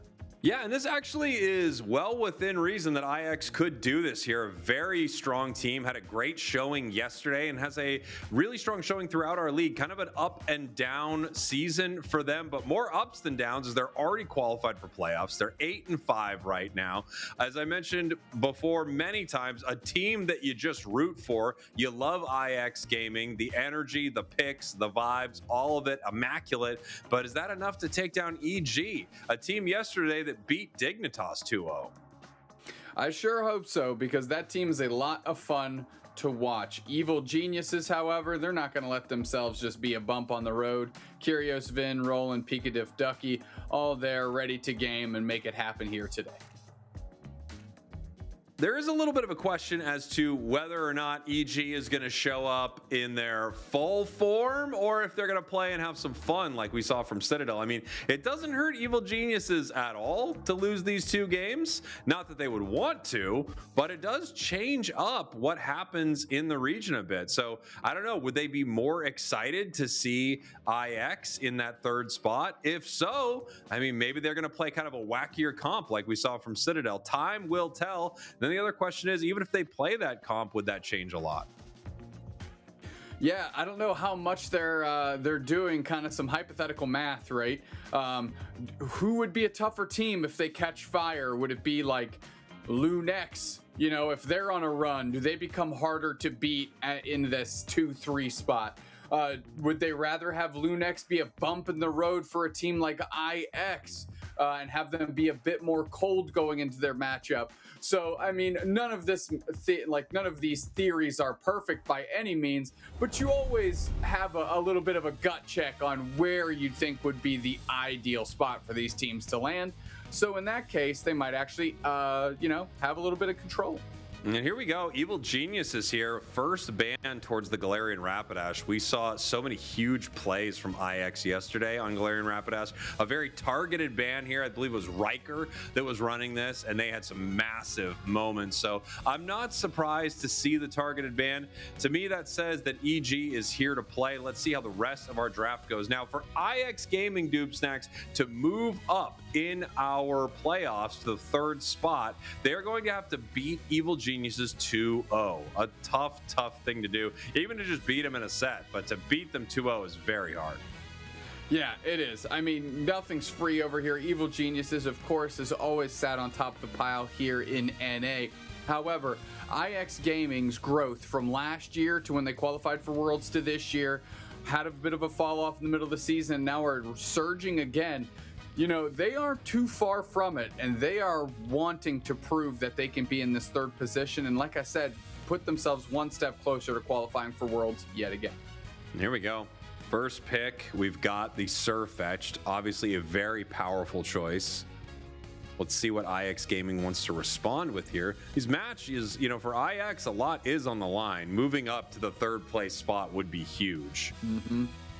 Smuglax. Oof. The duck. I mean, Psyduck is so good. I feel like it's one of those Pokemon you never want to see your opponents pick up. I agree completely. I mean, the Psyduck is just so dominant.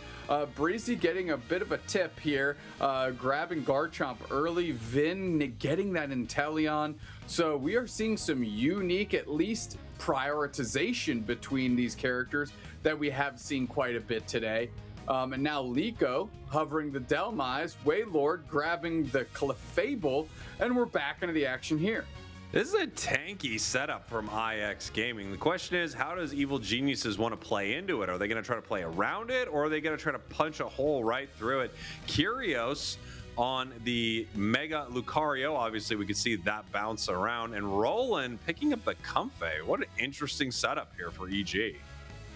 Yeah, I wonder where Roland's going to look to prioritize their support with the Comfey. Maybe it is just Curios. Riker rounding it out with an Alolan Raichu, a Pokemon that we've discussed and really only seen like true bright spots out of a few players, you know? Otter being specific out of NA. And Riker, hopefully they've been taking notes and can deliver a similar-esque result. Yeah, I think this is pretty interesting. Riker playing more often the stored power build with a curse item, which I think is a pretty solid option, especially into some powerful healing that you're going to get out of a Comfey here. However, that Comfey could be running Sweet Kiss, hopping on Curios or Christmas, and just setting up situations where members of IX Gaming are brought into some fights they don't want to participate in. That being said, IX Gaming is a tanky composition with a lot of team-wide healing from that Clefable. This is going to be a really interesting game one. Yeah, Vin, I'd imagine, would be looking to go into the liquidation set, but because Liko can pull with the anchor shot into a Clefable kind of moonlight healing orb, you can really disrupt some of the approaches that Evil Geniuses could take here. So IX Gaming has a really fun composition, and I think they've positioned themselves well, at least in the draft screen, to try and win. Well, let's take a look at it here in our first game. Evil Geniuses, your purple team, currently ranked 2 in North America. That is not changing no matter what happens from IX. IX Gaming, your orange team, ranked number 4. If they win this best of 3 2-0, they will move up to 3rd place as we head towards our playoffs. This is going to be an interesting matchup here. I mean, I just love Delmise. I'm glad we're getting to see it again, especially since ACL looks like it's caught fire here. And I want to see how good Liko is on this thing. Unfortunately for IX, they missed every piece of farm between them just a moment ago. It looks like all of it went to the side of Evil Geniuses. Breezy right now trying to punish Christmas, but not a ton you could do here as we have Riker waiting in the tall grass. Okay, going straight for them with the Comfey here. Christmas is taking a ton of damage, jumping off his Roland, and that's a quality knockout here for Riker on the Alolan Raichu. Yeah, and look at this right here. Moonlight is online. This is great. The stored power is going to bounce around not only between these birds here, but between members of Evil Geniuses if they're anywhere near this. It is a Sweet Kiss on this Comfey right here, and they pick up the Gibble right away. So with the Sweet Kiss, again, I'm looking at the side of Evil Geniuses. What Pokemon would Comfey really want to be on here? Yeah, I mean, I do think it's probably going to be the Surfetched. I think Surfetched is a great call for this. Mega Lucario, not bad either, bringing him into a close combat and things like that. But Surfetched, this extra shield, bringing your opponents near, allowing you to set up some annoying detect moments also as soon as they decide to try to fight back, could be a pretty strong combination. All right, Curios taking a quick trip in the opposing central here. IX Gaming is now getting flanked by the Surfetched. Here comes Curios for the 3v3. Christmas holding it down. Riker getting a good knockout on Christmas again. Now Breezy trying to scrap to the best of their ability, but Curios comes out ahead. We have Waylord going to top off some HP, and Riker's just trying to get out of there with the stored powered Raichu. Yeah, just really tough to get away from the Sweet Kiss. Such a long phase of attraction there as they pull their enemies near them. As you can see, Clefable right there using a full heal to try to get away from it. And we're going to have Garchomp peel back as well. Level 7 now on the Surfetch, but level 7 on the other side with the Alolan Raichu. Yeah, I mean, Riker's really been having a strong game. Even though they are going stored power, we totally see the E-Mines out of Otter, for example. They've been doing well. Nice knockout downstairs here for the Mamoswine as Ducky keeps putting the pressure forward. A good Ice Fang reposition in our picture-in-picture. Not a super scary moment there for IX. They actually fight well on the goal zone, push them back in a 3v2 in the top path. It's easy to forget that you're in a 3v2 or a 2v1 when Comfey is on a Pokemon, but that is the case. Yeah, absolutely, right? You think you're advantaged in your personnel, but that Comfey, you get popped with a Sweet Kiss, and you go, oh no, they do have a little bit extra here. Going straight in, nice gravity to prevent a little bit of something, but it's not enough. The last punch of the close combat gets it secured, but IX Gaming winning that fight. Yeah, IX won the fight. They didn't get the objective, however, and this is something that we were looking at, right? Just the ability to Sweet Kiss, bring them in for something like a close combat. And in a moment like that, it peeled everyone away from the objective, let Lucario get it, even though they weren't able to set up the secure tool maybe they would like in that moment. Nice play in the bottom path, however. Evil Geniuses are going to score 128-80. Very close match so far. Yep. Keeping it close is IX doing a good job here. But, you know, this is a good stress test for IX Gaming. Evil Genius is taking the Regidrago. They're starting a huge fight. Aura Cannon through. Mega Lucario's online. Power-up punch comes through. And with the heat that was already on them, IX Gaming gets absolutely decimated. Wow, super scary moment there for IX. They kind of saw not even the full power, but a huge combination from Evil Geniuses, and it was very difficult for them to do too much into it. If multiple members of IX are pulled by Sweet Kiss, these fights are going to be extremely fast. Yeah, you're seeing some of the value you can get, even though they are on the Surfetched, grouping together a crop of individuals across from your Mega Lucario for that close combat is really going to allow them to sustain through these fights. So although the Comfey might not have one of the more traditional rides that it takes around the map, it's certainly got some decent targets with clever utility to make it hum. 5 minutes in the match right now, 211-80. Things are going pretty well for Evil Geniuses and better every single time they run into IX. The start of the match, IX looking pretty good, but it seems like as soon as Evil Geniuses really got their composition online, IX has not been able to counter it too hard. This is going to be a 4v1 in the bottom path here. Should be able to take out the Mammo when they do. Here comes the sneaky Surfetch with its Unite move. Right with the Unite move, Alolan Raichu counters back. The anchor shot can't quite reach, so that was an expenditure of a Unite move, but the goal zone is still owned by IX. So a good little reaction to what could have been a devastating engagement. Yeah, I thought that was actually a great reaction from IX. They're going to get this Regieleki as well, and now they're going to decide what they want to do with it. Dragon combo misses right there. Sweet Kiss pulling the Clefable. Clefable moving back towards their team. Now they're split in a weird way. It looks like they might get even 2 members of IX here. The rest of them having to peel away from this fight. Regieleki walks, by the way. Yeah, nobody in sight to be able to make that matter at this point in time. Good vision by the Psyduck to make sure they understand where EG is. And EG right now is just setting a good pace. They're staying ahead, and they want to maintain that right now. They're doing pretty darn good. Yeah, EG looking pretty fantastic here. Obviously, they're not able to get their world spot just yet, but they are looking to be that second or even first place if they run into Dignitas in the Grand Finals team out of North America. They've had some great runs. They've had a great run this season in our league. Already second, only losing a couple matches the entire time. And now we can see multiple members of IX in the central area of Evil Geniuses looking to start a fight, and they're going right in with the Unite move. Yeah, everybody's moving together here. The Unite move did hit the Inteleon Surfetch backdoor right into the gravity, however. Moonlight is on a bunch of targets. Dragon Rush backwards, they're knocked out. Vin with phenomenal spacing here. And now Waylord has to sacrifice themselves on behalf of IX yet again.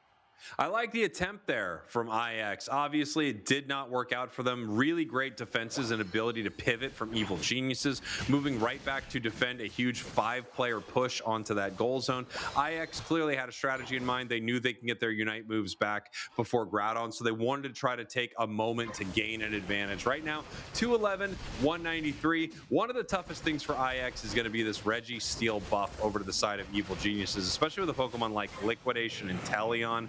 Extra damage on these liquidations is just going to be so mean. You're going to see most of the HP bar of their opponents evaporate as soon as they lock on with that sure hit. Yeah, Delmai's working through downstairs. Evil Geniuses already getting set up here for our Groudon of the last match of the day. They've got good positioning. They sussed out Delmai's, and now we're just squaring up for the big boss monster. And we see him down here in this bottom tall grass, up in the top tall grass here. Lucario looking at the center of our map. We're going to see which team wants to move in here. It is really close between these two squads. It's not like a ton of points separate them right now. Obviously, level-wise, things look great for Evil Geniuses. And as a reminder, IX would need to win this and the next match if they want to move up in our playoff bracket. Otherwise, IX is going to stay where they are in 4th place, and Lunex will stay 3rd. Groudon just being chipped right now, Dupesex. No one wanting to make a move. Mamo actually looking for members of IX right now, and it looks like they're all moving over towards the side because Mamo did suss out Liko on this Delmai's. Again, not a lot of fighting. No one making a play yet. No, great vision by Ducky. Now we're going in. Smuglax caught immediately. Anchor shot is low. We have to use the Psyduck Unite back into the other way, though. We've got a deep engagement. The Delmai's gets into the action. Comfey goes Flowery Fields forever, and we're looking to fight. The Surfetch is down. The Comfey is down. Riker bites it back the other way. Ducky and Vin trying to hold it down. Christmas with a huge close combat, regaining all of their HP back and getting credit for a KO streak of 2. Evil Genius is now in control. Ice Fang repositioned on the Garchomp. Breezy is taking infinite damage. Good engagement on the Earthquake there by Ducky. They're on the backside. An Ice Fang sorts them out. And now the Groudon is still getting worked on. It's oh so low. Delmai's and Wailord step into the mix. They're there. It could be a Power Whip opportunity for Liko. They're waiting for the timing. The big Groudon stun, but it's still Christmas that secures. Really impressive stuff there from Evil Geniuses. The patience of that moment, extremely scary. The knock-up on both the Lucario and the Delmai's. Obviously, Delmai's looking for the opportunity with the Power Whip. Could not make it happen. Evil Geniuses are going to take number 1, which doesn't mean they're going to take this set, but it does mean that IX will stay in 4th place heading towards our playoffs. All right, Evil Geniuses, like you said, a very tactful fight. Now, IX Gaming, you have to give them credit. They got the target they wanted. Surfetch with Comfey. They dispatched those two very quickly. However, they took their eye off of Christmas, and they got their HP down to about, 25%? One close combat on 3 targets, and you could just watch that HP bar roar back to life and give Evil Geniuses the push they needed to get over the finish line. And here we have that attempt from IX near the end of the match here to try to get some sort of advantage before they headed into Groudon. Unfortunately for them, they were not able to make much happen. Beautiful defensive plays there from EG. And now we're looking at what kind of started off the big fight here. We have Mamo moving in with the Ice Fang. Unite move from the Psyduck right back the other way. Mamo stomping around. Curios looking for some KOs. Getting extremely low. They do go down. However, it's this Mega Lucario right there. Nice big close combat. Another one moving in. That's going to be a double KO. And now they're in a great position to secure. Honestly, Breezy barely making it out of this one. Mamo continuing to chase them down. The Ice Fang gets the KO. We're looking at our secure moment right here. Knock up on everybody. They all take to the sky except for Vin. Groudon is low right now, and there is just the very quick close combat for the secure. Yeah, I mean, kind of shaky, right? Power Up Punch not being there, having to go with close combat and getting it through with Power Whip isn't an awful secure opportunity, but used just a hair too early out of Liko. Vin gonna get the tip of the cap here as your player of the game, and with 91,000 damage dealt and not getting knocked out a single time, I can tell you what, that's gonna be a pretty big cough. Take a look at this damage taken, Dupe Snacks. 89 100 damage taken. They more than 10x'd their damage taken in damage dealt. That doesn't only speak to how well Vin played it, but of course to Ducky, specifically one of the most important ways to peel enemies off of your Inteleon is your support there, your tank there, I should say, your defender. Roland and Curios also in the mix so much it was hard to even get to Vin, especially with that sweet kiss. Really impressive game one from Evil Geniuses. Yeah, change nothing, run it back if they let you. I mean, this looked great. We were asking where the Comfey would find the most value, and the answer is a little bit everywhere, right? It was just doing just a little bit all over the place, just enough to help facilitate these knockouts. I'd also make a point, you could argue that maybe Comfey is the thing that you change out, right? Let Roland flex a little bit because everybody else is playing so darn well. Yeah, that would be fun to watch Roland on some of the powerful picks that he has. Of course, Sableye, one of the classic Roland Pokemon. I would love to see it here. The match for Evil Geniuses now, not much on the line. The match for IX Gaming, not much on the line. Of course, they would want to beat Evil Geniuses, but they needed to 2-0 to change their future in this bracket. Yep, so we've got just the remainder of the best of three here to close out our regular season. Obviously, these teams would like to end on a high note, so I expect us to still kind of keep our nose to the grindstone here and try and finish strong between IX and Evil Geniuses. I mean, IX Gaming just getting the confidence that they can beat a team like EG, and EG, the same thing, right? They're going to have that consistency to beat IX, beat LoonX at the end of the season to qualify for Worlds. So this is just another step in that validation to say, yes, we can do it. Yes, we can qualify for Worlds. We can get this done from the 2 spot. Yeah, it would be amazing for them to beat Evil Geniuses here. That would be huge. It would give them a ton of confidence like you were talking about. Yeah, and it sets them up for a good run in the playoffs. You know, these playoffs are going to be really interesting because you are going to get a team coming from the bottom that could make it all the way up to our grand finals. Something interesting you pointed out earlier, Doobsnacks, was the idea that sort of the run from the bottom all the way to the top will be interrupted by the day 1 and 2 split, which I wonder if that's going to change the momentum factor considerably in this tournament. I would have to think so. I mean, we've seen it work out that way so many times before. I'd have to kind of put my eggs into that basket. So, I mean, it's about maintaining that consistency, of course, throughout the tournament. But if you have to make a deep run from that 4th or 5th seed, man, would you want the day to keep rolling on so you can keep your momentum going. I would say no question about it. You absolutely would. I remember watching, I think it was Tuesday at LAIC, have that legendary run to make it to grand finals against Luminosity. This was 2 years back or so. And the fact that we had the cutoff into Championship Sunday, I do think took away so much momentum from that squad. I agree completely. As we're taking a look here, IX Gaming opening their draft with an Umbreon selection. And as Evil Geniuses reacts to that, can I just point out that Waylord has the best gamer picture out of any team? Holding the Altaria and like the pseudo selfie. Great, clever look there out of them. It's truly pretty epic. Yeah, I think it's brought up most every time IX is on screen for good reason. It's just so dang satisfying. And you know what?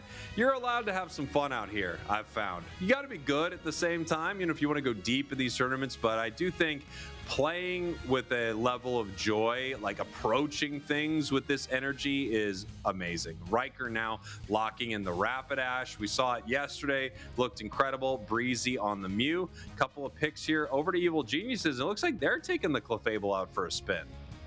Yeah, Christmas getting that Mega Lucario as well. Curios jumping on that Inteleon early, so we might actually see Vin grab something and then switch with Curios at some point.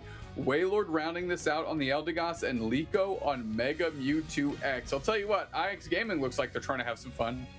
Yeah, absolutely. I mean, the pressure is off as far as, you know, a miraculous moving up the bracket, how wonderful that would be. That is no longer an option. And now we have our final pick over here for EG. It is going to be the Cinderace. We've seen Curios on this a few times. I wonder if they switched up, and they do. Vin taking the Inteleon, Curios on the Cinder. Yeah, I wouldn't be surprised if we see Vin use that liquidation Inteleon yet again. It looked great in that first game. No real sense in backing off of it now. Looking at the side of IX, we've got Umbreon. We've got a lot of, pretty much every Pokemon here has been a pseudo support at some point in its career in competitive UCS. So Umbreon, of course, we've seen that like support kind of stun Galarian Rapidash, and of course the Mega Mewtwo X that can pull in your opponents as a pseudo tank. We've seen that quite a bit too.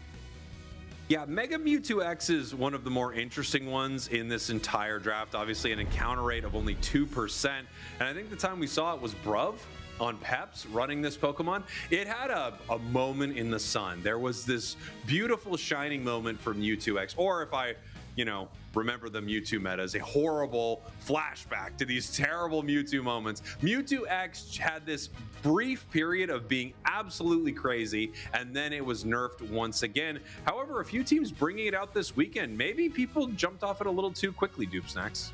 Yeah, very well could be. I mean, I'll let you say the thing and I'll finish my point here. No, go ahead, finish your point. Yeah, well, IX Gaming, your purple team, Evil Geniuses, your orange teams could be our last match of the regular season, Dupe Snacks, and what a season it's been. It's been a great one, and of course, IX Gaming bringing that Mega Mewtwo X. But yeah, I mean, a lot of the faith fell off after those initial kind of the Mewtwo winter, however you want to call that. All I remember is anytime somebody mentions the Mewtwo meta, I feel like I've been hit with a flashbang. Like I just can't see. Like my ears are ringing. It was just miserable out there. I've noticed when people bring up the Mewtwo meta, I'm often staring at a ceiling fan, and people are talking to me around me, but all I hear is the woo, woo, woo, woo, woo, louder and louder. Yeah, so I have a very similar reaction to it. Just like almost as visceral as when we see a Combuskin on screen. Ducky just being relentless here, just beating up Smuglax, trying to grab wild Pokemon, as really the pacing is done very well by Evil Geniuses here. IX Gaming maintaining to the best of their ability. I'm loving seeing Riker back on this horse. It feels like, unfortunately for Riker, this might go forward as a targeted ban for IX. And you always are a little heartbroken when someone has a signature Pokemon that gets banned out, but there's a lot of respect to a moment like that too. Yeah, and I mean, these teams have learned a lot about each other throughout this season. And Riker on this Galarian Rapidash, one, it's a bummer also when your target band is a Pokemon that isn't played all the time and is kind of a super fun one to watch. So I'm glad we're getting to close out this league season with Riker on this Rapidash. Same, 100%. We're taking a look at the bottom path in our picture-in-picture. It looks like we do have Curious in that bottom path trying to shut down this Mewtwo. They will be able to do that as it's on their own goal zone. Here in the top path, Chris Smith just trying to bully them a little bit here and get them away from some of this farm. Yeah, we saw the charging of the power-up punch there for just a split second as we are fading back a little bit. This Galarian Rapidash on the chase going towards Regidrago, but maybe just towards Curios is where they want to be. Straight in there, getting a stun, grabbing the berry and running away, going right back into it. We went picture-in-picture, but we were showing the same thing. A lot of action out here. Galarian Rapidash goes down. Yeah, beautiful stuff here. And Mewtwo is coming up to try to start a fight or maybe finish one. Future Sight pulls in the Clefable, but they're able to peel away. Curios in trouble right now. Very low on HP, making it out on a sliver. Great work by Ducky on that heavy slam. Absolutely eliminating IX's opportunity of getting a quality knockout on Curios as that Cinderace. And because of that, IX Gaming has to go up and farm without that crucial prize, that knockout they would have loved to have gotten. Already level 9 on the Cinderace. Yeah, very scary. Level 8 for the Rapidash, which does have a very strong shutdown Unite move, especially for these attackers. So once we see that get online, it could be big, but this is just an easy secure here for Evil Geniuses. They're going to move forward towards this goal zone, and I don't know if Rapidash is going to use the Unite here or not with 4 members of EG waiting. Yeah, they're just trying to weather the storm here. Smuglax goes down. We just saw a big close combat forcing Riker away. Mega Mewtwo X, not quite mega yet. Liko fading back as well as that goal zone has been absolutely eviscerated. Breaking the goal zone in the top path, IX Gaming trying to even this up a little, 109-156. Unfortunately for them, no strong fight at that goal. They decide not to unite with Rapidash. I think that made a lot of sense. Just too many members of Evil Geniuses to get a lot of value there. And nice thing for IX, the Cinderace Unite move, while it is targeted towards a player, Rapidash was fast enough to run away from it. Yeah, that is the benefit here. It's like when it's not ready for the engagement, it does have a lot of things in its toolkit to get away. Curios going in, put into the triangle here, tons of damage, and that's a great knockout. Are they going to push the limits here? They are. Straight in, follow me, is going to drag them along, but the rest of the team decides to back away. IX very content with getting the Cinderace and leaving it at that. Yeah, it looks like they knew that the longer they stayed there, the less value they would get. And they want to find value somewhere on the map. They've decided it's going to be at this bottom goal zone here. Snorlax jumping on in, seeing if they can stop some of these scores. And they do. Big time heavy slam block. Yeah, heavy slam block completely isolated Mega Mewtwo X, getting an easy knockout there. Rest of IX Gaming just fading back as we have 5 minutes left here in game 2. Here we go. Lucario just taking a ton of this experience in the center. You can see this huge kind of dividing line that splits the map in two, and Evil Geniuses is spending a lot of time on IX's side, which means they're taking a lot of this experience that's contested between the two. That's why they're slightly ahead on levels for a few of their Pokemon, right? Not a crazy difference, but just a little bit of a level lead here and there. Yep, I mean, Regieleki getting marched on here by Evil Geniuses, and they want to send it marching towards IX Gaming. Curious going for the reset here. Let's see what we can do. Get this 40 thing in, get the Regieleki in, close the door down. And Evil Geniuses still having a decent defense in this bottom path, despite not getting that basement objective. Ooh, and they catch Wailord, not able to make it back in time. They are going to go down here. And it looks like EG might push towards this tier 2. One thing for sure, they're going to try to steal as much of this experience as they can. This just seems to be the war of attrition this game that Evil Geniuses is putting on, just slowly taking over the map, slowly taking experience, winning a little bit here and there. All of a sudden, they're up by almost 100 points and still up on experience. Yeah, doing a great job. And now Roland feels very comfortable getting vision. Of course, Ducky is holding down the bottom path, making it very easy for Evil Geniuses to understand what IX Gaming is up to. Now Ducky and Vin working their way forward in that bottom path, trying to see if they can get to that tier 2 goal zone in the bottom path, of course. And here we have EG just waiting in the tall grass. We've got another Regidrago going to hit the map in 20 seconds here. It looks like no one really wants to fight. You know, IX knows they have to go to the bottom path. EG is aware of this. Solar Beam right back the other way. Big time Solar Beam, but of course Moonlight able to heal off almost all of that damage. Great Solar Beam there. Smuglax tries to go through Ducky there. Unsuccessful. Solar Beam again. Hits a couple targets, as this is open an opportunity for Evil Geniuses to go towards Regidrago. Riker going through on this Galarian Rapidash, but Evil Geniuses not fretting about it too much. Nice liquidation there. Regidrago less than half, going straight into a big Solar Beam. Curious on a ton of damage, taking a ton of damage, and now with good spacing is able to get a knockout. Finally, they're dispatched of, and they're getting multiple knockouts here. Evil Geniuses with a decent fight, and now can potentially converge on Regidrago or the basement objective.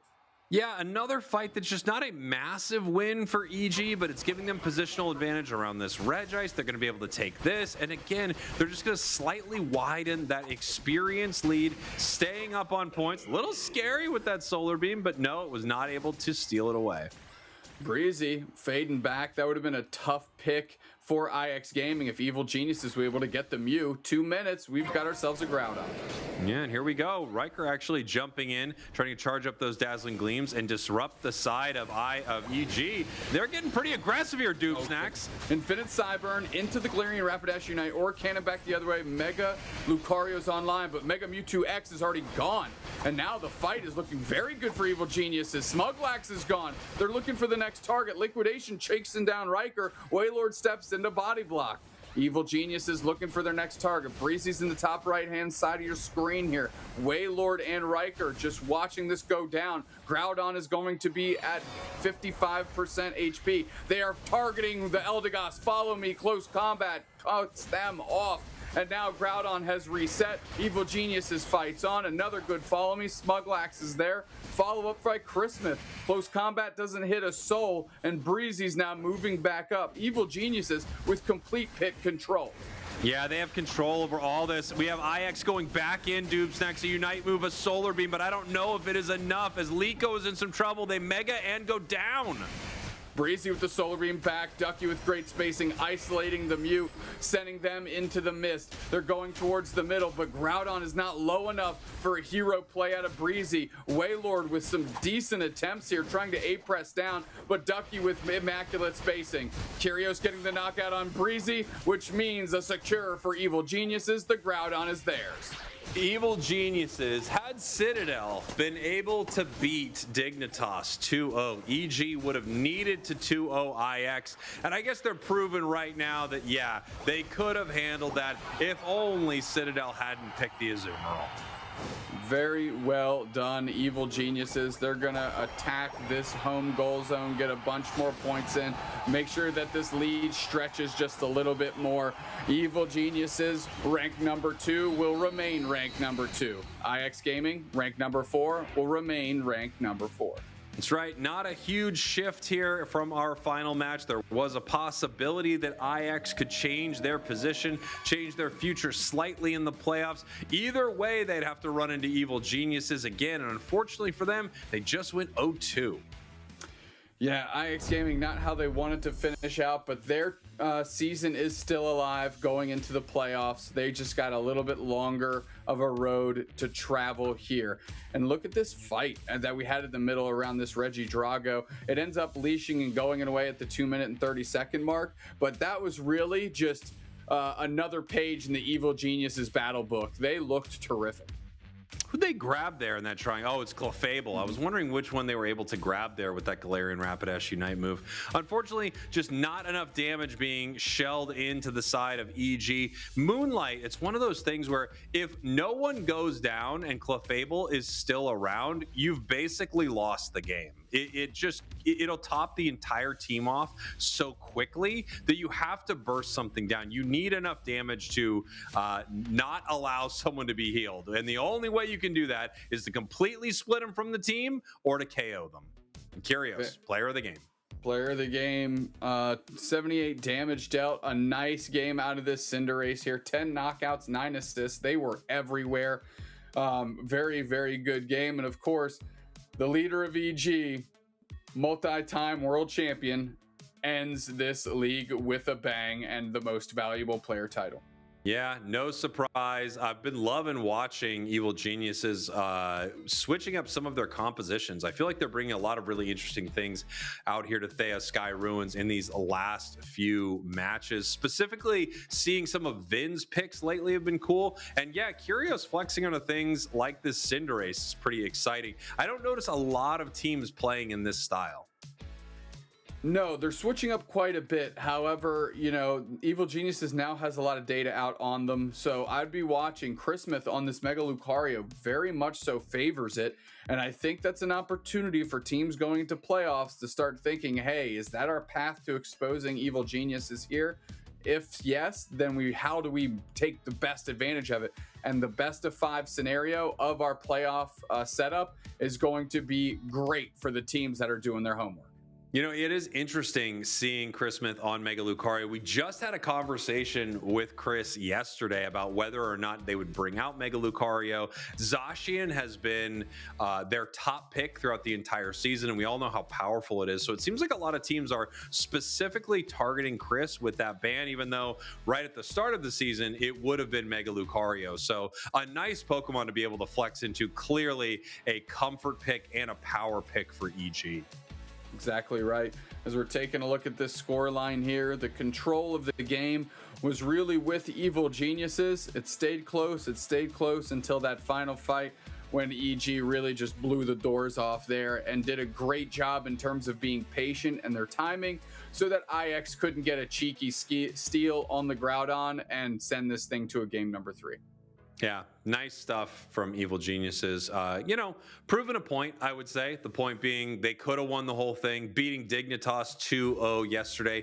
They had a couple of stumbles throughout the season, right? Into Dig early, into Lunax, but they are looking pretty phenomenal as they are getting ready for our playoffs. They're going to be sitting in that second spot, watching Dignitas, knowing that they'll have to face off against them once again if they move to Grands. Taking a look at the heat map here, Curios really living in the center and kind of the southern half of the map. And of course, going through the central area a couple times, making sure that the hyper carry was as hyper huge as possible with the easy wild Pokemon experience.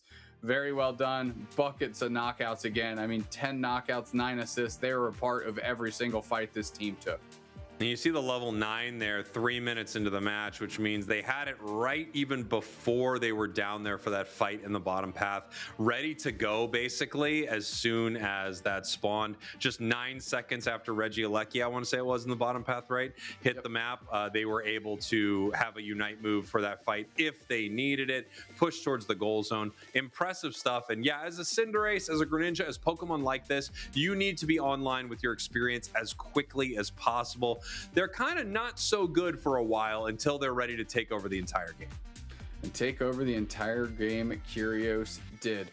Well done, Curios. Evil Geniuses in that number 2 spot, on the verge of qualifying for Worlds once they get through this playoff structure that we've got. But there are 3 other teams that are looking to battle and take that spot from them, and IX Gaming remains in the pack for that opportunity. Yeah, it is interesting. With their record this season, they've been beat by 3 different teams, I want to say. And we're going to talk a little bit to EG about some of that right now. Let's go ahead and bring in Curios from Evil Geniuses, the MVP from that game. Congratulations, dude. Once again, I mean, I feel like interviewing you is just something we have to do all the time because you are always winning. Great stuff for EG. You are just coming off a really impressive run at EUIC. You guys got all the way to 2nd place. Now you're sitting in 2nd place again. How does it feel knowing that you have to take down that number 1 spot? Yeah, wish we wouldn't keep getting 2nd, but yeah, we have our work cut out for us. And honestly, I think there have been ups and downs between EUIC and now. Some struggles, some good moments, but I think really we're starting to find our groove. I think this meta has been good for us as well. And yeah, I think we're ready to take everyone on. Curios, let me ask you this. Were you watching the game between Dig and Citadel? And what is your stance on the absolute troll behavior that they exhibited to make sure that you guys were stuck in 2nd place? I mean, Dignitas is obviously a very, very tough opponent. They're certainly the big favorites to win that matchup no matter what. So, yeah, I mean, I'm not shocked by the result. Obviously, there could have been some Cinderella story where they were able to take that win, but all good there. It's tough to kind of like really bring yourself back after a month of break as well to try to beat the toughest team in North America. So yeah. I'm curious, Curios. That's a fun sentence. I'm curious, Curios.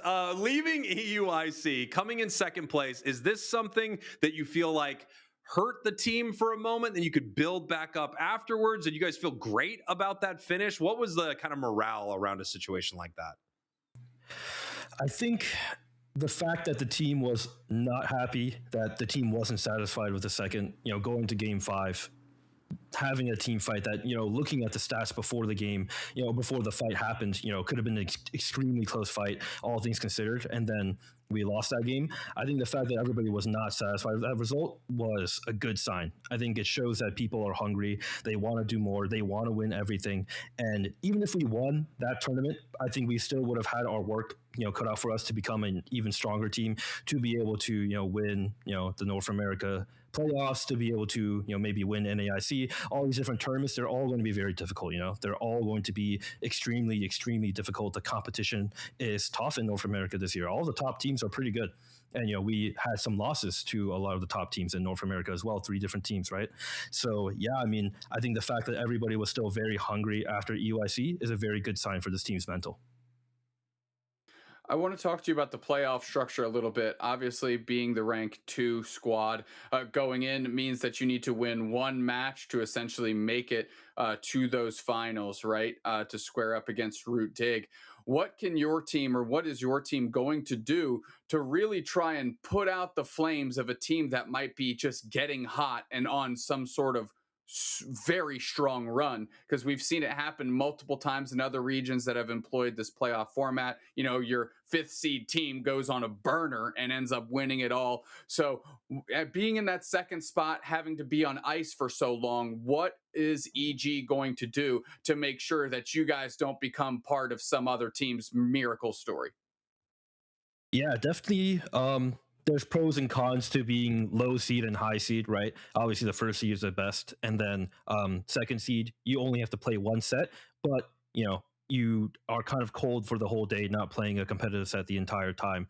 And then the 5th seed obviously has a difficult run, have to beat every single team on your way to getting into the top 2, but they're able to play the whole time, right? So that's definitely big difference there. I think in general, we just have to study really well. Being prepared for all the different teams it's going to be a task that is difficult. In general, I think the top, the teams, the 3rd, 4th, 5th teams, they can all kind of be able to beat each other. Honestly, I think that's one of the interesting parts about North America that I feel like Extinction, Lunex, IX, they've been able to trade sets back and forth, which is really, really makes it unpredictable. You don't know who you're going to face when they're going to be rising up through the playoff format. So yeah, study hard, keep practicing, keep scrimming, and don't let your foot off the brake. Make sure you just keep on going with all the practice from now until playoffs, and we'll be ready. I have one final question for you, Kyrgios, before we let you go. I'm just very interested to hear what you thought about ACL. Obviously, you had former teammates make really deep runs in this tournament. You saw Dignitas and Reject face off against each other. You saw kind of the top dogs final. What did you make of the whole thing? Right, yeah. I think ACL showed a completely different meta than what we saw in the West. And the fact that some West teams were able to have some close games, some close encounters as well. I think Talon, right? Formerly known as Talon, now Nemesis, played against Dignitas and Winners. They had some close encounters. CACM against Fennel had some close encounters as well. I think it kind of shows that the West can really square up with the East, not necessarily because I think like the West are extremely close to the level of Fennel or something like that. I think Fennel is certainly Fennel and Reject together are definitely maybe a bit above some of the other teams. But I think the meta kind of shaping up between the West and the East, it just feels like the East, they really focus on really mechanical mons that are very good in the early game as well. They have Serena as well. And the West, it just seems different, where I feel like there's kind of like a very consistent meta in the West. You kind of know what the strong meta Pokemon are in the West, but also maybe because of Fearless, the East were able to play a bunch of different Pokemon that nobody really kind of considered. Dalmas is obviously one of them as well. Espeon with that combo as well. So yeah, I think it was very cool to watch. I was watching the whole time. I was up for I think I streamed for 15 hours on both days, just watching the entire thing. So I made sure not to miss a single set from ACL. And I think I learned a lot from it, and trying to apply some of the concepts that we saw, some of the drafts that we saw to our own game definitely helped. Well, amazing. Once again, congratulations. Of course, Evil Geniuses looks incredible. They haven't locked in their spot just yet, but they are so close, and we will see them again in a few short weeks. Thank you, Kyrgios, for hanging out, and again, congrats on your wins today and yesterday.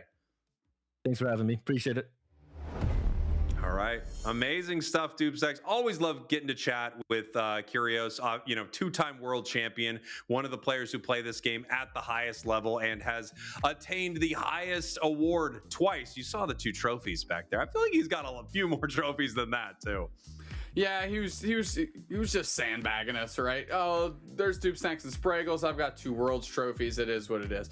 Let's bring in the rest of our casters, Cowboy, because we've reached the end of the line. Yes, we have. We have been through an incredible 5 weeks here in our regional league. It is not done just yet because we have our playoffs coming up, but our regular season is. Let's take a look at our standings here, and we'll see how everything shook out. Wonder Chef, I don't know if you want to break this down for me as soon as we get it up on the screen, but we can take a look at our full league. Ooh, yeah. You want to bring down all of it? No, I'm just kidding. Well, I can if we want, because it's pretty simple at this point. Honestly, not a lot of huge upsets today, I would say, as we can see now our permanent rankings. I'll start with Europe. BH3, 14-0, the only 14-0 team in the entire league. Very impressive. I got to interview them earlier. They said they really wanted to make that happen, and they certainly did. Komai in our second place spot. Team Peps in third. Volticons with that 7-7 record in fourth. And Los Caducados in fifth. A strong showing from Europe for sure in their top 5. Yeah, and Kello, how about you talk a little bit about LATAM? Yeah, well, we actually did end up having some mix-ups in terms of LATAM here today. So Force Gaming and Stamina Esports locking in that first and second seed. However, Dreamax having an incredible day, being able to clinch up that third place position, overtaking Peru Unite, who are now in that fourth seed position. Infamous Gaming coming out from the bottom because of the results, have managed to lock in that fifth place seed for our playoffs there. So definitely some shake-ups, some interesting results there, but there's your top 5 for Latin America, folks. And Zoinks, North America, we just finished it up. Yeah, Root Dignitas securing their world spot. Evil Geniuses right behind them. I think Curious had a very good interview. Was talking about how everyone's really good. There's a lot of good teams. I know that Evil Geniuses wants to play against Root Dignitas in that finals. They want that regional championship, but I'm really excited about that top 5 team, especially with Extinction looking better as of recently. I think that's the most exciting part. I think they had a slow start to their season, but on the big upswing, they're going to be an exciting team to watch. That IX versus Extinction game 1 in North America is going to be really, really exciting.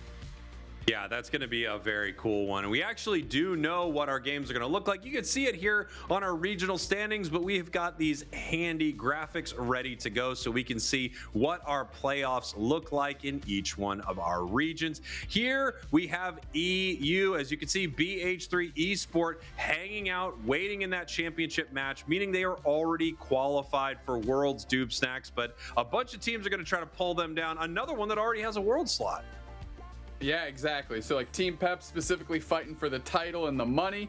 However, Volticons Unite, Los Caducados and Komai, they want to punch their ticket to Worlds and get the cash and get the title. So they've got a long road ahead of them to square off against the perfect BH3 Esport. Yeah, I mean, having a perfect record there is very scary, but maybe they're going to let their foot off the gas a little. I mean, they've already got their world spot. Maybe they're just going to rest and not worry about that extra $10,000. I don't know if I would. Let's take a look here at LATAM, one of our most competitive regions all season. Chef, how about you tell me a little bit about what's going to happen here? All right. Well, you know, I've been lying all day, actually for 2 days, saying that Infamous didn't stand a chance because that is what we were told. So sorry, Infamous Gaming. Apparently you still did have a chance, which was a pretty amazing thing to actually make it back through. And honestly, what we saw, by the way, from them was pretty awesome. Peru versus them is the first round, though. That's their reward for managing to make it through, fighting the world champions. And then we've got Dreamax and Stamina and Force. So Brazil doing quite well up in that top side of the bracket. Yeah, I have to say, I would love it if Infamous Gaming got a phone call and they were like, Chef's been lying. Chef's been lying. We still have a chance. And then all of a sudden they are in the playoffs. But yeah, we thought Infamous was out of this thing. They are not, and they're ready to make a deep run. But wow, so many great LATAM teams in front of them. We're going to take a look at North America here. Kellosaurus, we just talked to Evil Geniuses there in second place, but break it down.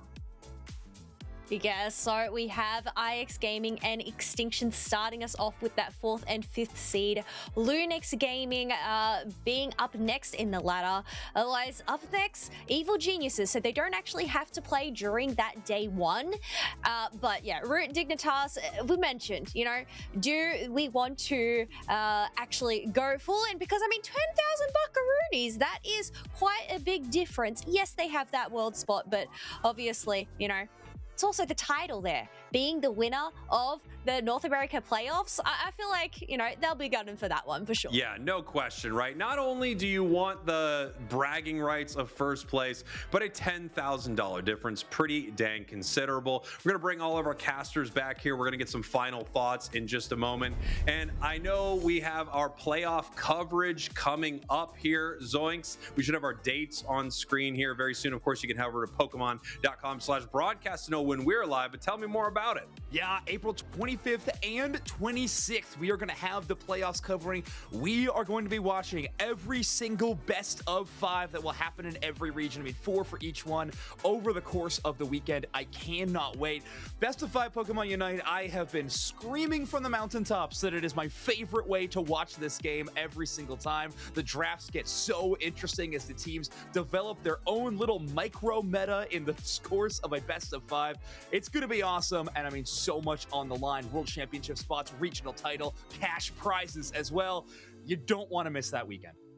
And yeah, here we go, Pokemon.com/broadcast to know when we are going to be live again. But Zoinks just broke it down for you. So much exciting stuff coming up. Follow us on all the places you can follow anything. And if we're not on a channel where we should be followed, just let us know. We'll make them make an account for it. I'm sure that'll work out. Chef, some final thoughts on the day, on the season, on everything. I just can't believe that we're already at the end. I know everybody's going to say that, but it feels like it just zoomed by. Biggest surprise of the day to me is how nice Kyrgios was to Citadel in that interview. Big surprise. Yeah, that is pretty surprising, right? Yeah, I don't know if anyone is better in these interviews than Kyrgios. Who knows what goes on behind the scenes, but I can tell you, front facing, this guy is a master. Kellosaurus, tell me about, this entire league so far. Oh, no, it's been an absolute ball getting to watch these teams, getting to see the evolution and the shakeups from that part 1 over to that part 2, and seeing these different results happen over there. I mean, look, Chef lied all of yesterday. Infamous Gaming being able to go and clinch up that 5th place position and in the playoffs. I mean, that is definitely a surprising turn of events to end the day. Yeah, no question. Infamous Gaming now has Chef's face on the dartboard, a big X on it. They're so upset with all the lies, but at the same time, what a windfall for them. Zoinks, hit me, brother. Final thoughts. 1, the era of chaos triggers has passed. We survived. We made it through. It was an incredible final weekend to what has been an awesome league scene, our first one ever. So big congratulations to our 15 teams who have qualified for the playoffs amongst our 3 regions. Every single region, we were talking about teams who were battling to make it into that top 5. There was no easy contest throughout it. So I just want a huge congratulations to these teams who spent time and investment over these 5 weeks to get better. And I think that we have seen so much improvement across all these teams when they have been the top teams constantly forced to battle one another. Huge success, and I can't wait for playoffs. Yeah, playoffs are going to be exciting. Doob Snacks, a few final thoughts. Can't wait for the playoffs. The league setup has been great. I can't wait to see what we do to iterate on this next year to keep the improvements in our tournament structure marching on. But of course, the best of 5 playoffs, Zoinks mentioned it, it is the best way to watch Pokemon Unite as these teams start to get deeper into the well to combat each other and develop new strategies. That's what I'm personally looking forward to the most. No lies detected, because I'm not Wonder Chef.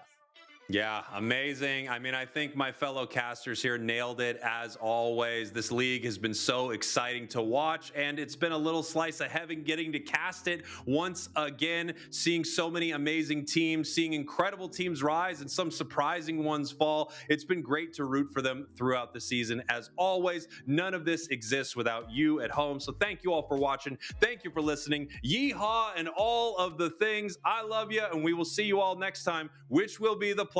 It's going to be incredible. Don't go anywhere. That's right, for 2 weeks. Stay where you are, because we'll be right back. Bye.